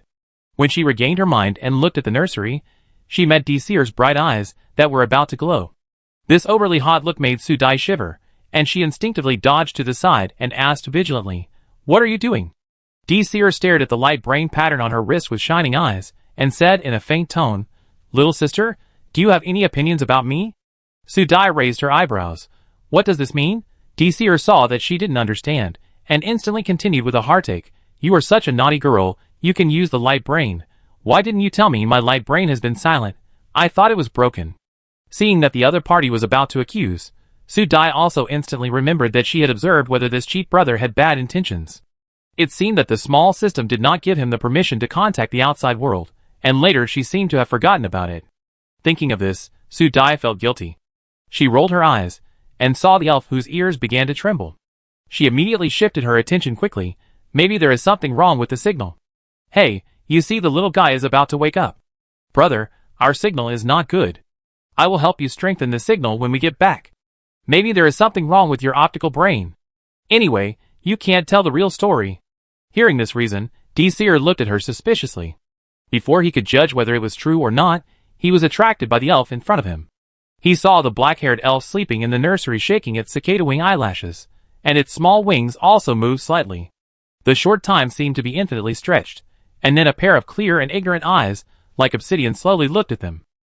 Su Dai had seen the little guy wake up, and she could still smile at him to say hello, but Seer on the side was completely stunned. He opened his eyes wide, and looked at the awakened elf, looking like he couldn't come back to his senses. At this time, the ignorant elf seemed to have woken up, and looked at Su Dai following the smell. His eyes were moist, as if washed by mountain spring water. Su Dai stretched out a finger towards the nursery. At this time, the barrier of the nursery was instantly invalidated, and a small, beautiful head gently rested on her finger. Su Dai felt as if a feather brushed her index finger. Seeing the little guy pull his little finger onto her finger again, her heart was softened at this moment. This little guy is really a wonderful existence. At this time, the stunned Seer finally woke up a little. Seeing the scene in front of him, he instantly became jealous and couldn't help but move closer again, looking like he wanted to try it too, but the little guy didn't seem to buy his account, but just hugged Su Dai's finger tighter. This time, Seer was completely jealous. And before they knew it, this video had been uploaded to the Star Network, and the virtual image of Su Dai had been completely envied by the swarm of interstellar netizens, and the comments under the video were swiping at an incredibly fast speed. At this time, the video that the interstellar netizens saw was a mighty and majestic female warrior Su Dai teasing the elf, who had just opened her eyes with her fingers. Seeing the beauty of the elf again, they shamelessly drooled with envy, and the topic about the elf was swiping at a rocket-like speed. Netizen Curial, help, can anyone tell me what this creature is? I was just going to watch the video of 108 cooking methods for edible insects. Why was this pushed? The key is that I am already fascinated by this creature. The person upstairs is calm, and it is obvious that he is a newcomer. Old fans all know that this is the magical baby raised by the anchor. Have you heard the Song of the Soul? Brothers and sisters downstairs, speak out loud. I know. God's Requiem. As an old fan who bought it at the first time, I have the right to speak. At that time, I was in a period of mental disorder, and I was shocked when I heard this song. After I played it repeatedly during this period of time, my mental power has been completely stable. I really thank the blogger and her angel baby. Correction. Now it is not an angel baby. The blogger wrote above that this is an elf, which is said to be an ancient species. I am a fan of planetary ancient history. I have seen records of this creature in the records. It is said that it was a creature on our mother planet before we migrated. So under the popular science of interstellar netizens, everyone explained that they had never seen the world, so that in a short time, the popularity of this video hit the first place in interstellar popularity. Everyone was begging to watch this magical and beautiful creature live, and even went to Empire TV to repost the video for the elf, and even personally joined the netizens to beg for live broadcast. After the official media came out, the video instantly reached a small climax, and netizens were generous in rewarding the video. Those wealthy bosses spent a lot of money without saying a word. In a short while, the reward amount for Su Dai's video increased at a rocket speed. Everyone's hungry posture, coupled with the sound of money jingling, directly made the small system responsible for account content management roll happily, and he jumped in Su Dai's mind with joy, causing Su Dai's mental power to become active. At this time, Su Dai had already put the elf in her palm. Her free hand directly isolated her brother at a safe distance, which made Seer very dissatisfied, but under the intimidation of her eyes, he could only watch eagerly, trying to make Su Dai soften his heart. Su Dai's face was full of black lines, and she supported the elf in her right hand and said to him, "It's not that I don't let you touch it, he is still a newborn cub, and you are not familiar with him, you will scare him." As if to cooperate with her words, the elf blinked his innocent eyes, and rubbed Su Dai's palm with attachment. This scene made Seer jealous again, and he could only respond reluctantly with okay. After calming down the big one, Su Dai reached for the small system in her mind, and used her mental power to beat up the guy, who was so happy in her sea of consciousness. Then she asked, "What's wrong? Why is he making a scene in my mind?" The small system that was beaten by mental power finally stopped being excited, but it couldn't hide its excitement. It happily said, "Host, we have made a fortune again. Take a look at our interstellar coins." Su Dai suspiciously opened her light brain. When she checked it, she gasped in an instant. She saw that her interstellar coins were constantly being refreshed. It took her a while to count the zeros at the end. Wow, it has reached more than 1 billion interstellar coins? Looking at the still rising interstellar coins, Su Dai didn't know what to say. She just wondered if the interstellar coins had depreciated, otherwise how could the money be so easy to make? Even if the share of the star network was removed, the interstellar coins she could get in the end would be hundreds of millions. These interstellar coins went around in her mind, and Su Dai had automatically transformed them into various materials, and she was instantly happy. As if sensing her good mood, the elf, who had been sitting obediently in her hand, also blinked his eyes, and then showed a beautiful smile to Su Dai. The little guy is so pretty. If she hadn't known that the small system was still broadcasting the little guy with the camera, she would have sucked the little guy hard. Thinking of the group of rich interstellar netizens on the other side of the star network, Su Dai rolled her eyes, and whispered to the elf with a smile, "Little Bower, are you in a good mood? Come and sing a song?" At this time, the small system couldn't help but give its host a thumbs up. That's it. It's just that the virtual image of its own host is too rough. Didn't it see that netizens are saying that she is eye-catching? Alas, he could only try to make the image of his own host appear less in the camera to prevent the netizens who watch it from feeling uncomfortable. At this time, the video controlled by the small system looks much more beautiful and harmonious. The whole live video is full of enlarged L's. When Su Dai heard the voice of singing outside the frame, the audience watching the live broadcast went crazy in an instant and began to spread the word. In less than a few seconds, Su Dai's live broadcast room had been flooded by a large number of netizens. The number of viewers of her account skyrocketed, and she was directly placed in the promotion position by the Star Network system. In this way, anyone who opens the Star Network can see the recommended advertisements about her live broadcast room. At this time, Moss, who had just finished the mecha training, habitually opened the optical computer to log into the Star Network. As a result, he was shocked by the advertisements as soon as he entered the Star Network. He didn't react for a while, and clicked to enter. As a result, he saw the dense messages on the screen, and the number of people in the live broadcast room. He opened his mouth wide.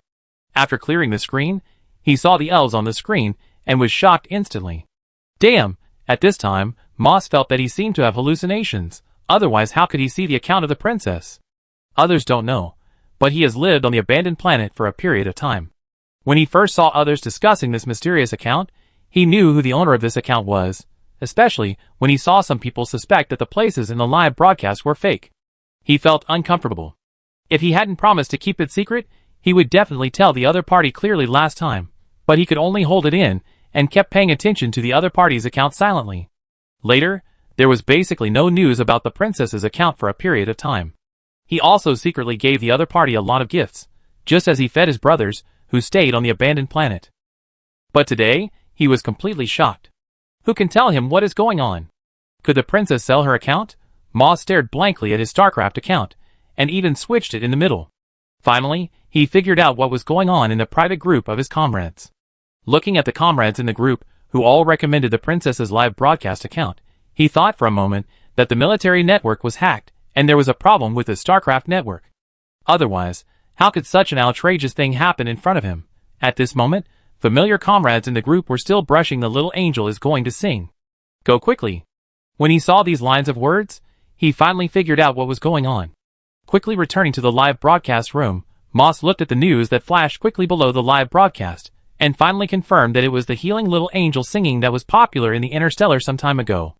Thinking of that song that can heal the soul, Moss felt that his overactive spirit during this period was also miraculously soothed. Thinking that these were all done by the princess, Moss stared at the screen of the live broadcast room without blinking, with an expression of expectation and pride on his face. It's really the princess. Even if it was modified, Moss's intuition told him that the other party was the princess. At this moment, a sound like the sound of nature came from the live broadcast. The elf opened his throat lightly, and the sound was like soaked mountain spring water, instantly knocking on the spiritual body of everyone watching. The tremor from the soul made people close their eyes, and the body gradually relaxed. Everyone's face gradually showed a state of meditation. After a while, the live broadcast screen changed from being wrapped in bullet screens to a clean screen without a single word. Everyone seemed to be muted. They only saw the elf flapping its wings and flying happily on the screen. I don't know when he had a miniature flower basket in his hand. The little guy was singing while sprinkling golden powder around. The video screen was switched to a medium shot. The golden powder was flying in the air, shining with luster. The scene was like a dream. Everyone who saw this scene was intoxicated by such a grand scene, but at this moment, the live broadcast screen suddenly went black. Everyone was stunned for a long time, until they were sure that the beautiful sound in their ears was really gone. Everyone seemed to wake up and wanted to refresh the screen, but then they found that the live broadcast had been interrupted. So everyone was like a wild animal running around in a melon field, asking everywhere what happened. There was a commotion on the Interstellar network, and on the other side of the scene, Su Dai was looking at the guilty little system in her mind in silence. She really suspected that her system was a defective product. As if sensing her thoughts, the little system defended itself. Host, don't go too far. Our system is not omnipotent.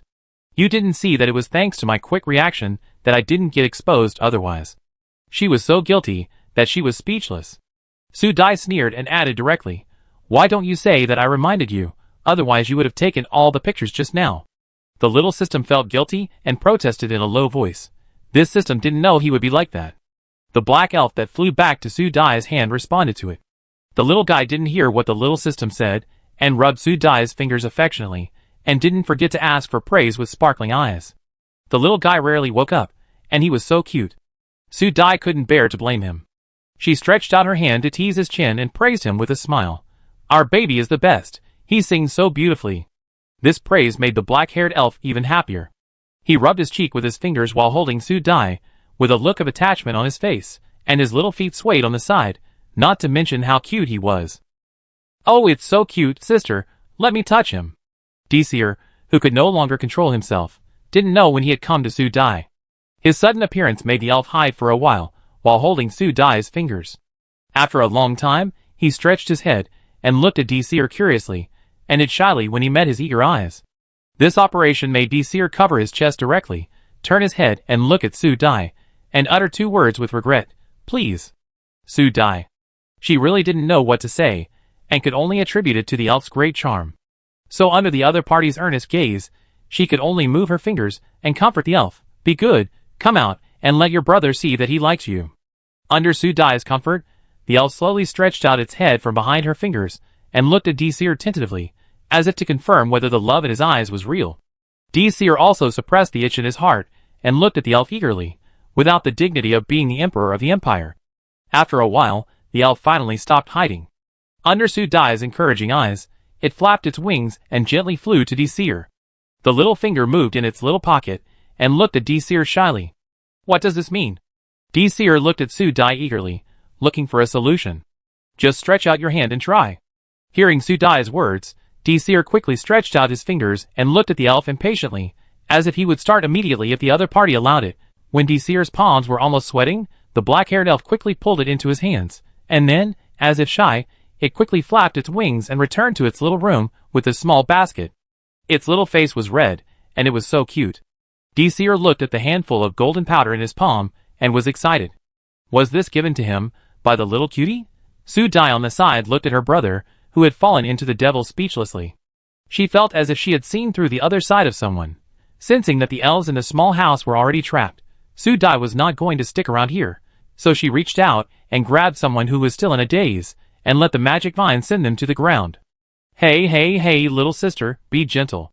It's going to spill. Beside him was Desir, who was in a hurry to protect the gold powder in his hand. Even though he shouted like that, a lot of the gold powder in his hand still spilled on the ground. Looking at the half of the gold powder left in his hand, Desir looked at her with resentment. This sister is still as fierce as ever. Su Dai didn't feel bad, and threw a bottle to the other party. If you don't want to finish it all, put it in now, otherwise don't blame me if it's all gone in a while. Desir took the bottle from her hand with an unromantic look, and then carefully put the gold powder in his hand into it, and didn't forget to say with emotion, "The little cutie is called the elf. Does this have any special meaning, so cute? When I return to the main planet, should we change the planet?" Su Dai looked at him expressionlessly. This man is really crazy. There is no meaning. Just call it the elf, because I like it. Desir, okay, who let this sister like it? Elf is also nice. Adhering to the principle of joining if you can't beat it, Desir instantly became happy again. After returning to the base, she left the crazy person behind. Back in the room, Su Dai asked the small system to display the entire area of the planet in front of her. Her consciousness could already sense the cleared land through the magic vines left in the land. She could feel the vitality of the plants on the land. These changes made her feel better. Finally, she locked her sights on the large sea area in the middle of the planet. Now this sea area is still gray on the system map, which shows that this place has not been purified. Looking carefully, the gray of the pattern is still turning black. Su Dai blinked her eyes, suspecting that her eyes were seeing things wrong. She used her consciousness to check it directly. She changed her way of looking, and saw more clearly that the gray in the image seemed to be flowing, and there were black impurities in it that were constantly eroding and dyeing the gray black. After confirming that this was not her illusion, she directly summoned the small system. What's going on? Dear host, this is not your illusion, it's just as you see it. For some reason, the sea area in the middle has been changing. According to my survey, the things in it have begun to mutate, so the color displayed on my system is also changing, which means that the situation is getting more and more difficult. Su Dai frowned, and was too lazy to roll her eyes at this hindsight system. At present, she has no specific good way to deal with the sea area in the middle. After all, it is such a large sea area, and she can't go down to fish it out. Thinking of the 1,000-year-old egg lost in the sea, and the system reward of a bottle of waterborne, Su Dai could only sigh. She could still sense the little black bird that was still alive in her consciousness. She didn't know what the little guy was doing in the sea. She had never heard of a crow that could swim. Thinking of this, she asked, "Do you know what species the little black bird is?" The little system immediately became dry. "Host, I'm not very clear about this. You know I'm still repairing it. This thing was also placed here by the creator. If I knew it, I would definitely tell you, host." Su Dai nodded. It was just as she thought. It was useless to ask. It was still the same useless system. The small system was angry when it heard her inner thoughts, and then it lay flat and rolled around. Anyway, it knew nothing. The only thing to blame was the creator who created it. But why didn't the creator move? The small system seemed to be stuck and started to make noises. Su Dai thought that this guy was going to make trouble again, so she blocked him directly. Feeling the silence in her mind, Su Dai nodded with satisfaction. As expected, she still had to strengthen her strength, otherwise she would definitely let the small system make trouble in her mind at this time. Now she had to think about how to solve the problem of the Blood Sea. If she waited until the central sea area on the system map turned black, things would probably be more difficult. While she was thinking about how to solve the problem, the star network that was forcibly closed was a bombardment of various messages. Videos of various elves appeared on the star network, so the entire star network was filled with messages and videos of various elves. The elf is popular all over the galaxy. In the long history of the Empire, there have been and are still contacts with creatures from different planets, but the elf is so popular among all creatures, not only because it is a smaller version of humans, and there is no angle to find fault with its appearance, but most importantly, the elf has a voice that can heal the spirit. This special ability directly makes it surpass other races and become the hottest topic on the Star Network. Under all topics and videos, there are people chasing the traces of the elf, so that one of the hottest topics on the Star Network is how to find an elf. Many people under this topic analyzed the video released by Sue Dai and compared the planets. Everyone seemed to have found something extremely meaningful and joined in. They vowed to find this popular elf in the shortest time. So more and more people joined this activity, and various news emerged one after another. So some early pictures were pulled out by interstellar netizens. The first one to bear the brunt was the pirate leader Rand. Some netizens found that the trees in the background of one of his previous pictures were very similar to the trees that flashed in the elf video, and they did not find any traces of this kind of trees on any planet. Then some sharp-eyed interstellar netizens followed the clues, and found that several accounts had posted some special organic food for a period of time. These people were the first to advocate eating insect meat without exception, with the contribution of many netizens, various suspected. All the clues were uncovered, even Elaine was involved, so the interstellar netizens found a common point: these people were the first group of people to eat insect meat. So following the evidence, the netizens came up with a rather outrageous guess: their lieutenant general would not have anything to do with the pirates? Although the citizens of the Empire immediately refuted this, not everyone was wholeheartedly on the side of the Empire, and many attacks were made. The charges of collaborating with the enemy were listed, and Rand even thought the matter was not big enough, and directly stated on the Interstellar Network that he and Elaine were old acquaintances, who had met each other through fighting. This statement was like pouring oil on the fire, pushing the matter to a climax in an instant. With the help of a large number of interstellar netizens, some people even at the official website of the Empire, in the name of clearing the name of the Imperial Vice Admiral, and asked the official website of the Empire to come out and give an explanation. For a while, the topic was diverted to 800 meters away. Those who were just trying to find the elf were instantly diverted. Compared with the elf, the living Imperial Vice Admiral was more eye-catching. Unknowingly, the wind direction on the Interstellar Network has changed. As the leader of the topic, Rand was free from the light brain with a guilty conscience. He gritted his teeth, cursed, and then fiercely ordered his subordinates, who were working hard, "Brush it for me, no matter what, this matter must be over." Thinking that the matter broke out from his end, Rand couldn't help but look erratic, and left the room quickly. When he was the only one left outside, he directly turned on the light brain, clicked on the contact page, and sent a message quickly.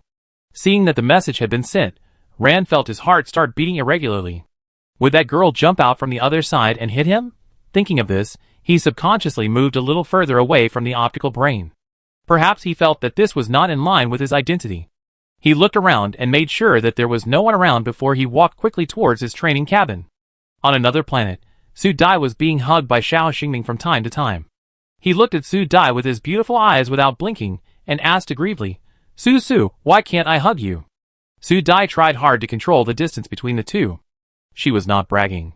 Her strength was one of the best in the entire empire. However, in such a short time, she felt that she could no longer control the person in front of her. This made her feel that her previous guesses were not illusions.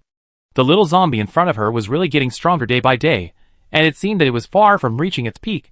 The result of this guess was very scary.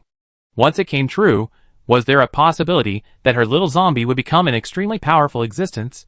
If this assumption was true, it would be very exciting. Sue Dai felt that the big dog who just wanted to stick to her every day was acceptable. At this time, she had successfully convinced herself that although the other party had an adult body, his IQ was still that of a child. So just stick to her. So Xingming, who was clinging to people, finally got the stick he wanted. His eyes lit up, and he pressed the person into his arms without waiting for Sue Dai to speak. His dog nose kept sniffing here and there. Once he smelled a smell he didn't like, he would wrinkle and rub it hard on it, as if marking the territory. Sue Dai was tickled by him, and felt that the air in the room became hot. She could feel that the other person was an adult male, and that he was suppressing her. This inverted feeling made her feel uncomfortable. After a few minutes of trying to brainwash herself that the other person was still a child, she felt that her mind had not yet recovered its former clarity. She could not bear it any longer, so she used her strength to tear the person who was attached to her body apart. She said ruthlessly, "Okay, today's stickers have been used up, and I will make an appointment next time." As if she was afraid that the other party would not obey, Sue Dai did not forget to add, "Next time, you have to get my permission before you can stick it on. Do you hear me?" As soon as she finished speaking, Xiao Xingming blinked his eyes, and said nothing innocently. Seeing him like this, Sue Dai knew that this guy was trying to play tricks again, and glared at him fiercely, trying to make the other party surrender with his self-proclaimed majesty. But she didn't know that she looked so cute in Xiao Xingming's eyes. Thinking that today's stickers had been used up, if he took it again, Su Su would definitely be really angry, and Xingming could only look regretful. Thinking about it, he dug into his chest, and then a yellow fruit was sent to Su Dai. Su Dai, who was about to suppress the other party, looked at the fruit handed to her, and then looked at the big cub, who looked at her obediently. Her anger was like a punctured ball, and it was extinguished in a few seconds. Finally, she ate the fruit handed to her by the other party inside. She could only comfort herself that it was just a fledgling complex of the big cub. When his mind was clearer, she would definitely restrain him. Alas, the mouth of the eater was soft, and it was her fault that she had eaten the fruit of others. Su Dai thought helplessly while looking at the little zombie jumping happily, and there was only a trace of depression in her heart. Just when she finished eating a fruit, her optical brain started to flash, and the small system thought in her mind at the right time, the host has an urgent message, open your optical brain to check it out. Refuse to act cute. She directly opened a 5-minute mute for a system that pretended to be cute and coquettish, and her fingers also turned on the optical brain, and then various messages kept ringing. She directly found the button for urgent messages, and then someone's familiar voice appeared in her ears. She read several messages in a row, and finally watched the video explanation sent by someone. After all this, Su Dai finally figured out what was going on. Looking at the face of someone in the video, who apologized and deserved to be beaten, she just felt itchy. If she had known earlier, she should have beaten this leopard's face into a pig's head, so that this guy would not like to show off and provoke people. Now his underwear has been exposed by others on the Star Network, in order to avoid seeing someone's face, and causing her hands to itch, and click on the light brain. Su Dai quickly closed the video, and quickly sorted out the whole thing in her mind. Obviously, many people have been looking for the address of the elf. As this matter ferments, the worst result is that the location of her abandoned planet will be exposed. But it is not so easy to travel from the broken star field to her abandoned planet.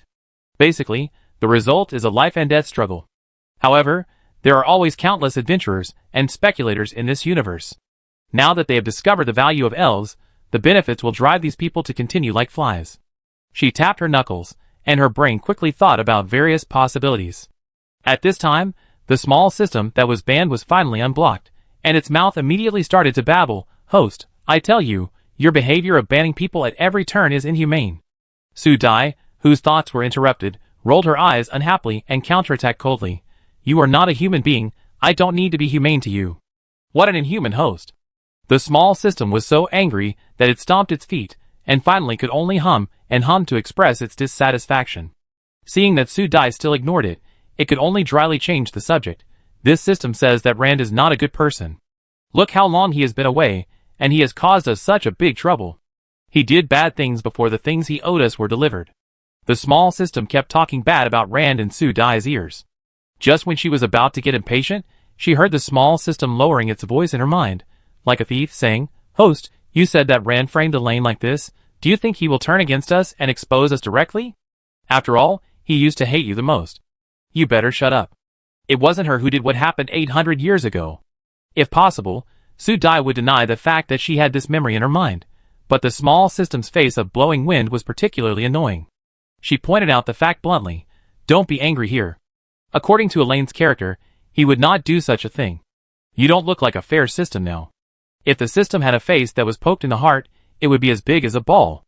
He retorted unconvincedly, "Host, even if Elaine can't do such a thing, what about others?" As if thinking of something, the small system's tone suddenly became louder. "Humph, don't forget that there is Messies. And those who sent you to trial, hee. Host, you can't guarantee that they won't do anything." After the small system finished speaking, Su Dai's fingers paused, and she didn't say anything for a long time, and she pricked up her ears. The waiting small system was instantly delighted, and immediately took the upper hand and started to laugh, eager to show itself. "See, host, you also know that what I said is right. This system is very powerful."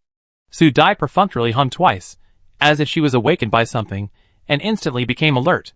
She only believed in Elaine's character, but Messies didn't seem like a kind person who would let her go. Once that lunatic knew. In an instant, all kinds of assumptions were running fast in her mind, and the small system was blocked again because it was too noisy.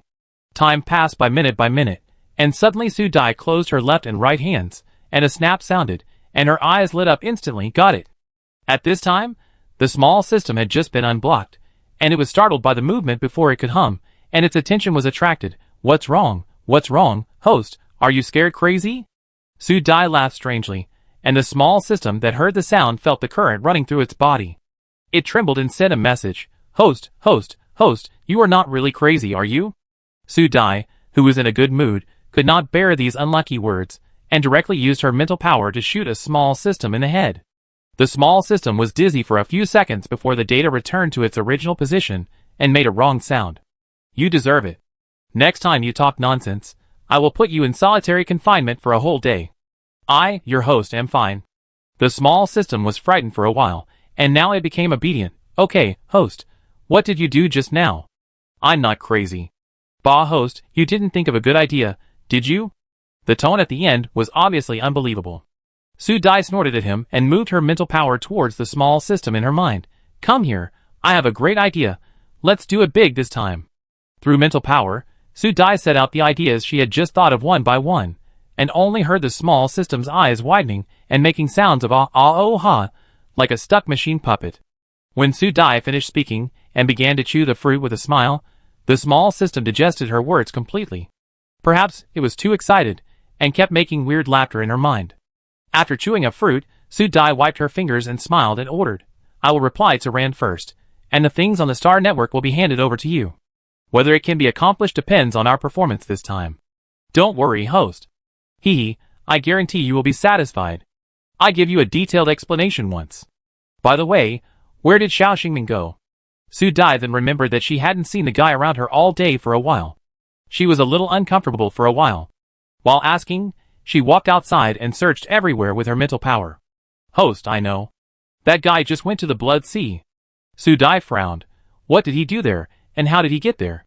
If he didn't open the portal himself, even if he took the dragonfly, it wouldn't be so easy to get there, right? Host, host!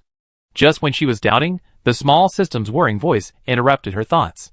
Before she could speak, the small system shouted excitedly, Host is really the same as you guessed. Look what I found. Su Dai focused her attention and quickly browsed the contents of the light brain that the small system showed her. The more she read, the brighter her eyes became. I saw that the netizens who were led astray and muddied by Rand on Starnet were already boiling with excitement, posting various apologies on Starnet, saying I was wrong, I'm sorry. The reason why the public opinion could change so quickly was entirely because of the official. The official empire on Starnet issued a statement, declaring that Elaine was the most loyal warrior of the empire in the past 100 years, and his character and honor were worthy of respect from all the people of the empire. As for those who deliberately slandered the empire's lieutenant general, if they did not stop, they would face the empire's responsibility. When this voice came out, some people who were leading the rhythm were finally a little scared. Although they wanted to fish in troubled waters, they had to stop when it involved the official, otherwise the consequences would be unbearable for them. At this time, Rand also received a message from Su Dai. After hanging up the communication, he turned around and walked quickly towards the direction of the base. As soon as he walked in, he met the red-haired fox, who had just come out to take a walk. Seeing his boss, the fox froze and raised his hand quickly. Boss, I just came out to find water to drink because I was thirsty. Ha! Rand glanced at him indifferently and said without any more words, Stop talking nonsense, follow me in. He then strode inside, and Fox immediately followed him quickly, making excuses with a guilty conscience. Boss, don't worry, we are ready to launch a counterattack against the Empire, and we will bring the topic to Elaine perfectly. Ouch. Papa. Before Fox finished his words of loyalty, he was slapped by Rand, who stopped directly, and his subordinates, who were working, all took the time to look back. When they saw the boss who had returned, everyone felt a chill on their backs, and a thought appeared in their minds at the same time. It's over. The boss must have discovered that our public opinion was counterattacked just now. Just when they were trembling with fear, Rand behind them. After pacing around, he obviously saw their work progress clearly. Just when they thought they were facing a tragic fate, Rand's happy voice rang out. Well done, you all did a good job.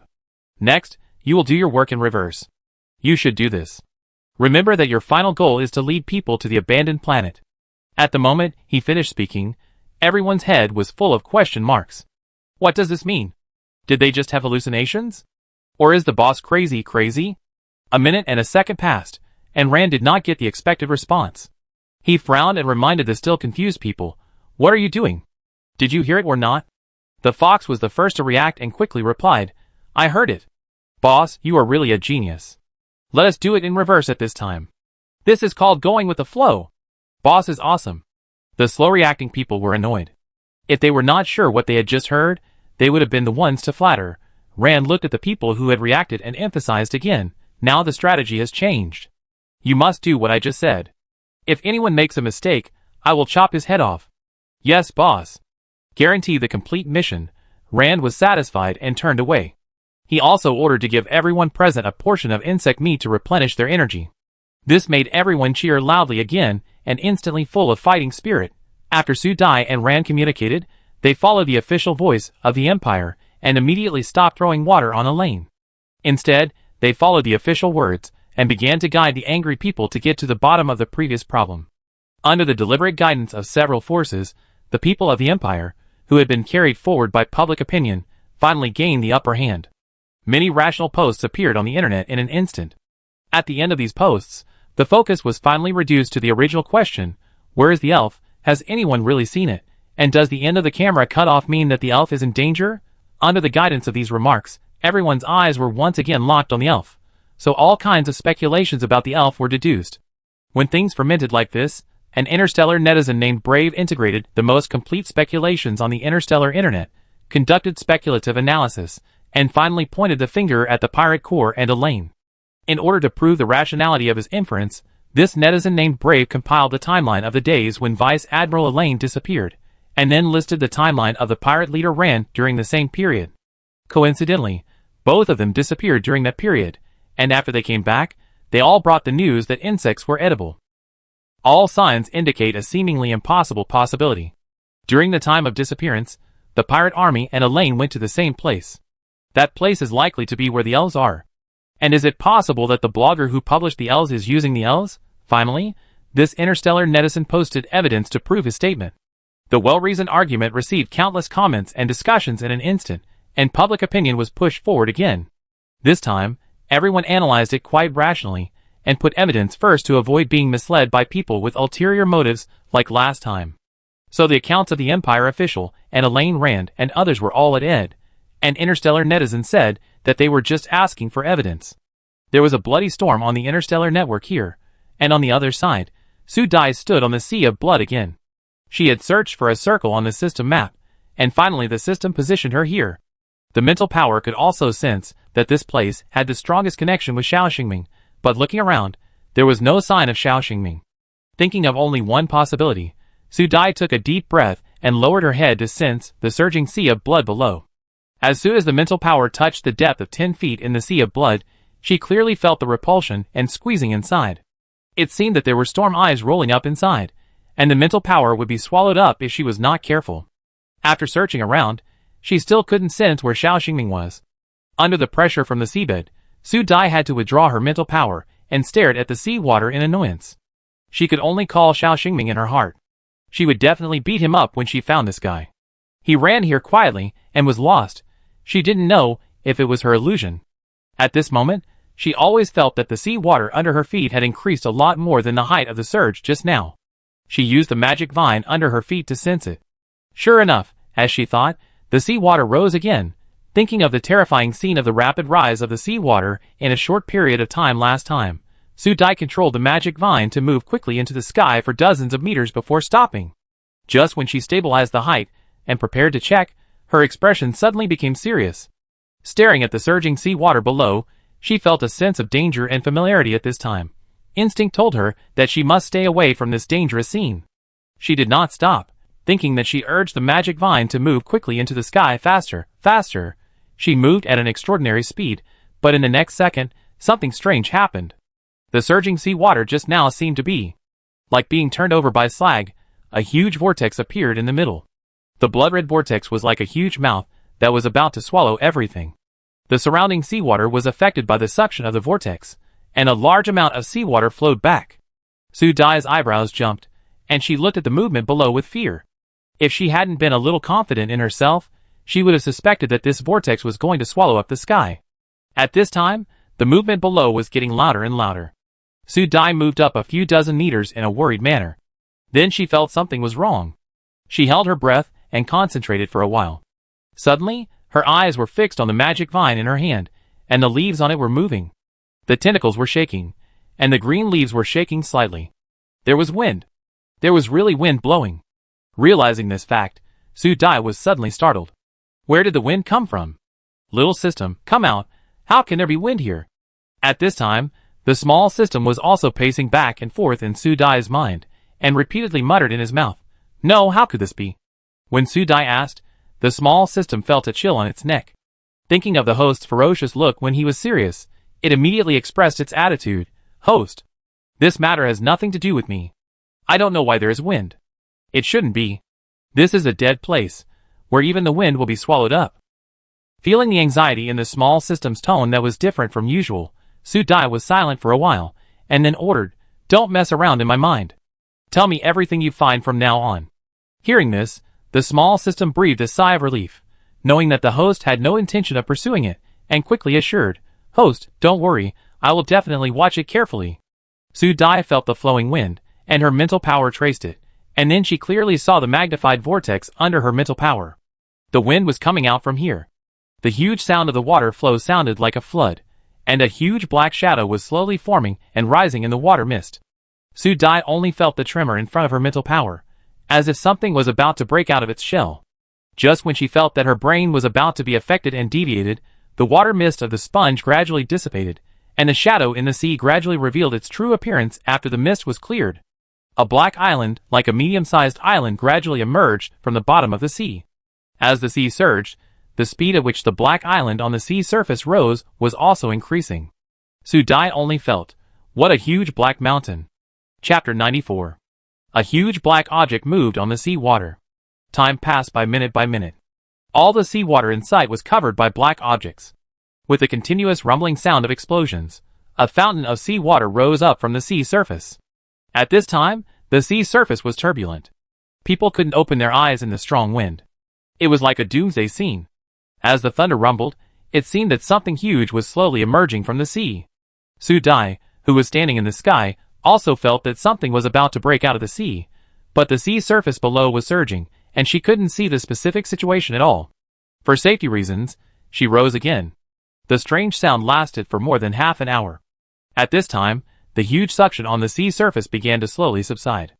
As the sea surface became calmer, Su Dai, who was standing in the sky, also felt that the disturbed mental power was returning to normal. She breathed a sigh of relief and observed the situation on the sea surface for a while. After confirming that the danger had subsided, she let the magic vine take her down. After reaching a safe distance, she really felt how big this island in the sea was. She couldn't see the end with her eyes. She could only find the distance information on the system map. The size of nearly 40,000 square kilometers was the size of a provincial capital on Blue Star. Su Dai looked at the island that had emerged from the sea and kept moving the vine upwards at a uniform distance from the island. From her angle, she could see the sharp peaks and a piece of smooth black stone on the island, and nothing else. From what she saw so far, Su Dai could be sure that this was really a bare island. There was nothing but endless black rocks. Just as she was thinking, a sharp bird call vibrated Su Dai's mental power. This sound seemed to be a sound of great joy when she listened carefully. Su Dai felt that this sound was familiar and strange. Before she could think carefully, another bird call sounded. This sound was extremely familiar. Su Dai moved quickly in the direction of the sound without thinking. The sound came from the middle of the island. Su Dai directly used mental power to determine the position on the system map, and a random door directly teleported herself to the target position. In a flash, she moved to a new place. From the display of the system map, she was in the middle of the island. The sound came from below her. Su Dai moved directly below, and quickly found the position following the sound. At a glance, Su Dai saw the familiar little guy and shouted directly, "Little fatty." The sound exploded directly around, and the little fat glider that was gliding was shaken and staggered. It fell in the air, and fell directly to the ground. Su Dai used the magic vine in her hand to catch a flying bird that had just hit the ground, and a shrinking little fat bird was sent to Su Dai. As Su Dai landed, he could feel the hard ground under his feet, and vaguely felt that the ground was slowly rising. He stuffed the still calling little fat bird into his pocket, warned him not to come out, and let the magic vine take it away from the ground of the island. As he flew higher, Su Dai saw the entire island after he pulled away, and it was really rising into the sky at a uniform speed. After it rose to a height of 100 feet, the movement of the entire huge island finally came to a halt. Su Dai, who was staying on the island, was finally able to use her mental power. The mental power spread out and instantly covered the entire sea area, and then the scene of the entire sea area appeared in her mind. Above the endless sea surface was a huge sky island. The entire island was as black as ink, like a huge mountain in the devil's world. With the surging red sea water below, this space looked like a devil's land. At this moment, a black shadow flashed quickly in the water. Su Dai's mental power moved quickly to track it, but it was too late to reach the place where the black shadow flashed. Nothing was found in the dark deep sea. Su Dai frowned. She really saw something similar to a human figure flash by. Just when she was confused, a gust of wind blew in her ears, and the sound of breathing appeared in her ears. Su Dai subconsciously moved back a step. Sure enough, the sound of breathing followed her like a shadow, and it felt that the other party was getting closer. Su Dai's mouth twitched, and she was forced to put away her mental power. She pushed the person who had come close to her face, and said with gritted teeth, "Master Xingming, you are an adult. Disappearing at any time is the behavior of a child." The tone of implied warning was like the wind gently tickling his ears. It had no effect except making his ears itchy. Or he simply didn't understand the other party's implied words. At this time, he came to Su Dai like a husky with endless energy. Su, we found it, let's go back." As soon as Xingming finished speaking, a whooshing sound was heard, and the fat little bird, which had grown a lot, quickly ran out of Su Dai's pocket and flew directly onto his shoulder, chirping towards the water surface. Amid the chirping of the little fat bird, the calm sea surface surged with layers of ripples, and the blood-colored water surface was gradually lifted by a huge black shadow, which was boundless and could not be seen at a glance. How big was it? Su Dai was shocked. She always felt that this thing was very familiar, but the little fat bird on the side was more excited than her, chirping and shouting hard, and then flapped its wings and flew directly above the sea surface. Will this guy be eaten? Xiao Xingming immediately shook his head. No, Su, that's Xiao Hei. Xiao Hei like Xiao Feichu. He added, just like I like you, Su. Su Dai looked at Xingming with a question mark on her face, and after a moment of silence, she asked, "Are you mistaken? Didn't Xiao Hei just fly out of the island? I saw it with my own eyes." In order to increase credibility, Su Dai did not forget to add, "It flew into my hand before, I was sure it was Xiao Hei." Xingming blinked, as if he didn't understand her words. Su, it's Xiao Hei." The tone was extremely certain. Su Dai was silent for a while, looking at the black shadow gradually rising to the sea surface, and once again confirmed that it was really endless black. At this time, the calm sea surface seemed to have a wind. The wind blew on the sea surface, and the sea water that looked like a wave of wrinkles just now was a wave of 10 feet in the blink of an eye. As the waves rose into the air, there were even bigger waves behind them, and each wave was higher than the other. Xiao Xingming's excited voice kept ringing, so noisy that Su Dai had to reach out and hold his mouth to quiet him down. After a while of silence, the waves had risen to a height of several dozen feet. Just when she was worried that if the waves continued to rise, they would hit the island that had just risen, the change happened at this moment. At this time, the entire rising sea surface turned over instantly, and then the black shadow hidden in the sea rushed into the sky like a glider. The black shadow covered the sky like a huge curtain, and the sky suddenly became dark. This is a very wonderful experience. The whole sky is blocked by black things, and the bright white color is faintly revealed at the boundary line where the sea and the sky are connected. The black curtain above the head makes a hoo-hoo sound, which is the sound of passing through the wind. Su Dai couldn't help but look up, and then she realized that this black curtain was not something else. It seemed to be the feathers of an animal. She used her mental power to pass through the black feathers directly, and her mental power covered the sky. Looking down, she could see the original appearance of this curtain clearly. The whole body was black, and even the head was like a small mountain, as if it noticed her spiritual power observing it. A low chirping sound came from the sky, and a special sound wave vibrated in the air. Su Dai could clearly feel the fluctuation of her spiritual power. This was not her illusion. The other party's voice really had an impact on her spiritual power. From the cry just now, Su Dai could feel that the other party was sending her kindness, like a greeting. Thinking of Xingming's previous words, she couldn't help but tilt her head to look at Xingming, who blinked his eyes and looked innocent. She then said, "Xingming, do you think there is really a little black guy on our heads?" So this is what Su wanted to ask. She thought he was caught just when he was about to pluck feathers. Xingming nodded and replied hurriedly, Yes, Xiao Hei Zai just said hello to you, Su." Su Dai's mouth twitched when she heard this. Was the cry that shook her mental power just now a greeting? Are you sure? She really didn't know what to say. So her guess just now was right. Xiao Heizai might not be a mixed feather bird. If she was not mistaken, the thing that covered the sky in front of her should be a big pung, or an ancient species. But at this moment, the black color that covered the sky suddenly disappeared, and the sudden appearance of white light made Su Dai close her eyes uncomfortably. After a while, she opened her eyes, and saw a clear sky, and then two birds, one big and one small, flying in the air. Xiao Xingming on the side made a short sound towards the sky, and the two birds rushed towards them as if they heard a call, and soon surrounded Xingming. The three guys gathered together, and communicated happily. Then Su Dai's ears were filled with the chirping of birds and human voices. She squinted her eyes, and looked at Xiao Heizai, as if everything she saw just now was an illusion created by her eyes. At this time, Xiao Heizai had grown several times bigger than when he disappeared in the sea. Before, he could be caught with a palm, but now he had grown to the size of a falcon, and the little fat bird next to him looked particularly petite. But no matter how she looked at it, she couldn't connect this guy with the huge creature that just covered the sky and the sun. This matter was too shocking. Su Dai directly tapped the small system, asking the useless system that pretended to be dead to come out to answer questions and solve doubts. The small system hummed for a long time before speaking uncertainly. Host, I have a bold guess? Su Dai. You said? Host, I think your pet may have triggered a 1 in 10,000 mutation function. The more she spoke, the more confused she became. Su Dai almost had a question mark on her face. Seeing that her host didn't believe it, the small system couldn't help but raise her voice to explain. Host, what I said is true. Don't think I'm joking.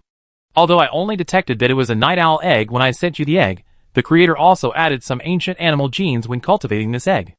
As for what genes they are, how can a system with incomplete memory know so much? Is this justified? Su Dai felt that this after-the-fact system had already been broken. After thinking for a while, she said, even if you said that the ancient gene was triggered, this ancient gene was the legendary Kuimping on our original blue star.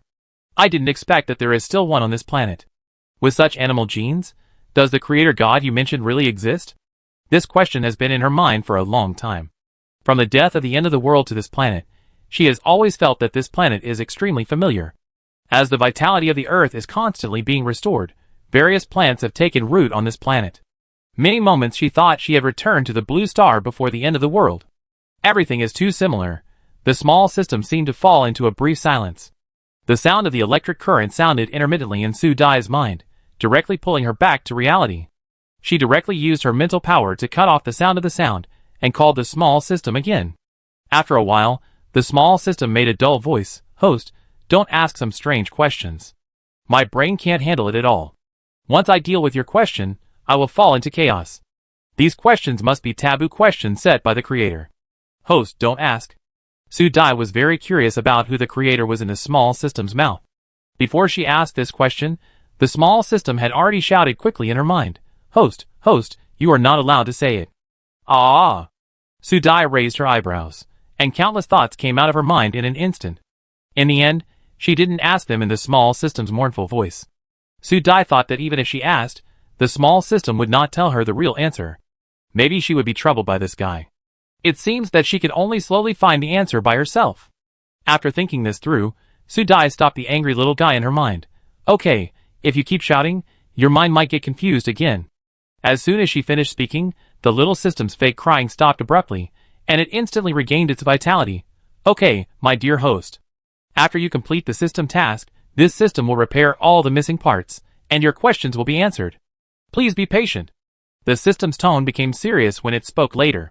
Su Dai's eyes flashed, and she nodded to agree with the little system's words. Her current priority is to complete the system's task and achieve the real home of hope as soon as possible. Thinking of this, Su Dai became energetic again. When she turned around, she saw someone squatting on the rocks and staring at her with an unhappy face. She suddenly felt a little guilty. Just now, she seemed to dislike someone for being in the way, so she threw him aside. No wonder her ears were so quiet. It turned out that he was waiting for her here. For a moment, Su Dai felt a little bit amused and confused. She didn't understand why this guy was becoming more and more like a clingy dog, and now he was even more petty. When Su Dai was about to walk up to him, Xiao Xingming snorted and turned his head away from the person opposite him. He looked like an angry pufferfish, and the two birds standing on his shoulders also chirped in an accusing manner. Su Dai's mouth twitched, and she stopped walking. She counted silently in her heart, 3, 2, 1, and saw that someone who had just turned his head away in anger secretly turned his head back, and then was caught by Su Dai, who was staring at him.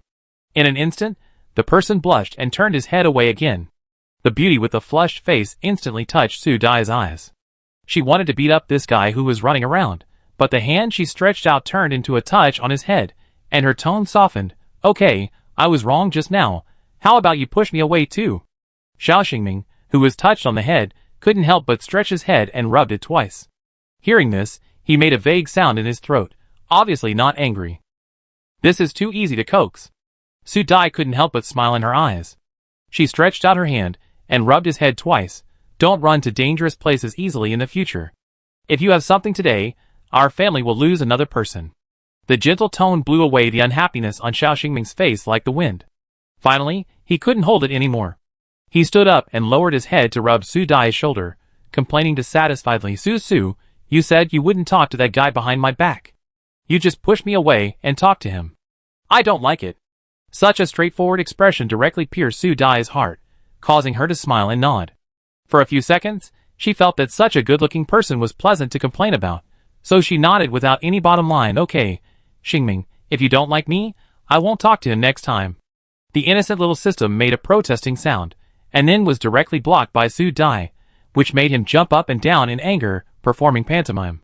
Hearing this, Xiao Xingming was finally satisfied, and couldn't help showing a childlike smile, and acted more coquettishly towards Su Dai. At this time, the black rock mountain of more than 10 meters around them suddenly moved. Su Dai thought she was seeing things, blinked her eyes, and stared directly at the mountain at her feet. Then, under her sight, the mountain moved directly to the east. Su Dai pulled out the little Xingming, who was still acting like a spoiled child, on her body, and asked with certainty, the mountain was moving just now, right? Xiao Xingming blinked his eyes, with a satisfied smile on his face, and looked in the direction Su Dai pointed in confusion. What's wrong, Su? Did the black bug bother you? Black bug? Did it bother her? Is this something that bothered her? Su Dai was 100% sure that the black bug Xingming was talking about was related to the moving mountain. After taking a deep breath, Su Dai continued to smile and asked, Xingming, what are the black bugs you are talking about? Black bugs are black bugs. As Xingming said this, he saw that his own Su looked unhappy, and then he seemed to understand something, and said suddenly, Su, if you want to see the black bugs, just say it, I will help you. After that, he walked quickly towards the moving mountain. Su Dai didn't understand what he was doing, so she could only turn around and follow him.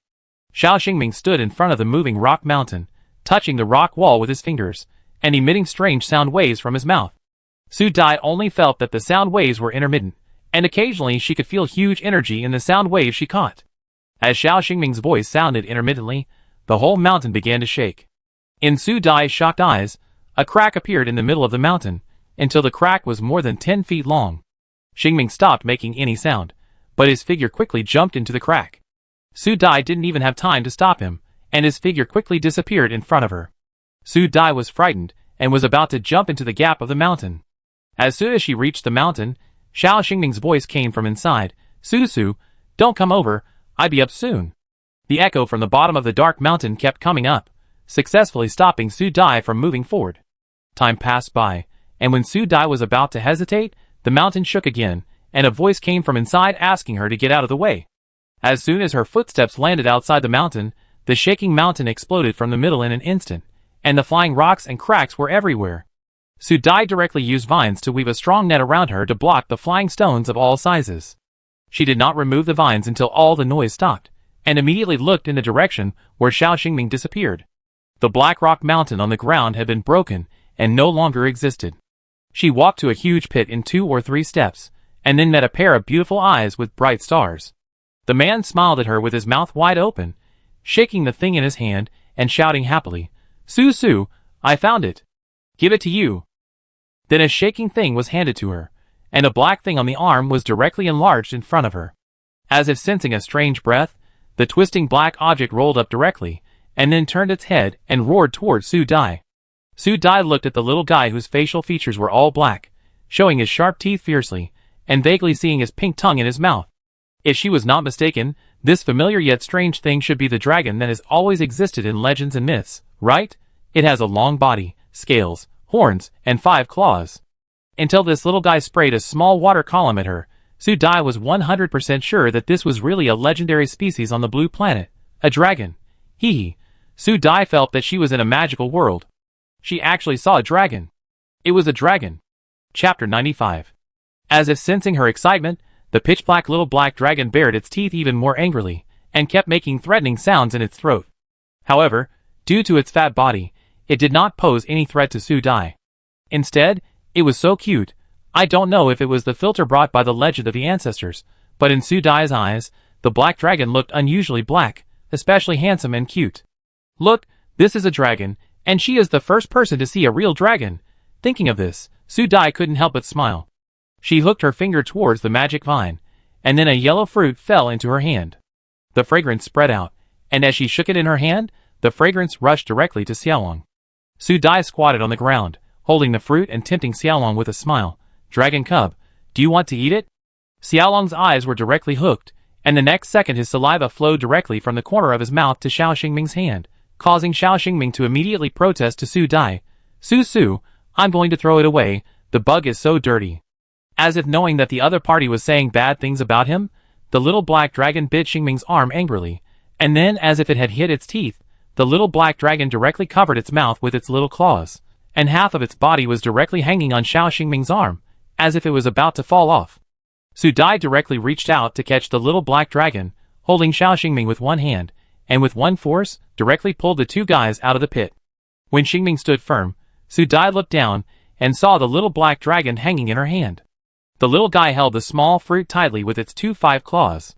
When it saw Su Dai lowering her head, the little black dragon took a bite of the fruit to protect its food, and then its eyes widened as if it was shocked. Su Dai lifted the little guy up by the back, letting him hold the fruit tightly and suck it, and asked Xiao Xingming, Xingming, do you know where this guy came from? This dark color, and the sudden appearance of the Black Sky Island, do not seem to be a coincidence. Little Xingming blinked his eyes, thought for a while, and answered, It grew in the water, and this place also came out of the sea. After that, he added, I found him, and the little black worm came out. After hearing him say this, Su Dai was even more confused. Why was it getting more and more confusing? Su Dai had no choice but to give up looking for the answer. After watching the little black dragon finish the fruit, she shook the little guy and asked Xingming, What should we do with this little guy, Xingming, do you know? Here, the little black worm has to stay here and grow up. It can't go back with us. As if he was afraid that Su Dai would really take the little guy back, he directly took the little black dragon from her hand, and took it to his own hand, then threw it into the black pit again, with a flying swing. The series of actions were not dragged at all, and were very smooth. Su Dai's mouth twitched. Looking at the little black dragon trying to turn over in the black pit, she inexplicably felt a little more sympathy. She knew in her heart that if she secretly brought the little guy back, and Xiao Xingming knew about it, there would be another commotion, and she would not be able to bear it. She thought that she could only give up this ugly little black dragon. Anyway, it was in her territory, and nothing would happen. At this time, the little guy had tried hard to turn over his chubby body. As if he knew that he was thrown down, he roared in the direction of Xingming with grievance. If his body was not shiny black, he would have thought that this black pit had become a spirit. Xiao Xingming had no sympathy. He mumbled something in a language that Su Dai could not understand in the direction of the little black dragon, and then he wanted to pull Su Dai away from here. Su Dai also knew that her wish to stroke the dragon would not come true, but seeing that the little black dragon was really pitiful, she patted the back of Xiao Xingming's hand and said soothingly, Just you and I will go back. Don't worry, wait for me. After that, she fumbled on the magic vine at hand, and a seed fell into her hand. Su Dai walked directly to the edge of the little black pit, took a handful of black gold, buried the seed directly in it, and covered it with mental power. Not long after, a trembling little sprout emerged from the black gold soil, and the tender green color was particularly conspicuous on the entire black island. The little black dragon also liked it very much, and it directly surrounded the tender bud and made a gurgling sound.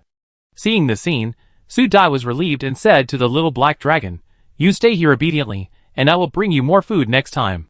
The little black dragon responded to her with a roar, as if asking her to come and feed him earlier. Su Dai was satisfied, and Xingming next to her couldn't wait any longer, and made an urging humming sound. Okay, let's go down. After she said this, Her body was directly hugged by Xingming, and the two of them opened the arbitrary door here. In an instant, the two disappeared on the island, and the familiar base scenery appeared in front of them.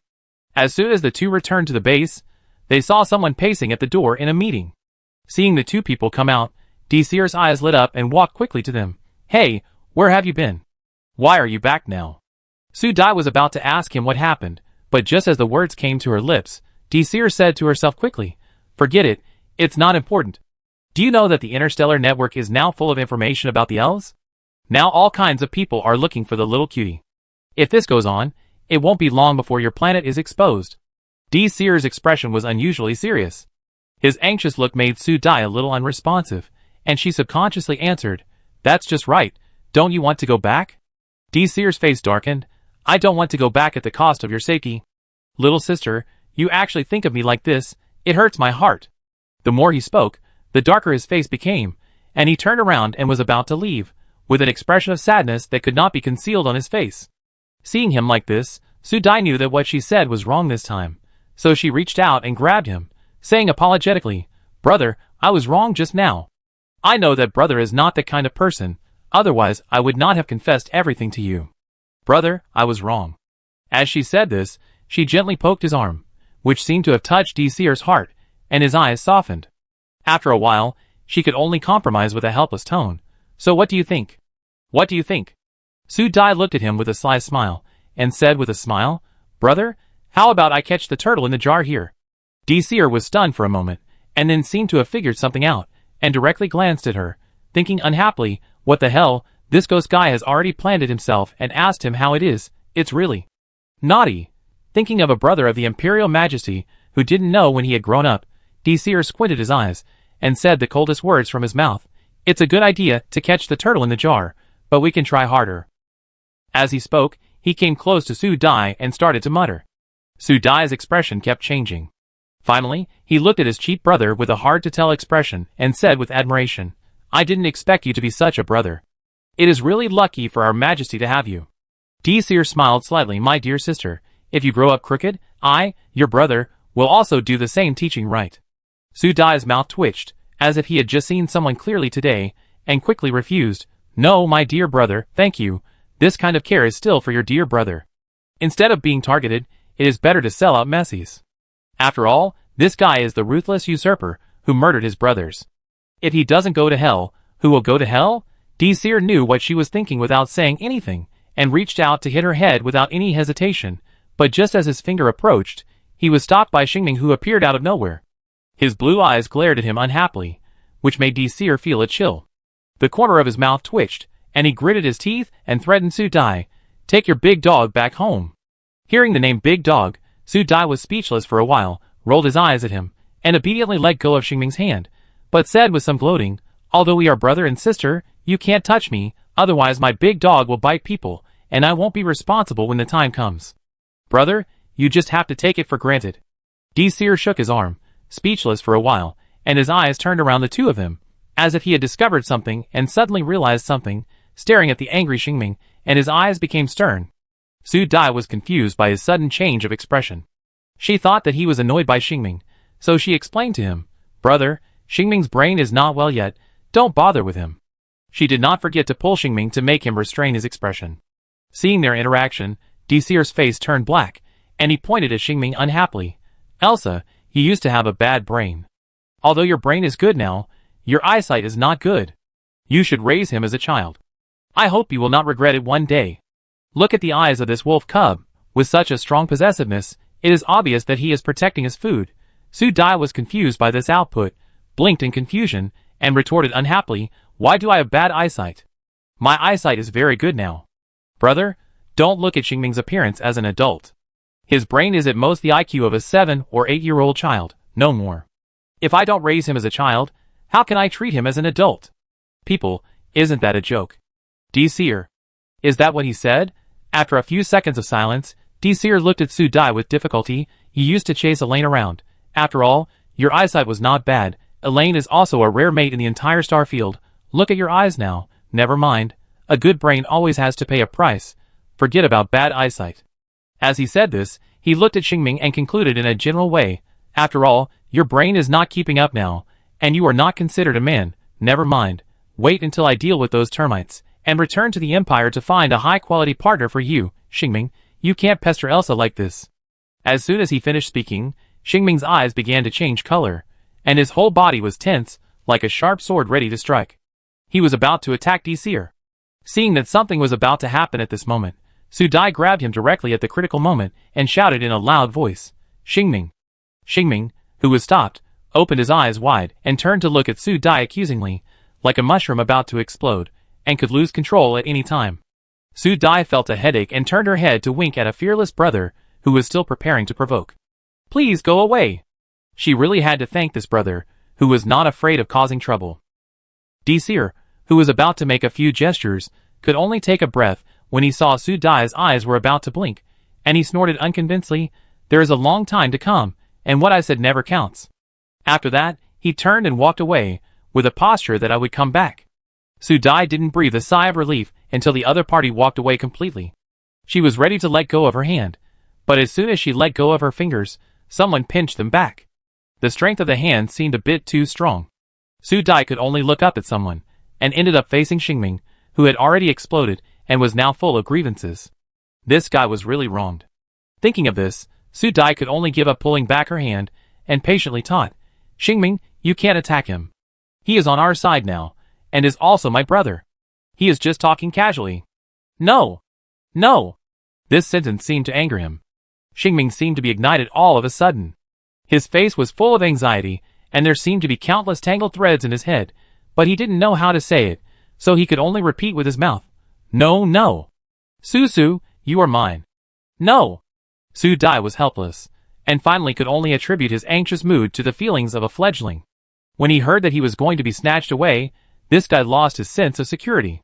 She could only pat his back with her free hand to comfort him. Okay, he was just joking. As long as Xingming is willing, you will always be by my side. These words only slightly comforted Xingming's emotions. He seemed to be trapped in some kind of emotion. Although he was finally dragged back to the base by Su Dai, he was like a wilted big dog. He stayed by her side all the time, and even ate less of his favorite roasted insect meat at night. But this was not the most exaggerated. Until Su Dai lay on the bed and prepared to rest at night, Xingming was still squatting by her bed, like a big dog, and was unwilling to leave. After persuading him several times without success, Su Dai could only let this guy stay in her room. Forget it, let this guy stay here for a while. It is said that a child's face is like the weather in March. When he wakes up, this kid forgets what happened today. As a result, when she woke up the next day, Su Dai was in a daze for a long time, and then she found that the room was unusually quiet after she woke up. The cub who stayed by her side last night and didn't want to leave was gone. Did he go out to find food?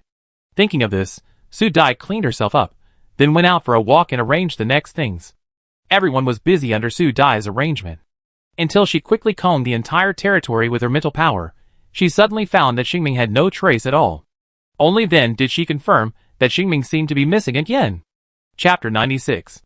Su Dai took a deep breath, and after making sure that she didn't want to hit anyone, her brain started working quickly. Her first thought was to find her brother. After all, from yesterday to now, only this guy had offended Xingming. Thinking of this, she moved quickly. After a few minutes, she used her mental power to find her brother's location. Looking up, she saw someone hanging on the elf tree. Su Dai was speechless for a while. Seeing that someone's big head was about to get into the elf's house, she coughed twice to remind him. At this time, Desir was complaining to the sleeping elf in the nursery. When he was talking about the tragic part, he heard a voice from below. His face froze, and his voice stopped abruptly. He quickly glanced down, and saw that the person coming was Su Dai. He breathed a sigh of relief quietly, turned his back and said without looking down, Ahem, what are you doing here? I'm talking to the elf.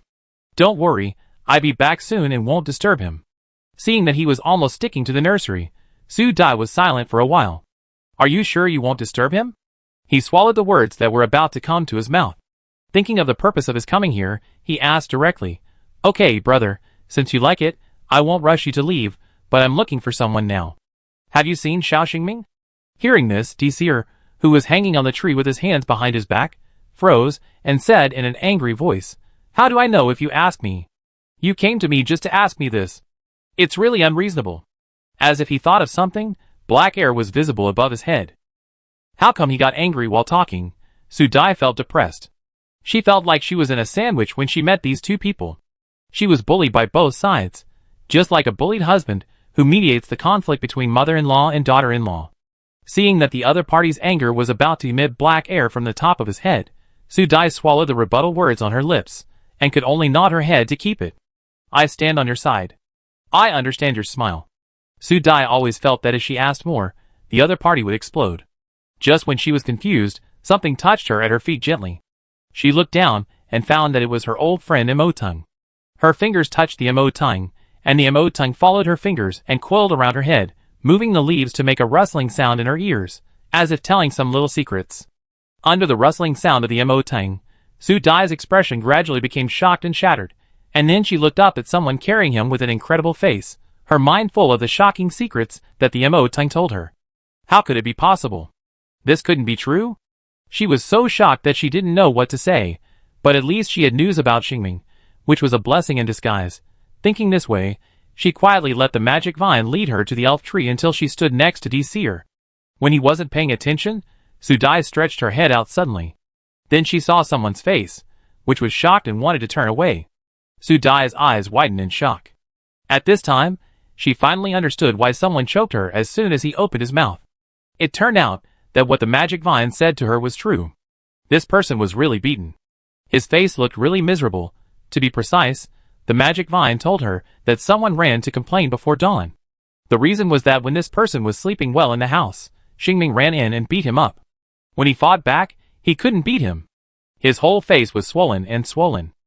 Seer wanted to take revenge but couldn't find anyone. In the end, he was afraid of being seen in his miserable state and could only run here to complain. At this time, Su Dai was a little embarrassed. If she had known this would happen, she shouldn't have been so curious. She coughed and changed the subject and said, "It seems that you really don't know where Xingming is. You stay here and wait. I leave first." After saying that, he raised his footsteps and ran away quickly. Seeing it running away, Seer gritted his teeth and shouted behind her, "You let him wait. I'm not done with him." At this time, he ignored his colorful and swollen face and shouted angrily. In response to him, Su Dai's voice floating in the air, "What did you say? The wind is too strong and I can't hear it." Seer was so angry that he almost broke his back teeth. Su Dai successfully avoided a storm. She slowed down and pondered where someone might go. During this period, her mental power increased again. The whole mental power could cover the entire Shishan area. Under the surge of mental power, she still couldn't find Xingming's trace. This is strange. Su Dai didn't believe that a person could disappear out of thin air, so she calmed down and thought about the whole thing again. Finally, she came up with a ridiculous guess that Xingming was probably angry because of what Seer said. Thinking of one of the possibilities, her heart skipped a beat, and she quickly stopped herself from thinking about it further. After silently repeating that the other party was still a child for more than 10 times, her mood finally calmed down. After confirming that the two birds were gone with each other, Su Dai was no longer worried this time, but turned around and walked towards the base. She made up her mind that she must teach Xingming a lesson this time. Just as she was thinking about how to start, the sound of the light brain interrupted her thoughts. Seeing the message, she paused and quickly clicked on the message. As she browsed the message, a smile gradually appeared on the corner of her mouth. Very good, she finally caught the turtle in the jar as promised. At this time, Su Dai didn't bother to find someone. She turned around and walked towards Levis and others. He needed to make some changes to the original deployment. Thinking of this, she quickened her pace. When she found someone, Levis was leading the advanced team to quickly harvest gold ingots. Seeing their busy figures, Su Dai went directly to the pile of gold ingots piled up like a hill and waited. She admired the people who used their mental power to work skillfully. It can be seen that their mental power has been improved again. Levis was the first to find her. He said something to Helen, then walked towards Su Dai. "Star-Lord, why are you here?" Su Dai looked him up and down, which made Levis puzzled. He immediately reflected on his recent work, which seemed to be done well. What did the Star-Lord mean? Under his puzzled eyes, Su Dai said with satisfaction, "It seems that you have eaten well and are well fed during this period. It won't be embarrassing for you to come out for a stroll when the time comes." Levis was upset when he heard this, thinking that he might have thought too much. The Star-Lord was essentially the same princess, who didn't have much knowledge before. In one sentence, he described them as animals. In order to avoid a heart attack, Levis quickly replied, "Star-Lord, Do you have a new order? Su Dai blinked, stared at him and waved her hands, correcting him. As expected, you understand me best, Levis, but it's not an order. I have a new idea. How about you all come and listen? When she said this, Levis understood instantly. His eyes flashed, and he nodded solemnly. Star-Lord, are those people coming? Su Dai shook her head. It's a matter of time anyway. Our previous plan is still a little insufficient. Let's do something big this time. What do you think? After all, we need more people to work here. It would be great if we can get them all here. Levis was frightened by the words, but also particularly passionate, as if something was boiling in his blood and shouting. Realizing the change in his emotions, he coughed and nodded restrainedly. Star-Lord, wait a minute, I let them come back. The few people who received the message quickly came to them one after another, and saw Su Dai saluted one after another. Su Dai waved her hand, and looked at several people with satisfaction. Not bad, not bad, each of you has improved your mental strength. It seems that our next plan has been half successful. Hearing the plan, Lin Mo's ears moved, and his usually scattered eyes were focused. Taizan was still anxious and asked in a rough voice, what does the Star-Lord mean? What's wrong with our plan?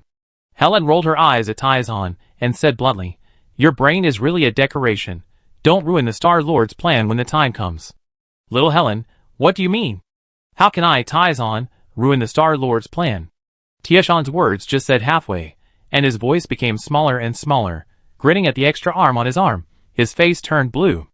At this time, Lin Mo slowly let go of his hand. Sorry, I put it in the wrong place, he said with a smile, looking at Su Dai. Star-Lord, do you have any new ideas? Not bad, not bad. Su Dai nodded with satisfaction. Lin Moer, you are really smart. Your brain is not ordinary smart. Even though he already understood the style of his Star Master, but when he heard this compliment, Lin Mo couldn't help but twitch his mouth, and resisted the urgency to correct her way of calling her, and looked at the captain, who was not doing anything. Levis could only cough after receiving his eyes, knowing that if this continued, the most dangerous guy in the team would hold a grudge, and said, I asked you to come this time because there are some changes in the hunting plan. The Star Master wants to attract more people to participate in this event. I wonder if you have any good ideas. Several people looked at each other, and no one expressed their opinions for a while. Seeing them like this, Su Dai threw out a brick to attract Jade, and spoke her own ideas first. We have already set up a trap, but I found a good place, so we are going to expand the hunting territory. Since the territory has expanded, we have to attract more people. My idea is to expose some of the planet's resources. What do you think about revealing the Yuanbao tree? How about it? Of course, it is an extremely exciting rhythm. You know, even in the interstellar era, the fruit of the Yuanbao tree is a mineral resource that will never depreciate. Especially the Yuanbao tree that can produce mineral resources, which will be snatched up on any planet. Crazy, it will definitely drive those who know the news crazy. At this time, the breathing of several people became heavier, as if they saw the scene of the news being exposed. Even Levis couldn't help asking, Star-Lord, are you sure you want to do this? You know, once the resources such as gold ingots are exposed, they will face countless pirates, explorers, and coveted planet governors, especially those who want to have more resources. Their methods will be more swift and fierce. Thinking of the planetary plundering incidents that have happened in the past, the faces of several people became heavy. If they fail to defend it next, their ending will not be much better, so this is an extremely dangerous chess move. As if knowing what they are thinking, Su Dai's eyebrows became sharp, and she said coldly, the Empire has long been divided. The Empire I want, and you want is not like this now. The old forces are already intertwined. Only by breaking the chessboard and starting all over again is the best choice. The Empire should be rejuvenated with new glory. Yes, new glory should appear, aggression, brutality, endless devouring should stop, and everyone should enjoy the right to live equally and freely under the new glory, instead of being trampled on and deceived by the lies of villains. They should be the ones who open their eyes to welcome the new light, and they should strive for it. In a flash, the eyes of several people became hot and firm. Looking at Su Dai to silently express their position, they will move forward bravely and fearlessly. Su Dai clasped her hands and smiled. Don't worry, I'm here to ensure that you won't go to see the Lord of the Universe. Since you have no objection, do as I say next. At this time, Lin Mo shook his hand, and everyone looked at him instantly. Lin Mo blinked innocently. Why are you looking at me? I just think my Lin family may be very interested in this matter. Since we have done it, let's do it big. Why not get those people from the Empire? Everyone was silent for a while, and sighed in their hearts. This is also a master who will explode if he doesn't make a move. So with Lin Mo's suggestions, their ideas were expanded again. When they said they would disband, Su Dai still felt a little reluctant, which made Levis tremble with fear, fearing that she would come up with new ideas. Levis was relieved until she disappeared. But when he turned around and thought about what to do next, he couldn't help but take a deep breath. What else could he do? He could only keep going. Chapter 97. At this time, a small battle was taking place outside the Broken Star region. 3 flying ships were dodging and shuttling among a group of black insects. Facing the encirclement of insects, a man's voice of cursing came from the ship. He spoke quickly and gave orders to the 2 ships behind him. Soon after his order was issued, the 3 began to attack the Zerg surrounding them. They were a group of interstellar gold diggers. Since they saw the information about the elves on the interstellar network, they knew that the opportunity had come. After confirming that the information was true, they quickly contacted the organization personnel. After several information network connections, they successfully got the interstellar location of the destination. After knowing that the target this time was in the Broken Star region, they sent out the most experienced personnel in the organization. Unexpectedly, they encountered a small swarm of insects before arriving at the Broken Star region. This was a group of black bees that could forage for food everywhere in the universe. There were about 1,000 bees surrounding them. They basically ate everything, but they liked to eat the rare materials made by the human race the most, especially the materials used to make ships and spaceships. The black bees would never let go of them. This batch of gold diggers was also unlucky. They encountered a swarm of bees before they started the dangerous challenge of the Broken Star region. After a panic at the beginning, they lost a spaceship. The remaining 3 airships began to cooperate tacitly. After launching a wave of attacks on the swarm, several people quickly drove the airship into the Broken Star region. Instead of having their airships eaten, and several people exposed in the universe, they might as well go to the Broken Star to try their luck. Maybe they would find the planet where the elves were, and then they would make a fortune. Thinking of this, the fear of entering the Broken Star domain was replaced by the joy of the wealth that was about to be obtained. As long as they found the elves, they would be greeted by a wealth of wealth. Thinking of this, the Nuggets made a series of happy sounds, and rushed into the Broken Star domain with more determined eyes. They were determined to get this wealth. Not long after they entered the Broken Star domain, Su Dai received a message from Rand. She replied with a yeah gesture. Seeing this reply, Rand only felt sympathy for those who entered the Broken Star domain. They thought they had found a way to make a fortune, but they didn't know that they were the big fish that were about to be caught. Alas, it's really pitiful. Fortunately, Rand is smart, and has never offended that dangerous girl. As he was sighing, the communicator on the optical computer rang. He opened it, and heard Black Bear's loud voice, "Boss, good news." Rand was refreshed. What good news? Is there another big fish? Boss, you are so good at predicting things. Do you know who is here after those grandsons went in? Seeing that this guy was still keeping it a secret, Rand urged him directly. Do you still want to come back?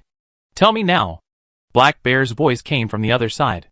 At this time, Black Bear couldn't help but laugh cunningly when he looked at the black bee swarm that had already moved its target. He said like pouring beans, "Boss, I think the princess really caught a big fish this time. There are more than a dozen spaceships this time, and several of them are warships. It seems that they should be people from the Thor family. Hee hee, it is very likely that it is the current governor.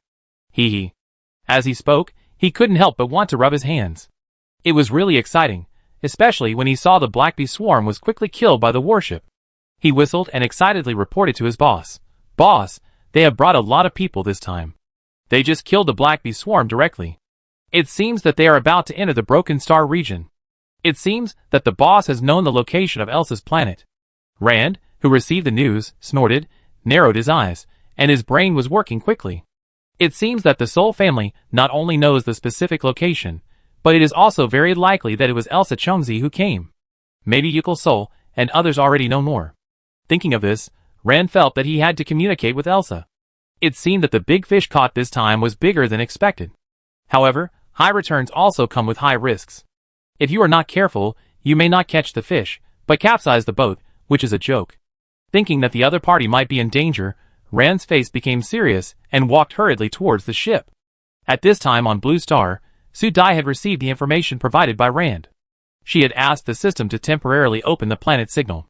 With the intermittent signal guidance, those people would eventually find this place, and then it would be time to hunt. Thinking of what Rand said just now, she recalled the things about the Thor family in her mind. If the original owner's memory was not wrong, This Thor family was the governor of the fifth planet guarding the main planet of the Empire. She had no more information, and now she needed to find her cheat brother to learn about the other party's specific information. Soon she found the real boss among the advanced team, and waved to him. Seer, who was talking, saw her at a glance, said a few words to Lin Mo and others, and walked towards her in big strides. What's wrong? You are so anxious to find me. You are not going to ask me about someone else, right?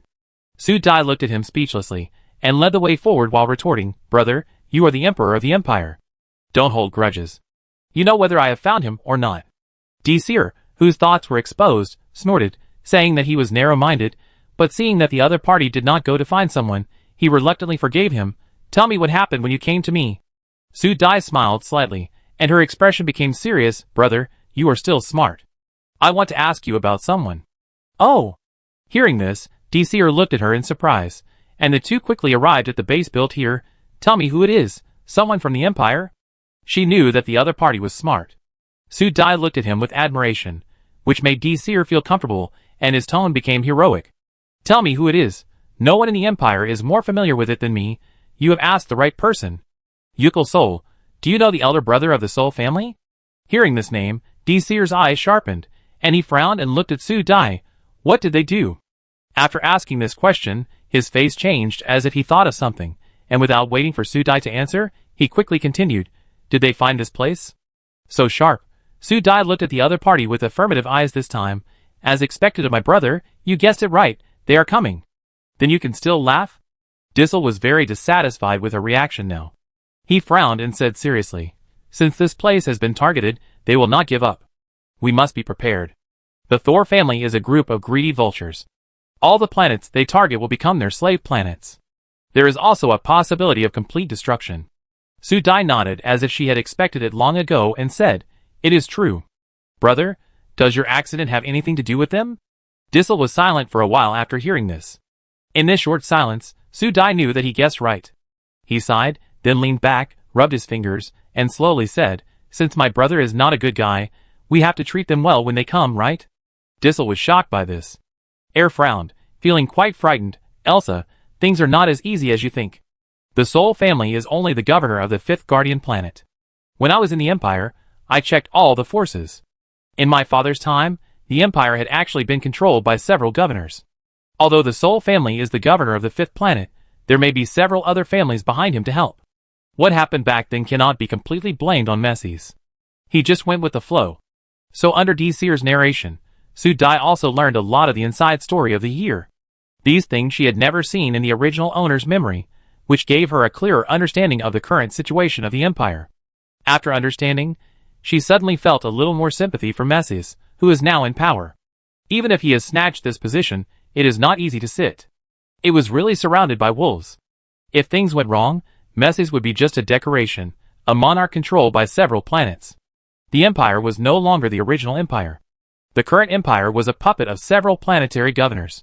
When Diesel wanted to increase the independence of the Empire, it was equivalent to cutting meat from several planetary governors. Those people would never allow such a thing to happen, so there was an accident involving the monarch that shocked the Empire. After Seer finished speaking, the two fell into silence.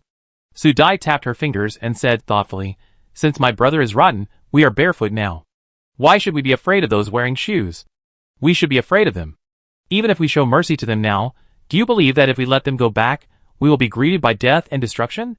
Facing her sharp eyes, Seer was silent for a while, and then slowly spoke for a long time. Elsa, you have grown up. I often think recently that maybe you are the most suitable position for the Empire now. Neither I nor Messi's is as good as you. Hearing the latter words, Su Dai's expression immediately turned into rejection, and she said without hesitation, It's impossible, brother, don't think of throwing the Empire to me. That's not my responsibility. From this aspect, you are the most suitable person. I already have my own planet now, and maybe I will have more planets of my own in the future. I have never been interested in the Empire. She also doesn't want to bear the fate of so many people. The most important thing is that she has no feelings for the Empire, so she will never bear the responsibility of her brothers. Diesel was silent for a while, watching her complex expression change to relief. Elsa, you are great, I am proud of you. This sudden praise made Su Dai feel a little embarrassed. She coughed and said, Brother, I am talking about serious matters. Seer smiled and raised his eyebrows. Am I not serious enough? You must be my supporter in the future. Now tell me your plan. Su Dai would feel embarrassed if she continued to praise him like this. She directly told him her hunting plan in detail. Seer exhaled and frowned, and his facial expressions changed repeatedly. When she finished speaking, there was a long silence in the room. After a long time, Seer seemed to have recovered. Finally, he exhaled and looked at the smiling Su Dai. He couldn't help but say, "What's going on in your head? You are too brave. If you are not careful, we will be the ones who are at a disadvantage. Brother, you should have heard about the combat effectiveness of these plants from Levis and others in the air. I have added other varieties this time. When the first wave of prey comes, you can see their power. You will be surprised then." Seer just frowned slightly, obviously still very worried, but in view of his trust in her, he didn't say anything against it after all. He just decided in his heart that he would have to keep a close eye on it and contact some people on his side. Su Dai knew that the other party could not be completely assured, but she was very confident. She thought secretly in her heart that when the first wave of prey came, those treasures would prove that they were the strongest guardians of this planet. Both of them were secretly making plans in their hearts, just waiting for the arrival of the prey. After informing everyone that prey would soon invade Blue Star, the advance team and the dwarves reached a consensus on peace. The two parties jointly conducted a thorough inspection of the defense measures above and below the ground. After such a thorough inspection, everyone's nervousness at hearing the news turned into anticipation. Especially when Su Dai conducted a plant attack test, the effect shocked everyone, which finally put Seer, who had not slept well, at ease. At this time, Su Dai was asking the small system about the current movements of the prey. According to the detection of the small system, 2 or 3 waves of people had connected to its signal source, and these people have not yet entered the monitoring range of Blue Star. Hearing this result, Su Dai couldn't help but sigh that these people were still a bit stupid. I don't know when they can really find her here. Just as she was thinking about this problem, she suddenly felt her heart beating rapidly, as if something happened again, and then less than a minute later, the whole earth shook. Su Dai quickly used the magic vine to keep herself in midair, and the shaking lasted for 3 minutes before it stopped. As Su Dai rushed towards the base, she asked the small system what happened. The small system continued to flash red and repeated, "Host, please wait, it is being tested. Host, please wait, it is being tested." When she arrived at the base, she saw that everyone was outside. The dwarves and the advance team gathered together. Seeing her, they all looked relieved. The dwarf chief asked her nervously, God's messenger, what's going on? Is it a punishment from God?" She hadn't heard such words for a long time. Seeing the old chief's trembling appearance, she could only explain comfortingly, "It's okay, it's just an ordinary earthquake, nothing will happen. After this period of time, I will build an emergency shelter for everyone. When you encounter this situation, you just need to hide."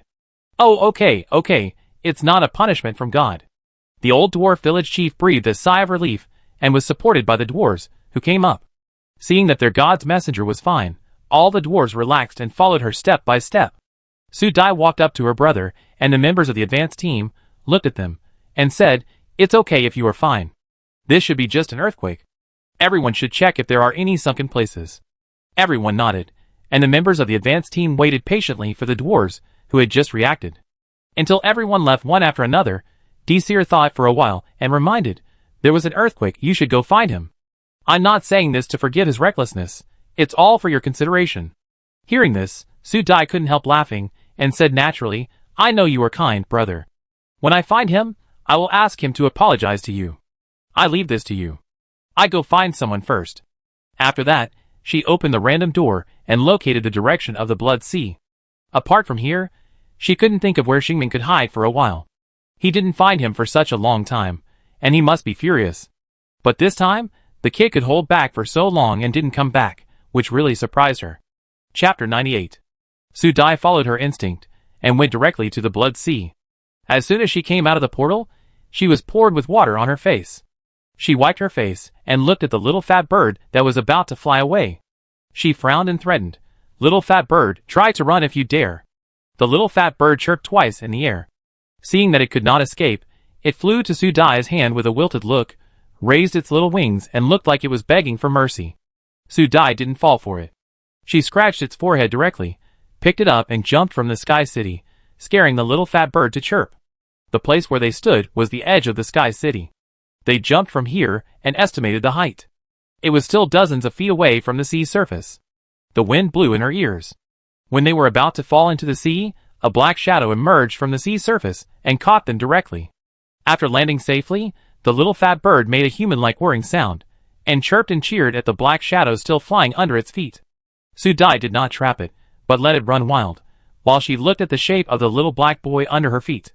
Compared with the figure that covered the sky and the sun she saw last time, the shape of the little black boy this time was incomparable to the last time. If the figure last time was a curtain covering the sky and the sun, this time it was a small helicopter. The difference between the two was the difference between an ant and an elephant. Seeing the two guys chirping and calling each other, Su Dai knew what happened just now. It should be that the little fat bird was naughty, and asked the little black boy to spray water.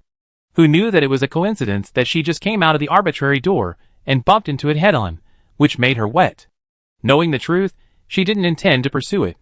She patted Xiao Haizi's back and ordered, "Haizi, fly close to the sea surface." After receiving the order, Xiao Haizi let out a long whistle. As the sound spread, its body turned 90 degrees and dived directly downward. Su Dai used the magic vine to stabilize her body in time.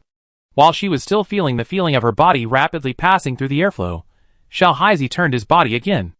At this time, Xiao Haizi was flying close to the sea surface. As soon as Su Dai stabilized her body, she felt the water surface cut on both sides of Xiao Haizi's wings. At this time, she felt like sitting on a sea surface airship. This experience was very fresh. In her ears was the noisy sound made by the little fat chirp. She directly used her spiritual sense to feel the situation in the sea.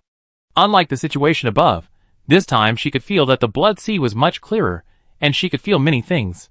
There were many microorganisms in it, but she still couldn't see the depths of the seabed. It seemed that something blocked her from exploring the seabed. Su Dai continued to use the system to collect information about the seabed, hoping that the map of her homeland would gradually become more complete as she continued to collect information. Time passed while she was collecting data. After a round trip, Xiao Haizi took her back to the Sky City. As soon as she got there, she heard a mooing sound. Hearing that the direction of the sound was on her right, she followed the sound and walked towards it. As a result, Xiao Haizi beside her was faster than her. When she found the place, she saw Xiao Haizi spitting out something from his mouth. It looked very much like the image of a game called Pea Shooter that she had played in the apocalyptic base, except that what Xiao Haizi spit out from his mouth seemed to be something similar to fish. It should be a fish, right? Thinking about it, she walked closer, and then she saw clearly that what Xiao Haizi vomited in front of the cave was indeed a fish, but it was a very ugly fish. Su Dai swore that she had never seen such an ugly fish. Even the polluted deep-sea fish in the end of the world did not look so ugly. The thing in front of her looked really random, like some kind of deformed product. Perhaps it was really too ugly. Su Dai stood aside and watched Xiao Haizi, who was still emitting ugly fish. When Xiao Haizi finally stopped, Su Dai couldn't help but want to applaud. This ugly fish as tall as a hill looked really eye-catching. Xiao Haizi, who could produce such a pile of fish, really surprised her. I really didn't expect Xiao Haizi to have evolved this function. Just as she was sighing like this, a five-fingered little paw quietly appeared on the pile of ugly fish. The fat and short paw looked extremely cute among the ugly fish. Su Dai knew who the paw belonged to at a glance. Judging from the roundness of the chubby paw, it seemed that the paw had a good time during this period. She walked directly to the pile of ugly fish, stretched out her hand and pinched the exposed fat little paw, and pulled the little guy buried in the pile of fish out with one effort. The fat little black dragon with a shiny black body was still in a daze, holding an ugly fish in its mouth, with a confused look on his face, not understanding why he was suddenly picked up. Su Dai pinched its belly and said, "You ate a lot?" Hearing this familiar voice, the little fat dragon finally reacted from his confusion, blinked his eyes, and then hid the ugly fish hooked in his other paw behind his back, as if he was afraid of being robbed. He made a humming sound with his mouth, and swallowed the ugly fish that he had not finished eating in his mouth in one gulp, looking at her vigilantly. Seeing his alert look, Su Dai raised her eyebrows. "You have a good meal, and you can even let Xiao Haizi get you food. You are quite capable. You know, Xiao Haizi is a bird like Feichu, but his personality is much colder. This little dragon is quite capable to let Xiao Haizi bring him food. Are you full?" When Xiao Heilung heard her words, he tilted his head as if trying to understand, flying around and chirping at Xiao Heilung. Under its whining sound, Xiao Heilung's expression instantly became angry, and he struggled in Su Dai's hands, shaking his chubby body and mooing at Su Dai. It was that expression that looked like he had suffered a great injustice. Seeing its sudden change, Su Dai raised her eyebrows, and looked directly at Xiao Feichu, who flew to the side. This guy must have said something to stimulate the little guy in his hand, but before Su Dai could do anything, there was a figure faster than her. A black shadow flashed by, and the fat body of the little fat bird fell vertically from the air, making a miserable chirping sound. Seeing what was happening, Su Dai was happy all of a sudden, and praised He Zai, who was holding down the little fat bird. He Zai, you are still clear-headed, unlike the guy who only cares about food and not beatings and always wants to turn over.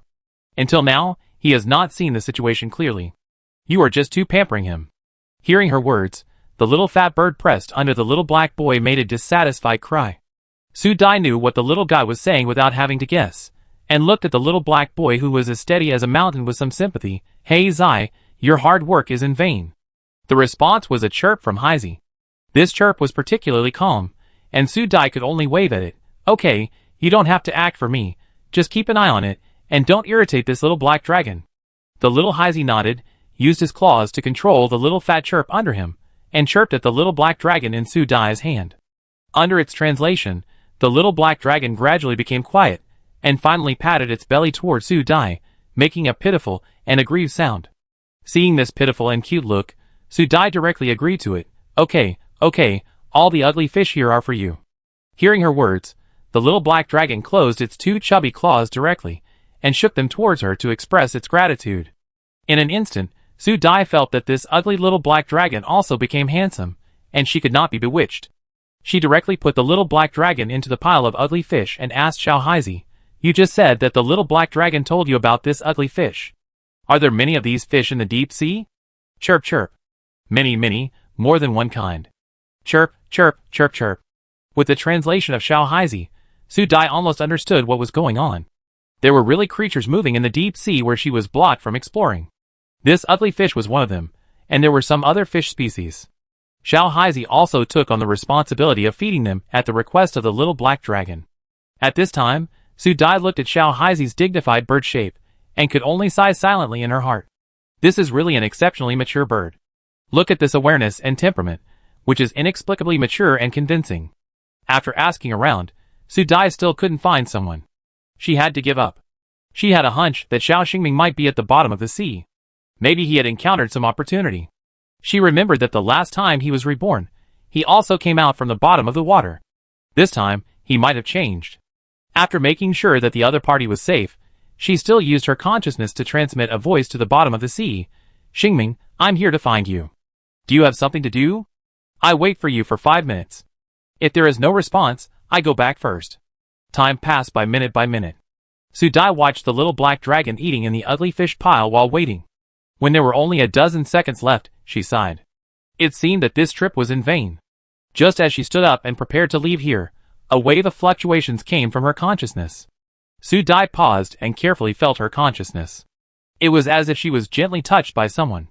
The feeling of this kind of mental power being touched was like an electric shock. She resisted the trembling feeling, and then she felt nothing. Su Dai exhaled, thought about it, and waited for a minute. She looked around and confirmed that the other party was really not going to show up. She could only give up. It seemed that he was really in a hurry, not angry. This must be the case, right? When her left foot stepped into the arbitrary door, Su Dai used her consciousness to gently say something to the sea surface, then turned around and stepped into the arbitrary door. Time waits for no one. She already felt that something was about to break through the planet's defense and enter here. Not knowing which guests arrived first, Su Dai returned to the base in a flash. As soon as she arrived, she saw that everyone had lined up and was ready to go. Seeing her coming, their faces lit up. It seemed that they had been waiting for her for a while. Seeing her coming back, Seer breathed a sigh of relief, took 2 steps forward and said, "You are finally back. Everything is ready. The shield has been attacked just now. According to the data test, under such firepower attack, the shield can only hold out for half an hour." Su Dai nodded and looked at the sky. "It has already started, brother. The military is here this time. It seems to be the power of the Thor family. They should be determined to win this time." Hearing her words, Seer and the people of the advance team all had serious expressions on their faces. Levis glanced at His Majesty, pursed his lips, and said, "Star Lord, we have been waiting for this opportunity for a long time. Your Majesty, you have been right from beginning to end. The people of the Empire will always respect and appreciate your past efforts. This time we will follow Star Lord.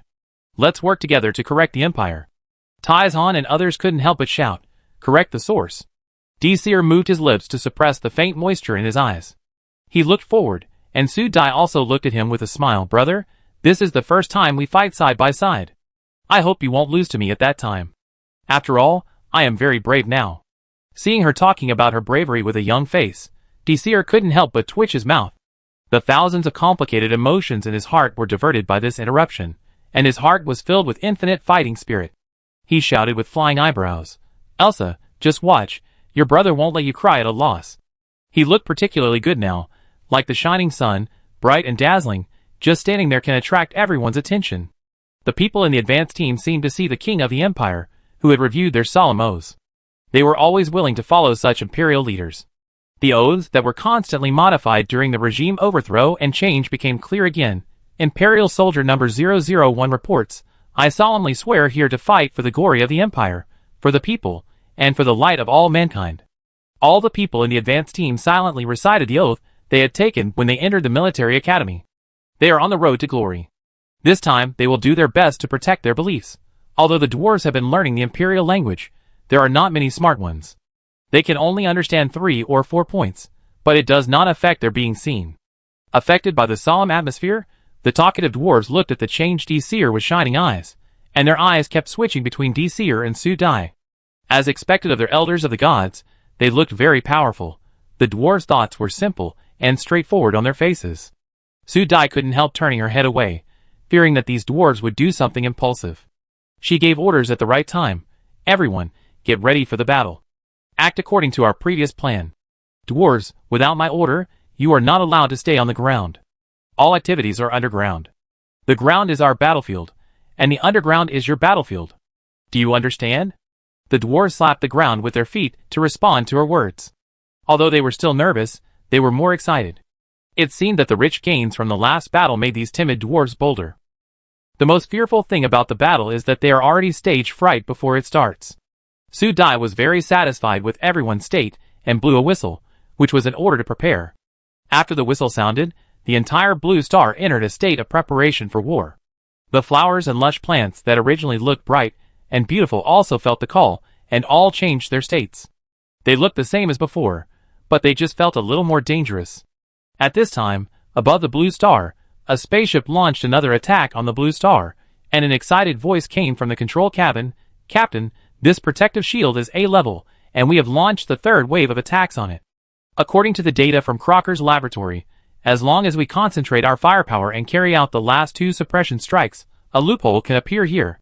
As he spoke, a virtual screen was projected in front of everyone, and the person who spoke directly pointed to the direction of the broken entrance, with uncontrollable excitement on his face.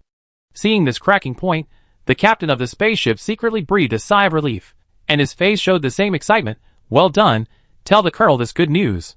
"Yes, Captain." Soon the message was sent out, and after everyone waited for a while, a black dot appeared on the navigation. As the captain, Eugene showed a relaxed smile. "Everyone cheer up, the colonel has brought people here." Not long after he finished speaking, the black shadow on the map was getting closer and closer. When the spaceship could see the person coming, Eugene's face changed, and he shouted loudly, "Stop the attack, start defense." Just as he finished speaking, the invader disguised as their spaceship had entered their field of vision. Seeing the leading spaceship, the captain's face changed drastically and quickly ordered, "Retreat." "It's the gold digger." At this time, the gold diggers had begun to disperse and line up. The second Eugene's words fell, the attack had already begun. Although the defense has been activated, the enemy's firepower is too strong. Eugene and others do not want to resist again. They quickly control the spacecraft to leave the original place. When they finally escaped, the center of the spacecraft had been destroyed. They must find a place to land as soon as possible. Eugene glanced at the gold digger who was about to enter the abandoned planet, wiped the sweat from his head, and quickly reported to the communication end, "Colonel, the matter has been done, they will enter the abandoned planet soon." The other end of the phone seemed to have been waiting for a long time. After hearing the report, Eugene was praised. There was a voice of celebration inside. Eugene breathed a sigh of relief and immediately agreed after listening to the other party's instructions. "Yes, Colonel, we will wait for you here to join." "Yes, okay." After waiting for the communication to hang up, Eugene asked the spacecraft to wait in place. This position was selected by them long ago. It can avoid the opponent's attack and just see the opponent's actions without being discovered. At this time, the gold diggers were also celebrating. The bearded man waved his hand at his excited subordinates. All right. The subordinates, who were shouting, immediately fell silent, and their eyes followed the boss sitting in front of them. They couldn't help but jump for joy on their faces. As if they saw their excitement, the bearded man gestured with his hands and finally said, "We have come all the way here, and now we are the only ones here. Next, we will break the last hole, and the wealth will belong to us. Oh. Do you want to charge or not? Go, go, go!" These people could no longer hold back, and made a howling sound. They looked at the abandoned star below with eyes full of infinite greed and possession. It was all theirs. Amid their cheers, the protective shield of the blue planet finally made a loud bang, and then countless tiny fragments exploded. The bearded man had already led his team to evacuate the dangerous area. After the fragments above the planet stabilized, the bearded man directly issued an order to attack. The sound of the gold diggers came from the spacecraft communication. After their voices completely entered the abandoned planet, Eugene, who had been monitoring, immediately sent an order to his superior, with a greedy look in his eyes that was more excited than the gold diggers. At this time, above the blue planet, they could vaguely see the explosion fragments, like a meteor shower falling towards them. The small system directly played the situation outside without delay above the sky, and all the people who were ready to go could see the situation at this time. They saw the protective shield being destroyed, and then the enemy's spacecraft invaded their airspace and kept approaching their territory. Through the virtual screen, they could see the greedy faces of the people in the spacecraft. Everyone clenched their fists and gritted their teeth, feeling sorry for the damaged shield. You know, it cost a lot of interstellar coins to buy this shield, and it was obtained through the pirate leader's channel. Su Dai was also distressed, but she couldn't catch the wolf without sacrificing the child. Fortunately, her brother had promised to send her a set of the best planetary protection device. Compared with the rewards in the later period, this small loss was nothing. At this time, the small system suddenly reminded her in her ear, "Host, pay attention, they are coming." Su Dai directly dispersed her mental power, and the situation above immediately appeared in her mind. Just like the monitoring, all the spaceships and ships came in. She quickly sent a message to everyone on the optical brain. "Everyone pay attention to hide, and wait for orders." Received. Received. As the spaceship gradually appeared above, everyone on the blue planet had already hidden themselves. The only sound left on the blue planet was the rustling of plants by the wind. The gold diggers, who had already reached the sky above the blue planet, were even more shocked as they watched the scenes below. The abandoned planet that appeared was filled with endless green and colorful colors, as if a layer of covering barrier had been broken. The whole picture of the abandoned planet was revealed in their eyes. They were shocked and shocked. They wondered if they had come to the wrong planet. Was this really an abandoned planet? How could an abandoned planet that was so barren and useless have plants? They looked like they were naturally grown plants, especially those trees that bore fruits in large patches. They couldn't help but swallow their saliva. They must have made a mistake. This was clearly an agricultural planet with rich resources. This discovery made everyone doubtful. After the shock, they were overjoyed. They realized how rich this was. Treasure, the gold diggers went crazy. They really got rich this time. They got rich. The bearded man stood up and approached the monitoring screen, his eyes full of fanatical greed, and ordered his subordinates, "Don't worry, install a circle in the sky." Realizing that this planet was beyond their expectations, the bearded man was ecstatic but also alert. This planet was not an abandoned planet. The resources they saw alone exceeded their previous investigation. Something must be wrong. They must find out if there are still people here. Thinking like this, the spacecraft that was originally preparing to land began to fly towards other areas under the command of the bearded man, as if it was detecting the situation on the ground of the entire planet. Su Dai had expected this situation. Anyone who saw the current situation on Blue Star would go crazy. Seeing the spaceship patrolling in the sky, and then flying to other places, the people who were ready could not help but feel disappointed. As if knowing how the lurking people felt, Su Dai comforted them in time. They should be very surprised to see it now. It is right to be careful. You just need to wait quietly.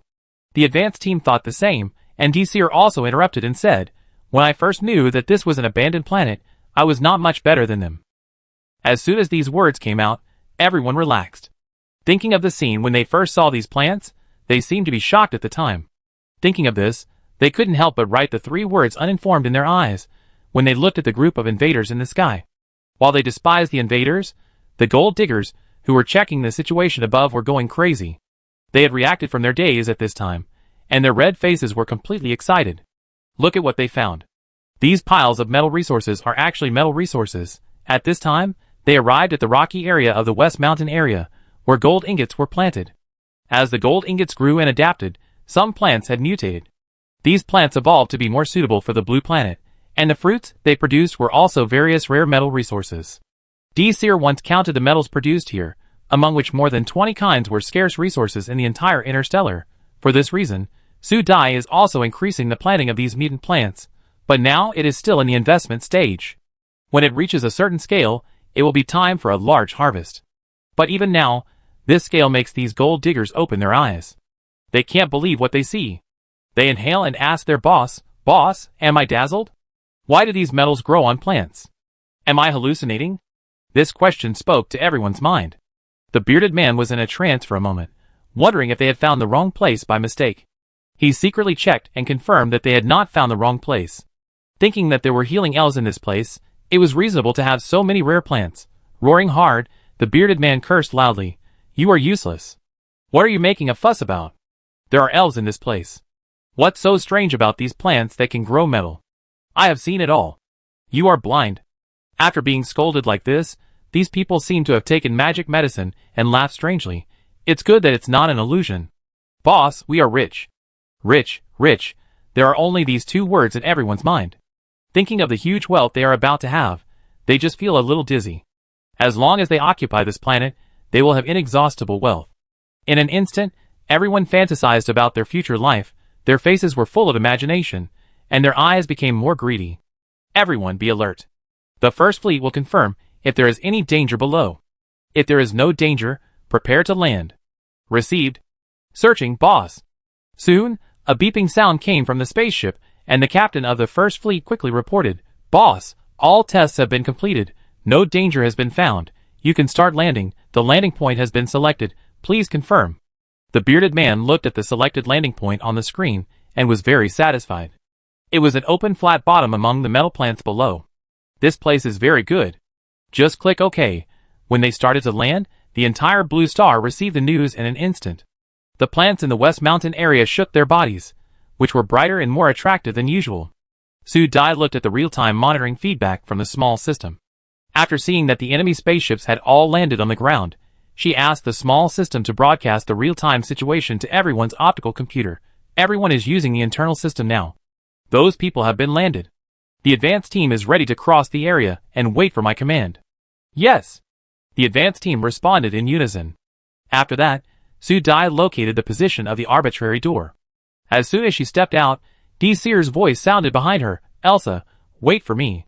Looking at her brother, who hurriedly ran behind her, Su Dai thought for a while and nodded. It would be better to follow him to see, otherwise this person always thinks that she will be bullied if she is not careful.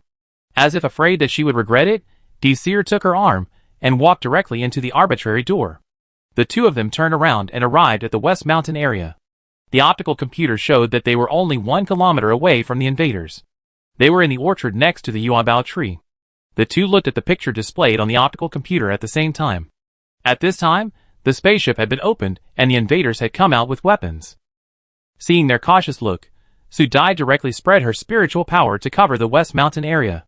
All the plants sensed her presence and shook their bodies gently.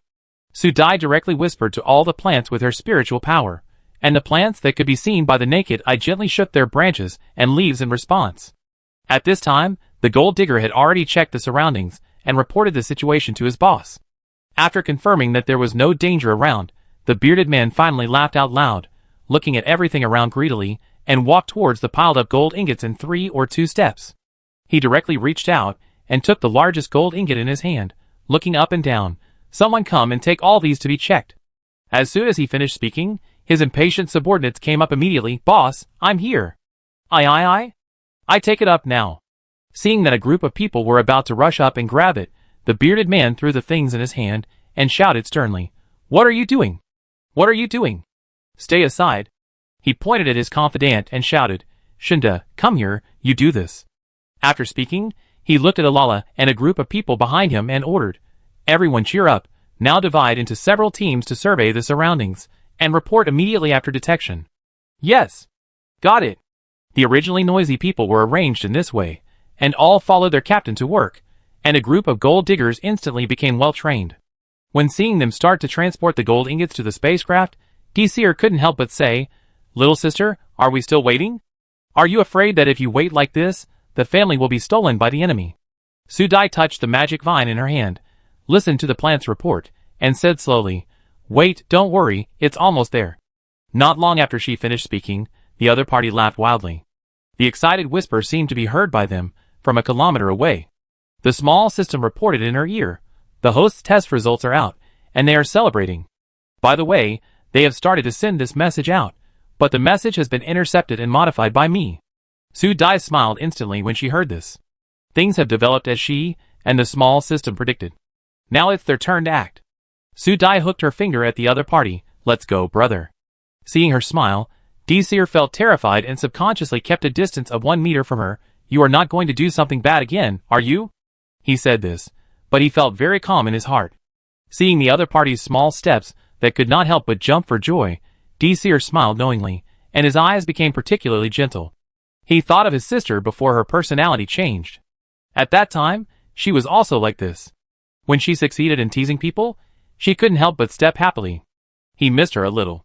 As if sensing his mood, Sudai, who was walking in front, suddenly turned back and blinked mischievously, and whispered, "Brother, I'm sorry, they seem to have discovered us." As soon as she finished speaking, there was a sound of footsteps in front, followed by a sound of alarm. In less than a minute, they were surrounded by a group of people.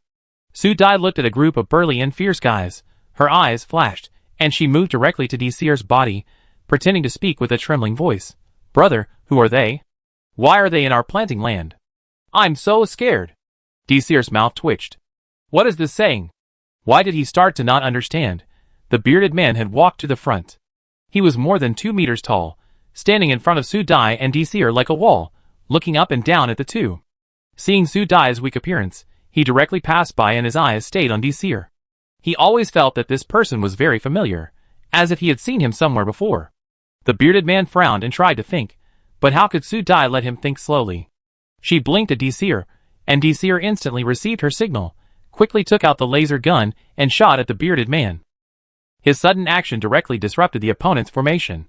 When they hurriedly dodged, Sudai snapped her fingers, and then countless black dots flew over from all around, so dense that the light in the field of vision was instantly dimmed. Sudai pulled Seer and used the anywhere door to dodge instantly. The gold diggers who reacted saw the densely packed things in the sky and opened their eyes wide instantly. The bearded man, who was the boss, shouted hastily, "Retreat to the spaceship." His voice was so loud that the panicked people seemed to have found a guide and turned around quickly to run behind them. As a result, they found that their spaceship was gone when they turned around and ran. "Boss, our spaceship is gone. Damn, did I see it wrong? My spaceship is really gone. Boss, boss, boss, boss." The bearded man only felt that there were countless voices buzzing in his ears. He shouted angrily, "Hold on, hold your weapons, and open the defense. Prepare to attack." Everyone woke up. Yes, they still have a portable protective shield. Everyone immediately started the protection mechanism in a hurry. Waves of light blue light flashed frequently in the darkened space. When the magnetic needle came to the front, everyone had been protected in the protective shield. The magnetic needle touched the protective shield and made a ding-ding-ding sound of being bounced back. This kind of protective shield is a product developed by Interstellar Cult Company.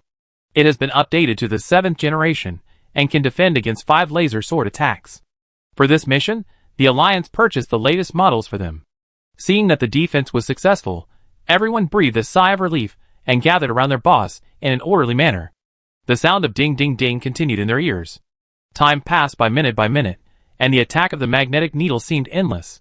Finally, someone couldn't help but curse, "Damn, what the hell is this thing? Will it ever end?" His words seemed to speak out the thoughts of everyone, and then someone shouted, "It's really a ghost. Where did the 2 people just now go? Our spaceship is gone, and everyone else is still in it. Where did they go? This place is too weird." "Shut up." The bearded boss directly scolded the people's morale that was about to collapse, and he was very anxious. They really had no way to go now. Everywhere they could see was full of dense magnetic needle attacks. They didn't know where the enemy was at this time. If they continued like this, they were afraid that they would collapse before the enemy arrived. Gritting his teeth, the bearded man directly ordered. The captains of each team led their people to rush in 8 directions. He didn't believe that this ghost thing could be all over the planet. Would they still not be able to find a way out if they kept running? The captains who received the order chose their directions one after another, and after the bearded man gave an order, they quickly headed. Running in different directions on all sides, the bearded man chose to stay with his guards. His eyes were bloodshot, and he searched around, as if to find the flaws. At this time, the two people who were dealing with the center of the yuanbao tree looked at the scene monitored on the screen without blinking. Seeing the embarrassing scene of the gold diggers running in all directions, Su Dai couldn't help but make a sound of tut-tut, and muttered to Seer on the side, "We just caught them off guard, but they also guessed right. This magnetic needle can last for about 10 minutes, and the plants will reach the cooling period. This big bearded man is okay, but the time is up. We can't play with him." "You still know that we can't play?" Seer was speechless for a while. "What do you mean by us?" "It's you who want to play with others, okay? He always advocates a quick battle." "Hurry up, Elsa, I'm ready." As he said that, he moved his fingers and took out his lightsaber, as if he had been waiting for a long time. Seeing his eager look, Su Dai rolled her eyes. She didn't seem to be ready to let her brother play, right? But if she said this, the guy in front of her would definitely get angry. Su Dai swallowed the words on the tip of her tongue and nodded quickly. "Yes, I'm ready to start." After that, she immediately said something to the small system, and then the dwarves, who had been waiting underground, received the order and started to act with great cohesion. The gold diggers who were running to find a way out only felt the ground undulating. When they were unstable, they only felt a shake under their feet, and then everyone fell one after another like dumplings. Chapter 99. The gold diggers who were looking for a way out felt their bodies shake, their eyes went dark, and they felt weightless instantly. In less than 10 seconds, all the gold diggers on the ground disappeared. It was as if nothing had happened on the ground before. There were only swaying trees and plants, which looked prosperous. Under the ground, the dwarves were already busy harvesting. Su Dai and Seer had just arrived at the underground city when they heard the message from the small system. "The host has a situation." Su Dai paused and gestured to Seer, and then heard the small system quickly say, "Host, please return to the ground immediately. The intruder has been detected to be approaching. Please prepare as soon as possible." Listening to the information from the small system, Su Dai quickly turned on the optical brain and saw a group of red dots that had entered the planet. This was expected. Diesel on the side also saw the alarm on the light computer. Before Su Dai could speak, his face became serious. "Elsa, let's go up. Levis has sent a message. Leave this to the dwarves." Su Dai nodded. This was exactly what she wanted to say. "Let's go, brother. I have asked Helen to help the dwarves. Don't worry about this." After that, the two of them quickly moved towards the base. At this time, Levis was closely following the enemy's dynamics displayed on the light computer. When he heard the voice, he asked behind him without turning his head, "Did the Star Master reply?"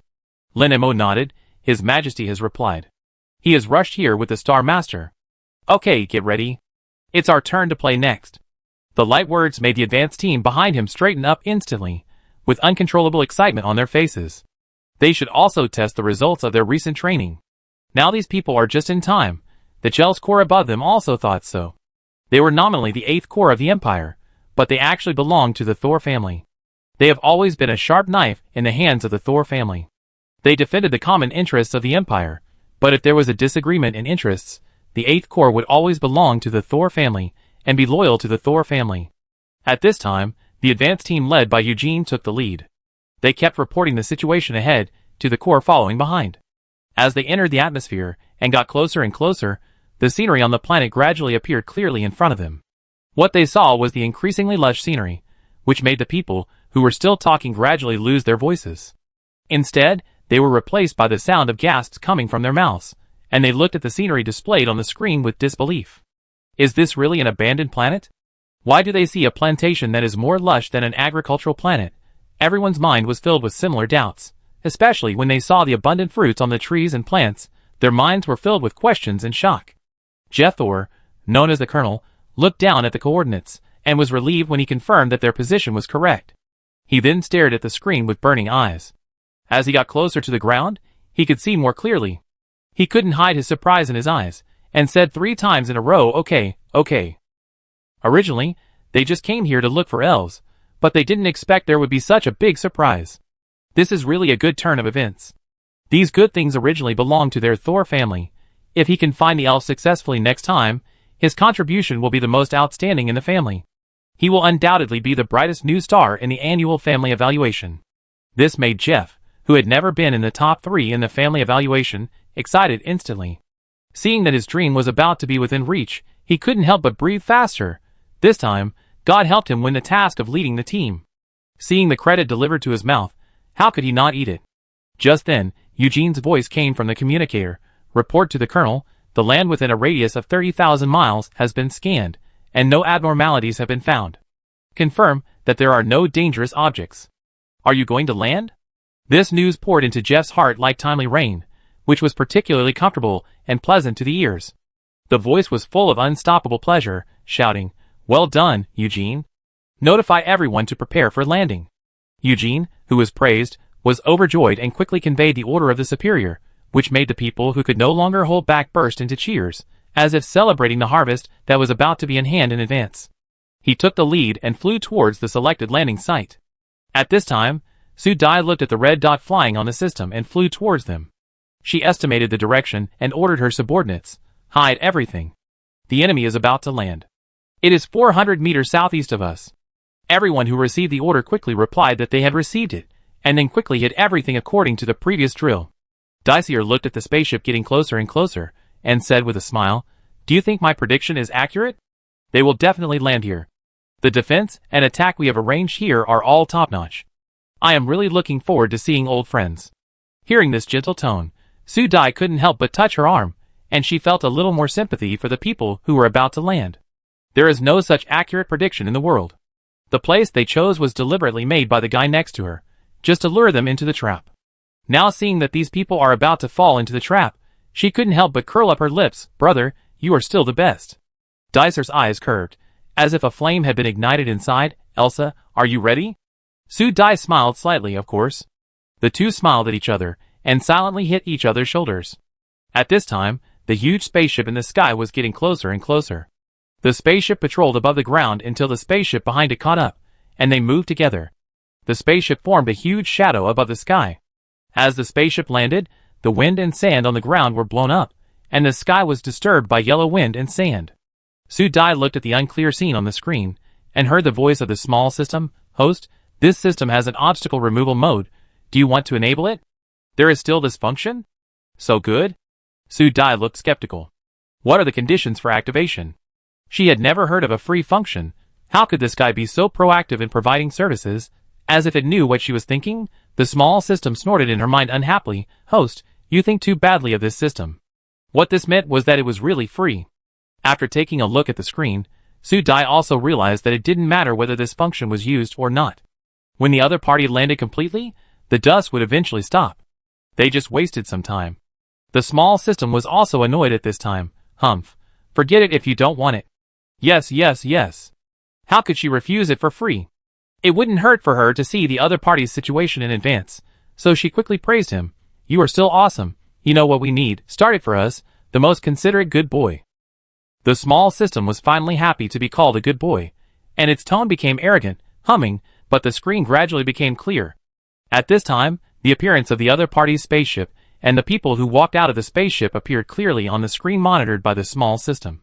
Dacier stared at the man in the C position in the crowd, frowned and thought for a long time, and then said uncertainly, "Is this Launder's child?" Su Dai shook her head to indicate that she didn't know any of them. She didn't know any of them. What Thor and Launder, these people were all invaders to her. At this time, all the spaceships have landed on the empty sand. The black spaceships are roaring on the ground like huge monsters. At this time, people keep coming down from the spaceships. They are detecting the surroundings with instruments in their hands. Jeff, who is surrounded in the middle, takes a deep breath, squinting his eyes, and looking at the lush scenery in front of him, urging his men, "Hurry up, we have to go to the front to take a look." The people who received the order speeded up their hands. Eugene diligently sent the latest information in the optical brain to Jeff. "Colonel, this is the landform we just collected. 100 meters ahead is the large agricultural park we saw before. There is a lot of edible food in it. This news is quite surprising to everyone who has arrived here initially." Jeff nodded with satisfaction after hearing the report. Looking at the large area of plants projected, he couldn't help laughing. "The logistics and survey team stay here, and the others follow me to check the front. Bring your weapons." "Yes, Colonel." The people who had been waiting for a long time shouted in unison, and their excitement could no longer be concealed, especially when they thought that the legendary elves might be among them. Everyone couldn't help but move their feet, and ran quickly towards the spaceship. They couldn't wait to see the elves, so much so that Su Dai, who was ready to act, looked at the screen in confusion. Fortunately, Seer was very familiar with their operations. Seeing Su Dai's puzzled look, he explained, "Wait a moment, they will come out soon." Sure enough, in less than a moment, rows of vehicles rushed down from the spaceship. The vehicles protected the people inside very well. Seeing that they were fully equipped, Su Dai couldn't help but snorted, "These guys are quite well prepared." Of course, the Thor family has been expanding the planet over the years, and they are very good at dealing with alien creatures. Su Dai pointed at herself and looked at Seer speechlessly. "Now I am an alien creature?" Seer raised his eyebrows and smiled silently. Su Dai rolled her eyes at him and gestured with her fingers in the air. "Today, let them know that our alien creature is not easy to deal with." After that, she stretched her body and reached out to Seer. "Brother, we should go out too." Seer held her hand with his backhand and said happily, "Let's go, my dear sister." The two of them walked leisurely between the trees full of fruits like taking a walk, and they grabbed the fruits that blocked the way and ate them comfortably, without any panic at all about the coming war. At this time, Jeff and others had reached the edge of the woods. Everyone slowed down and looked up at the dense fruits above their heads. They couldn't help swallowing their saliva. Eugene murmured, "Colonel, I seem to smell many kinds of fragrance. Is it the fragrance of this fruit?" Everyone swallowed their saliva. Why did they salivate the more they smelled this fragrance? Could it be poisonous? As if to verify this idea, the plant inspectors who followed them could no longer hold back when they saw this primitive plant with abundant fruits. After getting Jeff's nod, they quickly walked towards the fruit in front with their portable instruments. After skilled picking and testing, the testing machine reported the results in less than a moment. The tested product variety is Huang Nigua, the fruit is yellow, non-toxic, and the fruit testing analysis matches the original species with a 100% genetic similarity. As for the rest of the words, no one was interested in listening. Just the degree of matching with the original species had shocked everyone present. At this time, the scene seemed to be muted. Everyone was stunned by this value. They didn't expect to get such an exciting result just at the beginning. Jeff was the first to react. At this time, he didn't care about anything else. He walked directly to the testing machine and took out the other half of the cut fruit. He put the Huang Nigua into his mouth without hesitation. The entrance was sweet and milky.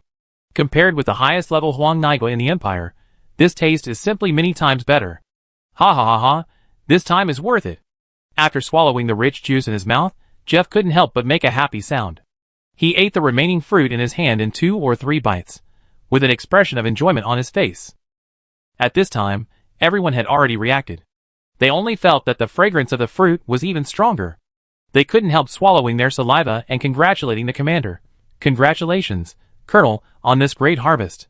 "Yes, the Colonel has already won the first prize this time. With this fruit, we can report back." "You underestimated it. Didn't you hear the test report just now? This may be the original species. If we take back the original species of Huang Nigua, we will be rich." The voices of discussion and congratulations from the crowd sounded one after another, and their faces were full of unstoppable joy. This easy harvest made them feel unreal. At this moment, everyone had an unreal feeling of being in heaven, especially when they saw the trees in front of them full of fruits of various colors. This unreal feeling seemed to be more serious. Jeff was extremely happy at this time, as if he saw himself going back to beat the others. He waved to the people who were drooling. "You all should try the taste of our Huang Nai fruit." "Ha ha ha, the taste is not even available in the Empire." Everyone laughed, but they acted very quickly. In a few seconds, everyone ate the fragrant Huang Nai fruit. The milky fragrance was completely different from the cultivated varieties. This taste is simply indescribable. It's so delicious. This is the voice of everyone. Apart from this sentence, everyone can't find any other words to describe this delicious taste. Just when everyone was enjoying the delicious food, a slow voice sounded above them. "Is it delicious?" "Nonsense. Of course it's delicious." Everyone flew. After quickly finishing the fruit in his hand, the voice sounded again. "Hey, are you all dumb? You dare not speak after eating my fruit?" At this time, everyone realized that something was wrong. This voice was obviously not made by the people around them. Jeff, Eugene, and others were the first to react. They looked up and saw that there was someone on the tree, and it was a woman sitting cross-legged? No, it seems to be a girl. At this time, a flying little man in front of the other party instantly attracted their attention. The transparent wings seemed to be flowing with golden tinsel powder in the sun. As if sensing their gaze, the little guy hit on the girl's shoulder with the basket in an instant, revealing only a delicate face and looking at them curiously. Everyone's eyes widened instantly. What did they see? Is it an elf? Oh my god, it's an elf! Chapter 100. Everyone's eyes were fixed on the elf squatting on the girl, and their faces were gradually replaced by greedy expressions. Su Dai, who was ignored, was speechless. She stuffed the black-haired elf into her hair to block the eyes of the robbers. After all, the little guy followed her out for a stroll for the first time. If she was scared like this, she would be at a loss. Her action directly caused everyone to approach her directly, and their eyes were particularly unfriendly. Eugene took the lead and shouted, "Who are you and why are you here? Your Excellency just said that these fruit trees are yours?" Su Dai touched the two loose braids she had casually braided, and had to fall into deep thinking. Wasn't she hated by the whole empire? Why didn't anyone recognize her? Could it be that she looked different from the eldest princess now? It must be said that Su Dai's idea hit the point by mistake. Everyone just felt that she looked like they had seen her somewhere, but they just couldn't remember who she was, and they would not associate her with the former eldest princess of the empire at this time. After all, in their past impressions, Princess Elsa of the empire always appeared in the eyes of the public wearing complicated and gorgeous clothes, and her face was always unapproachable and arrogant. Even though they felt that Su Dai was very familiar now, no one connected her with the arrogant and beautiful princess of the empire.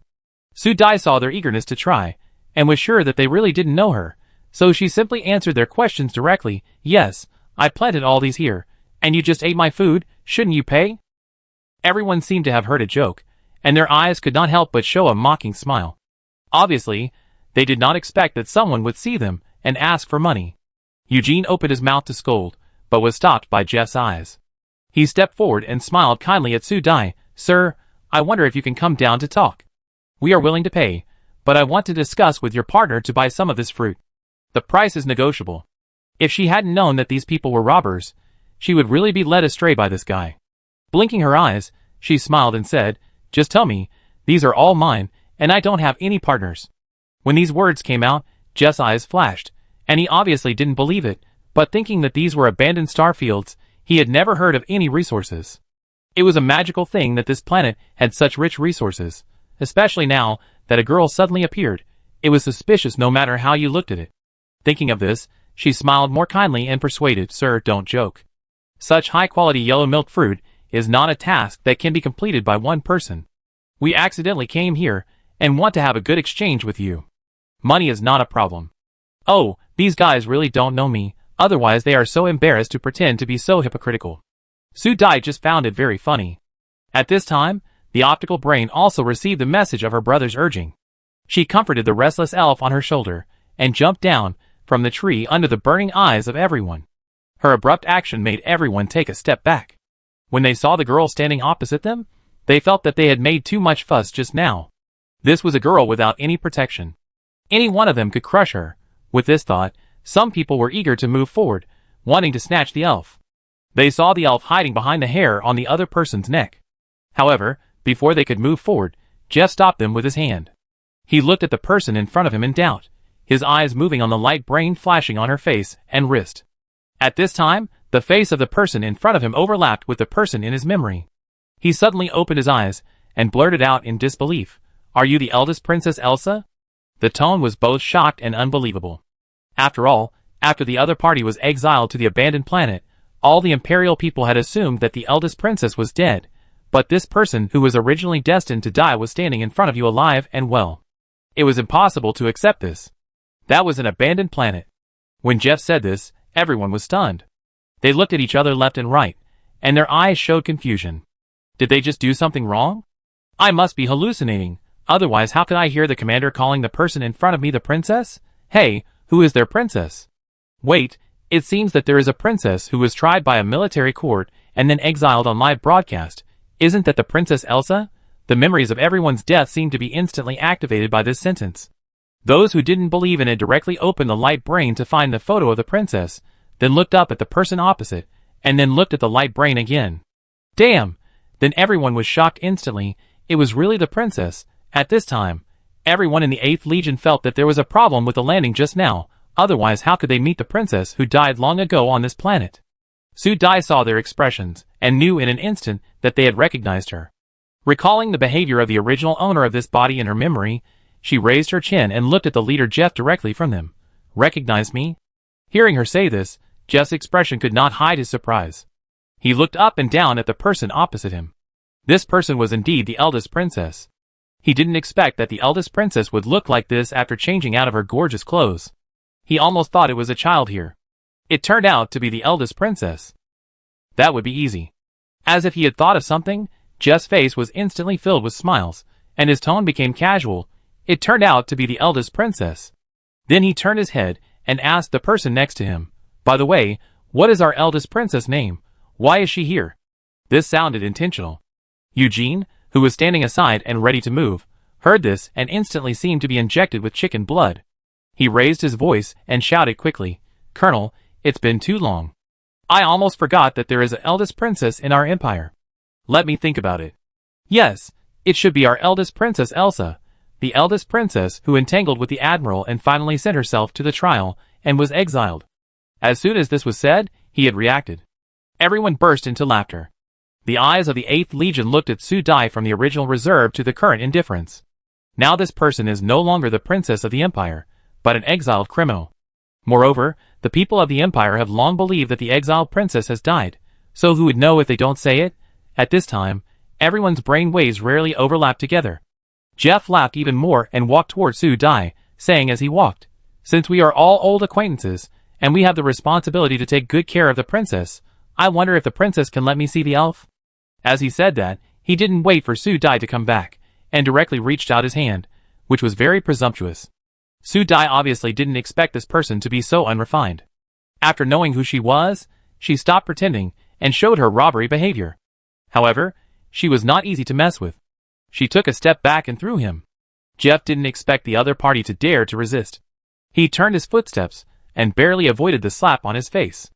After standing firm, he was instantly annoyed and looked at Su Dai with a fierce look. "Elsa, do you still think you are a princess? Bullshit, everyone wants you to die soon. If you listen to me, I can still let you go." Su Dai almost vomited. She had never seen such a shameless person. She shouted directly to the other end of the light brain, "Are you all ready? Come over if you are ready. These guys are really hopeless. Kill them quickly." Levis and others, who had been waiting for a long time, heard the call and replied immediately. They rushed over here quickly with weapons in hand. Jeff, who saw her move, frowned, but there was no surprise on his face, as if he had guessed that there would be someone else, but he was slightly relieved in his heart. He had long known how their useless princess could create such an agricultural plantation. Sure enough, there was someone behind it. Thinking of this, he looked at Su Dai with more disdain. Sure enough, she was a waste, but this waste had good luck. But this time he met her. I wonder what the former Empire princess tasted like. Thinking of this, his eyes also had a hint of lust. Sensing the other party's malice, Su Dai narrowed her eyes, and waved the magic vine in her hand directly. Under the gaze of everyone, her fingers flew up quickly, and the magic vine in her hand stretched out directly like a precise strike, and rushed towards Jeff at once. Jeff had been prepared for a long time, and confidently reached out to grab the magic vine. Just as he stretched out his hand, the magic vine seemed to have anticipated his action, and moved flexibly, and with a swing, it pulled on his face. In an instant, blood splashed, and a blood mark was directly imprinted on Jeff's face, and blood splashed all over his face. In an instant, Jeff's screams resounded in the sky, and the smiles of the 8th Legion froze on their faces. They raised their weapons, and rushed towards Su Dai. Seeing that the war was about to break out, at this time, there was a rustling sound from the direction of Su Dai's body. In this tense atmosphere, Levis rushed over quickly with his men and blocked Su Dai directly. "Star-Lord, we are here, leave it to us." Su Dai shook the magic vine in his hand, showed a sinister smile to Jeff and others, and warned, "The next whip is your lower body." The people on the opposite side felt a chill in their lower body, and their hands holding weapons shook, and they almost accidentally fired. Even Levis and the others twitched their lips, and subconsciously moved half a step forward. Others didn't know, but they knew too well that their Star Master was a man who kept his word. If the other party was unhappy, he would really destroy all these people's tricks one by one. Thinking of the task that His Majesty had given them, Levis took a deep breath and started attacking without saying a word. Now the battlefield belonged to them, and it was time to test the results of their multi-person training. Seeing them fighting, Su Dai stepped back a few steps and shouted, "If there is danger, just call the secret code. I'm leaving first." As she said that, she turned around to leave. How could Jeff let her go? He attacked her immediately when she turned around. Before he touched the corner of Su Dai's clothes, Levis slashed his weapon with an energy lightsaber, looking at him coldly, looking for death. Jeff also saw who was stopping him. He was stunned for a moment, and then blurted out in shock, "You are Levis." Levis smiled when he was recognized. "Long time no see, Colonel Jeff." Jeff looked behind him, and recognized all the people. His face changed and he shouted angrily, You traitors!" The Empire had already assumed that the advanced troops had been sacrificed. They didn't expect that these disappeared people would stand here alive and become their enemies. After figuring out the connection, Jeff's face was filled with uncontrollable anger. "You traitors, if you surrender now and go back with us, you still have room to maneuver.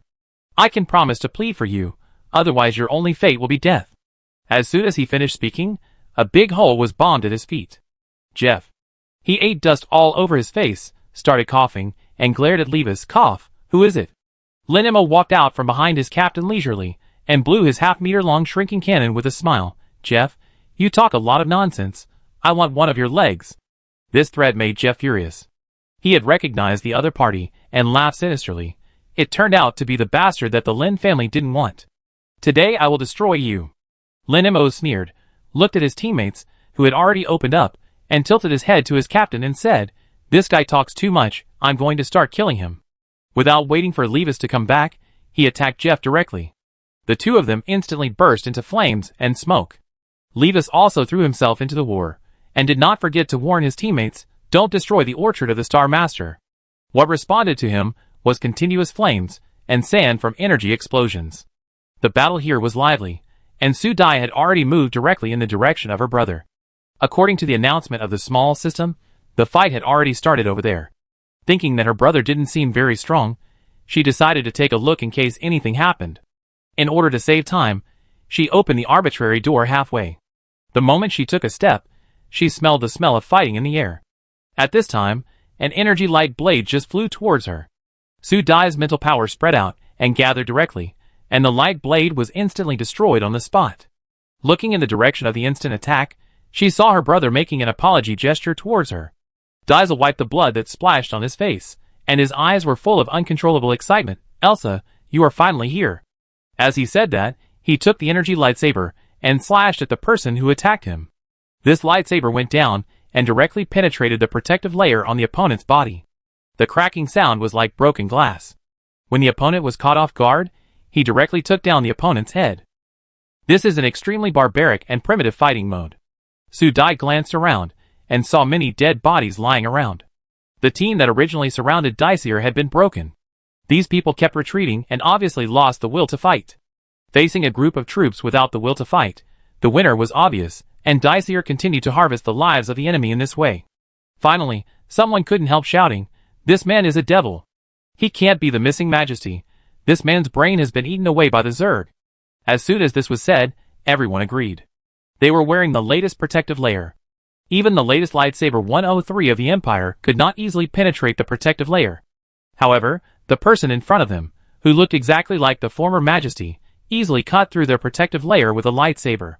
When facing people, their bodies seemed to be controlled by some force, and they were completely unable to move on their own.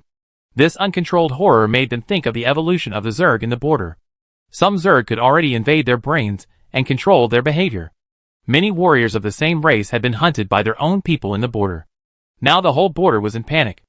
As the confidants of the family, they received this news as soon as possible. Many of them also withdrew from the front line. But the situation in front of them, at this moment, made them think of the tragic situation they had seen. This ability would only happen when they were controlled by the Zerg. Thinking of this, everyone was even more afraid. Thinking that the protective shield on their bodies was no longer effective, they instinctively retreated to the back. I don't know who shouted "Go back," then everyone turned around and ran towards the spaceship behind them, as if they were liberated. Seeing the retreat of everyone, Su Dai knew that her chance had come. She crossed in front of Daisir and said soothingly in the dissatisfied eyes of the other party, "Brother, your mental power is very agitated. So many people have died. Can you leave the rest to me?" Although it was a question, her tone was very firm. Her fingers pressed on the other party's lightsaber. The gentle energy of the plant was directly transmitted to Desir's body, gently soothing the other party's energy that had already tended to be violent. When she stopped, the fanatical excitement in Desir's eyes finally dissipated. Desir also knew that his condition was a little wrong. He suppressed his inner restlessness, closed his eyes, and opened them again with his usual clarity. He shook his arm, which was still a little numb, and raised his chin to indicate, "They have all hidden." Su Dai moved her wrist and nodded with a smile. "Brother, wait for me here for a while. We have harvested another batch of labor this time." After that, she walked forward. When she saw the information that the other spacecraft had launched an attack, she spoke directly in the air with her mental power. As soon as she finished speaking, the other party's laser cannon had already shot in their direction. The sharp surging energy impacted the surrounding air, and was about to pass through Su Dai's body. At this critical moment, countless dark black vines suddenly stretched out from the ground. These vines were as fast as lightning and moved rapidly when the naked eye could not see them. In less than a blink of an eye, this area was instantly occupied by black vines. The air was filled with a sharp metallic smell. With a creaking sound coming from the air, everyone saw that the place where the sound came from was a group of wrapped vines. At this time, under the gaze of everyone, groups of shattered and unclear materials fell from the sky. Su Dai reached out to catch a handful of broken things, and rubbed her fingers, and the things in her fingers turned into sandy powder. This scene has been clearly shown on the surveillance screen of the spacecraft. Everyone's emotions are tense. Finally, someone can't help but ask, "Captain, why is there no sound from our artillery fire?"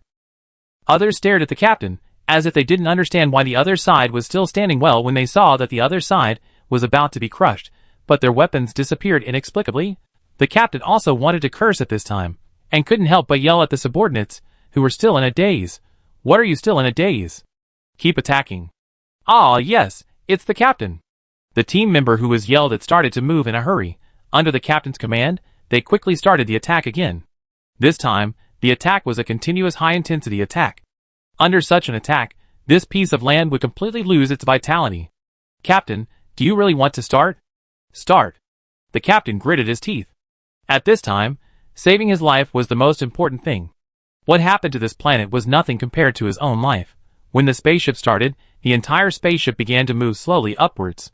When the entire spaceship flew to a distance of several dozen feet from the ground, the vines that had been in front of Su Dai seemed to have received an order. They twisted twice in the air, and then aimed at the direction of the spaceship and surged rapidly. Chapter 101. In the blink of an eye, the light above his head dimmed instantly, and the sky was like a black curtain. The attacking weapons had been isolated, and the black curtain formed by the vines was changing and surging rapidly. Desir looked up at the ever-changing scene in the sky. After searching for a long time, he did not see his sister's figure, and his heart was lifted. It shouldn't be a problem, right? After all, the attack disappeared before it arrived, so the person must be fine, right? While he was watching the changes in the sky with his heart in his hands, the person he was worried about was standing on the vines, and commanding the vines to wrap all the targets. With her continuous command, the vines shrank tighter and tighter, and the huge spaceship wrapped was like a trapped bird, constantly struggling in the vines. The people trapped inside were even more desperate. The captain looked at the black vines twisting on the display screen in despair. As these vines kept tightening, the spacecraft made a creaking sound, and the alarm inside kept sounding, "Danger alert, danger alert. The hull of the spacecraft has been damaged. Please land immediately. Alarm alert, the forced landing system has been damaged. Alarm alert, the system has been attacked, beep." As the sound kept ringing and silencing, the captain took the lead in cursing, and everyone panicked. Someone kept shouting, "Why can't the hatch be opened? Look down. Fuck. Everyone be careful. The hull is going to crack. We're done." At this time, the captain's shouting had been drowned out by the constant cursing of the crowd. These people were originally children of various families. They were facing life-threatening situations. Everyone had lost their rationality. Some had already started using weapons to attack the hatch. The scene was already very chaotic, but the entire spacecraft was still cracking and being compressed. Seeing that these people were about to be compressed to death by the spaceship, the captain finally couldn't hold on, and began to send surrender signals to the outside in an attempt to be forgiven. He regretted participating in this operation in his heart. Su Dai, who was outside, only paused for a moment after receiving the signal, and then continued to let the vines strangle, while she jumped off the vines. A green shadow flashed by, and then she stood on the dragonfly.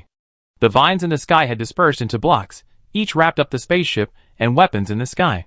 Seeing her figure, Seer finally breathed a sigh of relief, and the fingers holding the weapon also relaxed.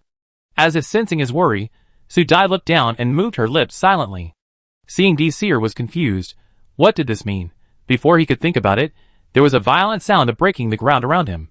Seer subconsciously dodged to the side, and then felt something pushing his waist. The weapon in his hand was about to chop directly behind him. When he saw something behind him, he stopped and couldn't help but make a beating gesture to someone in the sky. Dai pretended not to see anything and quickly sent a large amount of mental power downward. Under the nourishment of her mental power, the sunflowers that had just broken through the soil grew rapidly, and grew from Seer's waist to a height of more than 10 meters in a flash. Fortunately, Seer dodged quickly, otherwise he would have been pushed into the air by the naughty sunflowers behind him. Looking at the giant sunflowers that suddenly appeared around him, he had already guessed what was going to happen next. He quickly went to the middle area and found a safe position to continue watching. The giant sunflowers that had grown to a height of more than 20 meters finally stopped growing, and then they swung their huge flower heads and began to spray sharp seeds at the place in the sky wrapped by vines. The densely packed mutant seeds flashed with metallic luster and kept shooting at the target. Only the sound of ding ding ding was heard. After a wave of attacks, the vines directly accelerated the entanglement. Only the sound of creaking was heard, and then the sound of bang bang bang came from the sky. As the sound of explosion and shattering sounded, the sound of rustling things breaking came from the wrapped vines. As the vines loosened, a shower of black snowflakes fell in this area. All the weapons and spacecraft that were shattered had been transformed into another substance, and all landed on this land. The giant sunflowers in the air seemed to have completed their mission, and began to wither instantly. As they died from high altitude, the giant sunflowers degraded into nutrients along with the falling materials, and scattered on the ground. In less than a moment, the entire ground was covered with black and gold substances, and even Seer's body was stained with a lot of them. If he hadn't kept shaking them off, he would have been slowly buried by these things. At this time, the sky was also very quiet, with only the sound of the dragonfly flapping its wings. As it flew, the vines began to fall to the ground, and then less than 10 meters away from the ground, the entangled vines suddenly dispersed, and then the sound of heavy objects falling to the ground sounded one after another. After the dust on the ground ended, rows of corpses suddenly appeared on the ground, motionless and thrown on the ground. At this time, the vines seemed to have completed their mission and quickly returned to their hosts. When Dai got off the dragonfly, she saw her brother kicking the people on the ground again and again. When he saw her coming, he couldn't help but say with regret, "Why aren't they dead yet?" Looking at the red light in his eyes that had not yet faded, Dai knew that his murderous intent had not yet subsided, so she could only comfort him. "Brother, these people will only be a pile of fertilizer after they die. Why not let them work first, and then let their families pay for redemption? Wouldn't we make more money?" This statement barely convinced Seer. He retracted his foot, looked up and down at Dai, and couldn't help but nodded and said, "Elsa, you have really grown up after being exiled. You have the potential to be a profiteer." Dai was speechless for a while, and replied innocently, "Brother, what are you talking about? I have seriously calculated the cost-effectiveness, and this is the most cost-effective." The two of them discussed how to deal with this group of people as if no one was around, and the scene of their battle had been completely recorded by the small system. At this time, the little blue account that caused a bloody storm on the Star Network was updated again. Xialanlan was the name that the system changed after careful consideration, and Dai lost patience. Because of the name change, they were also on the hot search on the Star Network. Many people made reasonable speculations below. One of the comments with the highest approval was directly pushed to the top. "Observing the blogger for so long, this name change should not be accidental. I think it is very likely that Xialanlan is the name of the elf. This name does not sound majestic enough, but it fits the cute temperament of our elf." Many people echoed this comment. "Yes, this name sounds very cute. Is our elf called Xialanlan? Blogger, please come out and answer." These people seem to treat this place as a check-in place. Every day, countless netizens come here to visit and comment, so that the comment rate of this account operated by the small system tops the list of the Star Network every day, and this popularity has never come down. Today, the Star Network netizens came to Dai's account to check in as usual. Mulholland was one of them.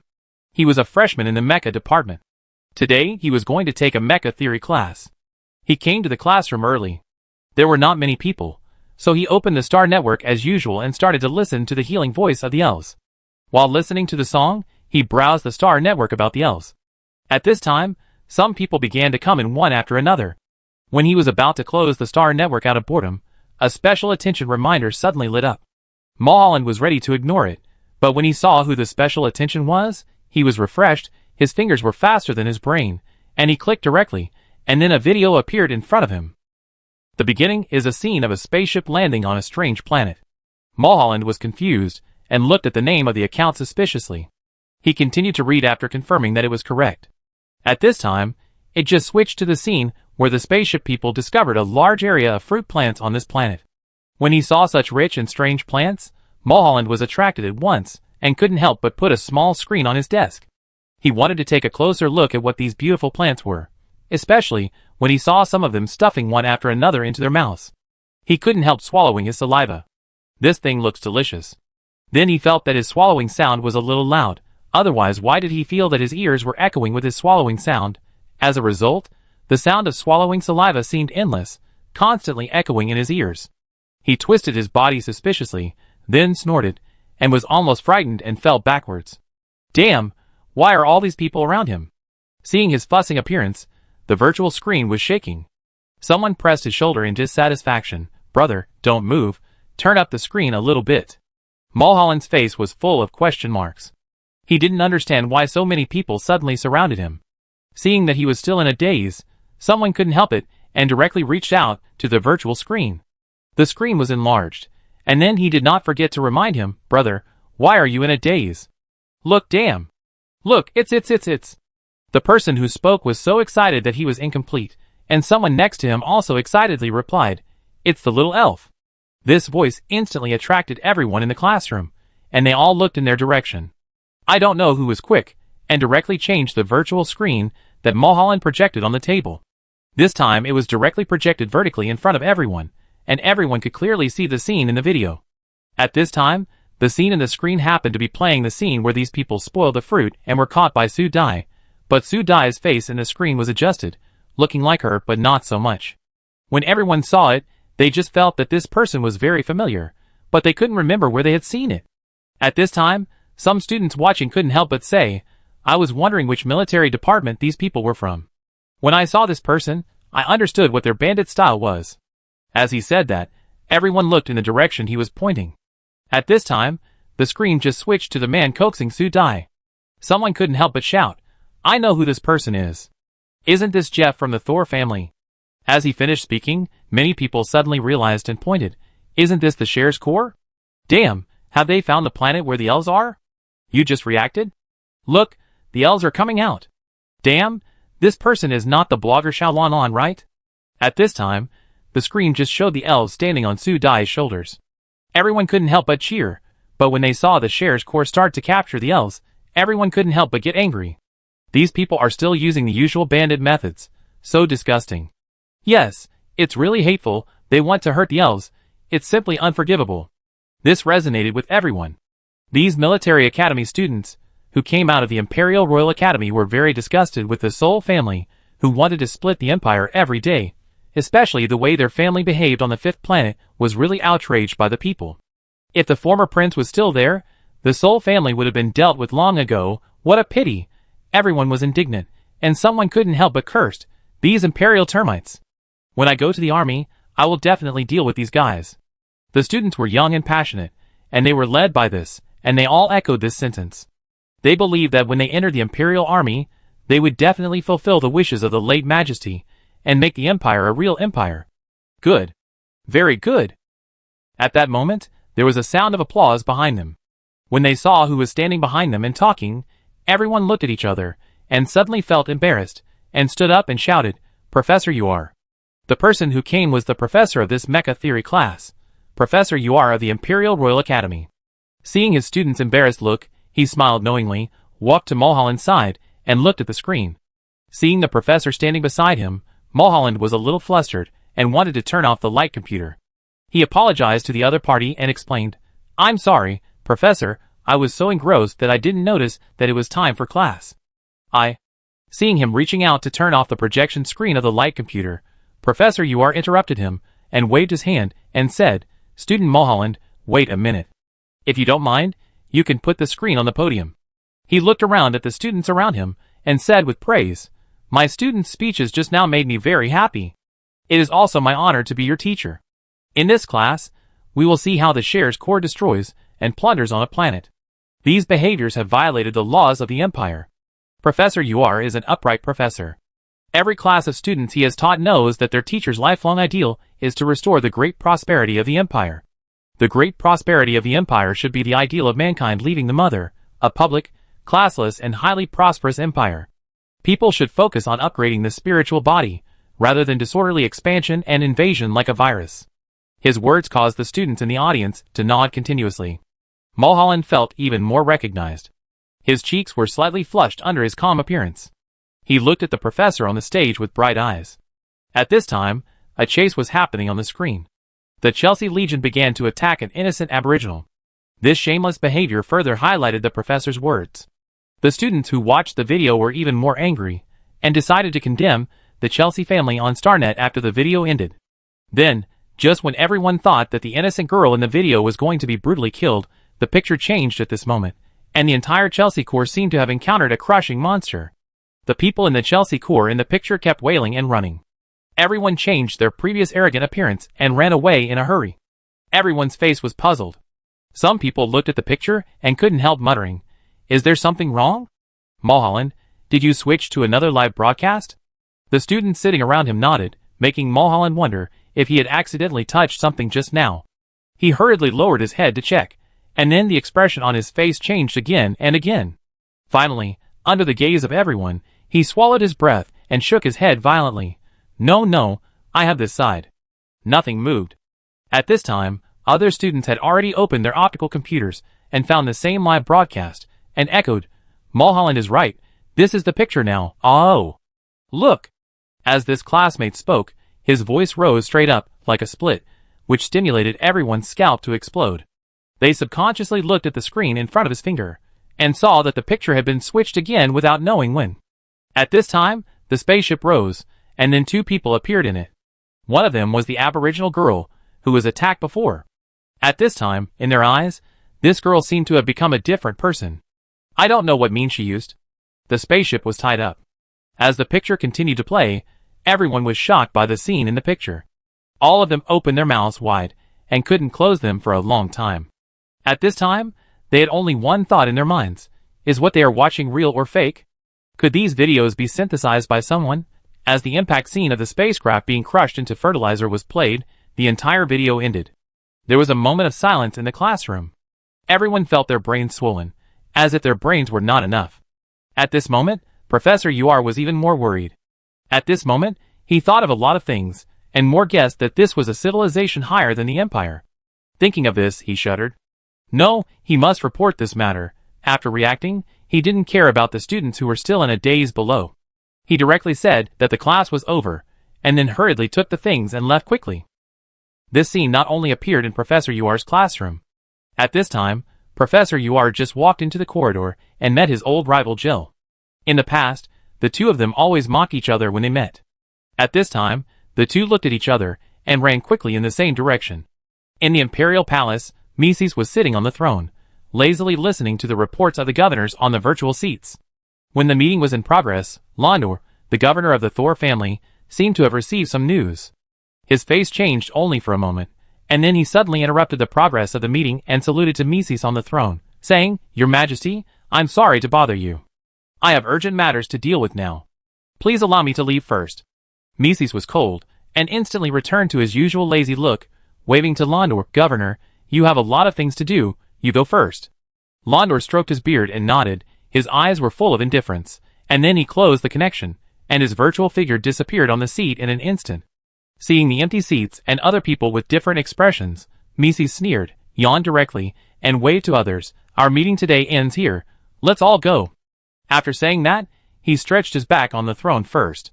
Seeing him like this, the governors looked at each other, then put their hands on their chests and saluted, and closed the connection of the optical computer one after another. At this time, the whole palace was extremely quiet. Mises, who was sitting on the throne, saw that all the governors had evacuated, and finally showed an impatient look. There was a sinister look between his eyebrows and eyes. He said to the people below sarcastically, "Elaine, you see these people can't wait anymore. They have even done the surface work perfunctorily.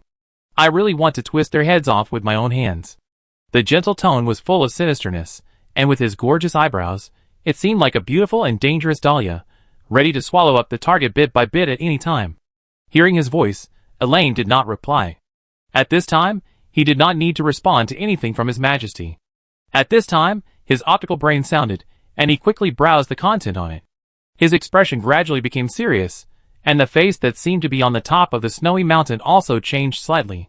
He said to Messies on it, "Your Majesty, I know why Launder left." As he said that, he directly opened the video stored on the optical brain and played it. As the entire video progressed, Mess's lazy expression gradually became serious, especially when he saw someone's figure. His expression was startled, and he quickly straightened up, staring at the screen, and ordered Elaine, "Replay forward 9 seconds." The tone was just a little faster than usual, but the sensitive Elaine still heard that this voice was different from usual, as if he was suppressing something. His eyes flashed, his eyebrows did not move, and he directly pulled the progress bar back to the position determined by Messes. Sure enough, when he saw that figure again, although his face had been processed, Messi was 100% sure that it was him. His face tightened, and he stared at the screen with his lips pursed. Even if he turned into ashes, he would recognize this person. Finally, he is back. Messi only felt the sweet and fishy taste of rust in his mouth, and slowly, a long-lost smile appeared on his face.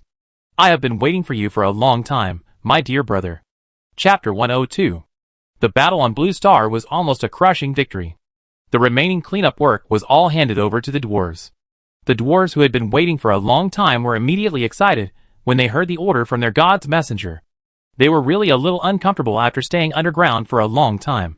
Hearing their complaints, Lin Mo and others who had just come down from the battlefield were speechless. They looked at the dwarves who were busy moving corpses. If they hadn't seen these dwarves sneak attack the enemy from time to time, they would have believed it. Especially those dwarves who didn't know when they made hooks and sledgehammers, and took advantage of the enemy's inattention to hook and hammer, and then they watched the enemy disappear from the ground. The members of the advance team swore that they would be more polite to the dwarf brothers in the future. They were young and didn't know the importance of things before. The dwarves had no idea of the mental journey of the members of the advance team. They just felt that the way these people looked at them was very strange. They kept staring at them, which made them feel uncomfortable. They couldn't help but move the bodies quickly, and show their teeth to each other when they went underground. They were not easy to bully. At this time, the whole Blue Star was busy. Su Dai was chatting with someone. As soon as Desir approached, he saw the face of the person on the screen and raised his eyebrows directly. Rand Wilson? Hearing the voice of his brother, Su Dai moved the screen with his fingers and asked the other party with his mouth, "Can you see it?" Desir waved his hand indifferently. "It's okay. Sooner or later, you will know that this guy is not a good person. Don't be fooled by him. Talking bad things about the other person in front of others, this is openly close to the face, and it is almost written with the word disdain on his face." Desir's behavior directly made Rand, who was stunned for a few seconds, react. He directly approached the screen, squinted his eyes, and looked at it for a while, then raised his eyebrows and said, "So it's really you, Desir? It's the former emperor of the empire?" Without waiting for the other party to speak, Rand continued to slowly add, "So you are really not dead, tut-tut. When will I wash away this injustice, former emperor?" Desir responded to him directly with a paw. The two of them have been old rivals for a long time, and he knows what kind of character this person is in front of him. This person has always been cunning. I don't know how many people he has cheated in the past. Even Elaine was almost cheated by this guy. Now he and his sister are so good, it can be seen that he has ulterior motives. Thinking of this, Desir's face darkened. "It's none of your business. You'd better not use the previous methods on Elsa." Seeing the two men facing each other, Su Dai was puzzled and asked her brother, "Brother, you knew each other before. What happened to Rand before?" Seeing the pure eyes of her sister, Desir was more determined to guard against the guy opposite her and lead her family astray. She said bluntly, "I don't know how many young girls and young women in the Empire have been offended by this guy. In my short life as an emperor, I have received the most complaints about this guy. Oh, by the way, I have heard that the girl from the Thor family is also obsessed with Lord Rand." As the person involved, Rand felt that he was wronged and his mouth twitched again and again. Seeing that someone on the opposite side was still trying his best to discredit him, his face darkened instantly. He could not bear it any longer and started to defend himself. "Desir, those are all misunderstandings. I just went to inquire about the news." I didn't know that these noble ladies in your empire are not reserved at all. I was scared and never dared to go again. It's really too dangerous." He couldn't help but sigh at the end, which made Desir feel cold. He looked at his sister expressionlessly. Su Dai, who received the power of his eyes, reached out and turned off the person on the other side. Desir felt that the air around him was much fresher at this moment. "Elsa, he is a playboy. Don't have too much emotional contact with him. What kind of person do you like? When I return to the Empire, I will let you choose. Even if it is Elaine, I will help you." Seeing that the topic was about to develop in a certain direction, Su Dai immediately asked for a stop, stepped back, and waved his hands to refuse the 3 consecutive attacks. No, brother, I don't like Elaine now. He is no longer my favorite type." Hearing this, Desir became more suspicious and asked directly, "Elaine is a famous handsome man in the Interstellar. He doesn't like this. What kind of person do you like? It won't be the look of that playboy pirate, right?" Thinking of this possibility, Desir felt that his head was about to be filled with blood. Seeing that the person on the other side was about to go berserk, Su Dai could only bite the bullet and explain, "It's really not Rand. I don't like this either. He and I are purely business partners. I like it, I like people who listen to me." Speaking of the latter, Su Dai seemed to have received inspiration, and nodded and continued to add, "Yes, he is obedient. If I say east, he won't go west. If I say the blue star is in the shape of a puppy, he won't say that the blue star is round." Desir choked. For a moment, he didn't know how to respond. He suspected that his sister's brain had a problem with eating bugs, and she was a little whimsical. Perhaps Su Dai's tone was too righteous, so Desir couldn't hit her, and could only laugh dryly. "The type you like is a bit biased. It seems that you really don't like Elaine. After all, Elaine won't follow you and say that the blue star is in the shape of a puppy." At this time, Su Dai could only laugh awkwardly.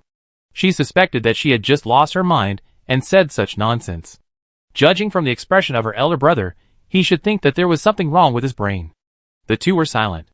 Fortunately, the black-haired elf flew over and broke the situation. When he saw the black-haired elf, Desir had a brain stem loss, and immediately came up to him, shouting, Oh, baby. Su Dai's face was full of black lines, and she directly asked the black-haired elf to take someone to play. After all, she didn't want to be asked other weird questions anymore. Seeing the two people walk away happily, Su Dai finally breathed a sigh of relief and looked down at the light brain that had been vibrating just now. This time, all the messages on it were sent by Rand. A quick look at the content from beginning to end was someone's explanation. Su Dai felt that her face was full of question marks. Why did this guy say these things to her? Could he really like her? Thinking of this, Su Dai directly made an X, and then sent a message to someone directly, and then decisively closed it. She had other things to do, and she didn't plan to waste time here. On the other side of the optical computer, Rand felt a surge of anxiety. He paced back and forth in agitation, looking at the optical computer from time to time. He even kicked a passing dog twice before letting it go. When the message box that had not responded for a long time heard a sound, he was refreshed and clicked it quickly. When he saw the content on it, he felt that the corners of his mouth froze, and he felt like a blind man lighting a lamp in vain. He took another uncertain look, and the content on it remained unchanged. Just do business, send less of these weird things. I will not let you take advantage of me, not a penny, Mr. Pirate. At this time, he couldn't help but touch his chin. Has his charm declined so much? So much so that the subordinates passing by were caught and asked the same question.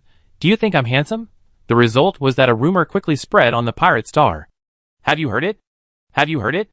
If you meet the boss, you must say he is handsome, otherwise you will be killed. On the other side, the second round of quarrels has been held in the Imperial Conference Hall. This time, the participants are unprecedentedly full, and everyone is arguing with red faces, as if they can't wait to eat each other's meat. At this time, Macis, who was sitting in a high position, changed his lazy look in the past. His face was already impatient. His fingers tapped the throne and finally interrupted the noisy meeting. Londor, Croca, you two just say it directly. It was the two factions arguing after arguing. Macis directly named them. The two people named looked at each other and snorted heavily to express their disdain. Londor spoke first. Your Majesty, my army is now under attack in the abandoned star field. They are expanding the territory for the Empire. How can your Majesty ignore it? Especially the attack of the natives on our army is no longer a problem for the army. It is a provocation to the Empire. Now elves have been found on the planets that have been opened up. I don't need to tell you that everyone here knows the importance of elves to the Empire, right? Once these words came out, the people who opposed them had nothing to say. As long as they had eyes, they knew how important the elves were to them, so no one opposed Launder's words at this time. Seeing everyone's expressions, Launder's face flashed a hint of pride, and he continued, "Besides, there are countless new species of plants on this newly discovered planet, especially the noise made by the natives in the video. This uncontrollable situation is a hidden danger to the Empire, so for the safety of the Empire, please order my army to assist." Messies looked directly at Croca. Finally, he got his turn to speak. Croca immediately stood up and saluted Messies, then said, "Your Majesty, I agree with part of what Launder said. The elves and various plants found on this planet are worth our trip, but in the end, I think all these gains should belong to the Empire. After all, Major Jeff is still waiting for us to rescue him. I think Governor Launder should have no objection, right?" Hearing this, Launder's face turned black. He found so many benefits, but couldn't get any of them, especially since these things should all belong to him if there was no accident. Thinking of his son, who was incompetent, Launder's face became even worse, and he shouted directly to the king on the throne. "Messies, Your Majesty, you are in charge of everything. Please make a decision as soon as possible." In the final analysis, he was still afraid of the uneven distribution of benefits. Messies just felt that it was very boring. He just wanted to confirm one thing now, and said directly, "After these come back, they will share the technology with each governor star. Everyone has no objection to going to the abandoned star field, so a lane will be led by you this time. Do you have any objection, governors?" Everyone looked at each other, knowing the dangers of the abandoned star field. If anyone could enter it safely, then this person would definitely be Elaine.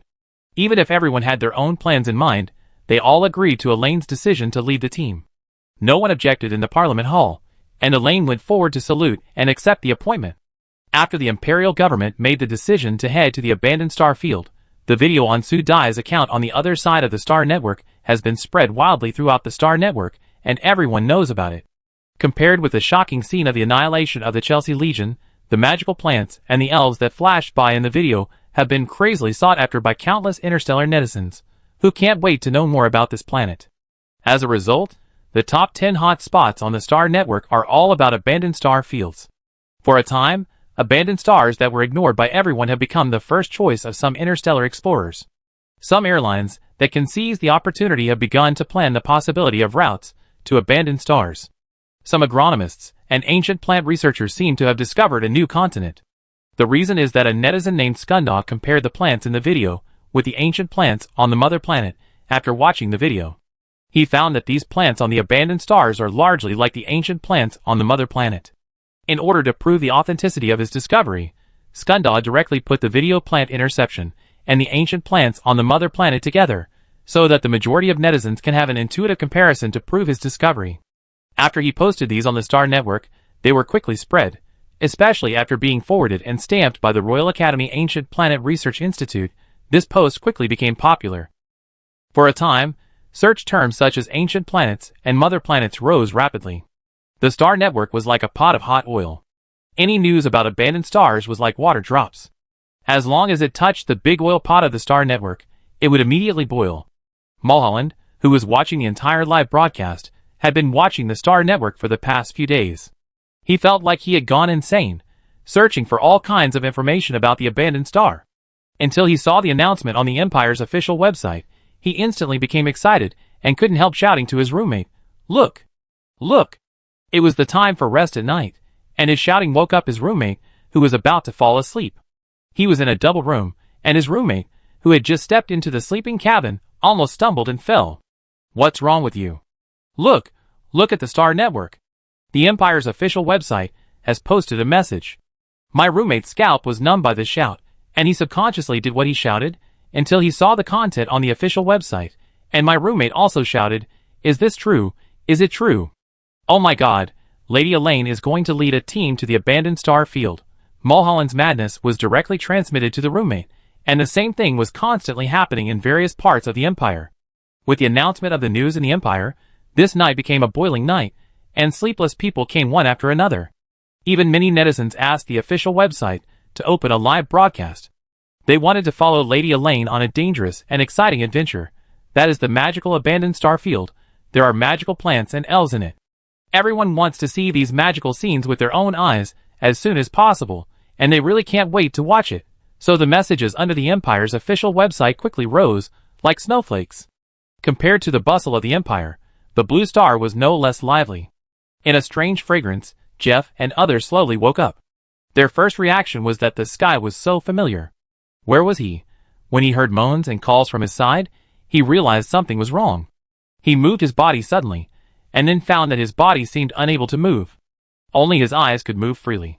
This abnormality of his body made him break out in a cold sweat. At this time, the voice of his subordinates came from his side. "Major, Major, is that you?" When Jeff heard that it was his deputy's voice, he rolled his eyes and responded, "What's going on now? You can't move like me?" "Yes, yes, Major, you are like this now, we are not dead." When he realized that this was not nice, his voice gradually faded. At this time, more and more people woke up. Not far away, they heard the boss's shouts. Realizing who those people were not far away, Jeff and others' faces became darker and darker. As their faces darkened, the fragrance in the air became more and more intense. This smell was unprecedented and overbearing. They seemed to have smelled it somewhere, but this smell made people drool even more than the smell in their memory.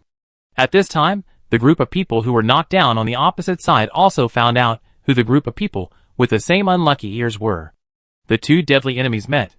In addition to being unable to move their bodies, their mouths instantly turned on the battle mode. The two sides instantly cursed each other. In an instant, the air was full of sparks of quarrels. If they were not unable to take action, the two sides would have fought.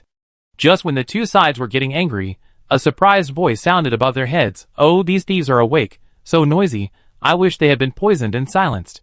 The voice behind it was filled with infinite regret, and the people lying on the ground trembled when they heard it. The curses they had just said were instantly stuck in their throats, and everyone felt their foreheads turn cold. Who is this? Soon someone revealed their doubts. Before they could react, the ground suddenly moved, and the violent rotation made them feel dizzy for a moment. Before they could scream in their throats, they felt dizzy and their heads were filled with blood. The shaking stopped, and they felt that they were far away from the ground and were hanging in the air. Realizing this fact, everyone's eyes widened instantly, and they could only utter horrified whimpers in their throats, mixed with constant curses, but these curses were replaced by screams of pain just halfway through. For a moment, the sound in the air seemed to be instantly muted, and there was only the sound of something cutting through the air, and then the wailing sound of being whipped. Compared to the miserable state of the air, the atmosphere below was much better, with bursts of laughter from time to time. This group of people who were hung up also became everyone's joke, especially the dwarves who liked to join in the fun. They didn't know if they were destined to have no talent for cooking. The same ingredients and steps, as long as they were switched to operate, the taste they made was always hard to describe. After being abused by the dwarves several times, the others on Blue Star unanimously voted to exclude the dwarves from the ranks of cooks. So this group of dwarves, who could only do odd jobs, gathered together to watch the fun. They looked at the invaders hanging in the air by vines in groups, and discussed seriously that these people looked so fat. The messenger of God said they were edible, but they didn't look very delicious. They also argued about this, and their voices became louder and louder. The people who were hanging in the air felt a chill, and they completely believed that they were about to be eaten by these alien creatures below, especially since they were still hanging up, which made it even more likely. The people who were whipped by the vines were so scared that they dared not make a sound. Their eyes quickly swept around. When they saw Sue Dai and her group of humans, they felt particularly friendly, as if they had completely forgotten that their current state was caused by the humans below who didn't care about them. Eugene saw Sue Dai in the crowd at a glance, and couldn't help shouting to Jeff, who was also captured next to him, "The colonel is the princess." The princess. Without the other party reminding him, Jeff also saw Sue Dai smiling in the crowd. Hatred infected his eyes, and he gritted his teeth and roared, "Elsa! Elsa, how dare you do this to me?" Compared to the fear of others, he was more angry and hateful for failure. Thinking of his father, he was not worried about what the other party dared to do to him. He continued to roar unwillingly, "Elsa, did you hear me? Put me down now. Otherwise, when my father comes, you will die." The roar was particularly loud, shaking the entire sky. The busy people below seemed to pause for a moment, and the dwarves looked at each other in confusion, as if they didn't understand what the guy above their heads was yelling. The hero Sue Dai, who was yelled at, was tearing the insect leg meat that Helen handed to her. The leg meat was smoked and dried, so it tasted best when torn. At this time, she heard the threat from above, and looked up at Seer on the side in confusion and asked, "Brother, who is this guy's father? Is he coming too?" "It's good that he can come. Beat the younger one, attract the older one, and then kill him all at once? Hearing her question, Seer slowly swallowed the last bite of food and looked at her speechlessly. I told you about my family before, have you forgotten? Seer didn't expect her to remember, and answered directly. The idiot of the Launder family is not worth mentioning. His father Launder is also old now, and he can't kill you even if he comes. Listen, is this what a brother should say? Su Dai secretly curled her lips. She had just finished eating the insect meat in her hand. She glanced at the guy who was still chirping above, and swung her hand. The forearm-sized bone in her hand seemed to have eyes, and flew rapidly towards the sky. Then, there was a humming sound, and the crowd hanging in the air made a commotion. Then came Eugene's panicked shout, Colonel, Colonel, what's wrong with you? I saw that Jeff, who was still shouting just now, had his mouth accurately filled with bones thrown. Probably because of the huge impact, there was blood at the corner of his mouth, and the whole person had fainted. Such a violent scene made those who had just had an idea give up the idea instantly. They trembled and closed their mouths in the air, fearing that they would be unlucky in the next second. The eyes looking at Su Dai quickly turned away, and dared not look directly at them. It was too scary. Everyone was doubting in their hearts whether this was really their empire's princess. How could she be completely different from what was rumored on the Starnet? There must be something wrong, not to mention them. Even the people in the advanced team couldn't help but tut when they saw such a violent and neat method again. Thinking of the violent aesthetic scene they saw for the first time, they felt even more sad. They were quite brave back then, ha ha. At this time, the dwarves had understood what Jeff had just called out, and they were all glaring at everyone in the air. Because they had lived underground for a long time, the dwarves' eyesight was not very good, and they couldn't tell who was talking at the time. Now, no matter who it was, they would all be punished. They don't have human rules, love and hate. They have no patience for those who dare to insult their gods. They just grab stones from the ground and throw them into the air. For a while, the air was filled with the screams of captives, and below was the sound of dwarves shouting and cursing. Judging from their spit flying all over the sky, it goes without saying that they must be cursing very dirty. Seeing the dwarves jumping around angrily, Seer couldn't help but tut a few times, and said to Su Dai with emotion, They really protect you, tut tut, it's really good, I envy them. Although he said it jokingly, there was some truth in his words that only he knew. Su Dai knew his not, squinted her eyes, and smiled and nodded, They are good. Anyway, my planet is a hodgepodge of species. It is best to get along well. There are more people, but there are more things to do. Seer agreed with this, and said self-deprecatingly, Who said it is not true? Otherwise, your brother can't be here. The more people there are, the more people will think. Now things are going in the direction you planned. I guess it won't be long before more rescuers will come. Their weapons will be more powerful than these guys. Are you sure? Hearing this, Su Dai smiled slightly and said confidently, As long as they don't plan to destroy this planet, the initiative will always be in my hands. Compared to the high technology of the Empire, she has more information about her abilities on this planet. This is a special planet. Plants unique to this planet will grow here. All creatures will protect this planet, so as long as the other party dares to come, she dares to keep the other party. Thinking of the situation that is about to be disrupted, a dark light flashed in Su Dai's eyes. She had a premonition that everything was coming soon. The scene where she knocked Jeff unconscious had been recorded by the small system. The small system wanted to roll around in her mind, process the appearance of Su Dai and others, and then quickly updated the second video. At this time, Su Dai's new network account had been listed as the #1 detection target by the Empire. The small system's video was immediately detected as soon as it was uploaded. When seeing the content in the video, everyone felt as if they were hallucinating. How could this be possible? Chapter 103. At this time, the scene broadcast online was exactly the scene of Jeff Eugene and others being beaten by plants. In the picture, the vine seemed to be infused with human consciousness, constantly manipulating branches to teach Jeff and his group a lesson, making them cry and scream, and their tears were simply unbearable to watch. Especially every time they were whipped, the dwarves below cheered in coordination, and the sound of Eugene and others screaming one after another, which made the scene more weird and the miserable situation of the people being beaten more prominent. This picture was so weird that the people who were eager to log into the Star Network to check the news were silent for a while, and their minds were full of screams, and then, there was a burst of magic dwarf laughter, and the two extremely contrasting sounds kept playing in their minds. So that even though this video had been released for a while, the number of viewers had already reached the highest popularity on the Star Network, but the comments below were very few, and people who didn't know thought that this video was paid for. Perhaps the abnormality of this video is too obvious, so obvious that people who watched it for the first time felt that their IQ was rubbed to the ground. With such an obvious abnormality, do they think they are fools? So the people who came in for the first time started to mock, this video is full of the smell of interstellar coins. Who on earth pushed this up? This new message was posted, and then some viewers who didn't know the situation followed suit. Yes, I found something wrong before I even clicked it. Who is so bored? Is the main brain dead now? As soon as this message was posted, in less than a second, a warning red letter appeared below. Warning. This statement is suspected of threatening the mastermind. Please pay attention to the wording. Oh, watching the new viewers being warned, the old netizens came alive at this time, looking at the progress bar that had reached the bottom, and finally dared to slowly let out the breath they had been holding. Fuck, you finally dared to speak. I'm dying of suffocation. Let me for a while So someone looked at the picture and came to a conclusion directly. I said this video was fake. You see, these comments are from a machine, right? When this was said, many people who had just entered followed suit. Although they had not watched the video, the abnormal data in this video did not look serious at all.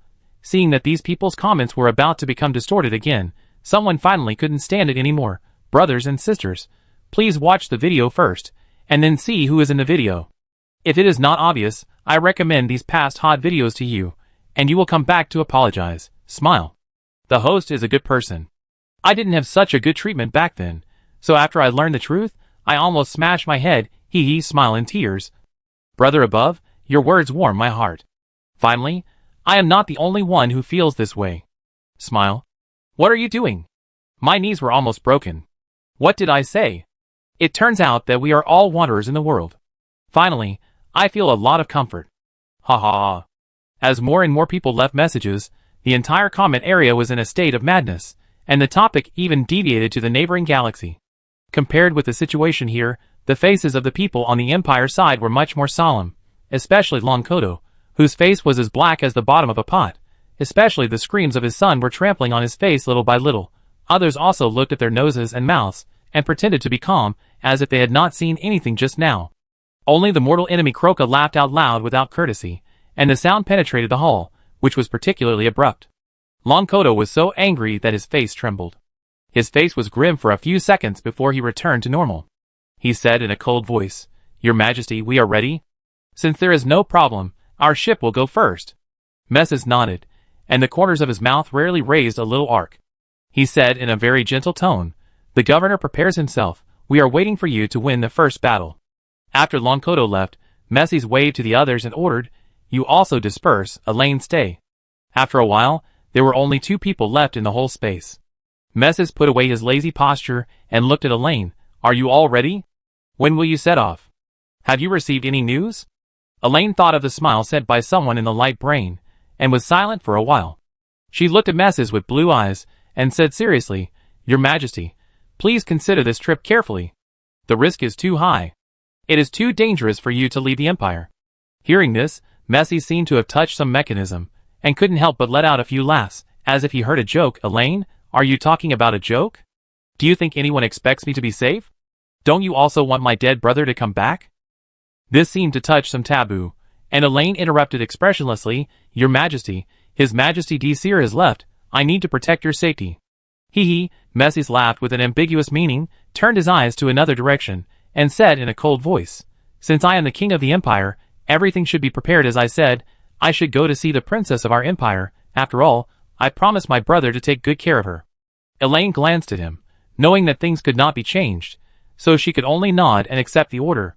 As for the subject they were discussing, Su Dai was already fed up with the captives, who could only scream all day long, so she threw them to Desir and ran away while he was not paying attention. She came to the Blood Sea again, stood on the floating island above the Blood Sea, and looked down to overlook the entire surface of the Blood Sea. I don't know if it was her illusion, but I always felt that the color of the Blood Sea had become lighter. The black-haired elf sitting on her shoulder seemed to feel the breath of the Blood Sea, and moved behind her ears in fear, covering her eyes with her little hands from time to time, looking very pitiful. Su Dai was still worried about why Xiao Xingming hadn't moved for so long, but she was amused by the elf's appearance, and couldn't help poking his wings with her hand.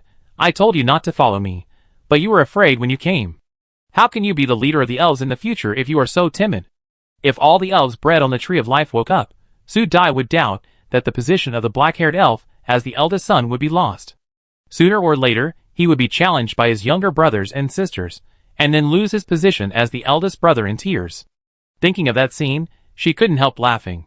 As if she felt that she was laughing at herself, the black-haired elf pulled Su Dai's hair unhappily to express her dissatisfaction. Just as the two were playing, the water ripples on the sea of blood began to surge. As if sensing something, the elf directly grabbed Su Dai's hair and hid in her hair, speaking to Su Dai in a soft voice, like an aria. Feeling his uneasiness, Su Dai reached out and put him in her pocket, and directly summoned the magic vine. The magic vine was entangled in the air. Su Dai stepped on the magic vine, and quickly reached more than 10 meters above the water surface. She swept it with her mental power. In the endless sea of blood, it seemed that something was moving quickly. Before she could feel it carefully, the moving thing quickly disappeared from her perception range. Su Dai was startled. It was just that she hadn't been here for a while. What had happened? She didn't give up and directly spread her mental power in the sea of blood, trying to catch whether the movement just now was caused by Xiao Xingming. Under her influence, the magic vines were still in the air, as if they were afraid that they would be startled by a slight breeze.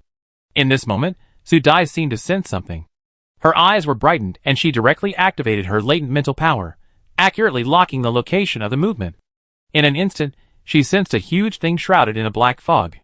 Before her mental power could further explore, the locked black fog felt the danger and moved quickly and struggled.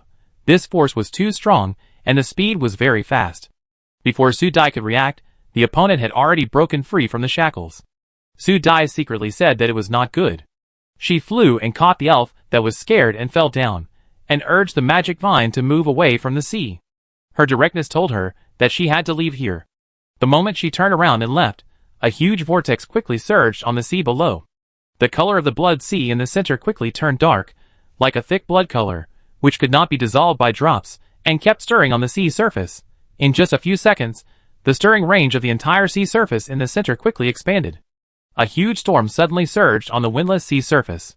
The brightness of the sky on the entire sea surface was directly black, and the blood sea directly entered the eternal night dark mode, and it was still pitch dark. This instantaneous change was too rapid and exaggerated. In order to protect the elf in her arms, Su Dai quickly held the other party and moved towards the sky island. Just as she stepped onto the island, the blood sea below made a loud bang. In this huge sound, Su Dai felt that her ears were numb, and there was a short deafening sound.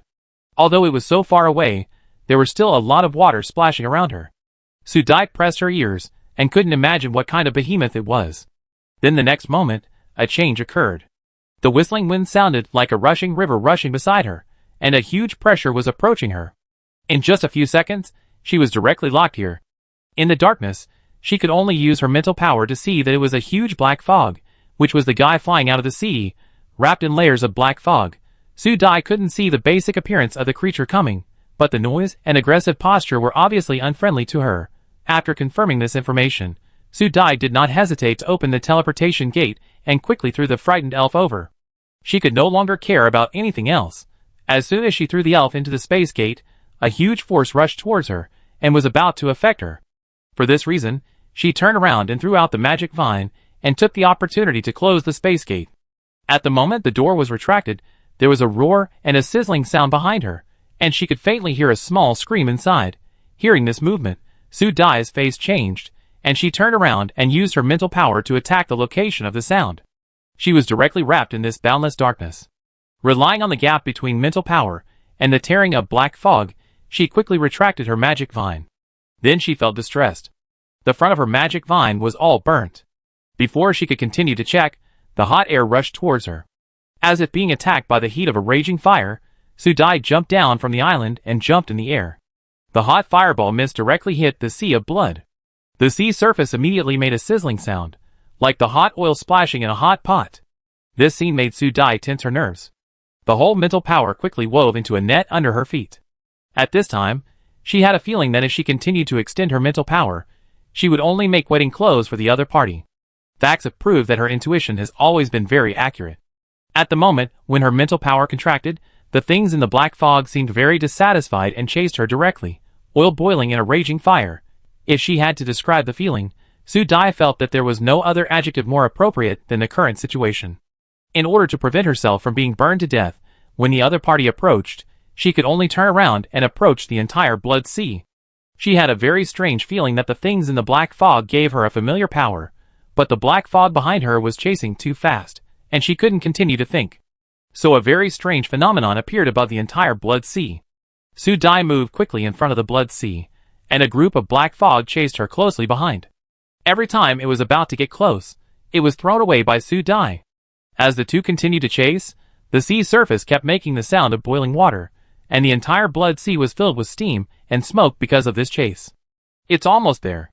The further Su Dai went, the more familiar she felt. Finally, when she felt the strongest feeling, she shouted to the front, "Xingming." She felt the breath of little Xingming in front. As she approached quickly, she could see the difference in the sea area in front. The sea surface here was particularly calm, like another space isolated. "It's here!" Su Dai directly called out again with her mental power, and the whole person quickly moved into this calm sea area. As she took the lead in stepping in, the black fog that followed her like a shadow rolled twice in the air like a jam, and lingered on the periphery as if hesitant. Su Dai also stopped and stood directly in the center. Her mental power extended rapidly into the sea like nerves, and all her mental power was calling Xingming at the same time.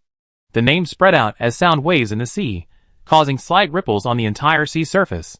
This special sound wave made the black fog that was afraid to move forward anxious. As the ripples on the sea surface spread, a roaring sound came from the black fog. Before Su Dai could think about the sound, the black fog seemed to be anxious to a certain extent, and rushed toward Su Dai in an instant. "I didn't expect that the other party would really come." Su Dai gritted her teeth. It was too late to retract the large amount of spiritual power at this time, so she could only hurt herself. Just when Su Dai was ready to resist, at the critical moment, the sea surface with ripples surged directly. When the black fog was about to attack Su Dai, a silver water mist wall directly blocked the black fog. The hot flame was like a misfire when it touched the water wall, and it instantly disappeared into mist. The huge black fog ball was instantly angry, and a bigger fireball sprayed toward Su Dai again. Then this time was the same, the flame was extinguished again, and this situation seemed to anger the black fog ball, and it directly drove a huge smoke to cover the entire area. Seeing its action, Su Dai directly blocked her breathing to prevent the smoke from entering her body. But the smoke was everywhere, and soon it soaked into the water wall. Su Dai was also wrapped in black air, and the thick black silk seemed to have a layer of film, directly sticking to her body. It was a bit disgusting. Su Dai could feel that the black air was corroding her. This couldn't go on any longer. She had to quickly gather her mental power. Then when she gathered her mental power, she felt resistance pulling her back. It was really a double whammy. Su Dai was instantly angry and took it back violently. When one side is strong, the other side is weak. Su Dai's mood was directly transmitted to her mental power. As if frightened by her anger, the bound mental power loosened directly. Taking advantage of this second, Su Dai quickly recovered her mental power. After her mental power returned to her body, Su Dai finally breathed a sigh of relief. The black air that had been immersed in her body was also quickly expelled from her body. At this time, a sudden change occurred. The entire sea area suddenly surged with huge wind and waves. The wind and waves connected to the sea water had a destructive posture. Su Dai was unstable, and was directly swept into the center of the wind and waves. She could still hear the roaring sound in her ears. Her fingers quickly reacted, and the magic vines that were born directly wrapped her up to prevent the erosion of the seawater. However, the wind and waves were even stronger at this time. Su Dai intuitively felt that something more powerful had appeared.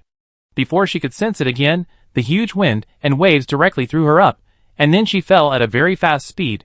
The endless darkness, the speed of the sea water pierced her eardrums. Su Dai could not move, and an invisible force directly locked her. This feeling made her shudder for the first time in a long time. At this moment, she clearly realized that she was walking side by side with death. As long as the other party moved, she would face the full strangulation of death. Who? But what? At this time, Su Dai's heart was pounding. She thought it would be so funny if she died accidentally without seeing what the other party was. But she couldn't die yet. She was so close to success. She was about to complete the task and her brother was about to come back. She couldn't die. She was unwilling to die. This unwillingness and resentment directly stimulated the huge energy in her body, and a green light burst out directly from her eyebrows. The huge energy directly impacted the seawater, supporting her descending body and preventing the force of being dragged by the other party. Finally, she slowed down, and before she could catch her breath, the roaring sound was approaching her. This time, the black fog did not attack her directly, but directly surrounded her and devoured the crystal green energy emanating from her body. At this juncture, Su Dai also glimpsed the figure swimming in the black fog and couldn't help but take a breath. Huge, really huge. This thing is really too big, and the swimming speed is too fast, but it is devouring its own energy. Although the energy is dodging, some energy is still captured and devoured by the other party. Su Dai only feels that the energy in the sea of consciousness is dissipating faster to the outside, and the energy reservoir in the sea of consciousness has begun to loosen. This excessive impact makes her whole body hurt. It hurts so much, the overloaded energy is burning her body, and she can't move at all. This green energy spreads in the sea, and the whole seabed seems to be agitated. Countless black shadows are swimming towards this side. There are many of these little things, and they are fast. You can only see a black surging shadow. Soon these things surround Su Dai and start to snatch energy from the black fog ball. When they encounter food snatchers, the things in the black fog ball get angry and start chasing and biting these snatchers. Soon the whole sea water is filled with the smell of death, which is quickly absorbed by the black fog ball, and its size is larger than before. When this fight is about to end, the black fog ball has begun to greedily wrap up the green energy like a winner, and wants to surround Su Dai. But the change happened at this moment. The seabed was surging, and a large amount of seawater was sucked in. All the creatures that were fighting for energy were sucked in, and Su Dai was also directly wrapped in the black fog. In the vibration, she finally saw a huge, extremely huge black creature head. This head was surprisingly large, especially when facing the pair of huge blood-red eyes. This thing was so familiar. Su Dai's brain crashed in an instant, and she couldn't tell where she was. Otherwise, how could she see the legendary creature on the mother planet of the Earth? Just when she was stunned, a force directly pulled her out, and the next second she fell into a cool embrace. This embrace did not have the fishy smell of blood seawater. Thinking of this, Su Dai took a deep breath, and there was a bit of the cold smell of snowy mountains. In an instant, she only felt that the pain in her head that was still emitting energy was relieved a lot. It was so comfortable. Su Dai couldn't help wanting to take back the initiative of her body and get closer to this comfortable breath. The next moment, she was embraced by a cold embrace, and something cold covered her forehead. At the last moment when her eyes were covered, she saw a pair of dazzling white hands and a blurry face in the rippling water. The face was bright, like the bright moon, the distant mountains, and the blade. The appearance was not defined by gender, sharp and soft, as if it came from the hand of the Creator. At this moment, her mind presented a series of pictures of the mother planet, towering and cold snow-capped mountains, lingering water, vast land, fragrant peach blossoms. She saw the mother planet. At this moment, Su Dai's eyes burst into endless tears, like the alarm notification of that day humans could no longer survive on the ground. The sunlight was stripped from the flesh and blood of the body, and everyone's blood was eroded by the cold, and the mother planet died like dormancy. This person was familiar and strange. The moment Su Dai's eyes were covered, she finally moved her mouth twice silently. Xingming, is that you? Chapter 104. Is it you? Even though the person in front of me is no longer the same as before, I still feel that it is you. Su Dai directly used all her mental power to wrap the person in front of her. It has been a long time, and the little guy who left home should come back, so this time she will not indulge the willful person. The disobedient person will be beaten even in the end of the world. Thinking of this, she tightened her mental power even more, making sure that this guy can't escape again before she cut off my own 5 senses with confidence. The speed was too fast, and the dizziness was about to shake her head, as if she encountered a space turbulence, and her internal organs were all dislocated, and it seemed that her body would be torn apart in the next second. At this moment, Su Dai admired herself for being able to think about things at this time. At this moment of distraction, a strong resistance directly pressed on her head. When she felt that she was about to be squeezed flat, she suddenly felt someone grabbing her and moving, and then the resistance on her head disappeared instantly. A large amount of air rushed into her nasal cavity and lungs. She felt that she was about to be suffocated by this abundant air, but she heard a deafening roar of mooing in her ears. This sound penetrated the sky and exploded in Su Dai's mind. She felt that her brain, which was still not clear, was shaken by the shock. After a long time, she felt that she was finally awake. She shook her head and listened to the endless roar. She felt that she had adapted to the current situation a little bit. Thinking of what happened just now, she immediately tightened her fingers and subconsciously wanted to find the person who touched her just now. But there was endless darkness in front of her. Before she could catch anything, she felt that something slipped out of her palm, and then something touched her head, and before she could catch the other person, it disappeared. This speed was too fast. When her mental power returned, she could no longer feel any breath from the other party. Just when she had no time to regret, the roaring sound in her ears became louder and louder, and there seemed to be screams in it. This sound was really familiar. Su Dai always felt that she had heard it somewhere before, but she just forgot. No, she can use mental power. Thinking of this, she directly activated her recovered mental power, and then saw a shocking scene. The black fog was really not a simple black fog. I saw black fog spreading above the sky, and in the black fog I could vaguely see a long body swimming, like a huge snake. When the black fog was stirred and turned rapidly, Su Dai finally knew why this sound was so familiar. She really heard it, but it was at the end of the world. At that time, she was still a child. There was no entertainment in the dungeon, but there would be regular big screens. When she was 6 or 7 years old, she had seen this creature on the big screen, surging in the clouds, with its scales shining with golden light. The roar seemed to penetrate the clouds and engraved into her mind through the screen. For a time, she was constantly wrapped in this sound in her dreams, which shocked her young heart at that time. At that time, she knew that this creature was a dragon.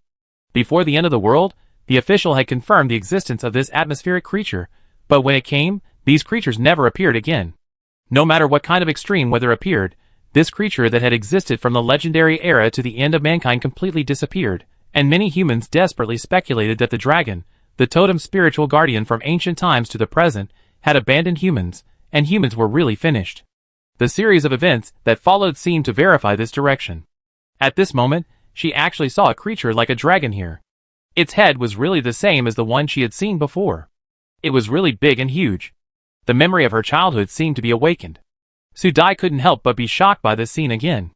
Although the color of this dragon looked completely different from the dragon color recorded in the end of the world, it was the shiny black color that made people feel a little more scared.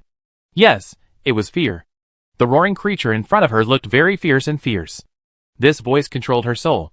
Su Dai admired herself for having time to carefully look at this totem creature. The whole body was pitch black and kept surging in the black fog. It seemed to be fighting with something, and it was obviously at a disadvantage. The opponent had no time to chase the tiny her. Seeing this fighting scene, Su Dai's blood boiled, and her mind moved, and she summoned her own grinding vine.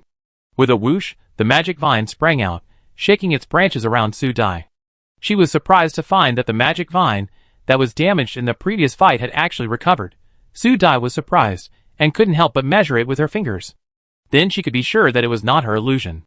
The magic vine, that had been slowly growing, and even transformed into an elf tree because of the division of the main vine, had actually grown up. This branch was really several times thicker. It was really not her mental power that had an error just now. This magic vine, as the main branch, had already exceeded the energy of the main vine. Su Dai had no idea how all this happened. She just felt a little confused and couldn't help wondering, could it be that her magic vine also had the effect of rebirth from death? As if it felt her shock and confusion, the magic vine intimately wrapped around her and held her up. Before she understood, it had already taken her forward. The flying vine leaves were all cheerful, as if they had encountered something they liked very much. Su Dai also felt the mood of her magic vine, and let the magic vine lead her to move, and then she found that the magic vine was leading her to the shaking vortex forward. This is not a good way to get close to death. Su Dai's mouth twitched, and she directly stopped the magic vine that wanted to get close. Be quiet and don't move. Then she quickly pinched the magic vine branch in front of her to warn. The magic vine directly acted like a spoiled child to try to get away with it, but Su Dai didn't want to get involved in the battle at this time. She didn't forget the scene where the black dragon had been chasing her and devouring her spiritual power before. If she went in now, she was afraid that the black dragon, which was at a disadvantage, would treat her as food. As if she knew that praying was hopeless, the magic vine could only reluctantly stay on Su Dai's arm. If it had a mouth, it might have made a coquettish sound. At this time, Su Dai had made up her mind. She touched the magic vine with her hand to soothe it, but her mental power was carefully observing the scene above. When she got so close, she realized how big this black dragon was, and how small she was in front of it. She could intuitively determine that if the black dragon blew down at this time, she would be overturned thousands of miles away. But how could this scene not shock her? This is a dragon. Watching it so closely, she realized that there are really colorful black in the world. Every time the black dragon surged, the black on its body showed brilliant colors at different angles, which was so beautiful that people couldn't bear to move their eyes away. Just when she was still obsessed with the giant black dragon, the situation suddenly changed. The black fog was stirred even more violently. The black dragon opened its mouth hugely, wanting to swallow the things inside. Then time seemed to stand still, and the black dragon's mouth seemed to be frozen in midair. Before Su Dai could react, the stationary black dragon fell rapidly. This change was too abrupt. Su Dai hurriedly urged the magic vine to leave quickly. Although she barely avoided it, she was inevitably shrouded in the black fog. At this time, the black fog was shrouded. Su Dai heard the sound of dragon roars that penetrated between heaven and earth. This sound made her tremble. Who is this? He can kill the black dragon. And it was so easy in a blink of an eye. What kind of power is this? Su Dai only felt a little dry in her mouth, thinking that this powerful force was around her, and she was about to complete the system task. This powerful force, who didn't know whether it was an enemy or a friend, made her feel a deep sense of crisis. Her heart sank. This planet seemed not as simple as she knew now. Even this black dragon was beyond her expectations. All of this made her feel a sense of crisis. If her system cannot be completed, then the reward will not be returned, and her brother will never have a chance to come back. Thinking of this, Su Dai's face turned pale, and she pinched her fingers. She couldn't give up at this time. She took a deep breath and accidentally inhaled a lot of black air, which made her cough uncontrollably.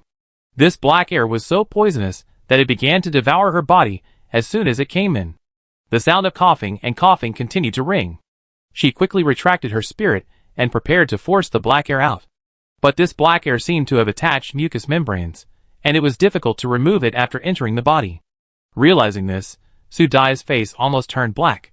She wanted to quickly avoid these black air that entered without holes, but with the fall of the black dragon, the black fog seemed to lose control, and the entire area was shrouded in black air.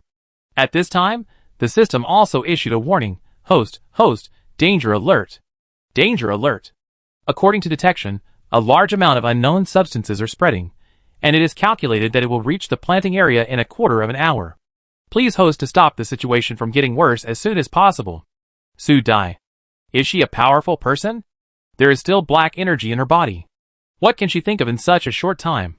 She had a speechless expression on her face, but her mind was spinning rapidly, thinking about what she had in her hand to temporarily slow down the movement of the black fog.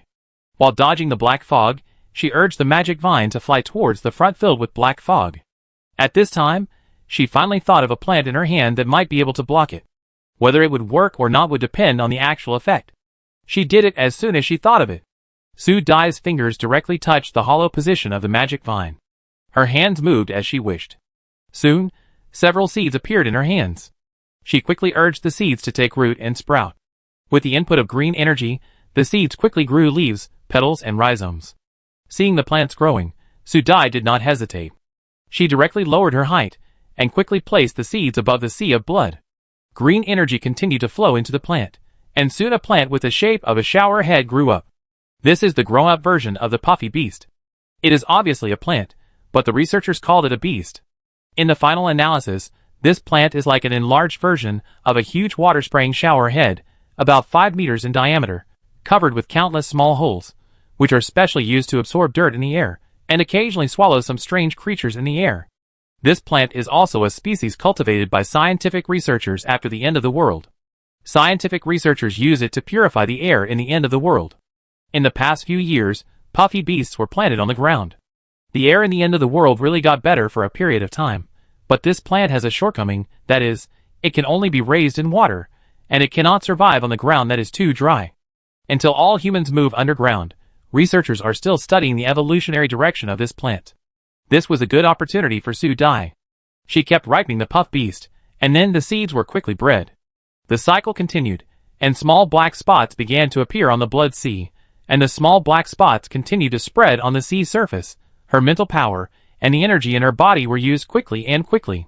When the system map showed that the blood sea had been covered by 1/10, Su Dai felt that her tendons were about to explode, and the pain had begun to spread in her body. She had already felt that her sea of consciousness was being forcibly drained. It was too painful. At this time, Su Dai's face was pale with pain, and the chaos in her mind was getting worse. At this time, the system had begun to warn that her body had reached its limit and her energy had been completely consumed. Although the black fog slowed down the spread, so much black fog obviously exceeded the speed of the puff beast's absorption. It would not be long before the black fog would still erode the planting area. This unavoidable fact made Su Dai's head ache even more. She didn't know how much of her planting area would be devoured by the black fog. Thinking that her hard work would be destroyed, Su Dai felt very unwilling. She couldn't just give up. Thinking that there was still an energy mine in her sea of consciousness, she gritted her teeth and shut down the small system directly. Even if she changed the planet, it would be the same. If she didn't do it to the end, the result would be unknown. The difficult living environment in the end of the world gave Su Dai a strong fighting color in her character. In extreme living environments, it often takes a great will to survive in the cruel environment. This is the case in the end of the world, and it is also the case now. Although the energy in her body has been exhausted, Su Dai doesn't care. She urged her body again, trying to squeeze her body dry. The tendons and veins have been forcibly drained, and there are already cracks. There are already cracks on her face. The cracks and blood threads have spread on her body as she continues to extract energy. Soon she is like a cracked porcelain that is about to break. At this time, the black fog has spread to the periphery. On the system map, it can be seen that the planting area will soon be eroded. Su Dai took a deep breath and increased her strength again. At this time, she already felt that breathing was a little difficult. The damn energy depot was dead when needed. She didn't believe that if she died, the energy depot would be any better.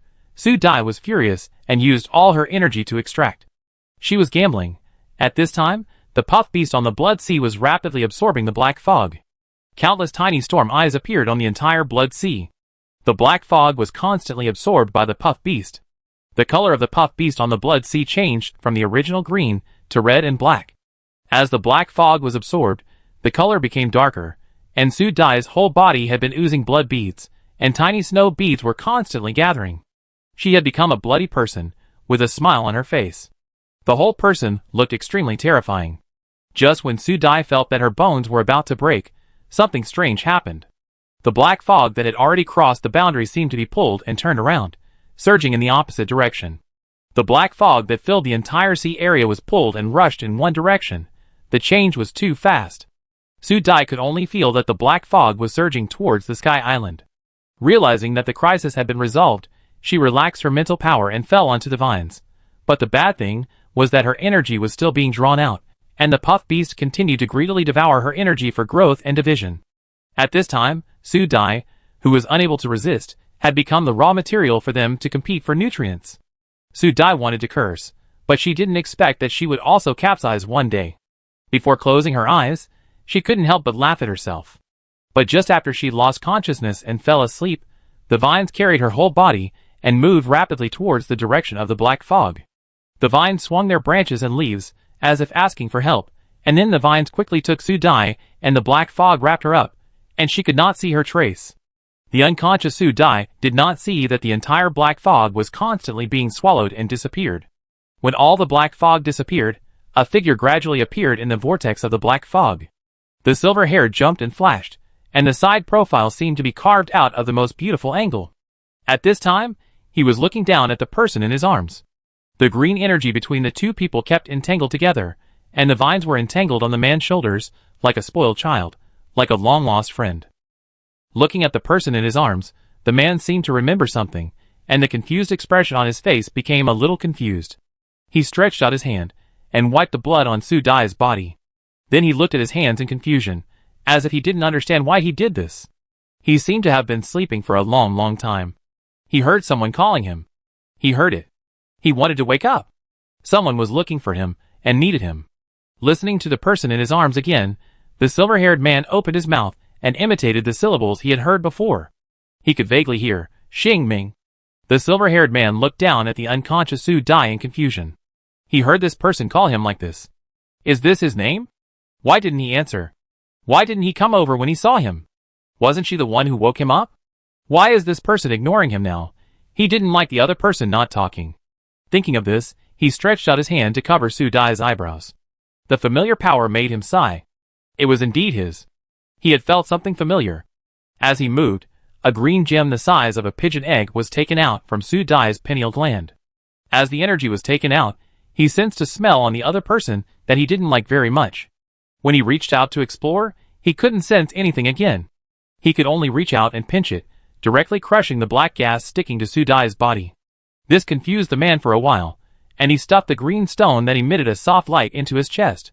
The comfortable feeling made his face present a soft expression, like the soft grass in the spring breeze.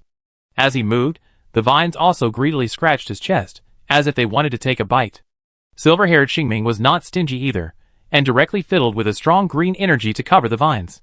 The excited magic vines happily swung their branches, and the leaves made a rustling sound. As if he understood something, silver-haired Xingming directly took a stream of energy from his body to wrap the person in his arms, and then the vines grew wildly, and soon the entire Sky Island was wrapped in it. From the outside, the entire cold and hard black island looked like a green mountain range hanging in the air, with green stars flashing on it. The darkness above the entire blood sea gradually dissipated, and light came, as if nothing had happened. It seemed like a long time had passed, and people couldn't tell where they were for a while. When she woke up again, Su Dai's eyes were confused. Looking at the flashing green light spots around her, her memory came back little by little. Was she dead or alive? Or did she go to another planet world? It is said that after a person dies, the soul will become a light spot floating in the wasteland. So is she in the soul now? It was not until she saw her own hands that Su Dai gradually regained consciousness. She seemed to be alive. Her brain, which had been down, started to work at this moment. Her memory was stuck at the fragment of blocking the black fog. Thinking that she didn't know how long she had been unconscious, and what the black fog had done to the outside world, she became even more anxious and sat up with a bang. Then she found that there was another person next to her. Her body subconsciously moved to the side. When she moved, she found that the other person's arm was still tightly around her waist, like a big clamp, firmly trapping her movements. Su Dai took a deep breath, turned her head to make sure that the person next to her was still asleep, and then she breathed a sigh of relief. However, her eyes could not help but stay on the other person's face. It was really the same face that remained in the dream, just as beautiful, so beautiful that she temporarily forgot her troubles. Forcefully turning her head, Su Dai began to call the small system, over and over again, but the small system seemed to have disappeared, and there was no movement for a long time. This abnormal situation made Su Dai's heart hang in the air. Could something really happen? Thinking of this, Su Dai could no longer stay still. Would her planting area be completely destroyed? Then what was the situation of the elf and her brother now? All the unknown and uncertain situations made her mood drop to the bottom. No matter what, she had to go back and see to determine the extent of the loss. Thinking of this, she did not hesitate and directly pulled the arm around her waist, but the whole arm was like an iron clamp, and she could not pull it apart no matter how hard she pulled. This made Su Dai's face look bad. She turned her head and stared at the person who was still sleeping. 1, 2, 3, she stretched out her hand and pinched the other's cheek. She gritted her teeth and thought, no matter how beautiful this face was, it would not hinder her actions. Xingming Xiao. Xing! Ming! Su Dai shouted with gritted teeth, but the other party seemed to be dead, and there was no movement at all. After tugging like this for more than 10 minutes, Su Dai was already impatient. She stared at this beautiful and strong forearm. If she cut it off like this, should the problem be solved? I don't know if her idea was too scary. Suddenly, a green branch emerged from between the two of them, and was caught by Su Dai directly. Where did you go? She reached out to pull this guy out, but Su Dai soon found something wrong. The color of the magic vine seemed to become darker. This green was a more transparent green. The stems and veins of the leaves seemed to be flowing with green life. She used her mental power to feel it directly. Su Dai frowned. This surging energy was too amazing. Where did it come from? She asked it out as she thought about it. In response, the magic vine rubbed the person next to her intimately. In an instant, a bizarre idea exploded in her mind. Could it be this guy who gave it to you? The magic vine responded to her directly with action, happily wrapped around her waist arm, and as a result, the arm that Su Dai couldn't move for a long time was easily moved away by the little guy of the magic vine. Su Dai couldn't help but frown when she saw this. She was very unhappy. Her magic vine seemed to have betrayed her. When did these two guys get so close? And she didn't know anything. It was really, really tempting. At this time, Su Dai, whose mental strength had recovered, had sensed what was going on in this area. She directly made her magic vine shrink. The magic vine hummed coquettishly, and Su Dai hardened her heart. Don't act coquettishly. Look, you smell like someone else, and you still dare to act coquettishly? As if afraid that she would pursue it, the magic vine obediently put away its original form, and then the bright sky slowly appeared above her head. Su Dai was really sure that she was really on the Sky Island. She looked around and found that the Sky Island had been covered with green vegetation. The cold and hard color like black iron was completely invisible. She also felt the rich life energy on it. But she didn't have time to check these things for the time being. She needed to check her planting area. Thinking of this, she urged her energy to open the portal, but an accident happened at this time. She opened the portal, but soon returned to the original place, as if she walked from the left to the right. If she hadn't been sure that she was awake, she would have suspected that she had encountered a ghost wall. After trying several times, the result was the same. She was always teleported to the original place. It was really weird. Su Dai stood there thinking. The magic vine next to her quietly passed the big bulge that it had wrapped around to the back of Su Dai. So when Su Dai turned around, she saw her magic vine wrapped with a huge ball swaying behind her. Her eyes twitched, and she pinched the branches of the magic vine and ordered, "Open this, let me see him." Hearing her words, the magic vine was very excited and quickly spread its branches and leaves as if showing its treasure. Then Su Dai saw a scene of Sleeping Beauty again. Although she was anxious, she couldn't help but look at this perfect beauty again. She couldn't connect this person with the little skeleton person before. Thinking about it, she stretched out her hand and poked. "Xingming, wake up, are you Xiao Xingming? Well, the skin is really good." Su Dai couldn't help but pinch it twice. When she found that the other party still didn't respond, she stopped and told the magic vine, "Find a cool place for him to sleep. I go somewhere else to have a look. You just need to keep him safe." The magic vine swayed and carefully pushed the man aside, like an old hen protecting her cubs. Su Dai was speechless again. It seemed that her magic vine had probably rebelled. At this time, Su Dai also looked around. It was obviously the same Sky Island. After changing the skin, it looked much younger.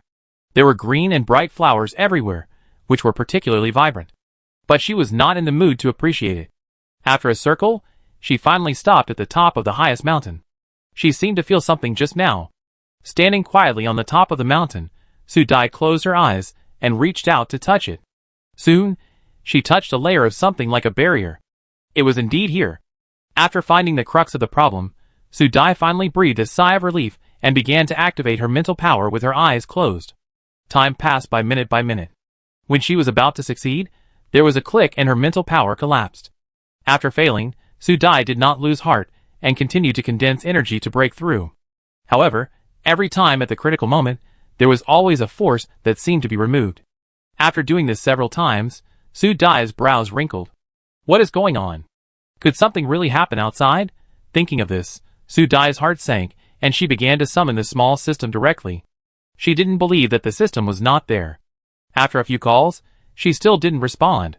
She also became fierce and threatened directly. "Come out, small system. If you don't respond again, don't blame me for attacking you."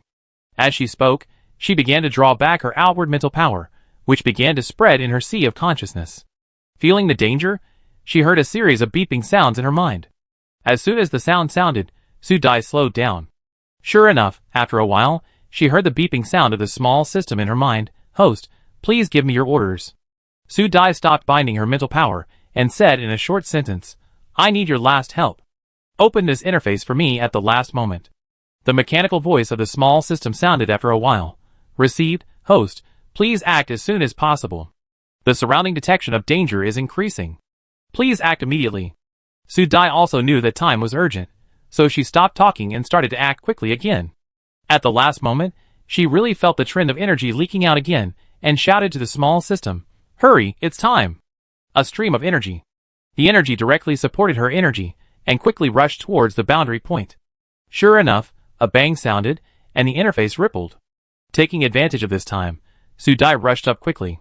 In just 1 second, the broken boundary point returned to its original state. Su Dai looked back and finally breathed a sigh of relief. It was finally out.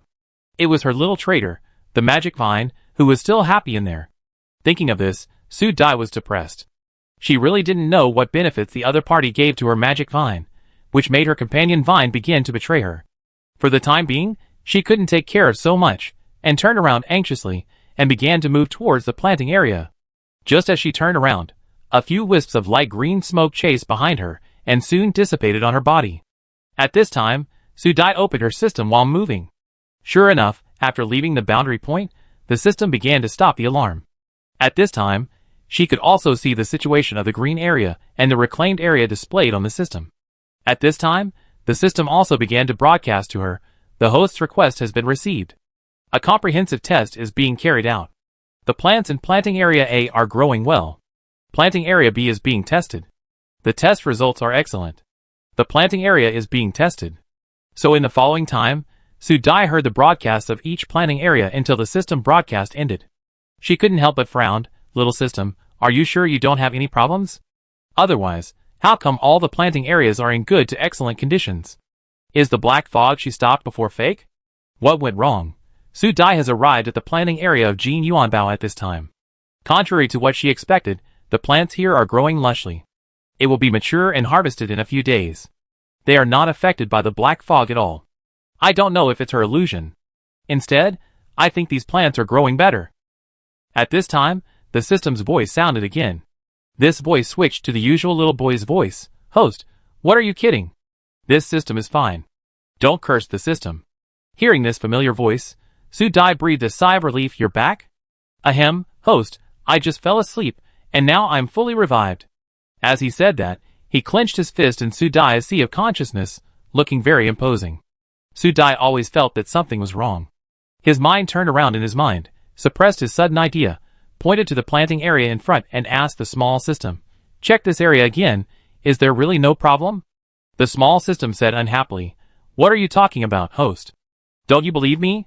While mumbling, his hands moved quickly, and he quickly checked the entire area, and then said proudly, host, I told you, there is no problem with what I checked, the plants here are growing well. It's really a bit strange, thinking about it, the mind and thoughts are one, and the portal is opened, and he stepped directly into it, and then he arrived at the second planting area. Su Dai saw that the plants under his feet were growing even better, exactly the same as the system detection. Little system, where did the black fog go? I can't say that I suspect that the black fog before was an illusion, but it's not easy to say it out loud, and I might be laughed at by the small system if I say it out loud. Hearing her words, the small system seemed to crash for a while, and then the sound became smaller and smaller. Su Dai frowned and listened to him. Host, I tell you, it's very dangerous there. The black fog has been absorbed. That person is very dangerous. It has exceeded my alarm. I was almost discovered by him. Host, you'd better stay away from him in the future. Su Dai raised her eyebrows and pointed out directly, that's Xiao Xingming. I can't hide from him. You said he almost discovered you, but he didn't discover you, didn't he? Hearing this, the small system exploded at once. I'm dormant. Not discovering doesn't mean that I can't discover it. By the time I discover it, it's too late.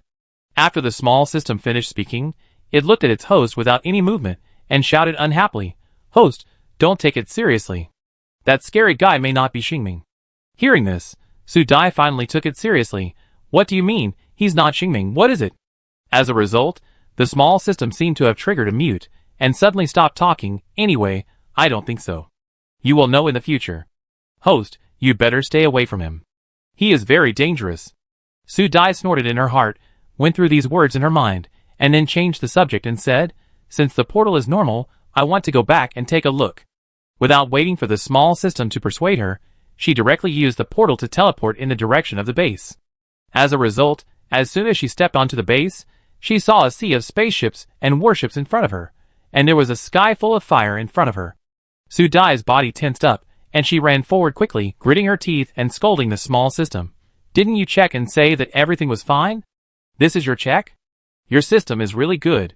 The small system was also a little confused, and obviously didn't understand. What's going on in front of her? She stuttered and shouted, Host, host, it must be that person who made my system go wrong before. I have to check it. The voice disappeared completely. Su Dai felt that she was careless. This system was a half-baked one.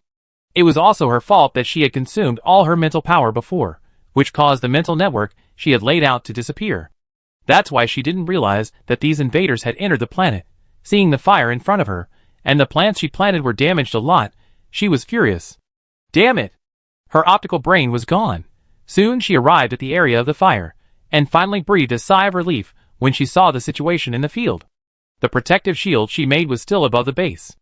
These invaders were trying to bomb open the protective shield, and inside the protective shield were her busy people. Seeing this scene, she breathed a sigh of relief. Fortunately, it was not too late. Directly disperse her mental power. She needed to build her mental power network again. She couldn't let these people run to other planting areas to destroy them. It would be best to trap these people here to solve the problem. In this way, her losses would be minimal. Thinking of this, Su Dai closed her eyes, and her mental power quickly scattered, showing countless fine threads spreading around, and began to lay a network. Without a light brain, she couldn't contact the people inside for the time being. Looking at the spaceship that was still attacking, it wouldn't take long for these people to tear open the protective shield. Thinking of this, Su Dai was not in a hurry to go in. She looked around and made sure that the plant weapons she had laid out before were all there. Only then did she breathe a sigh of relief. Squinting her eyes, and looking at the dense small aircraft above, her eyes finally locked on the 3 spaceships at the top of the sky, and her eyes became cold. Little system, has your network been restored? At this time, the little system felt guilty. It really couldn't raise its head in front of its host. It answered softly, "The host is repairing." The voice became smaller and smaller later, and it was obviously guilty. Su Dai knew that this guy was unreliable, so she didn't put all her hopes on him. After her mental power was in place, she began to stimulate the birth of seeds to supplement the attack seeds. Soon, all the vacant positions were filled with seeds by Su Dai, and they were directly stimulated to maturity. Seeing the aircraft in the sky that was increasing its attack, Su Dai squinted her eyes, and moved her fingers quickly. Soon, strands of mental power moved towards the aircraft like transparent smoke. Under the perception of mental power, these mental powers soon arrived around the aircraft. Su Dai's mind moved, and she quickly used the capture skill. So the aircraft in the sky seemed to be disconnected from the internet, and stopped in midair. It was at this moment Su Dai directly commanded the magnetic needles to attack, and the magnetic needles, like spikes, shot back to the aircraft in the sky like a rainstorm. The change happened at this moment, and countless small aircraft were all attacked by dense magnetic needles. Compared with the last time, these magnetic needles have evolved. When they attack objects, they will produce small explosions themselves, and the liquid after the explosion can corrode all materials and substances. 1 or 2 magnetic needles may only produce a small attack and will not affect the attack of the aircraft, but these are countless magnetic needles, and they are continuous attacks. Soon these aircraft were wrapped up by the magnetic needles, and the sound of aircraft being corroded can be faintly heard in the sky. Hit! Su Dai looked at the scene in the air, and relaxed a little. She continued to use her mental power to interfere with the status of these aircraft, making them lose dynamic control, so that the magnetic needle would attack more effectively and destroy these weapons. This sudden change directly shook both sides. The people protected by the protective shield couldn't help but come out to watch. Their faces changed from confusion to joy. They realized who might have done it, and began to look around. The people in the advance team shouted to Seer with excitement, "Your Majesty, it's the Star Lord is back." Seer also guessed it, and the seriousness on his face was replaced by joy. He took a deep breath and nodded, "Everyone be careful. Since Elsa is back, we should also let go. Don't worry, she will be back soon." Su Dai's return boosted the morale of the people in the base, but the Legion led by Launder was scared. The exploration team leader, who was operating the small aircraft, was confused by the sudden situation and ordered his subordinates to start operating the aircraft, but these aircraft kept showing dangerous symbols on the screen, which was obviously about to be destroyed. The leader of the exploration team felt that his head was big, his face was tense, and he reported directly to the superiors. Soon Londor, who was sitting in the spaceship and tasting fine wine with several Legion leaders, received the news, smashed the wine glass in his hand, cursed, and turned to the control room. The leaders were still drinking happily and waiting for the harvest, but something unexpected happened. Now the faces of others were not good. They put away their lazy expressions, and quickly followed Launder. Several people looked at each other, and saw worry in each other's eyes, fearing that this wave of anger would burn themselves. At this time, Launder had already arrived at the control room. The chief of the exploration team reported the matter tremblingly. At this time, the screen was showing the situation outside in real time. Seeing that the aircraft on his side was being swallowed, his face turned ugly. "What is this? What is the situation now? Where is the exploration result?" A series of questions made the chief of the exploration team change his face again and again, but he had to answer, so he could only bite the bullet and answer, "Commander, it was fine before. This is an unknown thing that suddenly appeared, and it is still unknown what it is now. It should be an attack by an unknown species." This reply made Launder's face look even worse. A small abandoned planet was evaluated when it came. It was about to achieve its goal, but this problem actually occurred. How could he not be annoyed? He felt that his face was not bright. He looked at the situation monitored on the screen fiercely, and gave a direct order, increase firepower, and attack directly. I don't believe how long this protective shield can last. I don't believe they can do anything after the protective shield is opened. Londor fundamentally looked down on these people who resisted. What could these traitors, and some low-IQ natives do? His weapons and legions were strong, and these people could only do these trivial things. Hearing this, everyone was also encouraged, and the head of the legion was also proud, and directly said, "The governor is right, these people are all defectors, especially these people are still surrendering to Princess Elsa, a princess exiled by an empire. They are all a group of rabble. How can these people be compared with our legion?" Others also nodded, agreeing with such words. Under Londor's command, the exploration team directly blew up a batch of small aircraft, and then a batch of medium-sized aircraft flew out of 3 spacecrafts at a high speed. Behind these medium-sized aircraft, there were mechas like feather arrows, and these combat forces came towards the protective shield of the base in a black mass. Everyone in the protective shield was also shocked when they saw this. They didn't expect that the other party had invested so much money. They almost came with all their wealth. It can be seen how attractive the exposure of the abandoned planet is to the governors of the empire. Saving people is just a pretext. The real purpose is probably to plunder all the resources of this planet. Whoever captures this planet first will basically own the resources. No matter how you calculate it, it is high risk with high income. Seer squinted his eyes, and looked at the dark scene in the sky. He knew in his heart that he might have really caught a big fish this time. Monkadwa came with all his wealth. It seems that he is really determined to get this planet. I don't know what Messi's thought of it. Thinking of the child who was a little gloomy in his childhood, Seer couldn't help frowning, always feeling that things were not so simple. Thinking about it, he looked around. "Elsa, where are you?" As if he had noticed his thoughts, Levis looked at the optical brain. "Your Majesty, there is no message from the Star Master.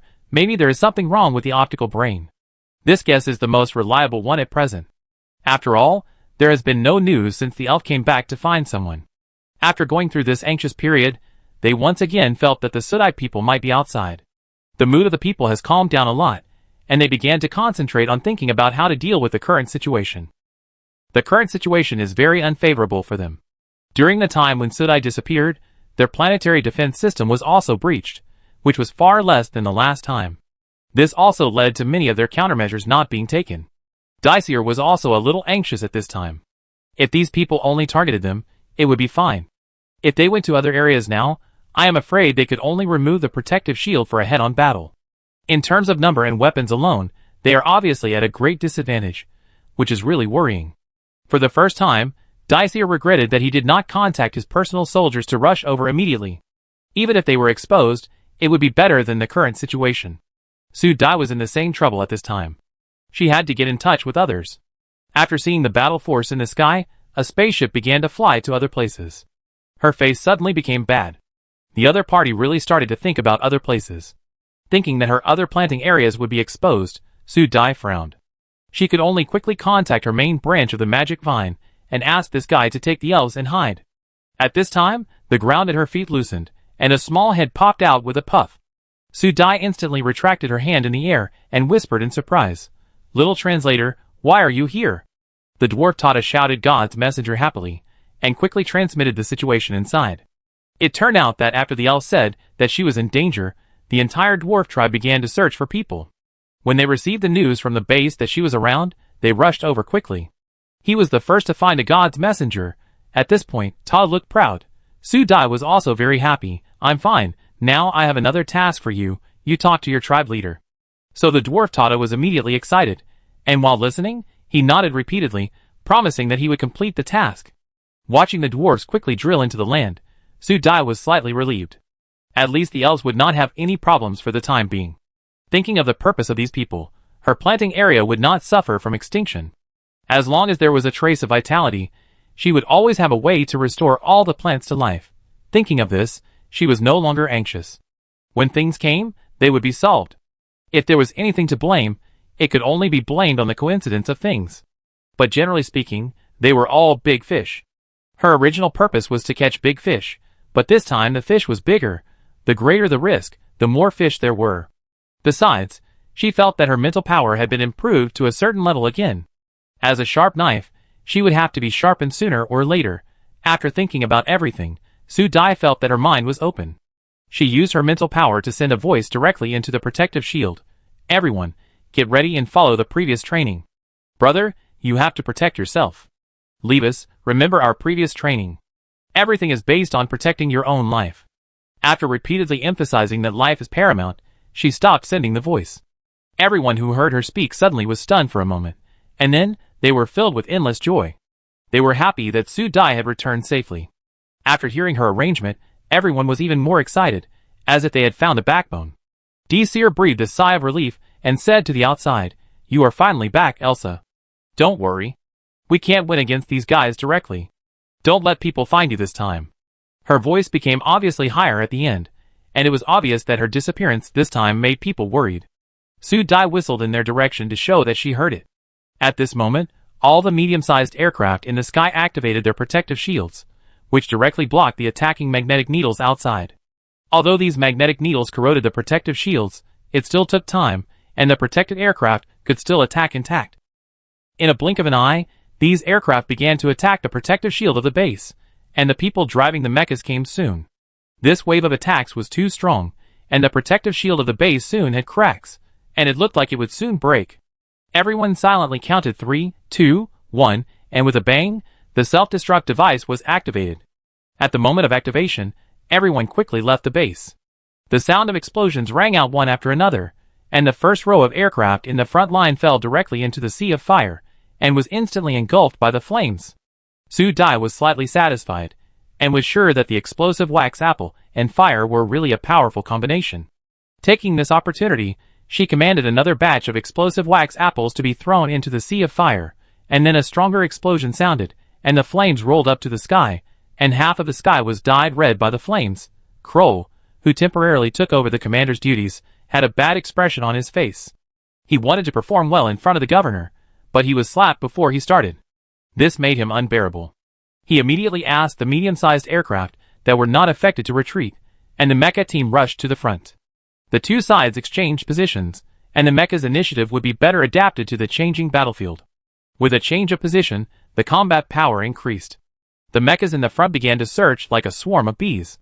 In this short period of time, Su Dai saw them kill the dwarfs, who had no time to dodge, and even Sumo Heelan and others started to join the battle directly. Fortunately, these people did not fall into a disadvantage for the time being, but if they were surrounded by so many mechas, the advanced team would definitely be in trouble. Su Dai's face was not good either. At this time, she continued to use energy to produce seeds. The mature seeds began to wrap around the flying objects in the sky. Although they could not hit them with one shot, they would slow down the speed of the opponent's mechas and aircraft to a certain extent. After using more than a dozen plants in a row, they finally blocked the opponent's powerful firepower. Taking advantage of this time, Su Dai stood out from the tall plants and quickly used her mental power to cut the aircraft in the sky before the opponent could catch her. At present, the Empire's mechas are all connected by human mental power. To operate mechas, one must have not only strong physical fitness, but also strong mental power. Both are indispensable, especially strong mental power is the entry point to operate mechas. Therefore, the Empire's mental power has clear levels. The higher the mental level, the stronger the ability to operate mechas, and the more compatible it is with mechas. What Su Dai had to do at this time was to cut the mental power. She had to use her own mental power to cut the connection between the opponent's mental power and the mecha. There were also great risks in using this method. Once the opponent's mental power was higher than hers, she would be completely at risk of being crushed by the spirit, and becoming a fool would be a matter of seconds. This was her first time doing this, and she was going to practice with the aircraft first. When no one noticed, a piece of magic vine wrapped her up and quickly approached the aircraft, and landed on the aircraft silently. Su Dai directly began to output mental power, and the mental power passed through the aircraft like a spider silk and entered it. The fine mental power kept wandering in the aircraft like a gossamer. In Su Dai's sea of mental power, the internal structure of the entire aircraft became clear little by little. After determining the location of the energy box, she directly drew all her mental power to the energy box. 3, 2, 1. After a bang, the entire aircraft paused in the air for 1 second, and then fell rapidly. Success. The experience of the first successful attack brought Su Dai a lot of insights, so before the opponent could react, medium-sized aircraft were shot down one after another. This sudden situation caused panic to the opponent, and the mecha team that was encircling the advanced team had to shift its attention here. At this time, Kroll was in the command room. The screen had already captured Su Dai's figure. Seeing the person shuttling among the aircraft, Kroll's face gradually turned green, and he gritted his teeth and shouted, "Damn it! It's the princess!" After shouting this, Su Dai's face was enlarged on the screen. Everyone saw that this person, who looked exactly like the princess, was like a ghost with agile movements, constantly shuttling in the sky with vines. This was completely different from the person who was judged in their minds. At this time, everyone had a doubt. Is this really the former Grand Princess of the Empire? Or is this just a person who looks exactly the same? No matter how hard they tried, they could not connect the person in front of them with the former Grand Princess of the Empire. After all, in their memory, the Grand Princess of the Empire was still in a hysterical and embarrassed state in the court. She had nothing in common with the person who stretched out his hands in front of them except for the face. While they were stunned for a while, Su Dai cut off the energy boxes of several aircrafts. Now, on the screen monitored by Kroll, they saw their aircraft falling like dumplings. This also woke them up from their daze. Kroll was furious and shouted at the people around him, "What are you still standing there for? Do you want to annihilate the whole army?" So the whole command room was filled with the sound of chaotic footsteps, and the voices of "Quick, quick, catch her!" came one after another. The entire battlefield was in a state of chaos. The mecha teams that were originally besieging the advanced team all turned around and began to move in the sky, as if they were chasing something. A closer look revealed a green figure that was constantly moving like a ghost. As she moved, aircraft kept falling from the ground. The people in the advanced team were also terrified. When they thought their Star Master was caught, she could escape from the enemy's encirclement in the next second and even directly make the enemy's aircraft fall. This weird scene made them stunned. They looked at each other in bewilderment, and always felt that they looked stupid in their mechas. While they were stunned for a while, Levis put away his mecha and shouted to the others, "Look!" Before the others could react to their captain's question about how to retrieve the mecha, they looked up at the sky and saw a red mecha grabbing their Star Master. The other party had already started attacking. They breathed hard and thought about going to help. The driver of the mecha was about to go to help, but was stopped by Levis. "Don't worry, wait a minute, watch." As he spoke, the mecha grabbing Su Dai stayed in the air uncontrollably for a second, and then fell straight down like an aircraft. There was a bang, and the whole mecha fell to the ground, and the people on the ground became motionless. The pupils of the advanced team were shocked, and it seemed that they didn't understand what happened. Levis stared at the sky and said in a serious tone, "Watch carefully." At this time, Su Dai shuttled between the mechas and began to be handy. She skillfully used her mental power to cut the connection between the mecha and the people inside. The mecha operator, who was suddenly attacked by mental power, collapsed directly, and the mecha lost control and fell like hail. After doing this kind of mental power cutting many times, the rest is just a matter of practice. She interspersed between each mecha, and soon the attack mecha began to fall. For a while, it was like dumplings falling here, one after another. The scene changed too quickly. By the time they reacted, the attacking and defending sides had already switched positions. As long as Su Dai passed by, the mecha began to fall, and everyone watching was even more frightened, as if the invisible crisis would hit them in the next second. This omnipresent danger made everyone's hair stand on end. They could feel the strong mental force in the air. At this time, a mecha fell to their side. Levis walked up to check. When he saw the person inside fainted, he paused and said, "Mental force collapse." As soon as these words came out, everyone in the advanced team felt a buzz in their heads and instantly understood what was going on. Taizan swallowed his saliva, and his body, like a hill, trembled. He stuttered and said, "Captain, the mental power of the Star Lord is a bit powerful." Helen nodded in agreement. "You are talking nonsense. Haven't you experienced it a long time ago?" Lin Imo was silent for a while before speaking. "So at that time, we still showed mercy to the Star Lord team." Everyone, "It's more than showing mercy, it's simply not caring about them.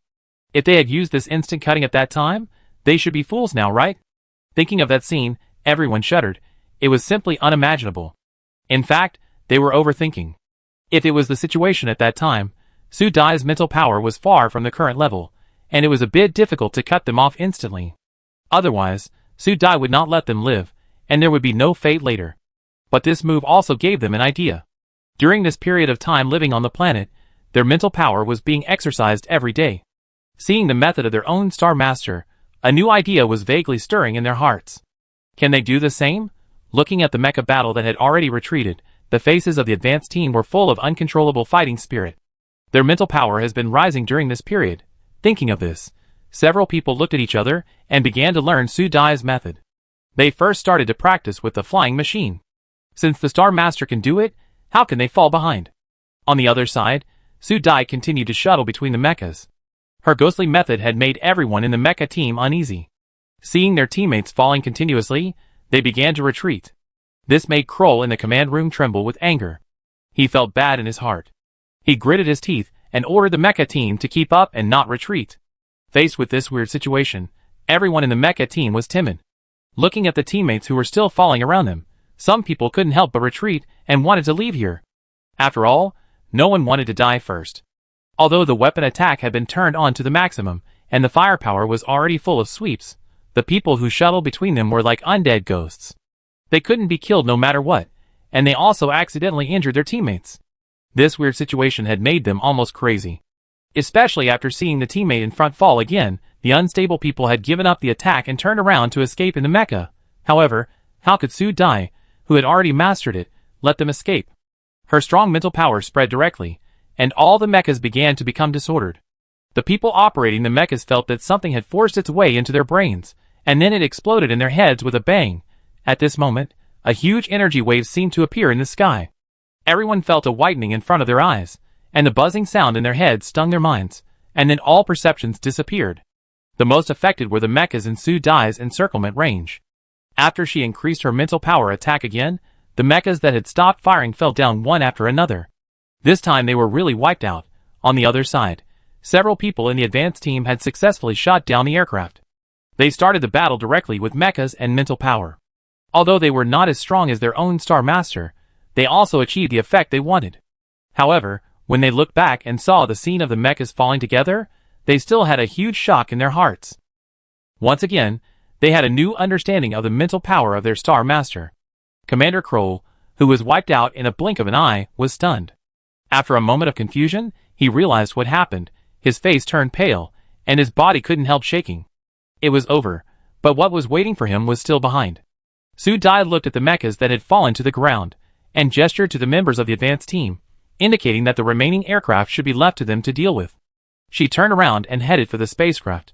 Looking at the figure gradually approaching on the screen, Kroll felt his mind go blank. The adjutant and others behind him were already panicking, and hurriedly shouted to the people in the cockpit, "Quick, quick, get out of here!" But things didn't go as smoothly as expected. What responded to them was the panicked voice of their subordinates. "Sir, it's not working, it's out of order." Me too." One after another, there were bad news. Before they had time to despair, Su Dai had already entered the cockpit, looking at the stunned look of everyone, and smiled slightly. "Good evening, everyone." Chapter 105. Good evening, everyone. The voice was gentle, but it was like a sharp knife piercing everyone's heart. For a moment, they couldn't feel their breath, and could only look at the enlarged face in front of them in horror. Really, it was really the eldest princess. At this time, everyone was sure that the person in front of them was really the exiled eldest princess, and those rumors were actually true. At this time, their heads were all confused, and they didn't know how to react. But Su Dai didn't wait for their reaction and directly stretched out her hand to suppress their spirit. Before closing her eyes, Kroll thought that this was also good. At least she didn't have to face the wrath of the governor. Looking at the scene of everyone falling down, Su Dai walked directly to the spaceship control room, moved her hands, and drove the spaceship to land in the direction of the base. From now on, this spaceship is hers. "Little system, can you invade the spaceship system?" The sound of beeping continued, and the voice of the little system quickly sounded. "Host, invading will succeed soon." Su Dai made an OK gesture, quickly parked the spaceship on the base, and waved to Levis, who had finished the battle. "Levis, come here. I leave this to you. Search the people inside." Seeing Su Dai, Levis's face was full of relaxed smiles. "Star-Lord, don't worry. Leave this to us. His Majesty has no news yet. You may have to go to support." Su Dai nodded and said with a smile, "I'm going to find him now. My optical brain is gone. If you have any situation, just fire a paintball to notify. I will see it." At this time, Lin Imo, Helen Taizan and others also hurried over. Seeing Su Dai, they were equally excited and shouted "Star-Lord" together. Su Dai gestured to them, looked around them, and praised, "Not bad, rapid progress, and then you have to cheer up. I feel there are still people outside." When she said this, she pointed to the sky. Realizing what she was talking about, several people's faces were more excited than worried. Taizan was the first person who couldn't help asking, "Star-Lord, did you feel it? Who is coming this time? Even the Governor Lonkoto has come. I can't imagine who will come next. This time he will perform well, and strive to be the most beautiful person in this war. Although the others didn't speak, their expressions were similar, and the fighting spirit in their eyes was even more eager. Su Dai felt the fluctuations of the spiritual network, and spoke after a while. I have felt it. Someone is watching outside. Soon, they will arrive soon. When saying this, Su Dai looked up at the sky, as if thinking about something. Her silence made several people in the advance team nervous. They all looked up and looked at the sky in Su Dai's direction, as if they could see something this way. Su Dai looked back and saw that their necks were about to fly up. She couldn't help but shook her head and said, "Don't worry, this is just my feeling. I will come back if there is any situation. Wait for my news." "Okay, I leave this to you. I'm going to find my brother." The others blinked, and saw the figure of their Star Master leaving quickly. They looked at each other, and finally swallowed their unfinished words. They should listen to the Star Master and guard this place. By the way, there are still people in the spaceship, and they have to go to work. Several people shook their heads, and walked towards the spaceship, and their pace was really getting faster and faster. On the other side, Londor had already inspected the planning area as if it were his own industry, and asked his subordinates, "Haven't you found it yet?" The staff member who was searching wiped the non-existent sweat on his head, and quickly replied, "Dudu, searching, it is nearby, close to 30 degrees and 6,000 meters northwest." Long Kudo tapped his fingers, and continued to give orders. "Adjust direction, continue searching." As soon as he finished speaking, the spacecraft had slightly adjusted its direction, and quickly flew in the locked direction. It soon reached the search direction, and the entire spacecraft hovered above. Looking down from the spacecraft, they were above the planting area at this time, and the Red Sea surface could be vaguely seen not far ahead. The color was too eye-catching. The people on the spacecraft couldn't help but look at it a few more times. At this time, the search personnel shouted excitedly, "There is movement, look! Found it!" Everyone instantly became energetic, and quickly surrounded the monitoring screen. On the monitoring screen, a little elf was flying in circles. Zooming in, you can see the anxious expression on the elf's face, as if looking for something. This beautiful appearance is exactly the same as the one in the video, and it is even more delicate and cute than the one in the video. Seeing this cute creature, everyone will not doubt the creator's preference for this little elf. The people in the spaceship couldn't help but hold their breath and stare at the screen without blinking, as if they were watching some beautiful creature. Long Kodo couldn't help but clap his hands and laugh. "Ha! Finally found it. What are you waiting for? Get ready to catch it." After receiving the order, everyone responded loudly, with uncontrollable excitement on their faces. This elf will be there soon. Thinking that they will have countless resources on this planet next, the greed on everyone's faces can no longer be controlled. At this time, the black-haired elf had already sensed the danger. It looked up at the sky blankly. It wanted to find Susu, but an invisible energy instantly enveloped it. The sound of this frequency made it hold its head, and make a painful sound. A line of small aircraft had come out of the spaceship and moved towards the elf to form a situation of wrapping. As the aircraft approached, the elf made a sharper cry for help, and it was obviously disturbed by the sound of this band. As the aircraft approached, the elf had become their possession. Just when the aircraft was about to take the elf away, a mecha quickly shuttled through it and directly intercepted the elf. When the aircraft had already taken it, a Chung Yao Jin appeared halfway. The smiles on the faces of the people who were watching and celebrating the victory were still on their faces. This sudden accident made them stunned. When they realized what was happening, Londor was furious and dropped the things at hand, staring at the screen. "Who is it?" The operators who reacted began to panic. Soon, the mecha that caught the elf was enlarged on the screen. The moment they saw the mecha, they couldn't help but be stunned for a moment, blinked their eyes quickly, and leaned forward involuntarily, trying to see the appearance of the mecha clearly. Surely, they must have seen it wrong. At this time, the black mecha had a streamlined silver light on it, and it was quickly avoiding the small aircraft that was chasing it. The shadow of the flying aircraft drew a long silver line. No one could see it wrong. At this time, everyone's mind was blank, and they couldn't understand how the dead person came back to life. Finally, someone swallowed and stammered, This is Liuguang, Your Majesty." Before he finished speaking, he was patted on the head. "What, Your Majesty? Our Majesty is still here, but this person is no longer Your Majesty." The person who spoke obviously didn't even dare to say the other person's name, as if it was a taboo.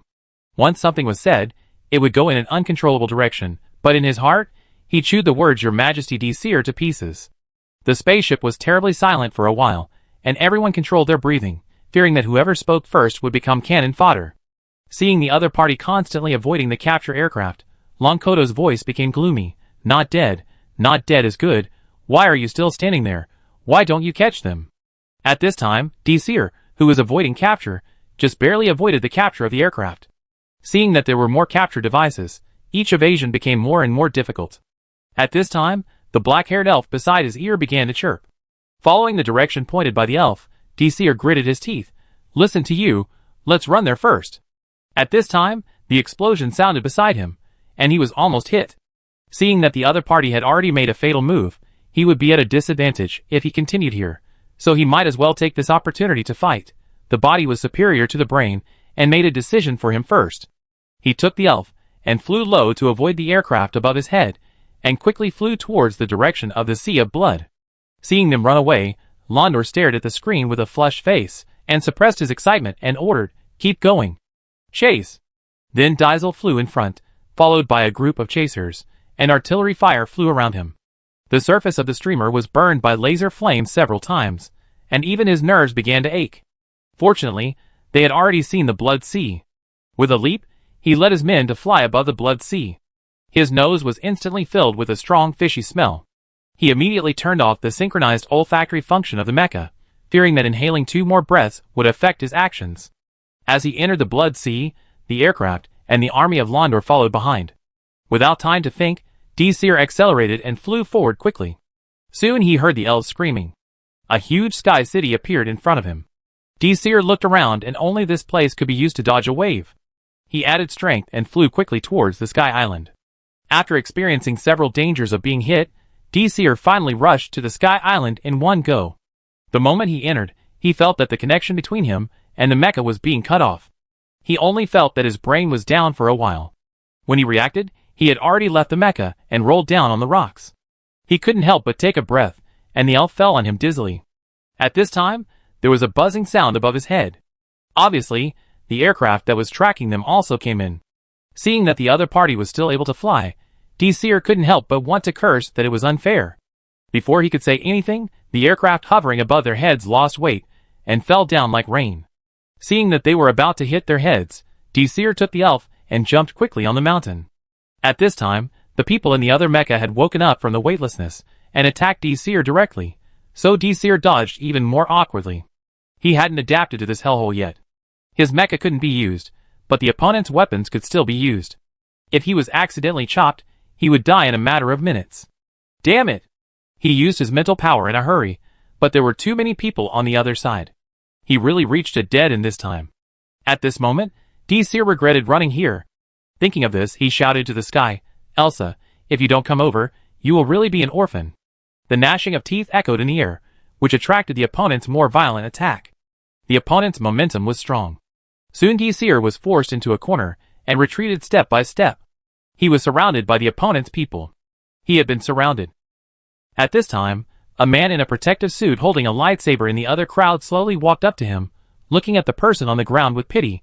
It turns out that it is really His Majesty Desir. What a pity. He said it was a pity, but his eyes were directly locked on the bulge hidden behind Desir's ear. As if he felt the malicious gaze, the bulge of hair trembled even more. This scene successfully pleased the other party. He stretched out his hand to hook Desir's hair, but his finger was knocked off halfway. Desir stared at the other party with a warning look. Who told you to touch him? Lomkadwa? Hearing his own governor's name, the man restrained himself a little, but his expression was still indifferent. He gestured to the people around him. Go, the governor just said to leave the other party with a breath. Our former king is so stubborn, so just leave him with a breath. After he finished speaking, a lightsaber appeared on Diesel's neck. His hair was cut off, and the black-haired elf hiding behind him was exposed to everyone's eyes. The burning eyes scared the elf, and he screamed. It was obviously a frightening sound, but it made the people who were surrounded excited. If the captain hadn't been in front, they would have started to scramble. In an instant, the man in the protective suit reached out and grabbed the elf. Diesel reached out to block him, but he was caught off guard and stabbed by the other party. Blood flowed along the pulled sword. He also lost the strength to stop the elf from being taken away by the other party. His first reaction was that Elsa would go crazy if she knew. The elf also saw Diesel's miserable condition at this time, and immediately burst into tears and cried. Even if it was crying, the sound penetrated into everyone's ears like a wonderful sound. As if bewitched by the sound, the lightsaber on Diesel's neck loosened, and only a shallow blood mark was left on his neck. "Don't cry, Highbauer, you make Elsa cry later." Hearing him say that, the black-haired elf cried even more sadly, and the special sound waves broke through the barrier and transmitted to the depths of the sea of blood. At this time, the spaceship in the sky was approaching. The man in the protective suit glanced at the optical brain and ordered his subordinates. "The governor is already waiting. Let's finish it." After that, the surrounding subordinates directly pulled up the control de-seer, and the elf was directly put into the cage brought. This was a special cage specially built for it. The crystal cage completely cut off the elf's escape route. Only the humming sound could be heard. This was the sound of their success. The man in the protective suit did not turn on the sound isolation function. He liked the sound of the elf crying, like the soundtrack added for their success this time. So pleasant. Everyone was ready, waiting for the spaceship to welcome their victory. As the spaceship approached, the protective shield above the sea of blood gradually dissipated, and everyone was even more excited, wishing to shout, "God help me." Long Kadua in the spaceship also thought so, and said to the subordinates around him, "I thought it was a protective shield, but I didn't expect it to fail before I even made a move." The subordinates around him were also beaming with joy, and followed suit, saying that it was great, and the gains this time made the previous losses nothing at all. As the spaceship moved towards the battlefield, everyone's faces were full of joy. Just as the spaceship was about to land, a whimpering elf seemed to have cried enough, and opened its mouth as if it was frozen. The man in the protective suit thought something had happened to it, and shook the crystal cage directly, and the elf sat down in the corner. At this time, the spacecraft has locked the position and started to land. At this time, the sky suddenly changed, the blood sea surged and churned, and the entire blood sea suddenly began to be covered with dark clouds, and visibility was instantly reduced. Before everyone could react, the low clouds in the sky had already connected with the blood sea, and there was a faint sound inside. The man in the protective suit had realized that it was not good, and shouted to the surroundings, "Attention!" He turned around and reported to the communicator, "The governor feels bad, we need to return to the spacecraft immediately." He could not wait for the spacecraft to land. He always felt that something unexpected would happen. As soon as Long Kadua received the news, he also felt that it was right, and was ready to let the other party come up first. The message was only halfway through, and the entire spacecraft's external communication failed. The faces of the people in the spaceship all changed, and they all looked at the screen monitoring outside with a bad feeling. At this time, the wind and clouds outside changed drastically, and dark clouds pressed down. The whole sea was heavy with black. Suddenly, a huge water column rushed up from the sea surface to the sky. As the water column connected to the sky, the things inside hovered in the water column and made a mooing roar, and the dark clouds in the sky were stirred up. As its sound continued to sound, the blood sea was imprisoned by this special sound. Before everyone could react to the fact that the mecha could not be started, they were directly controlled by this sound. Then things were more terrifying than they imagined. The next moment, a huge head appeared above them. The head of this strange-looking huge animal was something they had never seen before. The next moment, the mouth. It was so huge that in an instant, all the people in front of it were swallowed up. The sky was filled with the sound of dragon roars. De-seer, who took the opportunity to hide, looked at the creatures eating people above in fear, and couldn't help but take a breath. This couldn't be the black dragon that Elsa said, right? Then De-seer witnessed that this black dragon was more cunning and brutal than Elsa said. He actually swallowed all the people into his mouth. In just a moment, thinking of the elves who were still captured, De-seer felt that breathing was extremely difficult. His first reaction was to send a message to Su Dai through the optical brain. Seeing that the message signal was not sent out, De-seer felt his heart cold. The huge black dragon figure kept surging in the dark clouds. Seeing that the people had been eaten, it roared at the spaceship that had entered the territory with dissatisfaction. The sound waves echoed, and the people in the spaceship saw the screen flashing, and a huge head filled the entire screen, frightening many people to collapse directly on the chair, and the whole person was in a state of dizziness. The next second, the entire spaceship shook rapidly, and then they were greeted by a huge feeling of falling. Soon, a bang sounded, and the huge black dragon directly slapped the top of the spaceship with its tail, causing the entire spaceship to fall directly on the peak of the sky island in an inverted posture. The sound of banging continued to sound on the entire island. De-seer only felt his head buzzing, as if he could not hear anything. Everything around him was surging. The discomfort made him vomit continuously. With another dragon roar, his chest surged and he fainted. When Su Dai arrived, he saw the black dragon surging in the sky. Su Dai thought it was not good. Looking at the miserable situation around him, he knew that he was late. He quickly searched with his mental power and rushed to his brother. Looking at the unconscious person, he was finally relieved. After sending some mental power to the other party, as soon as he touched the other party, Seer, who closed his eyes, murmured, "Little black baby." Su Dai paused with her fingers, and suddenly figured out what was going on. She waved her hand to summon her magic vine, and threw the person in. She looked at the black controller, who was still roaring above, and her finger mental power quickly stretched out, and finally located it on the hovering black dragon above. It was so noisy. Su Dai felt that her head was buzzing with the noise of the black dragon. Thinking of this guy chasing and biting her before, Su Dai felt that this dragon was very annoying. At this time, the black dragon lowered its body and rushed into the water. How could Su Dai return to the Blood Sea for this guy? After returning to the Blood Sea, how could she find her elf? Moved directly to the front of the black dragon, the magic vine stretched out to block its way, causing the magic dragon to roar, and its lantern-sized eyes locked onto Su Dai's figure. The body paused for a moment, then turned its eyes twice, bared its teeth at Su Dai, and turned to leave. Su Dai raised her eyebrows, thinking that this dragon was a little different from before, but her goal was not to let the black dragon run away, so she used the magic vine to wrap the entire dragon's body, which really angered the black dragon, and she opened her mouth wide to threaten Su Dai. Su Dai saw the opportunity, and sent it to the front. Without waiting for the other party to react, she directly drilled into the dragon's mouth, and quickly used the energy shield on her body to create a protective shield for herself. Only then did she breathe a sigh of relief, and finally she didn't have to worry about being fainted by this stinky mouth before she found the elf. There was darkness in front of her eyes. Just as Su Dai was about to use energy to find the direction, the entire space surged, and she rolled with it. The next moment she felt the light, and was in a cool and cold embrace. Without thinking too much, Su Dai knew who the embrace belonged to. She looked up, and saw the other person's silver hair and handsome face. The words of condemnation on her lips disappeared immediately. She pinched the other person's chin and said helplessly, "It turned out to be our Lord Xingming." Xingming, whose chin was tickled, seemed to dislike this title. He looked down at Su Dai, frowned, and replied after a long while, "It was Xingming." It was indeed her Xingming. Hearing the other person admit it himself, Su Dai was a little speechless for a moment. She didn't know what to say. She just felt that her throat was a little dry. She didn't like this feeling, so she changed the subject and said, "Where did the black dragon go? We can't let it run away. It ate my elf." As she spoke, she pulled the other person's clothes, originally signaling him to let her go, but in return, Xingming directly pressed her fingers with one hand and took her to move quickly towards the Blood Sea. The fast wind blew her cheeks, and soon they landed on a reef that was just over 1 meter above the sea surface. This is a continuous reef. The place where they stood was close to the edge of the cape.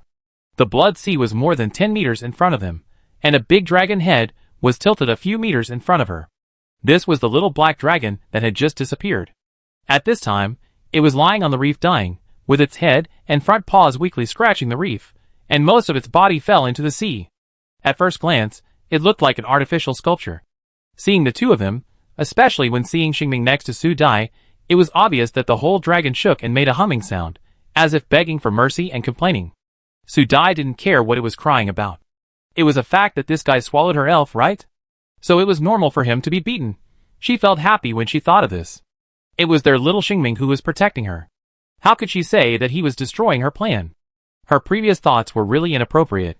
She walked to the front of the black dragon in 2 or 3 steps, and hit its head without hesitation. "Now, spit out my elf quickly."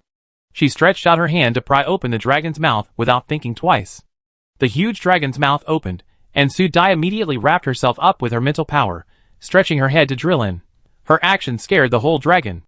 Thinking of why she was lying here, the whole black dragon struggled.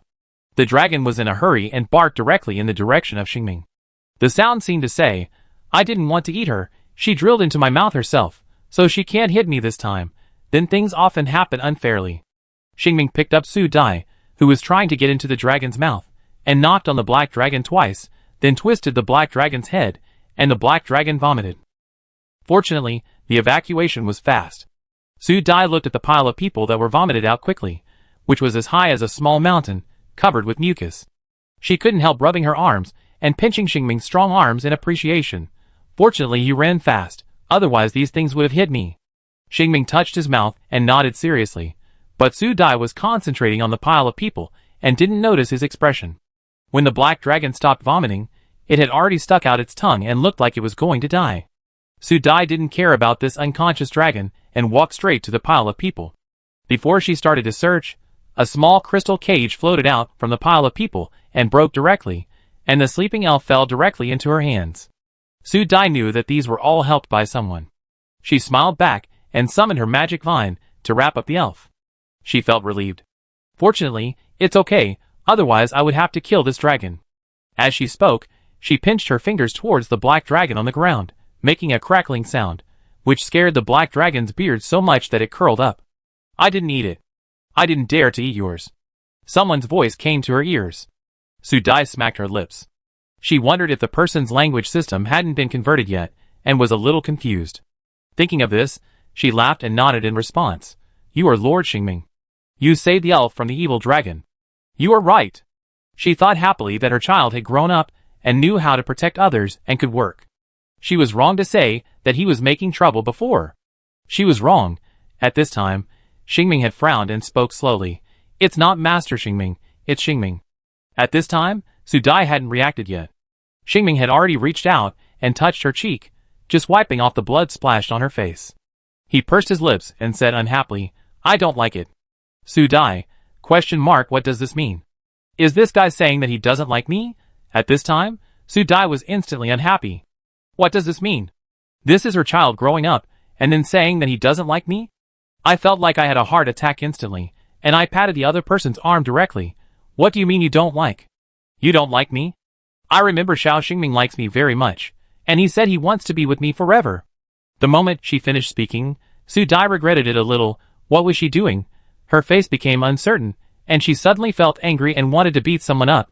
Xingming seemed not to realize the unhappiness in her words, and frowned for a long time before speaking. I like you. Xiao Xingming has always liked you, and I like you too. We want to be together in the future. As he spoke, he pulled Su Dai's hand to his chest, and his expression was extremely serious, as if he was swearing a promise.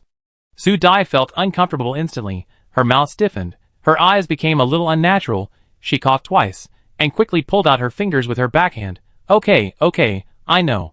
After speaking, he quickly pointed at a group of people and asked, Ahem, do you think these people have done bad things? How should we deal with them? We can't keep them all. It's a waste of resources. Xingming was a little unhappy. After Su Dai finished speaking, he moved a little, and then a pile of people flew up and fell directly onto the puffy beast on the sea of blood. A surge of energy spread around the roots of the puffy beast, and was quickly absorbed. The huge leaves that grew out quickly wrapped the people who fell in. A creaking sound was heard, and soon the people who fell on the puffy beast were wrapped into silkworm pupae. In an instant, rows of silkworm pupae appeared on the entire sea of blood, looking like tombstones. Su Dai swallowed her saliva and felt that this scene seemed quite appropriate. When she looked at someone again, her eyes became complicated. At this moment, she suddenly realized that the person in front of her was no longer the silly little Xingming with an IQ like a child. The person in front of her was an adult of the opposite sex with a normal IQ and a normal body. She finally understood the reason why she was a little unnatural before. The person next to her didn't seem to understand her dilemma and continued to say, These people are very mean to you. I don't like them. They want to hurt you. No, you are mine. I have to protect you. Okay, stop talking. Su Dai felt that her ears were numb and her heart was beating hard. This guy had grown up and was still talking with this face, and his expression was so serious. It was really easy to confuse people. At this time, she felt that those people wrapped like tombstones were not scary. But looking at the other person's serious eyes, silence was not a solution. She could no longer fool the child like she did in the past. She patted the other person's arm and said earnestly, Xingming, don't talk like this in the future. This is the first time you learn to talk. Adults should say these words to important people. It's best to say together forever, and like and love together to your partner. Do you know what a partner is? As if acknowledging that the other party didn't understand, Su Dai continued, You will be together forever in the future. You will do many things that are unique to you. When you understand human things, you will understand. Looking at the other party talking, Xingming slowly pursed his lips. He didn't like the other party's statement, so he could only repeat what he had just said, I like you. I know human emotions. He then tapped Su Dai's forehead. I will be with you forever in the future. It didn't make sense. Looking at the other party's serious and persistent expression, he simply gave up and secretly pressed his pulse that was beating too fast. Well, later. At this time, the alarm sounded. This was the alarm sound inside the planet, which meant that something had begun to enter the planet. Su Dai's eyes became serious, looking at the sky. Xingming, there are guests again, I have to greet them, do you want to go? Xingming looked up at the sky, and a surge of spiritual power quickly enveloped the entire sky. As time passed, Su Dai also felt the oppression in the sky. This power was the same as hers, and she felt that she was of the same origin. She took a deep breath and liked it very much. It seemed that a long time had passed. When Xingming said okay, Su Dai realized that it was only a few minutes. Then she reacted and asked in confusion, okay? What's okay? Xingming did not answer her, but just moved his fingers, looking through the sky as if he was staring at the entire universe. I should rest. Su, you should go back too. It's okay, this is mine, I know it all. After saying this, dark clouds began to spread. When it was clear again, Su Dai found that she was already standing outside the base. A small spaceship had landed in front of her. The advance team was surrounding the spaceship. Seeing her, Levis turned around and walked towards her. Su Dai pointed her finger at her, indicating that he didn't need to come over, and walked straight towards them. What's going on? She remembered that Long Kadua's spaceship had been controlled in the Sea of Blood.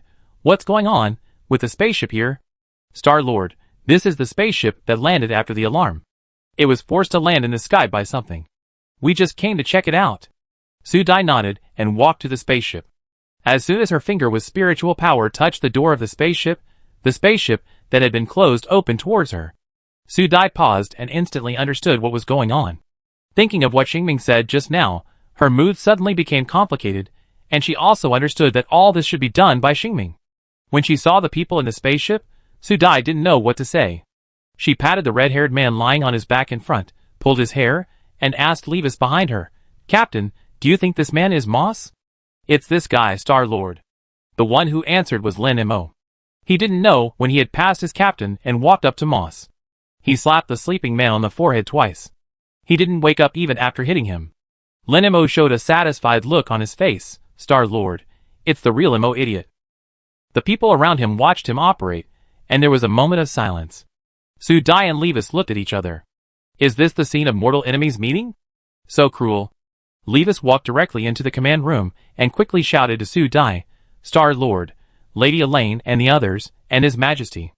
Everyone walked quickly inside and saw the familiar Levis and the handsome man sleeping opposite him. This man looked familiar and strange. Suddenly, Su Dai's mind was alert, and she walked directly past Elaine to the man. Before everyone could react, she had already pinched the man's chin and looked over. The members of the advance team took a breath. What was the Star-Lord doing? How come this action looked like he was frying the Zerg? The more they watched, the more they couldn't bear to watch it. Thinking that their Star-Lord was holding the worst-tempered majesty, messes, in their empire, they couldn't help but take a step back. It was better for them not to interfere in their own family's affairs. In fact, they thought too much. Su Dai just wanted to see if this guy was the guy in the original owner's memory. It was true. Her dusty memories were awakened. This guy was really her cold-blooded and super difficult Namo brother Messies. She patted the other person's face twice, which was really cool. Su Dai felt really relaxed at this time, and her appreciation for Xingming who helped her rose. He ordered Levis, let's get the people back first. This spaceship is mine from now on. You get all the people off first, and I take care of the rest. Seeing them calling the dwarves to come and move the people, Su Dai felt it was very troublesome. Although these people were not enemies, they were not good guys either. She simply summoned the magic vines and pulled these people out of the spaceship. The rest of them just had to pick up the people. Looking at the happy eyebrows of their Star Master, everyone was silent for a while. Fortunately, they were on the side of the Star Master, otherwise it was really hard to imagine their current fate. Su Dai didn't care what they thought, and directly ordered the small system to start modifying the program of the spaceship. The small system started to modify it directly, and soon simulated the program of the main brain, quietly replacing the program control of the spaceship. She was still trying to ask for praise, but Su Dai snorted coldly at it in her sea of consciousness. The small system instantly felt guilty and interrupted her. Host, now you only have the central area left to complete your mission. This is the heart of the planet. After activating this area, you can complete your mission successfully. Are you excited? This is good news. Su Dai checked the vitality map of the entire planet in her sea of consciousness. In her field of vision, the entire planet began to light up green, and her planting area was radiating and spreading to the surroundings at a uniform speed. But this speed is a bit fast, much faster than she thought. At this speed, she shouldn't have lit up so many areas. Did something happen when she didn't know? Thinking of this, Su Dai asked the small system, and sure enough, this guy started to hesitate again. Su Dai's face darkened instantly, and she said threateningly, "You'd better think about it before answering me, so that I know you are still useful." After a while of silence, the small system finally spoke hesitantly, "Host, why do you have to ask about it? Anyway, it happened when you woke up from your deep sleep." The system doesn't know the specific reason. It can only detect and speculate that it may be related to Lord Xingming. The voice gradually became smaller. Su Dai was silent for a while, and then spoke in a calm voice. "Little system, what do you think Xingming is? Can someone be immortal, die and live again, and exist beyond ordinary people? Even if she has been ignoring this matter, when she pays attention to the person, these problems that have always existed have become the problems lingering in her mind. She feels that the other party is very similar to her, but different." After a long time, the small system made a squeaky sound like a malfunction, followed by a mechanical cold voice. "The host problem has exceeded the system's known range. Beep beep. The system is being repaired." Su Dai took a deep breath. She knew that the system would not answer, but every time it malfunctioned, she had to suspect that it was intentional. Thinking that the other party was still useful, she suppressed her desire to search the system in her sea of consciousness. If she didn't say it, she would know it eventually. At worst, she could go to the real owner and ask him in person. Thinking of this, the inexplicable palpitations in her heart finally eased a little. When she drove the spaceship to her own territory and placed it, she saw everyone who had gathered on the training ground. This time, the dwarves also came together, and with a group of captives, it was really a large black mass, very spectacular. Su Dai raised her chin and asked Helen beside her, "Hi Bauer, where are Elaine and Nessies?" Hearing her Star Master calling her, Helen couldn't suppress the smile on her face, and tried to pout towards the open-air rest area built in front. "The Star Master is there. The captain said they are not enemies for the time being, and they can't be put together with those guys." After that, she muttered unsatisfiedly, "Why can't it be? His Majesty Messies also sent you here. Elaine didn't like you before, really." "Ahem, okay. Su Dai quickly interrupted her to continue. It would be impolite to continue praising like this. She didn't want to face the dark history of this body here. "Hi Bauer, let's talk halfway in the future. It will be the most perfect. People who understand you will naturally understand." She wanted to touch her head, but found that this girl was a head taller than her. She could only pat her arm halfway, turn around and walk forward, leaving Helen with a look of confusion. Su Dai was already standing in the rest area. It was already evening. Looking at the few people sleeping under the setting sun, Su Dai's eyes passed by meaningfully. She had to admit that they all had good looks. When Messies didn't speak, his face was still very good. He didn't lose to Elaine. She tooted twice, but Levis on the side looked at the light brain and coughed to remind, "Star-Lord, His Majesty D. Seer has not been contacted. Do you need?" "Oh, I almost forgot." Su Dai jumped and quickly began to summon her magic vine. Soon the magic vine drilled out from the ground at her feet, and sent something wrapped in leaves to the ground. Such a big cabbage appeared on the ground so freshly. For a moment, everyone looked at each other in surprise. Su Dai straightened her expression, pulled the leaves, and then the sleeping D. Seer appeared dazzlingly in everyone's eyes. "Well, how about sending the people there?" Pointing to the direction where Mei Shishi and others were sleeping, Su Dai made a sincere suggestion. After all, His Majesty of the Empire should be placed together with His Majesty to be equal, right? As soon as she finished speaking, Lin Imo walked out first, moved the people together without hesitation, stood up and took a look, and then without hesitation, he dragged Moss next to Mei Shishi to the side, and the sleeping D. Seer was directly stuffed to Moss's original position. From left to right, D. Seer, Mei Shishi, Elaine, and Moss were lined up in such a ridiculous way, which made the advanced team twitch their lips for a long time, looking at Lin Imo with unspeakable eyes. Taizan whispered, "I said this person is the most mean-spirited person in our team, you see. The teammates nodded one after another, saying that they would never offend this person again. He is really too annoying. Even Su Dai couldn't help but raise the corners of her mouth. When it comes to insulting, Lin Imo is the best. She couldn't help but agree with Tieshan's words, and then said with emotion, "Fortunately, the position of His Majesty the Empire was taken by Mei Shishi, otherwise the position next to my brother would be mine, and the 3 short-term emperors of our empire would be embarrassed to the whole galaxy. As he said this, he patted his chest in fear, and agreed with what he had just said. Everyone was speechless. Even the most mean-spirited Lin Mo couldn't help but twist his face, and he was really impressed by their Star Master's cold humor. Only the most serious and fair Levis was silent for a long time before he spoke to break the weird atmosphere.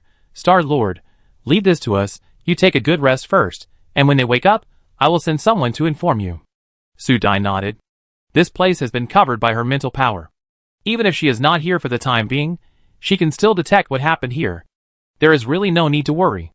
Although thinking so, she still arranged defensive attack plants around the entire terrace, especially around the captives. She planted magnetic needle plants densely around them. Once these people become restless, they will be directly let them taste the taste of being pricked by needles, and half dead. This arrangement also consumed a lot of her energy. The feeling of fatigue rushed straight to her forehead. She pinched her eyebrows, and waved to the advance team behind her.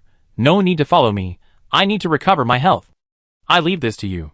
After that, she opened the arbitrary door, and disappeared quickly. This time, she instinctively returned to the Blood Sea.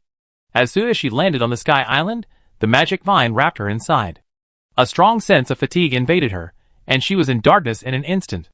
On the other side, night fell, and darkness enveloped the entire base. Compared with the never-ending night on the Blood Sea side, everyone in the base should have rested. The people who changed shifts had already changed shifts, and it was already the second half of the night. With the sound of a leaf shaking, a cool night breeze blew in the darkness. The people on the rest platform finally slowly opened their eyes. After a brief confusion, their eyes suddenly became cold and solemn. When he sat up and turned around to see the people around him, his eyes narrowed, and he became dazed for a moment. His usually cold and indifferent face had a hint of unreality. He gently stretched his fingers above the person next to him, and for a short while, his eyes became confused. Was he dreaming? Mises seemed to be drowning in warm water. His thoughts had no direction. He could only rely on instinct to gently touch the person he thought about day and night. This feeling was too real. He should be dreaming, right? As if he was afraid of being awakened by this dream, Mises had been supporting himself with his elbows, staring at the people he surrounded below frame by frame. They were exactly the same as in his memory, but also seemed different. They were exactly the same as the ones he simulated when he grew up. Thinking of this, Mises showed a hint of satisfaction on his face, and his fingers slowly touched the neck of the sleeping person. The voice was as light as the air. Why don't you listen? Isn't it good to be my brother? As the words were whispered in the air, the fingers were already rubbing and tightening on the other's neck, as if they were going to break the other's neck in the next second. And in his sleep, Desir felt that his head was about to grow big. He seemed to have returned to a long, long time ago, when he was still the heir of the empire. His sister and brother always didn't get along. On this day, they had a conflict again. Elsa pulled him, and didn't allow Messies to get close. It seemed that the two were about to fight again. He forced Elsa to pull behind him. Facing the child who was looking at him with red eyes, Desir felt that his head was too big. As if seeing his embarrassment, the child in front of him turned and left. Later, he coaxed his sister and searched for a long time before finding the lonely Messies in the corner of the palace. He couldn't remember the details, but that evening, the child Messies looked at her with red eyes. He didn't know if it was because of the sunset.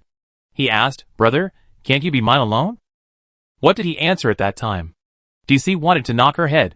Why couldn't she remember anything? This confused feeling made her almost unable to breathe. There was only a blood red in front of her eyes. She felt that she was almost suffocating, suddenly woke up.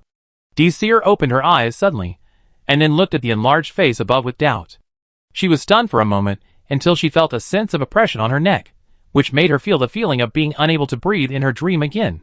Her head shuddered, and she directly pinched the other's wrist with her backhand, gritting her teeth and shouting Messies.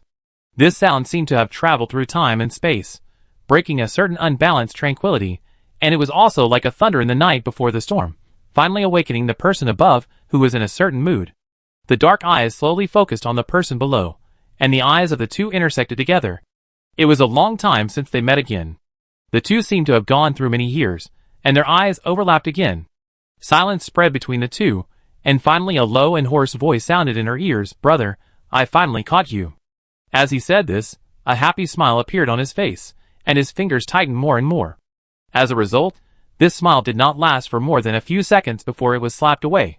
Desir gritted his teeth and roared, "Dead kid, you want to strangle me to death. You kid really turned into a perverted adult. Hearing him say this, Messie's face instantly darkened and cold, and the look in his eyes staring at DCer became particularly sinister, staring at the person who was still struggling to escape under him like staring at prey. Heh, you are in the hands of a pervert like me now. Where do you want to run to this time, brother? Do you think this is Elsa's territory, and I can't do anything? Diesel's expression changed after hearing these words. He frowned and stared at his eyes. Seeing the full mockery and suppressed madness, Diesel felt frightened and asked calmly, "What do you mean by this?" Messies laughed sarcastically, and gently wiped the corners of Diesel's eyes with his fingers. "Brother, you only know now that it is too late to worry." Looking at the worry in the other's eyes, he laughed softly, but the words he said were cold. "Brother, why do you think I tried Elsa here? Elsa is stupid, she deserves it, but for your sake, I will reluctantly keep her, a fool. I didn't expect that what those people said was true. Brother, everything is over." "What do you mean by over?" This conversation was incoherent, but it made Diesel shudder. Compared to how well Messies knew him, he also knew him. He knew that this guy would not say these words in a mysterious way. This guy must know something. His brain was spinning rapidly, constantly sorting out all his memories one by one, trying to find clues from them to connect and piece together the details he missed. As he thought about it, he ignored the fingers playing tricks on his face, and forgot that the two of them were still in a strange posture. So when Levis came with Elaine, they saw such a scene. The two of them stopped in place without any expectation, causing Moss, who was following them, to bump into their backs directly. He covered his nose with a cry of ouch, and asked in confusion, "What's going on? What's going on, boss? Why did you stop? Are we going to find His Majesty?" Before he could speak, his mouth was covered by a bite, and he stared at Levis with wide eyes. His eyes were full of accusations. Elaine on the side moved a few steps to the side, exposing the scene in front of Moss. Then Moss stopped talking and stared at the scene in front of him. They were actually more than 20 meters away from Messies and Diesel, but the eyes of the people present were so good that they could see the overlapping figures of their former and current emperors at a glance. It's weird no matter how you look at it.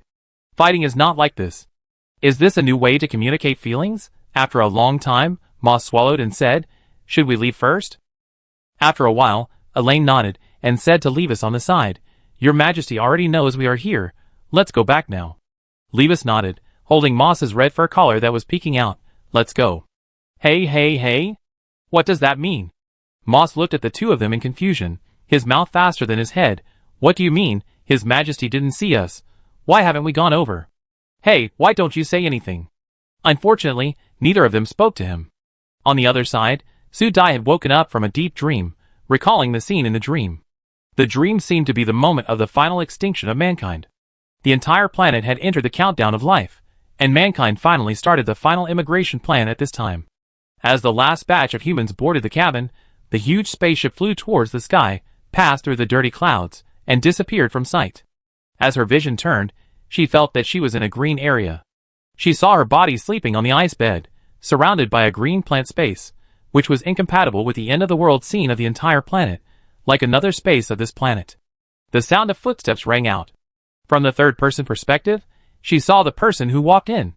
Her first impression was that he was very tall. She had to look up at him even when she stood next to her body.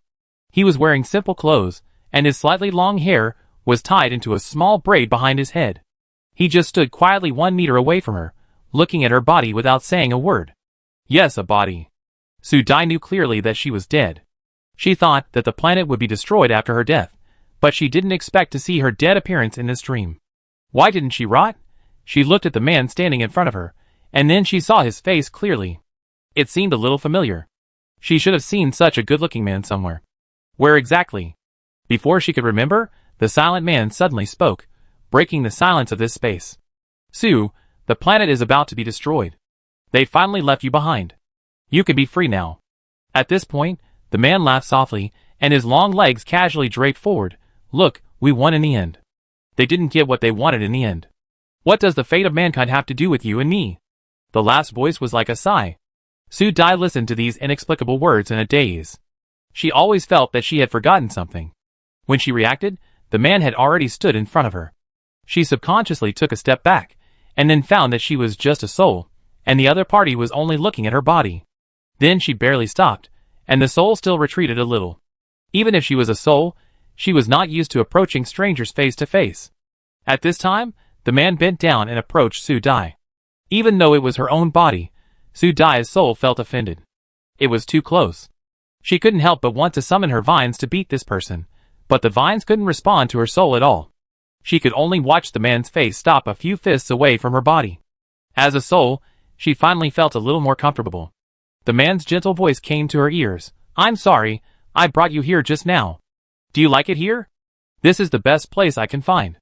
The man was silent for a while when he said this, and looked down at the person, who closed his eyes, and was silent forever. After a long time, a faint smile finally appeared on his face. "I hope you like it. Have a good sleep, my Kadoya. I hope you can see the stars and clouds again." At the end of the dream, the man reached out and touched her face. At that moment, her soul seemed to be torn apart. She felt a piercing pain, and then woke up from the dream. The whole dream was so real that she thought it was what happened after her death. Who was that person, at this time? No matter how Su Dai recalled, she couldn't remember the appearance of the person in the dream. Did she think that the other person should be an important person to her? Kadoya, Kadoya. There seemed to be a sigh-like voice of the man in her ears. What does Kadoya mean? Huge questions surrounded her. Su Dai was in a trance for a moment, always feeling that she seemed to have forgotten something. As her mental power drifted disorderly, the magic vine swayed and finally couldn't support it, and then the short rest that was entangled collapsed completely. Su Dai was exposed between heaven and earth, and the shaking under her feet at this time made her body stagger, and then she regained her attention, and then she found that what she stepped on seemed not to be solid ground, but a creature that was turning its body. Looking forward, she understood what was going on. At this moment, she was standing on the back of the black dragon, and the black dragon was flapping its tail in the water. As it flapped, things were thrown into the sky. She then realized that her mental power was scattered too much, and these creatures were robbing her mental power. She was not a generous person, so how could she allow these unfamiliar things to rob her things? She quickly took back her overflowing mental power. In these two experiences, she also discovered one thing, that only here her mental power was always particularly active, as if it was attracted by something, and it would overflow if she was not careful. Sure enough, after she withdrew her spiritual power, the black dragon under her feet finally quieted down. Su Dai jumped off it directly. The liberated black dragon finally roared, turned over happily, and rushed into the sky. Listening to the dragon roars above her head, Su Dai felt that this was probably the noisiest dragon in the world. Before she could stop it, she felt something cold sticking to her legs. Looking down, Su Dai blinked her eyes, looked again, and bit her waist a little more this time. I saw that her calves and ankles were being held by several small mermaids. Yes, mermaids. Blue tail and golden tail. Oh, this is just a silver tail. Oh, why is there a pink tail? Su Dai bent down and carefully counted the group of mermaids at her feet. 1, 2, 3.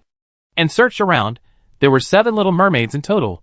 Reaching out and picking up the smallest little mermaid from her feet, Su Dai couldn't help but sigh like a doctor. It's really a little mermaid. She fiddled with the other's blue little tail, and the little guy swung sensitively. It was really pretty. At this time, the small system that had been crashing in her head finally spoke. Host, these little guys are actually born. You are so amazing.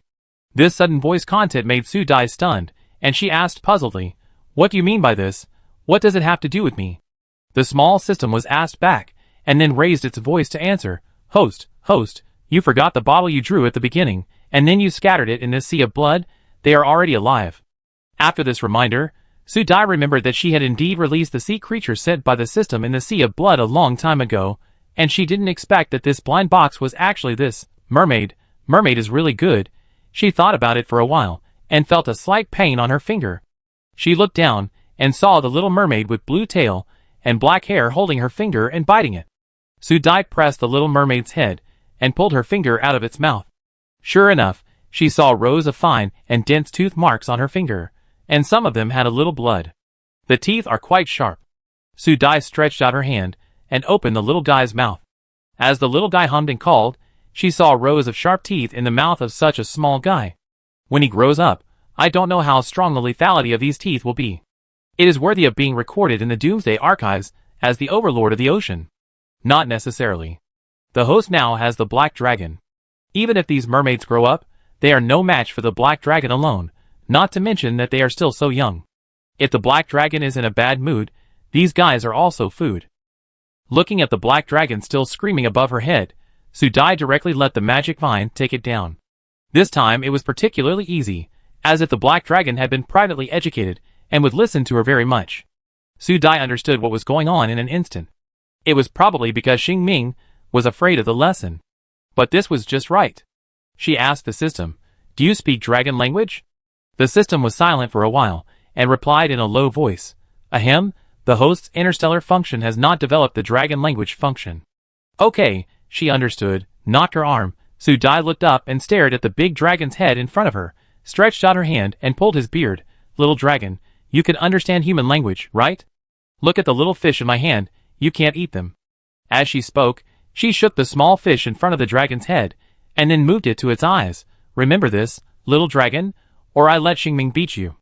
The black dragon moved, and its lantern-sized eyes hummed in dissatisfaction when it saw the small thing as small as dust. It made a dissatisfied dragon roar from its mouth, and its big eyes were full of disdain. Hey, at this moment, Su Dai instantly understood what the little black dragon meant. She stretched out her free hand and patted the dragon's head, praising it. "You're so good, you're a good dragon." As she spoke, she directly rolled up all the remaining small fish with the magic vine, and placed them one by one on the black dragon's head. Seeing the 7 small fish all sitting in a line, she finally smiled with satisfaction. Seeing the small fish tilting their heads and looking at her, she couldn't help but move her fingers. A few drops of energy beads hung on her fingers. As if she thought of something, Su Dai's eyes lit up, and she directly transformed the energy beads into soybean-sized energy balls, and then put them into the hands of each little mermaid like scattered sugar beans. A row of little mermaids happily held the little energy balls, and blinked their beautiful eyes at her. This scene was so cute that Su Dai smiled so hard that her eyes curved. Oh, it was so beautiful. The scene of their love for each other made the black dragon unhappy. He shook his head, and was about to throw the little mermaids at him, but was slapped again. The whole dragon was gloomy, angry and wronged. Okay. He took out the biggest energy ball, and stuffed it directly into its mouth. "I give you the biggest one, okay? Take them to play. Isn't it okay to ask Xingming not to hit you in the future?" After hearing the latter words, the black dragon raised its head in satisfaction, swung its tail, and moved quickly towards the sky. The whole dragon flickered in the light, very majestic. Although it was not the first time to see it, Su Dai was still shocked by the scene, and couldn't help but admire it. It was really praise for the creator. These creatures were incredibly beautiful. I don't know how long I watched it, until the black dragon dived directly into the sea of blood. Su Dai reluctantly withdrew his eyes. She couldn't help but ask the system, "Do you think my completion rate is high enough to get the prize?" She now felt that her phone was particularly good. Look at these beautiful creatures. Will she get dinosaurs in the next wave? She couldn't help laughing when she thought that there were creatures on this planet that appeared in different time periods. What is this called? The era of biological explosion is coming? The system spoke after a while. "Host, after I upgraded, I have carried out regional monitoring of the entire planet. After the last awakening of Lord Xingming, the vitality of the entire planet has exploded. Now only this place is left." As the system displayed the entire planet holographically, the final position was locked on a certain place on the planet. The system zoomed in and explained, "Host, if you calculate according to the blue planet, this is what you call the Antarctic region." Antarctica was a place that humans had been exploring during the Blue Star era. In the apocalypse, humans preserved the fire of mankind here. Here, the arc grains and the biological genes of Blue Star were stored. She was familiar with this place because of her special abilities. She had stayed in the base here for a while during the apocalypse. Some of her seeds were obtained from the arc grains. That was one of her few peaceful times. She missed this place. Host? The system's voice called her back from her memory. "Oh, what's wrong? Do you have something to give me?" The system was speechless for a while. "Host, your task has been completed ahead of schedule, and now it is the last part of the task.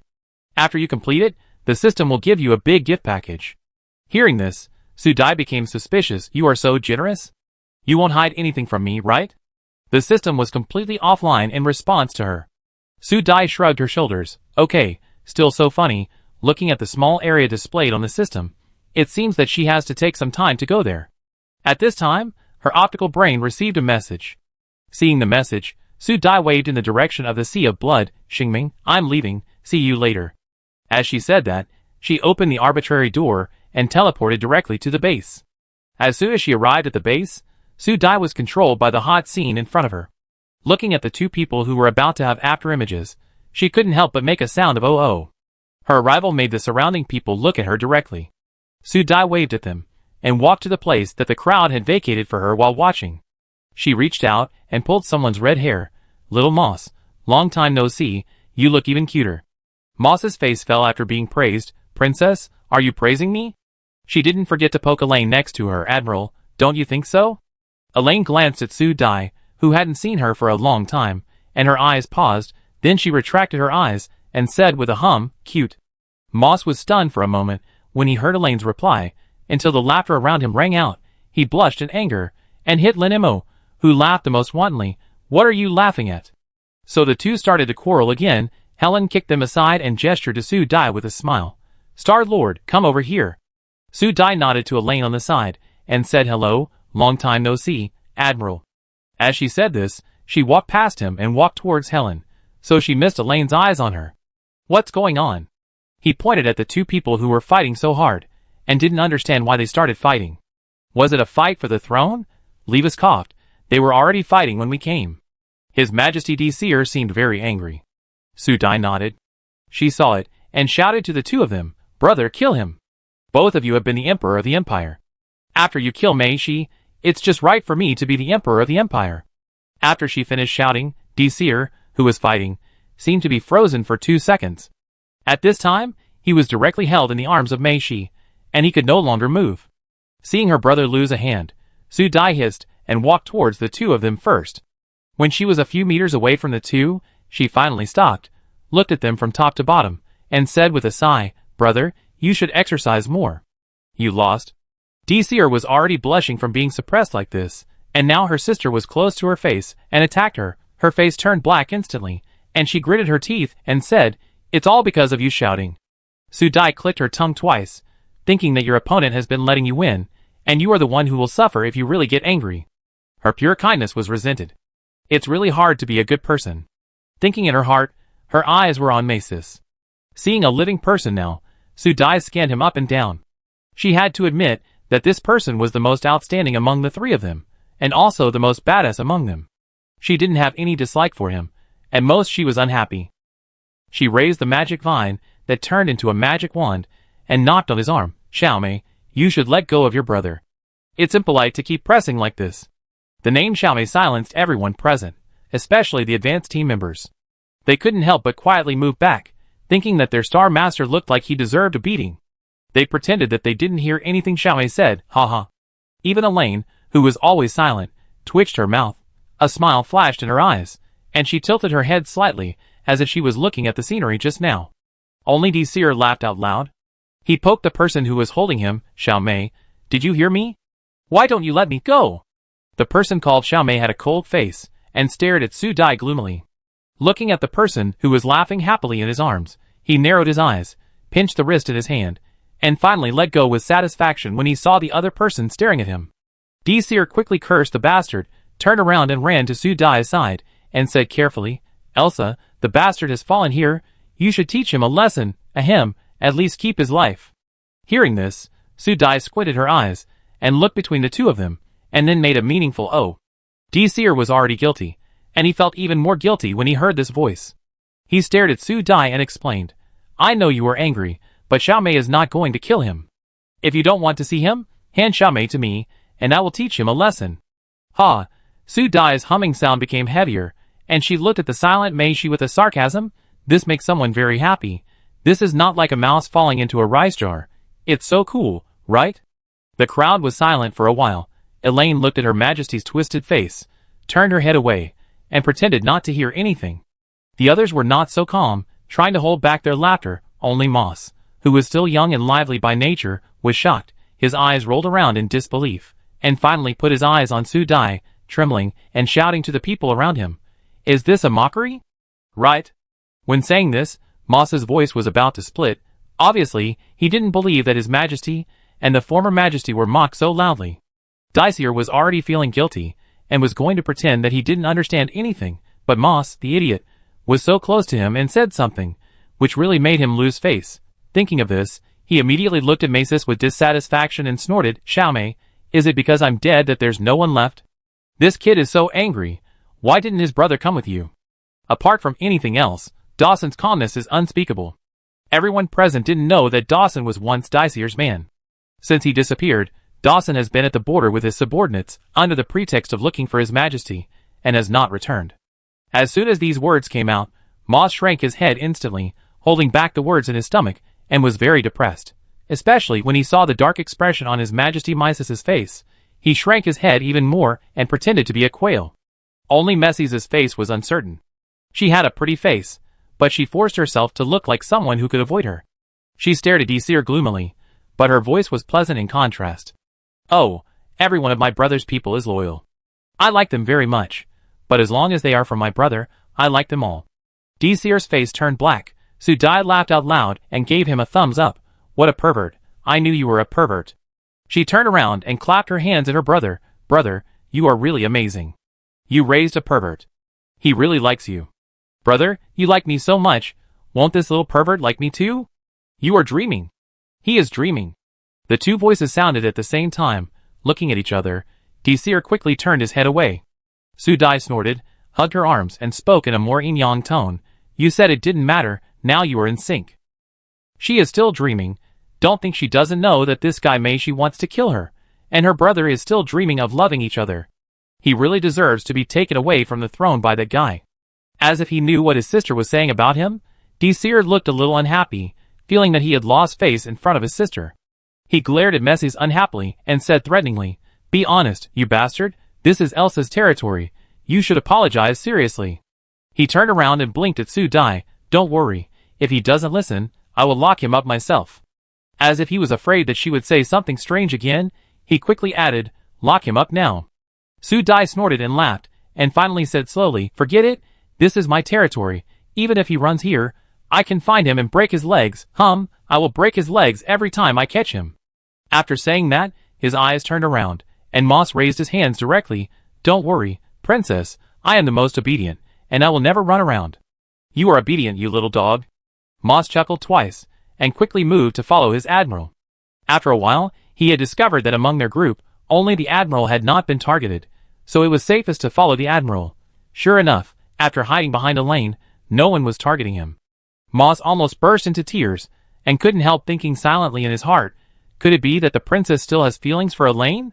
Just as he was thinking about it, his body was directly lifted up, and he turned around to see Tieshan's smiling face. Little Moss, I haven't seen you for a long time, let's go practice. Without waiting for him to resist, he directly carried the person away. At this time, only the core figures of the two sides were left in the field.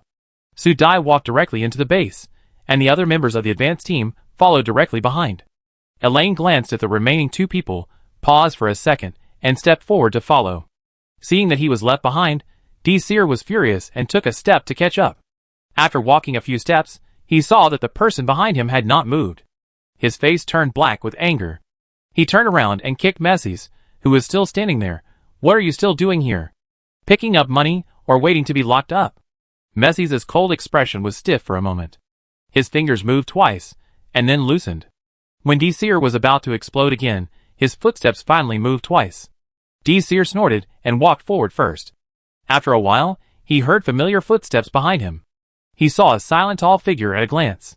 All the past events appeared in front of him. The two walked in silence for a long time. Dicir sighed, Messies, if you still care about our friendship, tell me everything after entering this door. I won't let anyone endanger Elsa's life. I missed the time when the three of us were young. It was much simpler than now. After saying that, he took the lead and walked in. He didn't notice that Masis behind him stared at his back for a long time, and there was a rare moment of fragility in his eyes. At this time, the two sides in the base conference room were clearly divided. Su Dai swung her legs and looked at the two people opposite her. When she looked at her brother sitting next to her, she felt much more satisfied. Very good, she was still clear, otherwise this brother would be fine. Dicir also breathed a sigh of relief, looked at the silent Masis, and turned to Elaine and said, Lien, how did you get here? What happened in the meantime? Elaine pondered for a while, and then slowly talked about what happened during this period. They were originally following Long Kadua. When they arrived at the abandoned star field, due to the instability of the entire abandoned star field, even they could not completely follow Long Kadua. When they entered the star field, they deviated. When they found out, they were already flying alone in the star field. They found a strange spaceship in the star field. After only a brief encounter, their spaceship deviated greatly, and was directly caught in the interstellar storm. At that time, in order to protect the spaceship from being cut by the storm, they could only carry out emergency self-rescue. After experiencing countless nights and days of being lost, they accidentally found their destination. At that time, the spaceship was damaged, so they directly sent a distress call and broke into the planet. After reviewing the situation, Mrs. and Elaine restored their memories of the symbols on the spaceship they encountered, and then they found something shocking. The symbol seemed to be a long-standing and familiar symbol of the hidden tribe. Impossible. Diesel spoke quickly, his eyes were unpredictable, and no one knew what he was thinking. Everyone in the field was silent. Su Dai raised her eyebrows and looked around at everyone, taking everyone's eyes in her eyes, and then pointed at Mei Shi. Xiao Mei, you seem to know a lot, you tell me. Mexis, who was named, looked at her gloomily, pursed his lips, and exuded a chill. Su Dai was not in a hurry, hugged her arms, and waited every minute and second. Time passed little by little, but Elaine spoke first. I do know something about the hidden people. I will tell you what I know first. At the beginning of the Empire, humans fled from their home planet that was about to be destroyed. On the new planet, some humans evolved superpowers. These superpowers were different from those stimulated by drugs in the end of the world. They were completely self-evolution of humans. These people with superpowers were called new humans. But not everyone can evolve. A large part of the people who have not evolved have conflicts with those who have superpowers. As time goes by, the conflicts between the two sides become deeper and deeper. Some of the hidden clan think that they should be superior to ordinary people because of their superpowers, and classify those with superpowers as hidden clan, which is different from ordinary people. After their organization gradually grew larger, during a Zerg invasion, some hidden clan members put some ordinary people on the battlefield to lure the Zerg. After that, the conflicts between the two sides were irreconcilable, so a war broke out. The two sides fought a big war, and the war ended with the failure of the hidden clan. The war also led to the complete disappearance of the hidden clan. The evolution of the empire turned to the cold high-tech direction, and the remaining hidden clan members were hunted down comprehensively. This invisible killing lasted for nearly 50 years, and finally ended with the disappearance of all the hidden clan members in the empire. The hidden clan members also became in existence in the history of the empire. There was no news of the hidden clan members for a long time afterwards. As far as I know, not all the hidden tribe members have disappeared. At this point, Elaine glanced at Mrs. That's all I know. As for the rest, it should be told by someone who knows more clearly. It was the first time for everyone present to hear such a detailed inside story. This happened a long time ago in the history of the empire, and it was also a few things in the history of the empire. Everyone looked at each other, not knowing how to speak for a while, and glanced secretly in the direction of Mrs. In such a weird atmosphere, Mrs. tapped his fingers, letting the silence spread. Just when everyone thought he would remain silent, he stopped tapping his fingers, rubbed his thumb and index finger, and slowly said, "The hidden tribe members are coming." Just this sentence, like thunder hitting the ground, shocked everyone present, and the expressions on their faces were completely out of control. The whole place was silent. The people who reacted did not lose their composure. Levis, Lin Imo and others frowned, as if they were thinking about something very important. At this time, Mixus looked in the direction of Seer, with a faint light in his eyes, as if he was staring at his own possessions. Su Dai had already taken in the reactions of the crowd. Now she felt that she was the one who knew nothing. After all, her head was really empty, and the original owner's memory did not leave her any help at all. Her eyes moved around Mixus's brother and Elaine, and then she snorted coldly, "You seem to know a lot. Why, you don't want me to take the blame, do you? Or what are you going to do with me?" When she said this, her voice had become extremely cold and hard, and she looked at several people with mockery in her eyes. Even Seer was bombarded without hesitation. This feeling of being excluded instantly made Seer have a heart attack. He looked at her with a hint of disbelief. Obviously, he didn't expect his sister to turn against him so quickly. He didn't say anything yet. He didn't say anything because he had his own considerations. This put him on guard. Thinking of this, his eyes dimmed. His expression changed too, obviously. Everyone present noticed that Su Dai herself was not soft-hearted at all. She hated betrayal, especially betrayal by her own people. She would be more cruel to those who betrayed her than to her enemies. Thinking of this, a cold light flashed in her eyes.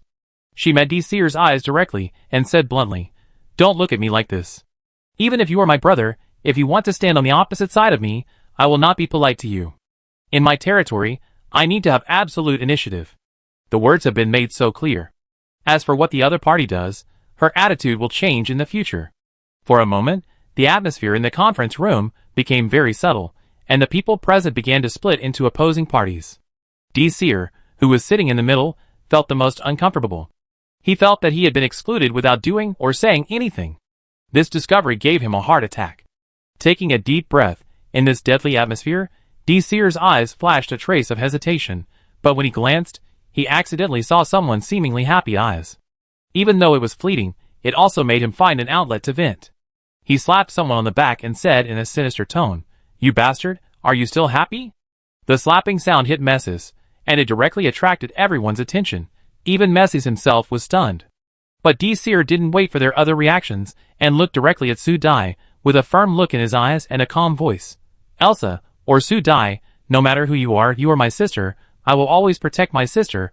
I hope you understand this. Do you agree?" Su Dai was looked at like this, and when she saw that the other party insisted on not waiting for an answer, she finally nodded to show her agreement, but she was thinking about what the other party would say. If she was not satisfied with what he said, she would just think that she had a pain in her neck just now. But Seer didn't know that he was finally slightly satisfied when he saw her nod, and he automatically began to forgive what the other party said just now, and then he continued to speak. "I swear I only knew today that the hidden clan was coming." At this point, he glanced at Messis and said dissatisfiedly, "If I had known earlier, I would have started to take precautions. I only learned some things about Elsa when I became the king of the empire. You and I should have been twins, and I was able to inherit my father's throne only because I had the blood of the hidden clan." These words contained too much, and directly shocked several outsiders present. As one of the parties involved, Su Dai raised her eyebrows, and was also very surprised by this matter. She did not have any memory of this matter in the original owner's memory. It turned out that when they evacuated, the hidden clan did not give up and left secret stakes in the empire. The blood of the Roland family, who now ascended the throne, was mixed with the blood of the hidden clan. After so many generations of changes in the imperial throne, when it came to the time of Diesel and Elsa's father, the queen was the strongest saint of that generation of the hidden clan. She gave birth to children with hidden clan blood as she wished, among whom Elsa and Diesel were rare twins. But because Elsa's hidden clan blood was not obvious in all aspects when she was a child, and the eldest prince showed the characteristics of the hidden clan, Elsa was hidden for a year, and because she was thin and small, she was raised as a sister 2 years younger. At this point, Seer looked at Su Dai with a little more guilt in his eyes. Father has been a gentleman all his life. Although mother loves father deeply, she is also the saint of the hidden tribe. She hesitates between father and responsibility. Mother wants us to grow up well, but all these are irreconcilable contradictions. Mother can't handle all of this. She doesn't want to see the tribe fail, nor does she want to abandon her feelings for her husband and you and me. This is also the reason for her final collapse. Our father loved our mother too much in his life. The moment mother left, she took his life. Seer's throat was a little dry. He still remembered the figures of his father and mother. At that time, they were really a good father and mother. He took a deep breath. "After I inherit the throne, I want to realize what my father said. The empire needs to calm down. If we continue to conquer like this, the empire will eventually collapse. I want the empire, which is about to derail, to return to the right track, so I have to solve the problem of excessive power of the governors in various places. The governors of these local planets obey the laws of the empire on the surface, but they are hiding filth behind the scenes. By the time I noticed it, they had been colluding with the hidden clan for a long time. They didn't know that danger was about to come, but they still thought they had the upper hand in collusion with the hidden clan. Ha! Little did they know that they had become swords in each other's hands, slashing at the empire and themselves. And I discovered these things from my father's collection. He became a coward for love and forgot his responsibilities. After I knew this, I thought about solving it step by step. I didn't expect that the hidden clan noticed my actions. They contacted me at the beginning. They thought that I, who had the blood of the hidden clan, should stand on their side. At first, Seer was still pretending to be nice to the other party, but the other party soon discovered his perfunctory attitude, and when he went to inspect the Edge planet, he took advantage of the Zerg crisis to attack him, which also caused his disappearance in that battle. Su Dai knew the rest of the story. After all this, Seer felt dry in the mouth, and he picked up the water at hand and drank it. Su Dai rubbed her fingers, her eyes turned to Messis, and she spoke after a while. "You know all this? What role did you play in your brother's disappearance?" As soon as these words came out, the people in the advance team felt their scalps exploded, looked at each other, and finally Levis stood up. Star-Lord, let's go outside to see what's going on. Su-Dai did not stop him. Levis breathed a sigh of relief, and then he looked at his men, and several of them fled here quickly as if their butts were burned by fire. At this time, there were only 4 people left in the room. Seeing that Mrs. hadn't spoken yet, Elaine on the side was the first to break the silence. After your majesty disappeared, I led the team to search for you on the border for a long time. I knew that your majesty would not die. It was not until your majesty Mrs. and I had a conversation that I decided to come back and look for your majesty in the dark. Now I have finally found your majesty. Your majesty Mrs. is also looking for you. This time, when he heard the news about you, his majesty came here regardless of the situation on the main star. Elaine, I know these things. You talked a lot this time. I will talk about my own things myself. Mrs. interrupted the other party, looked deeply at Desir, and said in a flat voice, I know that the hidden people are going to attack you. I originally thought I could control the situation, but I missed a little, which led to your disappearance, brother. As he said that, he glanced at Su-Dai and continued slowly, they originally planned to make you the queen of the empire. You look much easier to control than your brother, but you are just an ordinary person. So I told them that we are from the hidden clan. I agreed to their request, so I took the position. Although it was just a few words. But when all the words today are connected together, the original flavor of the matter is complete, especially the 3 people in the empire all look not very good.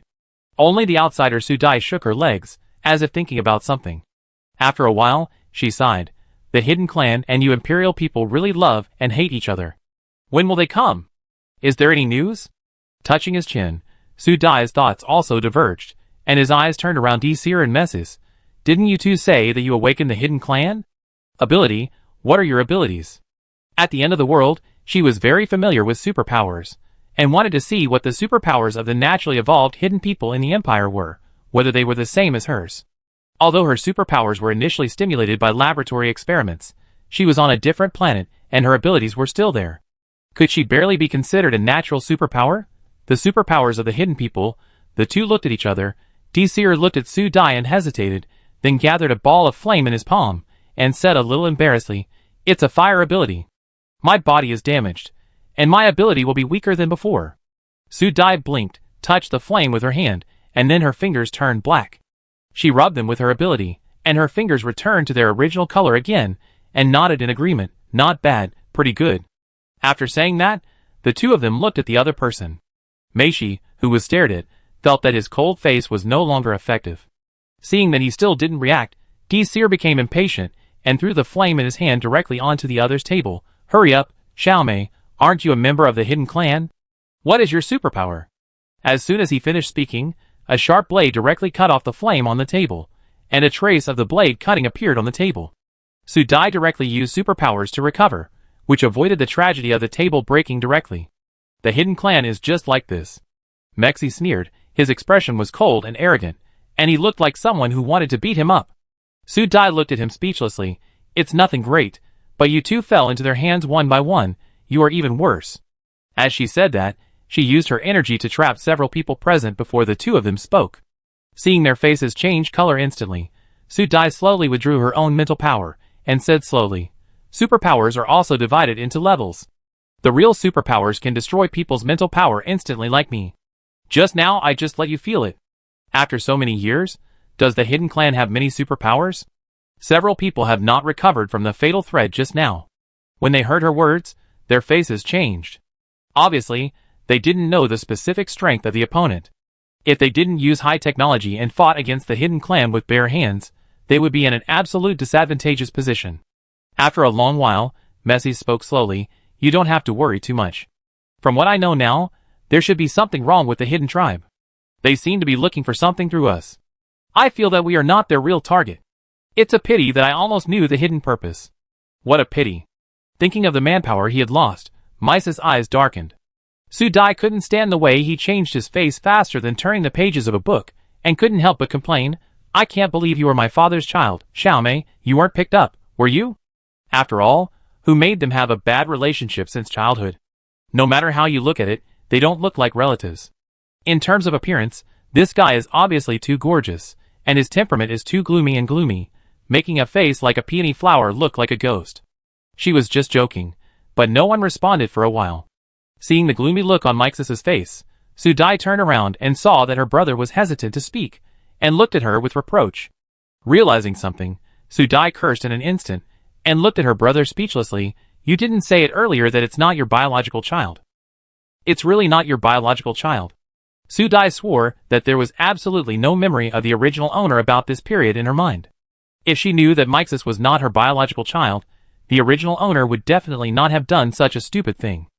Seer really didn't know what to say to his sister who dared to say anything. He could only cough and said vaguely, "Anyway, we grew up together. It doesn't matter whether we are biological or not. It's enough for us to know about this matter." Hearing this, Sudai looked at him with a hard-to-find expression. She now seriously suspected that her cheap brother had some saintly disease. She couldn't help but remind him, "How dare you say that? This guy has a lot to do with your current situation. If I hadn't found you, you don't know where you are now. You can't even find your remains after you die." "No, I will find him." Messies interrupted Sudai. His eyes revealed dissatisfaction, as if she had said something unforgivable, and this was the first time that the other party showed dissatisfaction. Sudai felt that the man in front of her was sick. She looked at her brother and forgave him. Now she felt that both of them were sick. She simply turned her head and looked at the quiet Elaine, and said in a difficult way, "Do you think they are normal?" Elaine, who was named, looked up at her. There was a moment of stagnation on her usually cold face, as if she didn't expect the other party to talk to her. Silence spread between the two. Sudai felt that she was also a bad mouth. Why did she ask this person? If she couldn't figure it out, and was mistaken for lingering feelings, she couldn't explain it clearly. She pursed her lips, and turned her head directly, pretending that nothing happened. "Normal," Elaine answered in a steady voice. The two words meant to be simple and shocking, but Sudai rolled her eyes at him and couldn't help but snorted, "Forget it. I don't understand what's going on between you. If you really don't know, you guys are in love." Thinking of the different brain circuits of these people, if you are in love, it is an abstract love that you don't understand. She doesn't want to understand. She doesn't understand the brain circuits of the imperial people. "I don't want to care about what's going on between you. It doesn't matter to me whether you are my biological child or not. Anyway, my relationship with you is not good, so it doesn't matter whether you are my biological child or not. Now I want to know how much help you can give me, Xiaomei." As soon as she said this, there was a silence. Sudai took a deep breath and turned to her brother. "What about you, my good brother?" Seer, who was named, smiled awkwardly and spoke cautiously. "Elsa, I didn't expect the hidden clan to come so quickly, and to come here. I will have my people come as soon as possible." Sudai looked at Messies and Elaine again, as if to collect protection fees. At this time, Messies felt that he was suppressed, and looked at Elaine, as if to say that my strongest fighting force is here. Sudai said the word fart in her mouth, but she still cursed it out, causing the other party's expression to become cold instantly. Seeing that the atmosphere was about to become tense again, Elaine spoke at the right time. "We came here in secret this time. I have made wartime orders before coming here. As long as we receive orders from His Majesty Seer, the Imperial Central Army, and my 36th Regiment will be directly dispatched. I wonder if His Majesty Seer has contacted his old subordinates." Seer was stunned for a moment, as if he had just learned the news, and nodded. "I have contacted, but I am not sure about the loyalty of some people, so I did not inform your army's subordinates. After all, he has been away for a few years, and he is not sure whether the news will be leaked rashly. In order to protect those loyal subordinates, he cannot take risks." As if seeing his annoyance, Messies suddenly came out. "Don't worry, I have already ordered them to contact you when your people take action, and they will come together." Seer was stunned for a moment, moved his mouth twice to say something, hesitated for a while before nodding to Sudai. "In this case, it's done. I will send them new information, and I will make arrangements immediately when they arrive." Sudai nodded. Since they are at the doorstep, they can't hide, so it's better to prepare for the next response. "I want to see what they are going to do." At this time, she felt vaguely uneasy in her heart, always thinking that things were too coincidental, and everyone gathered on her planet, as if there was an invisible big hand stirring all the people together. After sorting out all the things, she didn't find any omissions, but there were strange coincidences everywhere, and it was this kind of coincidence that made her alert. In other words, things that were too coincidental might also be a carefully arranged plan. Squinting her eyes, and looking at the sky, she wanted to see what the people of the hidden clan were going to do. Why did they come at such a perfect time instead of earlier? Chapter 106.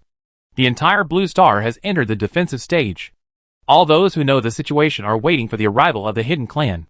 As for the captured Longkoto and Eugene, they were directly sent to Dragon Island by Su Dai and handed over to the Black Dragon for guarding. She had no guarantee whether they were dead or alive. During this period, Su Dai and others captured several batches of interstellar pirates who were sent to them. These pirates were capable of finding this place, but they also verified a fact from the side that the location of Blue Star has been completely exposed in the interstellar space, and it is very likely that it has been located. This kind of being locked is undoubtedly dangerous, especially now that the resources of Blue Star are constantly being exposed. This is undoubtedly a delicious cake placed in front of Shitian people, and everyone wants to eat it. Especially now, Su Dai has heard the nth alarm from the small system. Alarm, alarm. The host planet has been located by the main brain, and the main brain is trying to take over the planet data system. Please pay attention. Under the continuous harassment of the small system, Su Dai had to turn on the shielding function for the planet, but this was only temporary, and she could only ask the small system. This can only temporarily deceive the main brain for a while. If you want not to be controlled by the main brain, you need to work hard, otherwise you may end up being destroyed and controlled by the main brain. The small system responded with a series of beeps, which showed that it was really angry. But this time it was not that Su Dai did not help it, but that she had no idea where to start. Humans have been studying the main brain system since the end of the world. According to what she knows now, the main brain is the main brain that humans have been using since leaving the blue planet. After humans arrived at the new place of residence, the main brain has also been evolving over the long years. After so many years, the main brain has actually been out of human control and evolved its own consciousness. Su Dai thought about it. She felt that the current main brain might be similar to the existence of the heavenly Tao, but it was different from the heavenly Tao and was closer to a self-extending virus. No one knew what the main brain would evolve into now. After all, without the main brain, this interstellar activity area would fall into a disordered chaos. In the long years of development, human life and the main brain had long been intertwined. If they turned against each other, it would be a result of hurting the enemy and hurting themselves. Thinking that the main brain still had to control her blue planet, Su Dai was very dissatisfied. The main brain was stretching too far and was too overbearing. Sure enough, what Dr. Turan said before the end of the world was right. The self-development of artificial intelligence was an unknown road. Humans should not be too arrogant, otherwise they would suffer the consequences one day. The current situation has verified what Dr. Turan said. The main brain is no longer a machine that humans can control. It has become the tentacles of this galaxy, silently extending to every corner of this galaxy, and humans have become the worker ants of the main brain to expand its territory. Wanting this, she added another layer of energy shield on the shield of the planet, at least to give the small system an extra layer of protection in the next battle with the system. This was the third blood moon of Blue Star. Why was it called the third time? Because this was the third time she had seen a blood-red planet in the sky since she woke up on this planet. Unlike usual, the planet on this blood moon night seemed bigger and closer than before. At this moment, she seemed to be able to see the fuzzy buildings on the blood moon planet in the sky. For a moment, she thought she saw the moon on Blue Star, Guanghan Palace on the moon. This was a legend long before the end of the world. Su Dai squinted her eyes. Her thoughts seemed to fly far away. Just as she was still immersed in her thoughts, she heard Seer's voice. It seems wrong. Su Dai nodded, reacted, turned around and looked, and sure enough, she saw the trio who had been standing next to her without knowing when. It was hard to describe. She always felt that these people were strange, especially her nominal brother and adopted brother. They are from the hidden tribe. Messi stared at the blood moon with a sharp look, but asked, has this blood moon appeared before? Seer and Elaine also looked at Su Dai, and they were also recalling their situation on this planet, making sure that they had not seen this blood moon. Su Dai felt her heart skip a beat. What's going on? Is there something wrong? This is the third time I've seen this. As expected. Messi squinted at the blood moon that seemed to be getting closer. This is not a blood moon. This is just a flying vehicle of the hidden clan. I originally wanted to send you to another planet, Doka, but I don't know why you arrived on this planet. Now it can be seen that all this may be related to the hidden clan. They should have discovered this planet before you. At this point, Messi slowly turned his head to look at Su Dai, his eyes sharp and determined. Is this planet like this related to you? Or let me ask it another way. Did you get your hidden clan ability after you arrived on this planet? Although it was a question, from his words, Messi had confirmed his thoughts. For a moment, everyone's eyes were all on Su Dai. Su Dai now felt that the situation was far more serious than she thought. She had always thought that her original body was deliberately sent to this desolate planet by the pervert Masis to die, but he told her that it was not the case. So after all this time, why did this guy only open his mouth now? If it weren't for the sudden incident today, would this guy be waiting to be misunderstood to death? Seeing this man's arrogant expression, Su Dai felt her anger rising, and she couldn't help but grit her teeth and said, "Hee hee, why don't you wait until you die to tell me about such a big thing?" As soon as she said this veiled words, someone was more excited than her. She was so excited when she met Xiaomei.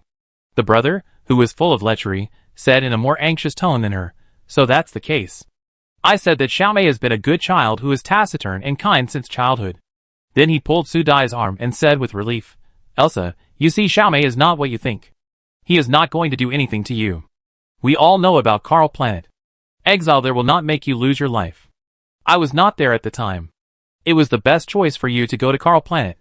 Su Dai felt that her brother's idea of maintaining family harmony had become an obsession. If she didn't stop him now, she didn't know how far he would go. She pinched the tender flesh on the inside of the man's arm with her backhand, and snorted when she heard the man's teeth clenched and gasped. She didn't want to pay attention to what he said, so she asked Messi's directly, "What do you mean now? Can you calculate when the hidden clan will arrive?" Messi's eyes were still on Desir holding her arm, and her eyes were unpredictable. When she heard the question, she slowly withdrew her eyes, as if she heard something funny, and her expression was disdainful. Since they have seen it, the best opportunity for them is now. If it were me, I would do the same. After all, everyone here is gathered together, and it would be the best thing to kill them together. Su Dai and the others were speechless for a while. He was really a sinister person. It was in line with his temperament. Such sinister words should come from his mouth.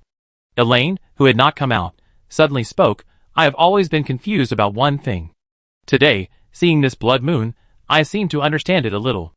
Before humans arrived in this galaxy, it was said that there was always a legend of the moon in the era of the mother planet.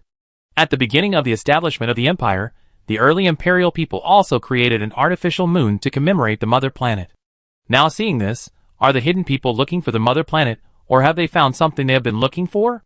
Otherwise, they have been hiding for so long, why can't they hold it back now?" There was too much information in this sentence. For a while, several people were silent. Intuition told them that the purpose of the hidden people was this planet. This planet was selected from the beginning, and they were likely to be selected. Everything may have been planned long ago. This information was too shocking. Several people felt that they needed to slow down and think about which link had deviated.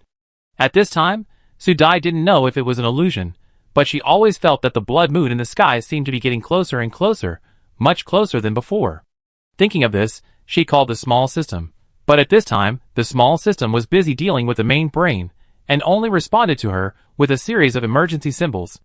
Thinking that she was worried, Su Dai used her mental power to explore again, and confirmed that she did not feel the intruder's fluctuations. So she put aside her doubts. "It's useless to stay here. I need to rest first. You guys can do whatever you want." After saying that, she ignored the number of people, and walked towards the base first. "I thought it was just a blood moon day like usual, but this time it was different." The blood moon lasted for 3 days, and had no intention of retreating. It was 100% certain that the blood moon was approaching the planet. Now, from the planet, the blood moon seemed to be in front of me.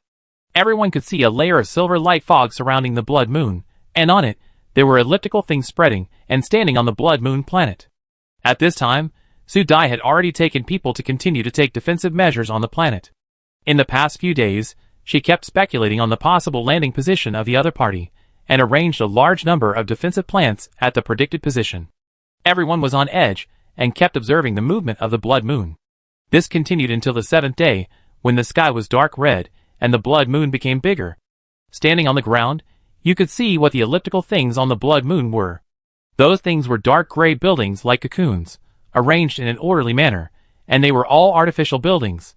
Su Dai, who had rested at this time, quietly looked at the blood moon in the sky that seemed to be close at hand. As she looked at the blood moon that had already appeared, she felt a vague sense of the truth in her heart, which made her feel very familiar. In a trance, she said what was in her mind. "It's coming."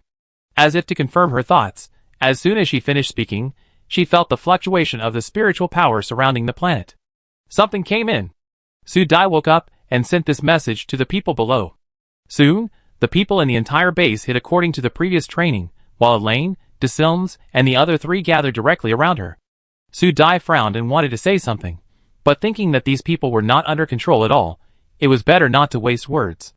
Changing her head, and continuing to look at the sky. Daisir frowned. If I'm not mistaken, the people who came this time should be the Hidden Clan, and this blood moon should have a lot to do with them. Not a lot to do with. I've always had a guess before. Su Dai looked at the sky, pondered for a moment, and continued, now I finally know what it is. If I'm not mistaken, the blood moon is the Hidden Clan's aircraft, a planetary aircraft, right? Looking at the unresponsive Mei Shi and Elaine, Su Dai's eyes flashed with a hint of understanding, knowing that the two of them almost knew it. As if knowing what she was thinking, Mei Shi glanced at her silently, snorted, and suddenly said, we just thought of it too. Is he afraid that she will complain? Su Dai raised her eyebrows, glanced at her brother silently, and seeing that he was still nodding, she couldn't help but pondering, is this explanation useful? The good brother didn't understand it at all. Thinking of this, Su Dai couldn't help but chuckle. This laughter successfully made the person who just spoke feel black. Only Daisir looked at his two closest people in confusion, not understanding why they were still quarreling at this time. Su Dai was in a rare better mood. She felt the fluctuations of the spiritual power arranged in the sky. As time passed, several huge black spots appeared in the sky. Here it comes. Finally. Chapter 107. The moment they saw the aircraft, everyone breathed a sigh of relief, as if the knife hanging in the dark finally showed its cold light, and they no longer had to tense their nerves every day. Su Dai directly asked all the dwarves to hide underground and wait for orders. The members of the advance team also led the team to disperse in the dark, staring at the spaceship that was breaking the protective shield. Her mental power could feel the powerful energy fluctuations above, which was stronger than the previous groups of people. She could feel the familiar energy source. While she was still feeling the familiar energy source she had captured, the protective shield above emitted a strong light that pierced the entire blood-red sky. After a burst of white light, the protective shield lost its function, and the spaceship was a little closer to them. I don't know if they had been monitoring for a long time. The landing direction of these spaceships was exactly the direction of the base where Su Dai and her team were. The distance of the spaceship finally reached the defense distance.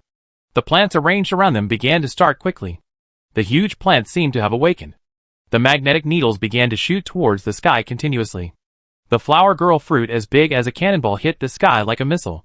The targets were all the intruding aircraft. For a while, various plants were flying in the sky, and the whole sky seemed to be covered by a dense net, and the colors kept changing. Under this intensive attack, the aircraft was indeed suspended in the air, and the entire spacecraft was controlled by the plants. At this time, the energy in the air began to fluctuate. Su Dai felt a lot of familiar energy. Before she could figure out anything, the spacecraft in the sky landed vertically, and the hatch of the spacecraft had been opened, and people walked out one after another. Then the sound of thunder and lightning sounded, and the rapid thunder and lightning followed the crowd to block the attack. The whole space seemed to be torn apart. In a flash, the ground was shaking, huge cracks appeared, and the defensive plants were temporarily buried by sand, which bought buffer time for the people above. At this time, Su Dai also received the message from the other party. After taking a look at the content of the message, Su Dai paused and shouted to the three people around her, who were about to take action, no need to do it. I agree that they are coming down. Others should guard the place and be prepared. Daisir was stunned and frowned in disagreement. Elsa, they don't know how many people there are. Let them in like this. Even if they attack like this, they will still come in. It's just a matter of time. We will also suffer losses. They seem to have been preparing for a long time. I think their energy is very familiar. Find out their routines first. I won't let many of them come. So after a simple communication between Su Dai and the other party agreed to park the spacecraft at the exclusive designated position according to the instructions. As the huge spacecraft landed, Su Dai saw a group of people coming out of the spacecraft. Seeing this group of people, Su Dai was in a trance for a moment, and thought she had returned to the end of the world. These people were wearing different clothes from those of the Empire. Their clothes were closer to the combat uniforms of the late apocalypse. The uniform's silver-gray clothes and familiar looks made them look like the same people from the old days. Seeing Su Dai's distraction, Daisir stretched out his hand and pinched her, finally bringing her back to her senses. As the people in the spaceship came out and stood on both sides, the people behind finally came out. Su Dai saw at a glance that the other person had flowing black half-long hair, and a string of red gem beads dangling on his ears. As he walked, It swayed like a flame, dazzling and dazzling. Especially when she saw the other person's appearance, Su Dai couldn't help but sigh inwardly that gems and beauties really matched well, and it didn't affect the charm of this man as a man at all. Maybe she was looking too seriously. The other person raised his mouth corner towards her. His smile was very bright, a bit like an old friend. Who exactly did he look like? Su Dai couldn't figure it out for a while, but the familiarity of the other person made her want to ignore it. There were a whole camp of people in this group, standing in the venue. It was very spectacular for a while. It was really too similar. At this time, the leader had walked in front of her, and Su Dai realized that the other person was much taller than her. When he stood in front of her, the other person's earrings dazzled her, and then a pair of slender hands stretched out to her. "Hello, Elsa. I finally see you." At this time, the other person showed a bright smile again. Su Dai didn't hesitate to reach out and shake hands with the other person, and then the other person greeted the people around her in a familiar way, and there was nothing wrong with what he called, as if he had known them for a long time. Su Dai and her brothers looked at each other, and once again understood that the other party came prepared. This time, they finally showed up, and they were probably asking for a lot. Thinking of this, they waited in their hearts, and brought the people directly to the temporary meeting room. She wanted to see what these people's purpose was first. If the talks failed, she would just take action. Having made up her mind, Su Dai smiled more gently, took the lead, and enthusiastically served the other party tea that she had not seen for a long time. Tea, snacks, and fruits, these configurations were too familiar, and for a moment, the people on the other side paused, and then looked at Su Dai with more enthusiasm. "This is my first visit to Your Excellency Elsa. I am Chen Gui, the leader of this team. It is an honor to meet you all here." This familiar greeting tone made Su Dai feel that the hidden clan was really closer to the humans of the end of the world, and she couldn't help but feel a sense of intimacy in her heart. When she realized this, she suddenly became alert, and looked at the smiling person in front of her and became alert. Everything was too coincidental, so coincidental that people had to doubt everyone who approached. As if seeing her vigilance, Chen Gui smiled slightly, stroking the cup with his fingers, and suddenly tilted his head, and looked up in the direction of Seer. "You are very smart. You are indeed her child." Turning to look at Messi's, "We were almost deceived by you, but fate had already made arrangements. Following the mistakes that had been made, we found the right path. This is why I came here." When he said this, he looked at Su Dai. His eyes became particularly bright. "We came for you. You should want to know how you got here." These inexplicable words made the faces of the people present different. Su Dai now knew that the other party came with sufficient preparation. She knew what the other party was asking, but at this time, she wanted to know the meaning of the previous words more. So he turned to his brother, and asked if there was anything else she didn't know. Seer felt that he had really died unjustly. He really confessed everything. Wasn't he sincere enough in the previous confession? He didn't even think that there was anything else he needed to confess. Not long after he put on a righteous look, a cold snort came from the side. "Who is it? So rude." Seer raised his eyebrows, and locked onto the direction of the voice. He saw Messi's with a cold look on his face, saying, "Don't mess with me." Seer was speechless. Is this still his fault? What secrets could he have to hide? It was a pure frame-up. Seer rolled her eyes, to express her feelings. Su Dai looked around, shrugged towards Chen Gui, and said indifferently, "Everyone has their own secrets. I only need to know the ones related to me. Others have the right not to tell. Mr. Chen Gui, I am a direct person. What are you doing this time? You might as well tell me directly. If I know some other news that I don't like from other channels, then don't blame me for being ruthless." She didn't say this casually. After all, not long ago, she had sent the captured clone duo and his group into the mouth of the Black Dragon to digest most of it. The remaining small group of useful people were also sent to work on the Sea of Blood. The supervisor Black Dragon killed a few people when he was unhappy. Su Dai said that she liked this way of dealing with the enemy very much, and the little Black Dragon also liked it very much. Except that the enemy didn't like it. It was a happy thing for everyone. Hearing her implication, Chen Gui paused for a moment, then relaxed again. "We are not your enemies. This time, the clan leader asked me to talk to you first to tell you something, which is exactly what you have always wanted to know." At this point, he looked at the other party, and saw Su Dai holding her arms, and raising her eyebrows to show that she was listening. Chen Gui paused for a moment, and finally continued to speak. "You should know that the mental power of the imperial people is unstable. In fact, this is not just now. After we left our home planet and settled in the current galaxy, a group of people at that time discovered the problem. All of our human genes and mental power have problems. These problems will not be obvious at the beginning, but will continue to worsen with the continuation of human genes until all humans die and mutate. In other words, if the problem is not solved, we will eventually become a species that cannot control our thoughts, or even worse than an animal. Seeing him pause, Su Dai looked around at the few people and said with a little doubt, "Since you knew there was a problem from the beginning, and the problem has been delayed until now, and everyone seems to have no big problems on the surface, have you found a way to delay it?" Finally, when the other side asked questions, Chen Gui breathed a sigh of relief, and the smile on his face became more real. The eldest princess guessed right. In fact, the split between our hidden clan and the empire was not all recorded.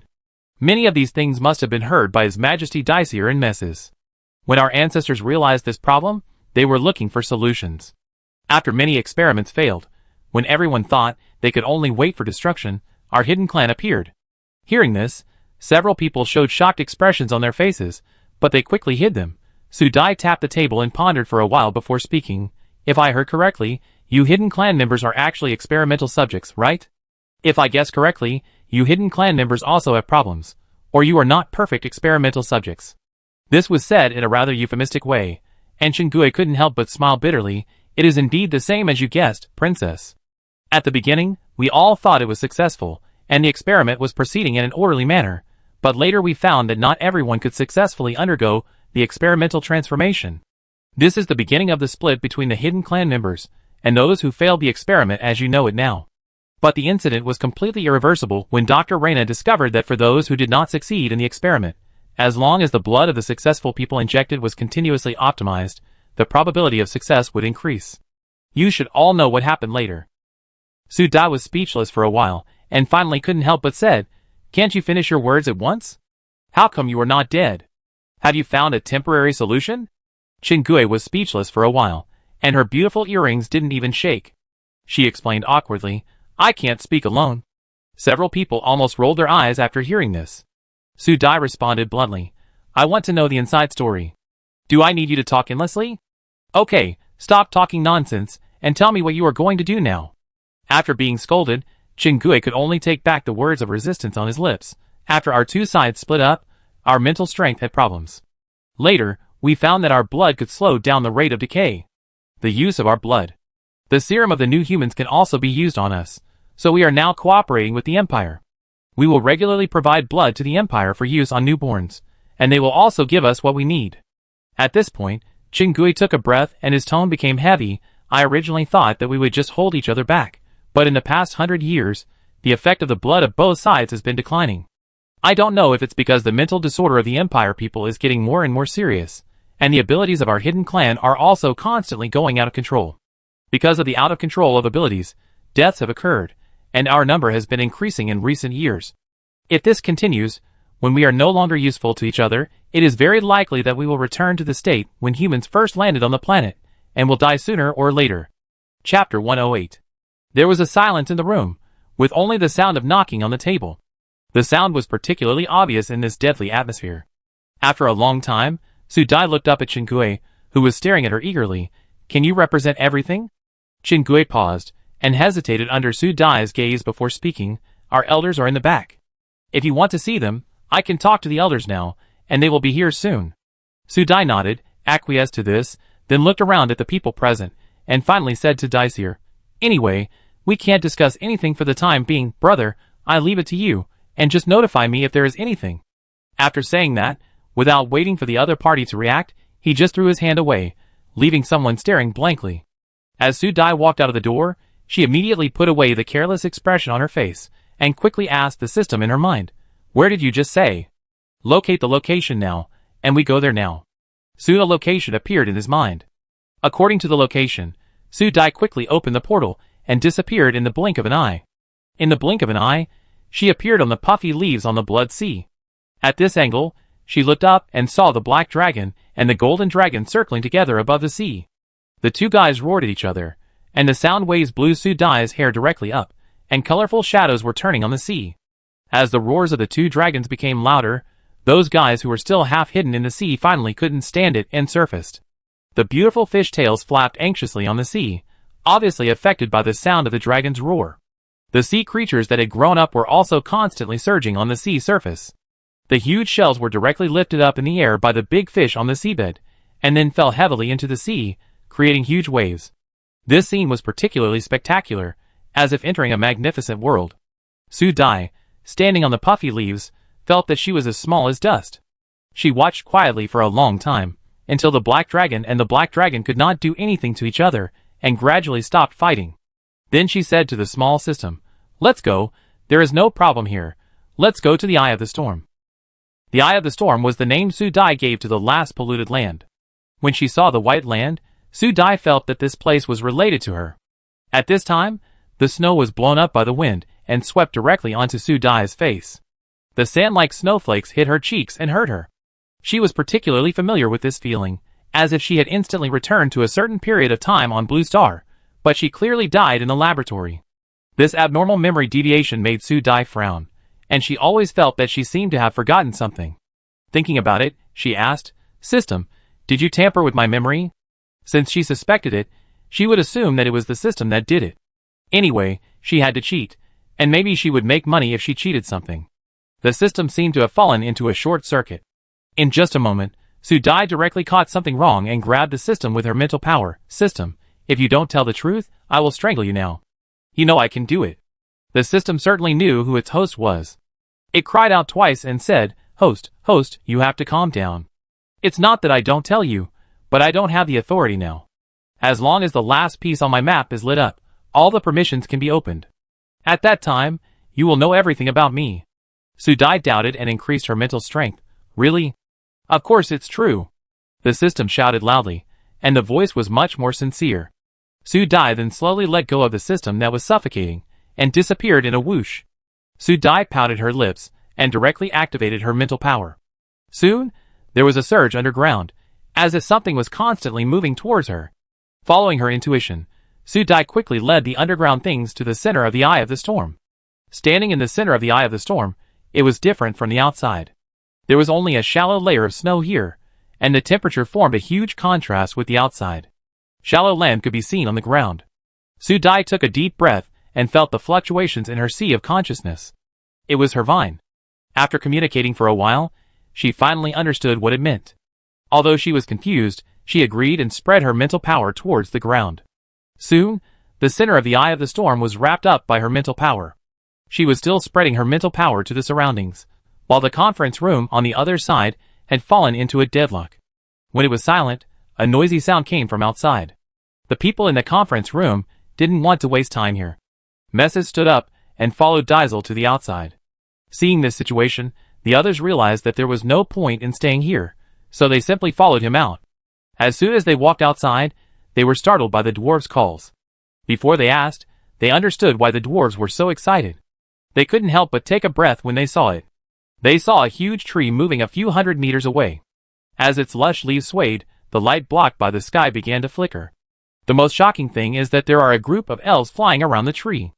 As the elves fly, colorful fluorescent powder keeps falling on the horizon. This scene is like a moving fairy tale scene.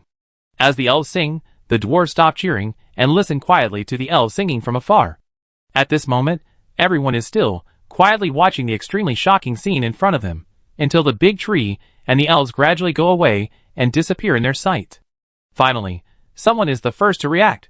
Moss shouted loudly, My God, this big tree is really big." Everyone who has reacted, question mark.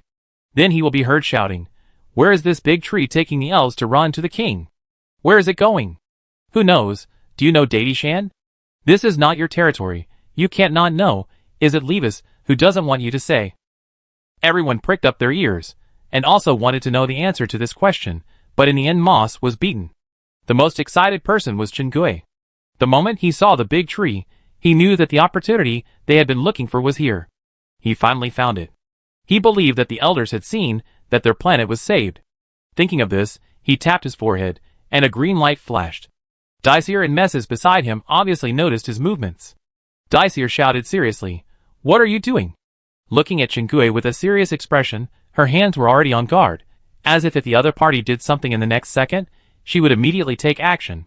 It seemed that they were about to confront each other. Messes on the side reached out and pressed Daisir's arm. "It's useless. He has already sent the message. Daisy frowned, and Messies knew what she was thinking, and continued, he is a member of the hidden tribe.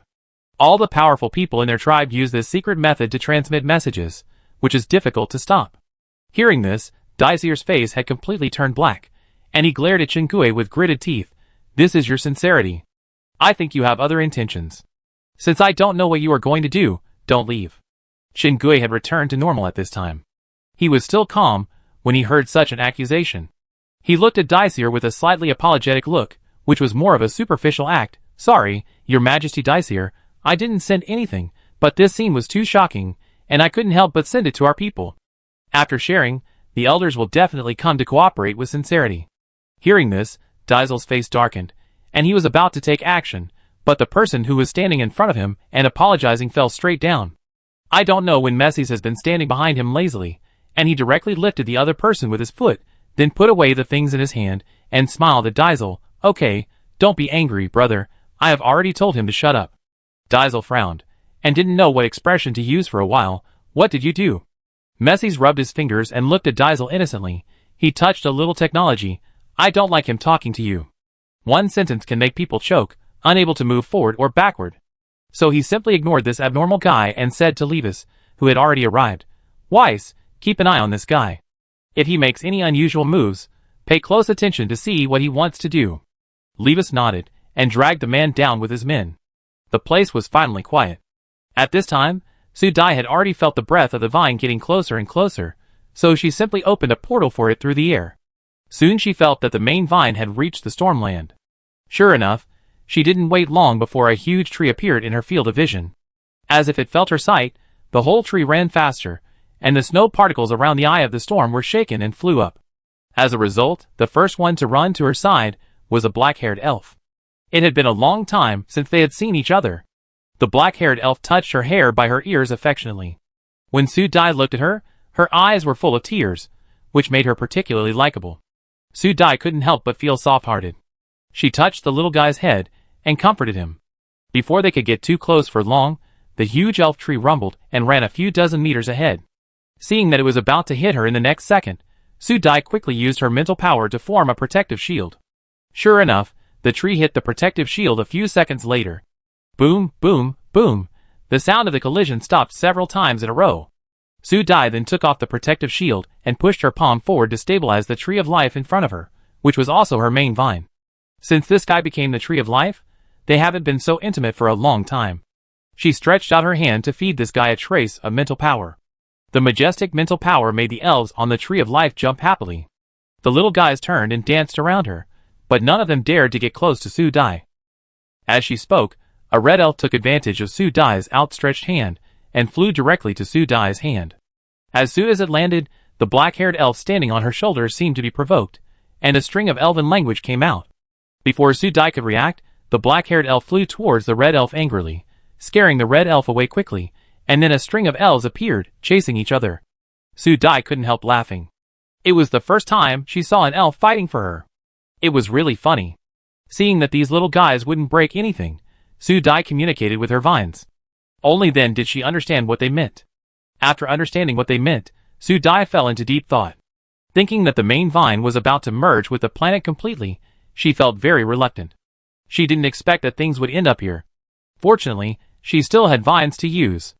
Although the effect was not bad, she always felt that something was missing. Thinking about it this way, she always felt that things were moving in the established direction. Everything was too coincidental. She couldn't find anything wrong for a while. Thinking about it, she knocked on the small system. Do you think there is a risk? Do you have any new news?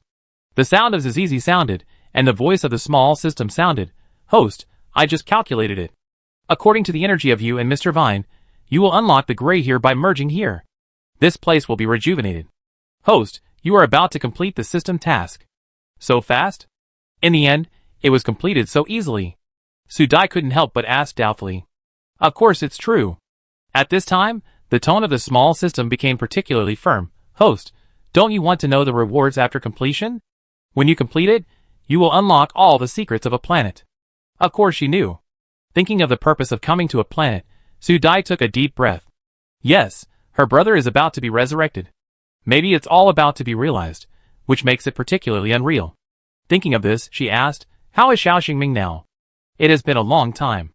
Although she can feel that this guy is still alive, she doesn't know what he looks like. Thinking that she is about to complete the last step, if Xingming is by her side to witness it, thinking of that moment, Su Dai has a sense of perfection.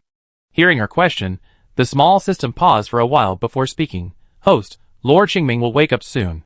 Maybe after you complete the task, he will be there anyway and will not be out of tune. Host, this is not the time for your personal feelings. Lord Vine is also waiting. If you don't believe me, you can ask Lord Vine." As if responding to the words of the small system, the elf tree also swung its trunk. At this time, the elves chasing the words also came back together, surrounding the spirit tree, and the colorful colors flashed in the sky like streamers. A ray of light flashed in Su Dai's mind, as if she had dreamed of such a scene a long time ago. Maybe it's time to act. Haven't I been waiting for a moment? What am I waiting for now? As if she had made up her mind, Su Dai sent a message to several people using her optical brain, and the entire optical brain was activated and flew into the air and floated. After completing what she thought was important, Su Dai followed the vine's instructions and began to walk to the center of the eye of the storm. According to the system's instructions, she was soon in the middle of the eye of the storm. At this time, with her eyes closed, Su Dai felt that she was the center of the world. She let her mental power entangle with the spirit tree.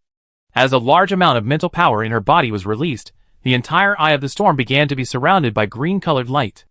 At this time, Su Dai felt that a gap had been opened in the energy reservoir in her sea of consciousness, and a steady stream of energy began to overflow from her body, constantly transmitting to the spirit tree and the eye of the storm.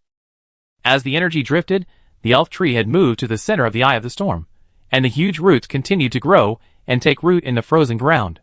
As time passed, the entire elf tree was surrounded by light green energy, and the entire tree was emitting a bright light. Every leaf seemed to have a divine light, and the entire tree became particularly sacred.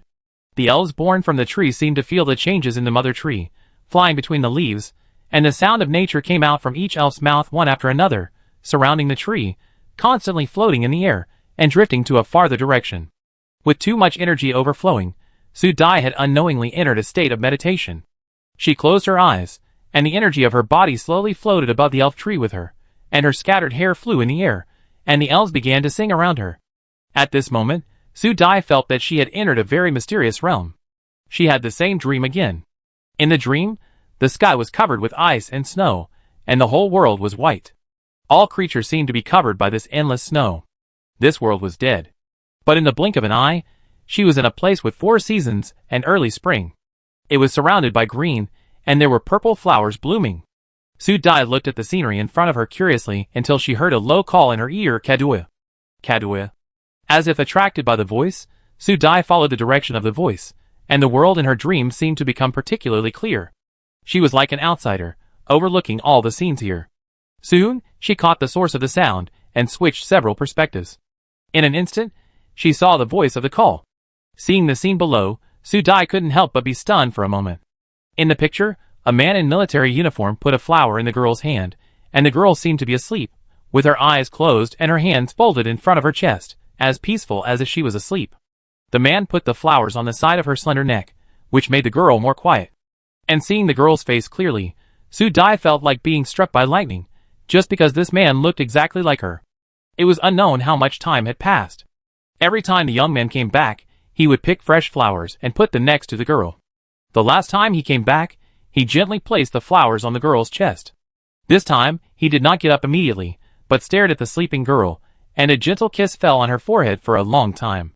Su Dai's soul seemed to be shaken. As the man got up, she couldn't help but get closer to them. She felt that this time was different from the past, as if something was going to happen. With this thought in mind, Su Dai quickly moved to their front. At such a close distance, she saw the cracked lines on the young man's face. At this time, she realized that time seemed to have passed for a long time, and the young man had grown old. As she thought of this, she saw that the man's hair had turned white. He had slowly sat next to the girl, and seemed to sense her sight. The old voice slowly sounded, "Kadoya, are you finally coming back? Who is it? Who is Kadoya?" Su Dai felt that this was very important to her, and she couldn't help but get close to the man. Even until he couldn't see her, she couldn't help but wave her hand, trying to understand what the other person said Kadoya was that made her so concerned. As if sensing her anxiety, the man's blank eyes turned for a while, and finally fixed on a certain point in the air, and then smiled, with a gentle light in his eyes. Su Dai suddenly seemed to be frozen. He saw me. Yes, he must be looking at me. Why did she feel uncomfortable too? So what is Kadoya? As if sensing her depressed mood, the man smiled in her direction. Kadoya, you are finally back. This time you will live a long life. As the man's voice became lower, he finally smiled and closed his eyes. Su Dai seemed to have had a big dream. Someone called her Kadoya in the dream. It was a name that belonged only to her. Who was that? When her brain was about to burst, a memory flashed in her mind. A child followed her. She was hungry at that time. She wanted to leave the child behind and run. After running for a long time, there was nothing behind her, but her mood did not get better. Before returning to the base, she returned to the original place, and put the only food left in her pocket on the ground. She thought that if the other party did not pick it up, it would not be her fault. Since then, whenever she left the base, she had a little tail. The child was skinny, and could not speak. He was malnourished and could only follow her. Su Dai would always share half of the food she found with him. She didn't know how long this life lasted. After she was selected to the laboratory, she could only see the child at intervals. She would share everything she got in the laboratory with the child. After losing her brother, she found another family for herself, but she couldn't let the other party be her family. She was so reluctant to live. Maybe everything would be better after she had superpowers. Holding beautiful fantasies, she entered the laboratory again and again. Her body ached thousands of times, and she felt that she would definitely die this time. After all, so many people who came in with her died, and she would definitely die too? But if she died, who would feed the child? The child was still with the little mute. In a world where normal people could hardly survive, who could care about the life and death of a mute? So she couldn't die yet. Every time she was about to die, she always survived at the last moment, and she got the superpower as she wished, although it was just a small, not so powerful with superpower, but she had superpowers. When she got her superpowers, Su Dai felt that the world was not so bad, and she might be able to live well in the end times with the little mute. Everything was changing in a good direction. Her superpowers became stable after entering the laboratory again and again, and finally she became the only mutant who survived that batch of experiments. Yes, the moment she had superpowers in the laboratory, she was defined as a mutant. Her data was carefully preserved by the laboratory, and used as a successful sample to continue the next batch of experiments, and she was also the object of observation in the laboratory. After having superpowers, her life gradually improved. She had her own separate living space in the base, and no longer had to avoid snatchers in the chaotic area day and night. She could provide better assistance to the little mute. After her superpowers were successfully upgraded, she applied to the laboratory to bring the little mute into the inner city. After inspection, she finally became the guardian of the little mute. For this reason, she also used the energy that had been accumulated for a long time to ripen the small tomatoes that she had been planting without flowering. That day, she and the little mute squatted in front of the tomato pot. The room was quiet, and they could hear each other's breathing. She slowly transferred her energy. Time passed by minute. They watched the tomato grow buds, and then the flowers withered, and a small fruit appeared. The green fruit became bigger and bigger, and the color became redder and redder, until the fist-sized fruit was shaky, and her energy was finally exhausted. A thud sounded. This was the sound of her falling backwards, with the little mute as she ran out of energy. The tomato pot on the table was also shaken by the two of them. The ripe fruits did not need to be picked, and just rolled down to them, exactly 3. She patted the place where she was hit, and she couldn't help laughing. Then the laughter became louder, and the hearty laughter rang in the room. The little mute looked at her smile in a daze, as if he was infected. Although he didn't understand, he also laughed like her. For a while, there was only the laughter of the two people in the room. The last 3 fruits, one for each of them, and one was placed on the fake lace for her best brother. Chapter 109. This should have been the best day, and Su Dai in the dream also thought so. But a group of comets hit the planet again and completely changed the situation. The planet fell into complete silence, and the temperature on the ground had become more than 100 degrees below zero. The extremely cold weather led to the complete extinction of species. The underground also became extremely unstable. Frequent ground subsidence and geothermal movement indicated that the underground base had become very unstable, and the last shelter built by humans was losing its function. Perhaps in a few months, perhaps tomorrow or the next second, everyone will be buried in the endless abyss underground, and the human species will be completely extinct. When supplies became extremely scarce, a large number of people disappeared outside the protected area. The United Government began to deliver supplies. Everyone could only receive a small amount of synthetic food and nutrients.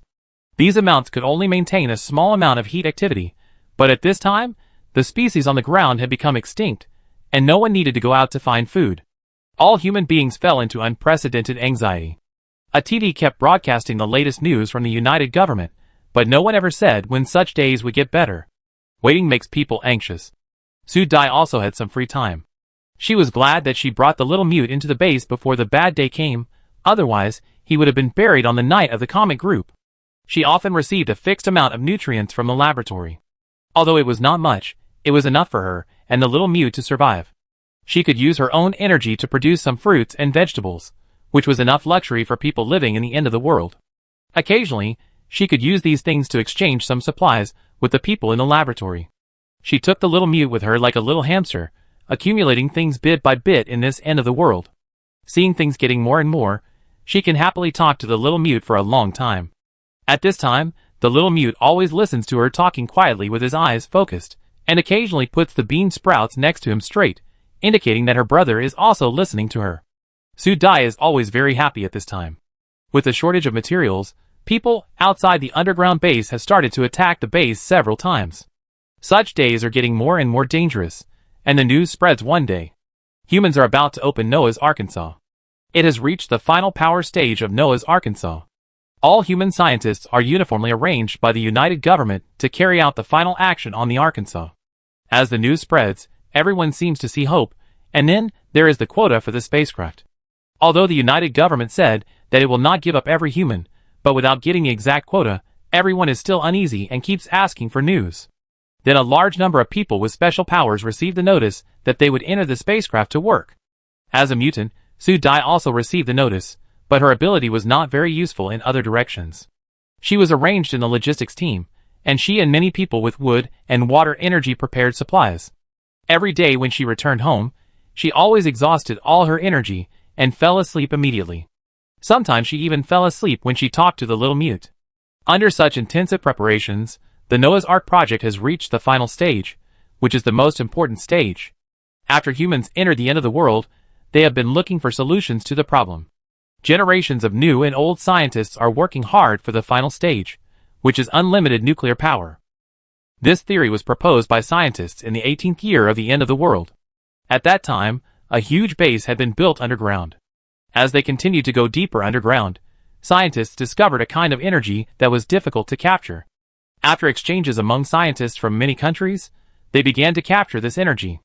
In the countless years that followed, scientists used the captured energy to conduct various experiments and found that this energy far exceeded the current highest level energy use and had a very long use time, so this energy was named infinite nuclear power. As the source of this energy was traced, the researchers seemed to have discovered a secret about the planet, so a bold plan was formulated among the top leaders.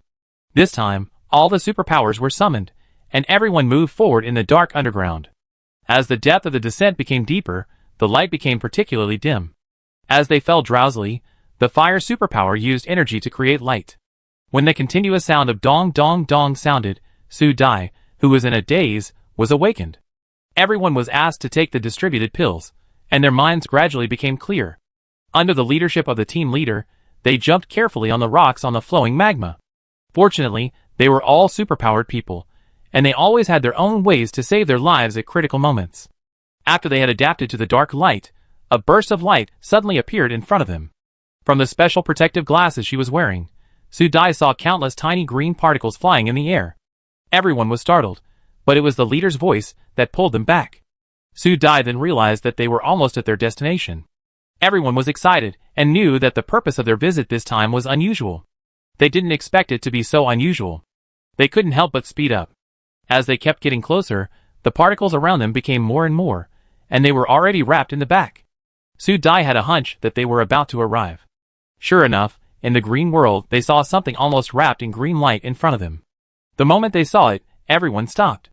They all knew that they had reached the destination of this trip, and kept the things they were looking for in front of them. Sue Dai closed her eyes, and felt the vigorous energy in the air. This energy was very familiar, like a part of her body, but there seemed to be too much energy, and she felt a little breathless. When she let out a whoosh, she realized that she was not the only one like this. At this time, the leader spoke. He glanced at everyone, then looked at the object flashing in front of him, and explained it to everyone. Only then did Su Dai understand the purpose of this trip. It turned out that this thing was what people had been looking for since the end of the world. Infinite nuclear power. With this thing, they could start the spacecraft of Noah's Arkansas. This spacecraft would have wireless energy, and could carry humans to fly in the interstellar space. They would have enough time to find the most suitable planet for human survival. This time, they came to take this thing away. After finding it, the researchers also tried to take it away, but people would fall into chaos after walking with it for a while after arriving here. In the end, this thing returned to its original position, and the people who took the core were all mentally disturbed without exception, and could never recover. They had organized superpowers to carry out the task of taking the core before, but those people were also without exception. Some of them had energy riots. They originally wanted to continue to find a better way, but with the comet group hitting the planet, time was no longer waiting for anyone. The survival of the entire planet had fallen into a countdown. If they did not leave here, they might be completely annihilated in the universe with a planet, and everyone would be destroyed. So there is no time left.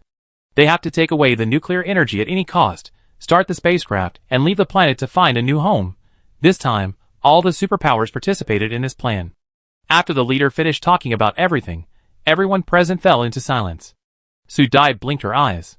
She didn't want to die. If she died or went crazy, what would happen to the little mute? It's good to raise her well, so after the leader finished speaking, she quietly moved back half a step, and then heard a sneer. Su Dai looked up and blushed instantly. This was Chinshur, who was very good at using water magic. He had saved her several times along the way. Thinking of the other party seeing her retreat, Su Dai blushed even more, as if she was the only one who was scared. Fortunately, the other party just glanced at her, turned his head quickly, and didn't say anything. Su Dai quietly let go, and stopped looking at the other party's particularly strong back. It seems that she can't be as determined as the other party. She is a coward. In this atmosphere, the leader announced that the first batch of 10 people would take the initiative to perform the task first, and those who were willing would step forward first. So the sound of footsteps continued to sound, and Su Dai's footsteps were like nails being driven into the field. She looked at the people around her who kept moving forward, and finally everyone stood in front of her. She thought that with so many people moving forward, she only needed to take a small step forward to blend into the back of the crowd, and she would definitely not be chosen, right? Right? But what if? Thinking of this, Su Dai's footsteps were like thousands of pounds. She thought of her life that had just gotten better, and thought of many things. Finally, she took a deep breath and slowly moved forward one step. With only one step, she also fell behind the crowd. She thought she would be laughed at, right? But after waiting for a long time, there was no sound. When she looked up, she heard the leader start numbering. He organized the people into teams according to the order of 1, 2, 3, with 10 people in each team, and paid no attention to her. She felt very ashamed. Others were not afraid, and she really looked like a coward. After waiting for an unknown amount of time, the leader finally came to their side. Su Dai watched him count the number of people in front of her, and then stopped at Chinshur. At this time, the leader's eyes met hers, and Su Dai also prayed silently in her heart, hoping that everyone would be safe and complete the task smoothly. According to the order, the first group started to perform the task, and the rest of the people all withdrew along the original route. Su Dai couldn't help but look back, and saw a team of members waving their hands towards them with smiles on their faces. For some reason, Su Dai couldn't smile at all, and could only pull her face stiffly to show an ugly smile. After coming back this time, Su Dai was depressed for a long time. She even ignored the plants that she had to check every day. Until the little mute stood at her door holding a flower pot, his black eyes looked at him quietly. Su Dai looked at him unhappily. As if sensing her depressed and uneasy mood, the little mute walked to her side quietly, and stretched out his hand to touch her head clumsily like she did before. Feeling the awkward movement on her head, Su Dai's eyes suddenly turned red. She looked at the little mute and said with a dry smile, "It will be fine. Everything will be fine, right?" The little mute looked at Su Dai holding the flower and nodded for a long time, as if responding to her words. After this day, Su Dai began to carry out the mission. As if she had foreseen that things would not go well after the first team failed in the mission, the second team, the third team, and so on all began to fail one after another. Every time they were about to start a mission, everyone was determined to die. Su Dai had seen those who barely came back. Although they were alive, Their mental power was completely abnormal. Because they were superpowers, the uncontrolled energy would cause damage. These people would be put on energy control rings, and could only spend their lives under surveillance. Every time a team started to carry out a mission, Su Dai began to become more and more silent. As the number was getting closer and closer to their last team, Su Dai thought she had to ask the captain if she could let the little mute take her home if she became mentally ill. Her wood energy was not that strong and would not cause damage. At most, it would only make the plants grow better, so could she not go to those places? Su Dai pondered this question, but it didn't take long before she saw the team in front of her being sent to the mental treatment hospital. She knew that the answer to this question was finally coming. She looked at the captain with a sad look in his eyes, and asked with courage, "Captain, if something goes wrong during my mission, can you not send me there? My wood energy is not that strong, and someone is waiting for me at home, so can I go home then?" Looking at her clear eyes, the captain felt his shoulders collapse. The situation at the base is getting worse and worse, and their missions here have been failing. If this continues, when will the arc be able to start? Time is really getting tight, so that such a child has started to go to the battlefield.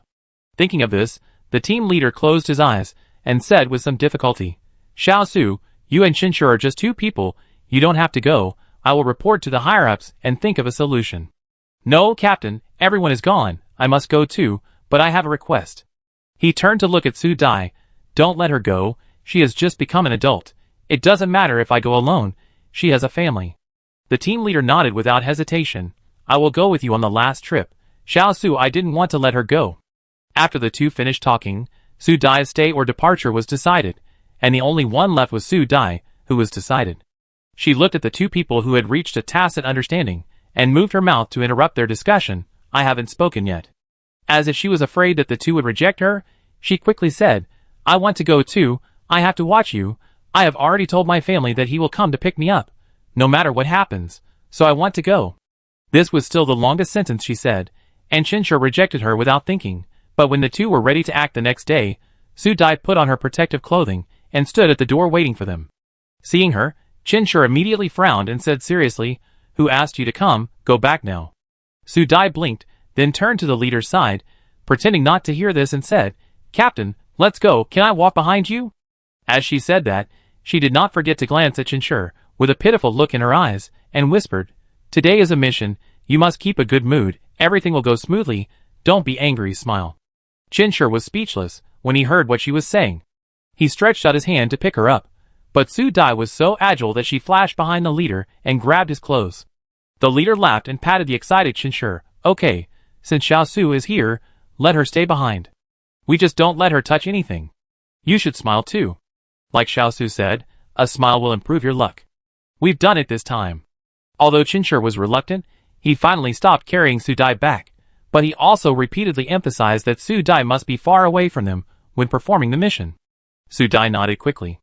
Anyway, she would agree to whatever the other party said. As long as Qinshu agreed to let her follow, it would be fine. Qinshu was a good person, and she couldn't wait for Qinshu to be sent to a place for mental treatment. Just like what I said before coming here, a smile won't make your luck worse. This time, they actually became extra smooth, surpassing the previous team. They actually brought out a wireless nuclear power, the heart of the planet, and they were already halfway. Seeing that hope was not far away, the hearts of several people began to beat faster and faster. Come on, they will succeed soon. Then the change happened in an instant. The nuclear energy that was well put away in the last second suddenly burst out with strong light, and the special box that installed it was directly damaged. The wireless energy burst out directly. This energy was so strong that the leader and Qinshu, who were closest to them, fell down without having time to shout. The escaped nuclear energy was about to return to the original path, and it was getting closer and closer to Su Dai. At this time, Su Dai barely recovered from this energy. She was far away, and was not affected so much. Seeing the nuclear energy, she wanted to run back. Without thinking, she took out the spare box given to her by the captain. There was only one idea in her mind, that the efforts of the leader and Qinshu could not be in vain. In a burst of strong light and dizziness, Su Dai only felt the necessary energy rays passing through her body. She seemed to be split into countless pieces. She was going to die. She felt that the huge energy had burst her body. At the end of her consciousness, she only remembered to hold the box tightly and let countless light spots destroy her body. Fortunately, the little mute didn't see it. I wonder if the organization will take care of the little mute because of her bravery this time. The fragments of memory came to an abrupt end here. Su Dai in the dream only felt that she had experienced it again. She seemed to understand that she was looking at her past. But then, since humans can reach the current galaxy, does it mean that they have finally succeeded, and only the former her will stay on the mother planet forever? But it seems that something is wrong. Since she is dead, where did she come from now? Who is the person lying next to her? In the dream, Su Dai couldn't help but get close to the man and look at him carefully. Then an idea exploded in her mind. This eyebrow seemed very similar to the little mute in the memory fragment, because it was the person she cared about. At this moment, Su Dai felt that all the memory fragments in the dream poured into her mind. She couldn't help but touch the other's cheek with her hand, and her fingers passed through the other's body. Su Dai couldn't help but feel sour. Little mute, you have become so old. Why did everyone leave the mother planet, but you are still here? The self in the memory fragment was obviously dead, but now it seems to be sleeping here. What happened? The blank memory after death followed the death of the little mute in the dream, and no one answered her. Thinking of this, even in the dream, Su Dai couldn't help wanting to cry. She didn't know why she was so sad, but she couldn't help but get up when she saw the little mute die beside her in the dream. Sadness enveloped her, and the dream began to twist with her fluctuating emotions. Until a distant voice came, like an ancient witch humming. The voice was getting closer and closer, as if calling her. As the sound became stronger and stronger, suddenly a dragon roar could shatter a person's head and tremble. Su Dai suddenly woke up from the dream. When she opened her eyes again, she saw a scene of fire above her head. A huge planet has invaded the blue planet. The distance is too close, so close that you can see the buildings on the planet. It is a very familiar planet. Until all the mental power returned, Su Dai looked up at the sky and was sure that a planet was exactly the same as the mother planet in her memory. At this time, she was standing on the huge branch of the Tree of Life. At this time, the Tree of Life had completely integrated into the eye of the storm and became the real Tree of Life of a planet. Su Dai could already feel the pulse and breathing of a planet, as well as everything on a planet. She could feel that as long as she moved her mind, she could reach any place on a planet. The power of the law, these words suddenly appeared in her mind, and she suddenly knew what she had comprehended, the law of a planet, and she was recognized by the law of a planet. This feeling was very mysterious, but a sound of dragon roar sounded in her sea of consciousness, interrupting her immersion in this mysterious feeling. With a thought, she directly reached the top of the sea of blood and saw the anxious black dragon above at a glance. Su Dai directly output a burst of energy, as if she felt her call, and the black dragon's movement stayed in the air for a few seconds, and then tilted its head and roared at the sky twice. The sound was already obviously angry and aggrieved. Su Dai moved directly in front of it, reached out, and patted its head, signaling it to be quiet. Sure enough, the black dragon became quiet. It put its big head in front of Su Dai and sniffed. It seemed to not understand why the breath of the person in front of it was different in such a short time. It seemed to become very strong, like the person who hit it. How could Su Dai know what a dragon was thinking in its head? Feeling the flash of the light brain, she knew that she should do the most important thing. She comforted the black dragon and looked at the still calm sea of blood. She had a premonition, so she said, "You have to guard this place. Xingming will wake up soon." After saying that, she patted the big black dragon's head, turned around and disappeared in front of her. In a flash, Su Dai returned to the base. At a glance, the entire base had already confronted the aliens. Both sides had gone through preliminary tests, and were in a state of confrontation. Su Dai's sudden appearance directly broke the deadlock. Seeing that her people were still intact, she turned around and looked at the people coming from the opposite planet. These people's clothes are obviously very similar to the style of humans before the end of the world, or they deliberately pursue this style. Looking at the people opposite, Su Dai felt like traveling through time and space, especially when she remembered some lost memories in her dream. Su Dai nodded to her brother, and Elaine said directly, "The Empire's army has come to the space channel, and will be able to support soon." Su Dai nodded to express her gratitude, turned her head, and looked at the old man on the other side. There was a group of people standing behind the old man on the opposite side. When her eyes swept to Chen Gui in the crowd, Su Dai's eyes paused, obviously catching him accurately. Chen Gui on the opposite side also saw her eyes, paused for a few seconds, and whispered a few words to the old man in the front. After the old man nodded, he stepped forward a few steps, looked at Su Dai and bowed slightly. "Star Lord, our elders, and the witch want to talk to you, hope to get your consent?" Su Dai's eyes moved to the so-called witch. In him, she felt a familiar power. This power was the same as the energy in her body, so everything was obvious. These people were the descendants of the Mother Star, and the energy in them was purer than that of the Imperial people. Nodding, Su Dai waved to the advance team behind her and said that it was okay. Without waiting for the people on the opposite side to take a few more steps, she strode to the witch, and the two stopped one step away. The witch had a frown on his face and wore ancient clothes, which reminded people of the prosperous era of the Mother Star before the end of the world. The wizard looked at Su Dai carefully. In this long silence, he seemed to have confirmed something. He slowly breathed a sigh of relief, and an old voice sounded between the two, "My lord, I finally see you." It sounded like they had known each other for a long time, and the other party had been waiting for this day. After searching her memories, Su Dai was sure that she had never seen this person, but this person said that he knew her, which was very suspicious. She stared at the other person and slowly said, "But this is not the reason for you to move the planet closer to me." Hearing her words, the other person was a little surprised. He didn't expect the other party to ask this, but since he had made a decision, he was also prepared to be asked. The wizard sighed and said sorry, but his face was firm.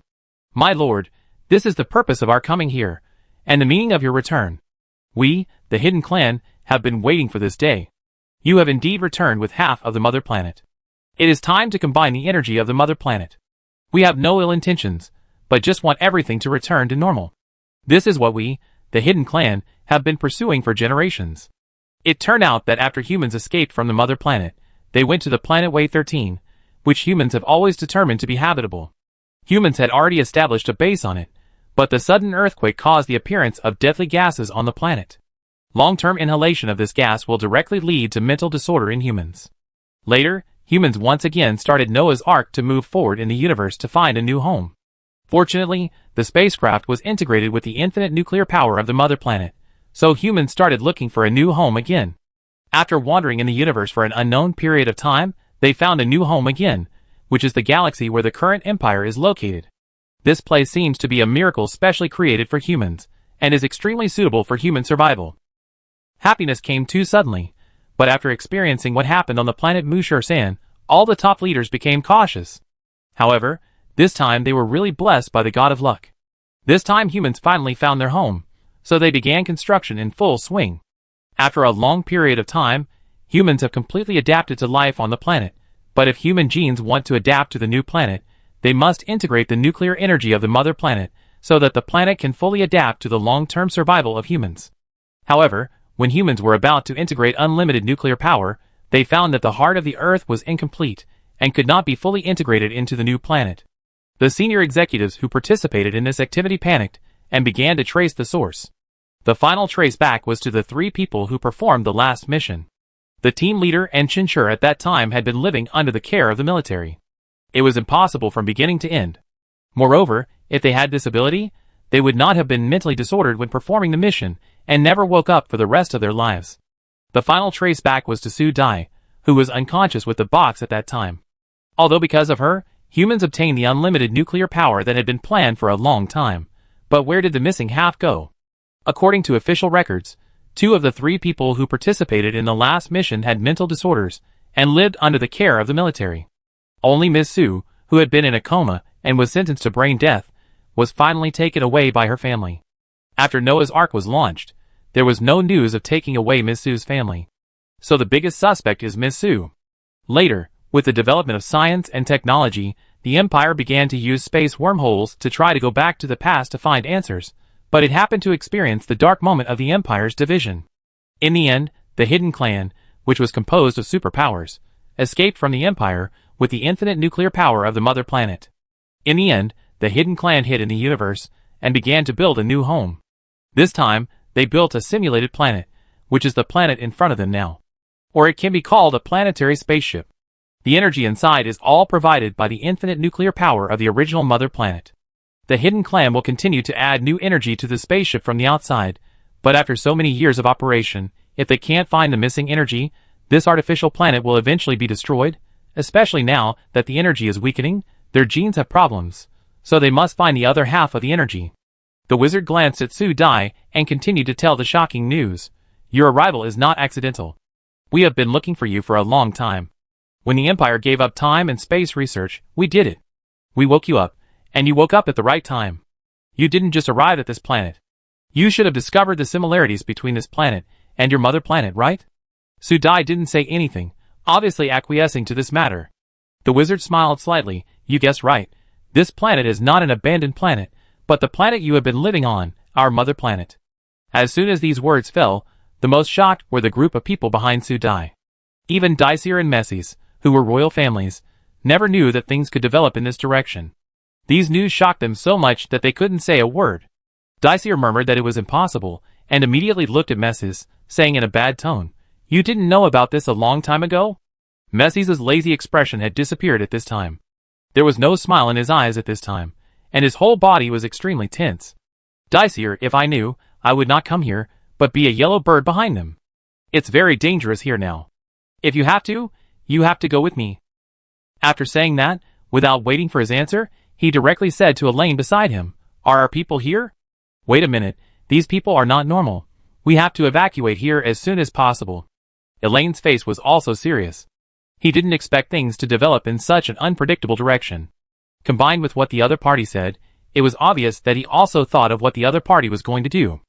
At this time, Su Dai heard these words, and combined them with the memory she had recovered.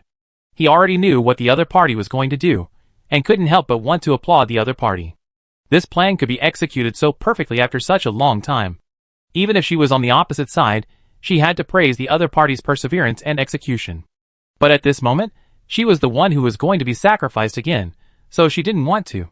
Thinking that the system might also be implanted in her brain by the other party, she couldn't help but raise the corners of her mouth, but her face was indeed extremely cold. So all her efforts were in vain in the end, right? Thinking of this, Su Dai closed her eyes for a while, and when she opened her eyes again, there was a hint of coldness on her face. What if I don't want to? As soon as she said this, the witch on the opposite side paused for a moment. Obviously, he had thought of this possibility, but things had come to this point, and could no longer be changed by one person's will. The witch smiled slightly. My lord, we have made all preparations. Obviously, whether Su Dai agreed or not, this matter must be completed. How could Su Dai not understand what they meant? She looked up at the group of people behind the witch and asked slowly, Do you have the same idea? Everyone was silent for a while, and no one gave a direct answer. When they met Su Dai's eyes, they still avoided her with a guilty conscience, but their attitude said it all. They agreed with their witch's decision. Very good, I hope you won't regret it. Su Dai spoke slowly, word by word. In the eyes of everyone, it seemed like she was making a final struggle, but some people behind her who knew her didn't notice something wrong with this sentence, as if something was about to happen. In an instant, the anxiety in everyone's heart reached its peak. At the wizard's signal, the huge planet behind him approached the top of the blue planet little by little like an aircraft, and the huge black shadow began to cover the light above his head like a curtain. The wizard began to murmur in his mouth, and looked at Su Dai with the enthusiasm of completing the task.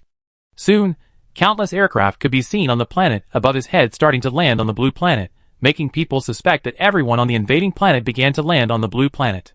The arrival of these people directly touched the defense system of the blue planet. A large number of defense weapons began to spray into the sky, and the army of plants also began to automatically start the attack mode. So in the next second before everyone reacted, a new round of war had begun in the sky. The failure of the conversation led to the imminent war between the two sides.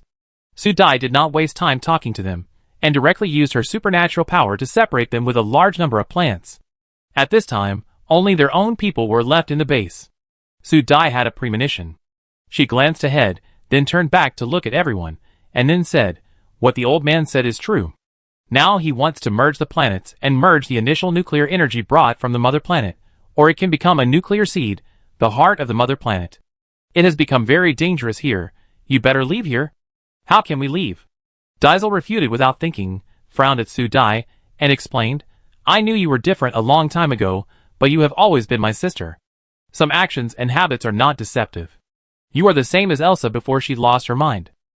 Su Dai smiled slightly, not wanting to refute anything, turned to look at the others, and said seriously, I am not asking for your consent, I am ordering you to leave here. Everyone must leave here. Hearing this, the people in the advance team also looked incredible. Obviously they did not expect that even they would leave here. As if knowing what they were thinking, Su Dai looked in their direction. I have something very important to do. I will be distracted if you are here. I will give you a fair treatment about your empire. You can go back without worry, my brother will treat you like me. Right, brother? Su Dai smiled at Daisir. Daisir pursed his lips, and turned to give a fierce order to Messies, Did you hear it? At this time, Messies did not ignore Su Dai as usual. He looked at Su Dai silently and nodded to indicate that he would agree. Seeing that they all agreed, Daisy raised his voice to object, but Su Dai ignored him directly. This time, she acted more decisively. It's too late. After saying that, she looked in the direction of Messies, her eyes urging her to say something. Daisy looked at the two of them, frowned, and just as he was about to speak, he felt a gust of wind in his ears, and then his eyes went dark and he couldn't see anything. Su Dai looked at Daisy, who had taken over, and said to Messies, "Take good care of him, the others are also in your hands, treat them well." Then she nodded to the people in the advance team. "It's getting late, you guys should follow." Levis wanted to say something, but Lin Mo, who had always been unruly, rarely grabbed his captain and said in a deep tone, "Captain, listen to the Star Lord, we should leave, we will come back to meet up with the Star Lord later. Let's go." Everyone's eyes were full of reluctance. Su Dai didn't look at them, but used vines to send them to the side of the base spaceship.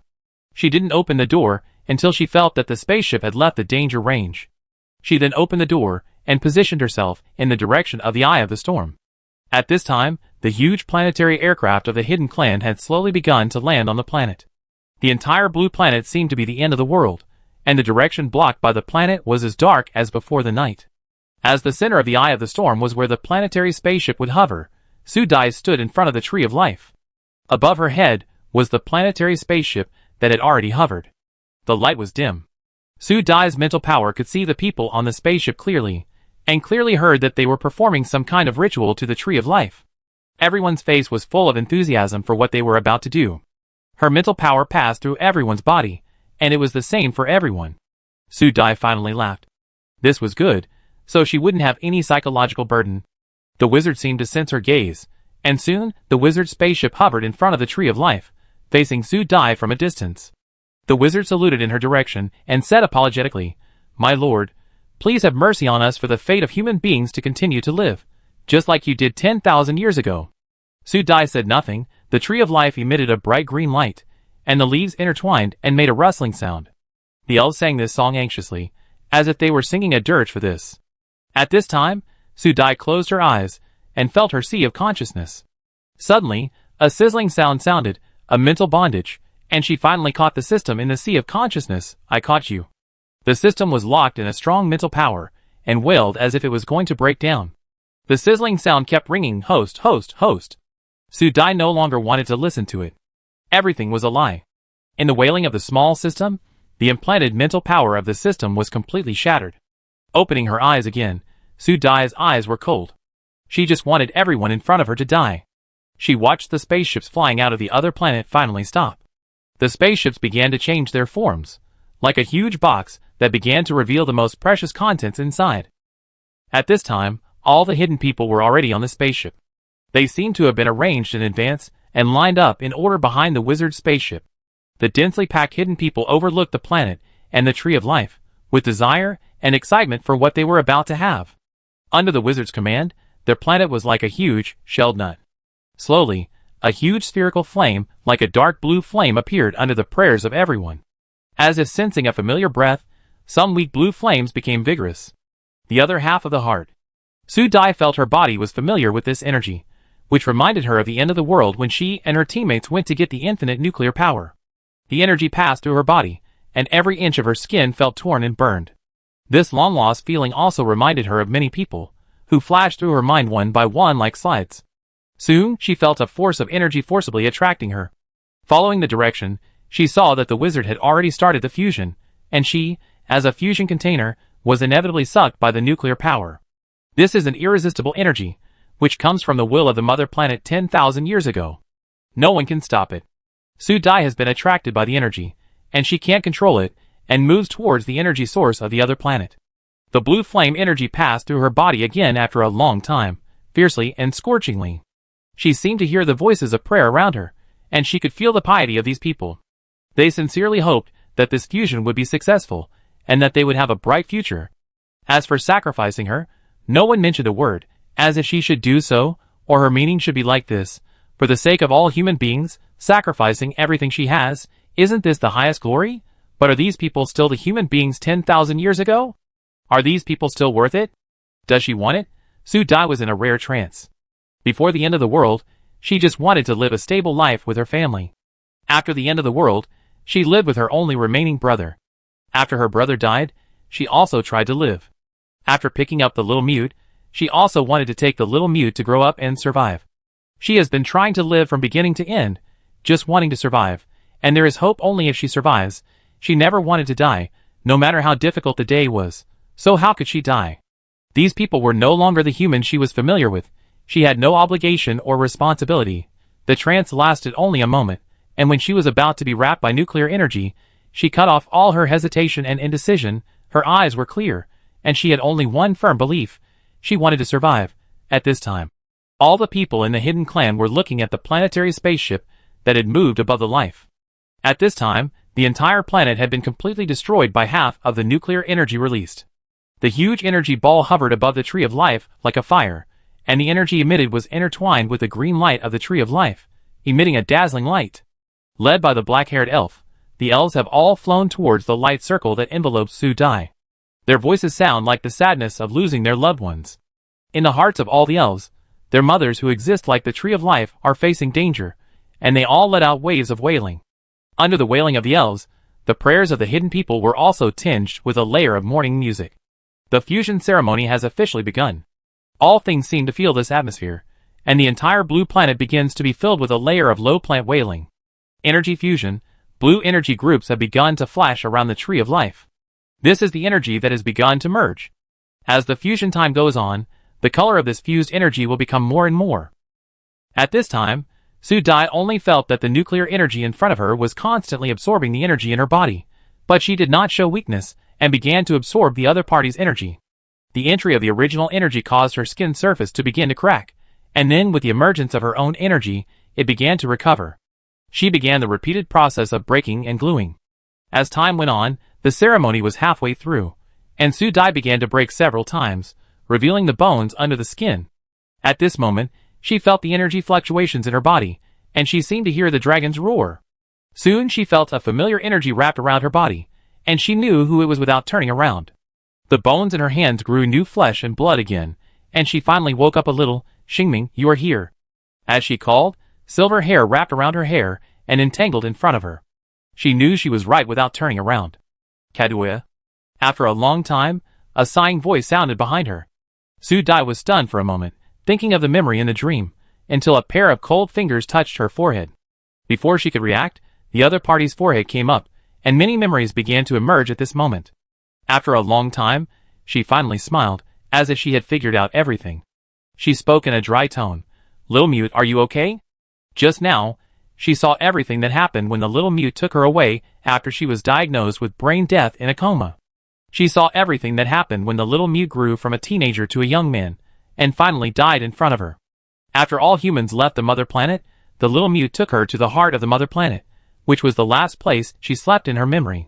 When the last bit of energy on the mother planet was about to run out, the little Mute received the will of the mother planet. Finally, after they all died, it was also the moment when the entire planet went out. At that moment, the will of the entire planet was completely integrated with the little Mute. After the planet was frozen, the mother planet gradually deviated from its original orbit. Like all planets that have run out of energy, the mother planet finally drifted to the broken star region and became an abandoned planet.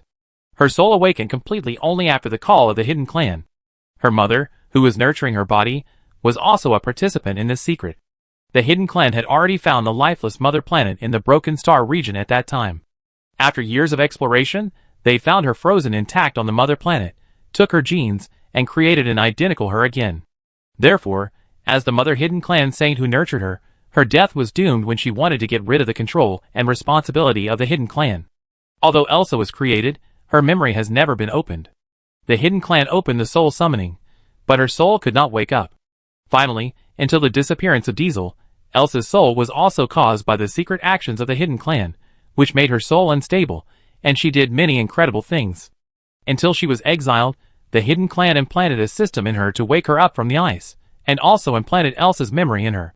Finally, as Su died, she woke up completely and replaced Elsa's identity. Elsa had completely died as a failed experiment. She woke up by accident, so that she always thought that she had traveled through time, but in fact, she just woke up. There is no one else, she has always been her. In the end, things were as the Hidden Clan expected and monitored all the time. She was just a part of the chessboard. The Hidden Clan won the bet. As she woke up, the energy belonging to this planet began to be awakened. In the good wishes woven by the system, she began to fulfill the wishes of the Hidden Clan for tens of millions of years step by step. It can be said that from the moment she woke up, she was observed by all the high-ranking members of the Hidden Clan, and every step she took was completed under the control of the Hidden Clan system. Now, after thousands of years, the planet has begun to recover its vitality. After the fusion of this energy, the mother planet is injected with fusion again to complete the heart. The planet will burst into life again, and everything will start all over again. A new mother planet will be born, and the genetic curse imprinted on them will be gone with the birth of the new mother planet. They will also return to normal. Humanity will be glorious again, and will be superior to ancient humans and comparable to the existence of gods. This is the wish of the hidden tribe for thousands of years. Even if they split from the empire, they wanted to fulfill this lofty belief. Little Mute, it's great that you're still alive. Perhaps it was because of the past. Su Dai's rare tenderness at this moment turned around and followed the familiar embrace, and wrapped this person, who had not seen for a long time. In the dream, this person also said to her unconscious many times, Kadoya, I will find you. This person went from a young man to the best age to die, and finally on this planet, he still came back, and returned to her again in a different identity. Whether it was a little Mute, a little zombie, or a little Xingming, all the people in the world, he was by her side in the end. Kadoya, I'm back. She was responded with a cold hug and a real breath on her neck. At this moment, nothing mattered. They used hugs to celebrate the long-lost reunion and encounter, and celebrated the moment when two complete souls embraced each other again. The energy here became stronger, and the entire energy sphere began to twist. Xingming intertwined his fingers and held Su Dai's fingers, as if he would never let them separate again. He lowered his head with a satisfied smile on his face. Kadoya, Su, I found you, and we will always be together in the future. Close your eyes, and feel our energy. As the two joined forces, the energy in their bodies began to entangle. In an instant, Su Dai felt that the world was under her and Xingming's feet, and she felt her body's desire for the other half of the energy. At this time, Xingming's words also reached her ears. Get ready to start. Don't you want to absorb its energy? I'm with you, and now is the best time. As he finished speaking, Su Dai felt that her body had turned into a huge black hole, and the opponent's blue energy was constantly absorbed by them. During this fight, with the arrival of Xingming, they finally gained the upper hand, and a large amount of energy began to enter their bodies and be transformed and fused. At this time, the prayers of the Hidden Clan had been interrupted, and the Black Dragon kept overturning the spaceships. Looking at the blue seeds that had changed, the witch's face gradually became ugly. Impossible, impossible, impossible. It was expected that the blue energy would devour the other half of Su Dai's energy, but Xingming, who came out halfway, interrupted this rhythm directly. Now the blue energy belonging to their planet is constantly devouring. It can't be like this. If this goes on, they will lose control of the new energy, and the plan of tens of millions of years will fail in an instant. After doing so much and sacrificing so many people, he will not allow any mistakes to happen at this last moment. Even if it is destined by fate, it can't be. The witch's expression also became ferocious, and he directly issued an order to the tribesmen who began to get agitated behind him. Attack! Move! Cut off their mobility. So all the artillery fire and attacks were directed towards Su Dai and Xingming. At this time, the sky was bright and dark, and various energies flashed. The two people who became the targets of the attack, Xingming began to block the attack on them. His face was cold, he looked down at the hatred and attacks of the hidden tribesmen below, and his eyes were filled with disgust. He looked at Su Dai, who was about to wake up, and asked her, Su, do you believe us? At this time, Su Dai slowly opened her eyes, and nodded to him without hesitation, as if to say that no matter what she did, she would unconditionally believe in him. Xingming's frozen face showed a bright smile, which made this extraordinary face become lively. So when they were wrapped in energy that was enough to destroy a planet, Xingming hugged Su Dai and jumped into the blue energy ball on the opposite side. In an instant, the energy exploded, and the sky-high energy instantly sprayed onto the sky. The huge energy explosion could only backfire on the hidden people who attacked them. The entire planet was wrapped in huge energy, as if experiencing a scene of planetary destruction. The huge light also shook the entire broken star domain. Daisir and others who were waiting outside the planet only saw the screen of the planet detection flashing instantly, followed by a large number of planets in the broken star domain exploding. The entire Broken Star domain has fallen into extremely chaotic energy and magnetic fields. Messie's eyes sank for a moment, and no one in the room spoke. After a long time, Diceyer's dry voice sounded, "Elsa is still alive, right?" Her response was a long silence. After waiting for half a year, Dicier was finally knocked unconscious by the intolerable Messies, leaving only a few members of the advance team who were unwilling to return to the Empire to monitor the situation in the Broken Star domain with their troops. On the Interstellar Network, news had already spread that an explosion had occurred in the Broken Star domain. The entire Broken Star domain was forced to explode by the strange energy linkage, and the Hidden Clan had completely disappeared from the entire Interstellar. Some people said that the entire Hidden Clan was buried in the Broken Star domain, and the explosion was also caused by the Hidden Clan. Some people say that the Hidden Tribe has encountered a major racial crisis, and has now completely hidden in the interstellar space. Among these information, the most important explosive news is that the Empire announced that the former Emperor would return to the throne. After Dicier was brought back to the Empire by Messies, the first thing she woke up to was the news that she would return to the throne. Without her consent, the official website of the Empire has officially announced this news. So Dicier, who was forcibly enthroned, was furious. She searched the entire palace, and found someone in the place where she lived when she was a child. She wanted to beat him up. Holding the other person's collar, and looking at the other person's unrepentant look, she couldn't help but feel angry. "Why did you do this?" "I have to go back to Elsa." Messies' mouth corners pulled directly, and now there is still the dark blue from staying up late during this period. He pursed his lips, and his face was full of unhappy expressions. Dicier then noticed the blue color of the other's eyelids. Thinking of what the servant said about the turmoil in the Empire during this period, this person cleared out a wave of people, and stabilized the situation without much rest. Now that the Empire has begun to stabilize, Dicier's tone softened. "Since you have handled it all, why do you want to step down? You did better than me, and you did what I wanted to do before. You are a good executor of the Empire. You shouldn't make hasty decisions like this. You know I am not in this position. I know you don't care, but because you don't care, this is the only way I can keep you." As if he had endured for a long time, he stared at someone who was stunned, stood up directly, and looked down at the other person. His eyes were unprecedentedly focused and serious. "When can you put me first? It used to be Elsa and the Empire. When can it be my turn? I thought that doing this would let you see it, Your Majesty, but it still doesn't work." After realizing what the other party was saying, Diesel's face froze, and he interrupted anxiously. "What are you talking about? We are brothers. What on earth have you learned? We are not brothers." Messi's eyes became fierce, and he bent down to Diesel. "I am no longer a child. I knew very early that I was picked up by my father, and you are not my brother. You are Elsa's sister, my sister in name only." This completely stunned Diesel. She was speechless for a long time, as if she was stunned by this news. Did the other party know all along? She looked up and found that the other party was no longer the child he was before. He was much taller than her, so much taller that looking down at her brought a sense of oppression. She didn't want to admit it, but felt a mess in her mind. She subconsciously pushed the other party away and said in a timid way, "I know, well, I am also your sister, don't think too much." As she said that, she turned around and left quickly without waiting for the other party's response. Watching her leaving, Messies tightened and loosened his fingers, pursed his lips, and stared at her back without saying a word until the figure completely disappeared from his sight. In the new era of the Empire, His Majesty Diesel, who had disappeared for a long time, returned to the throne and announced the Empire's secrets about the Hidden Clan, and listed the Hidden Clan as the people of the planet that the Empire will never be friendly to, while Princess Elsa disappeared in the fight against the Hidden Clan, and the Empire will continue to search forever. The most important thing is that Her Majesty Diesel has restored her status as the Empress, and this secret matter involving the entanglement between the Empire and the Hidden Clan is only secretly spread on the Star Network. And His Majesty Messies was appointed as the new Commander-in-Chief of the entire army. At this time, he has been clearing out the governors of the various affiliated planets of the Empire, and further strengthening the commander and centralized power of the central planet of the Empire. Under this series of measures, the Empire changed its pace of continuous conquest and entered a long-term recuperation phase.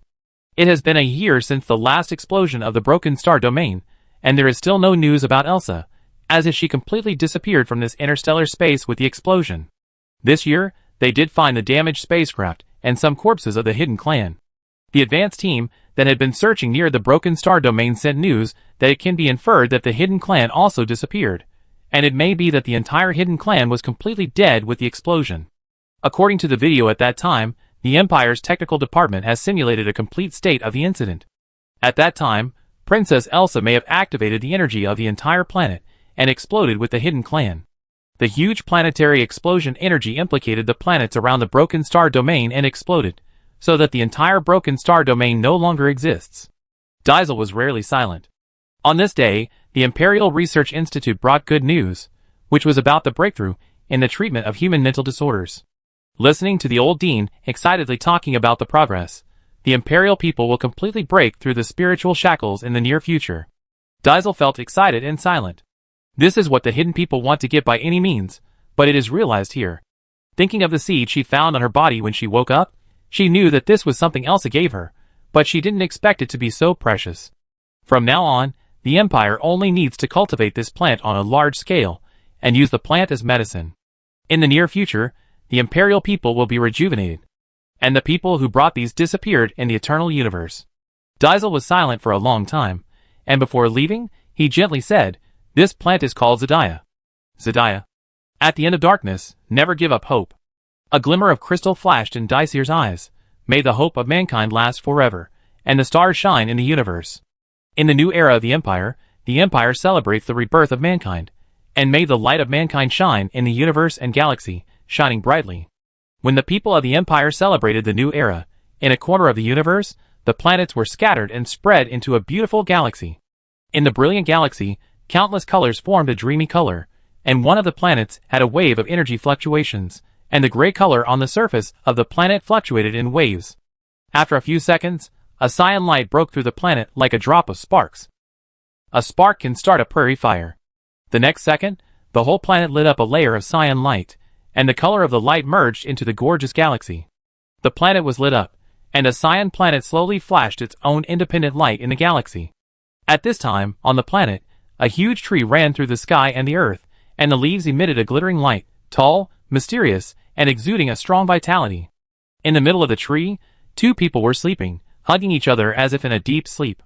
The green light enveloped the two people, and a layer of green protective film was wrapped around them, guarding them. As the first gust of wind blew, the huge tree began to gently shake its leaves, and the green energy followed the shape of the wind.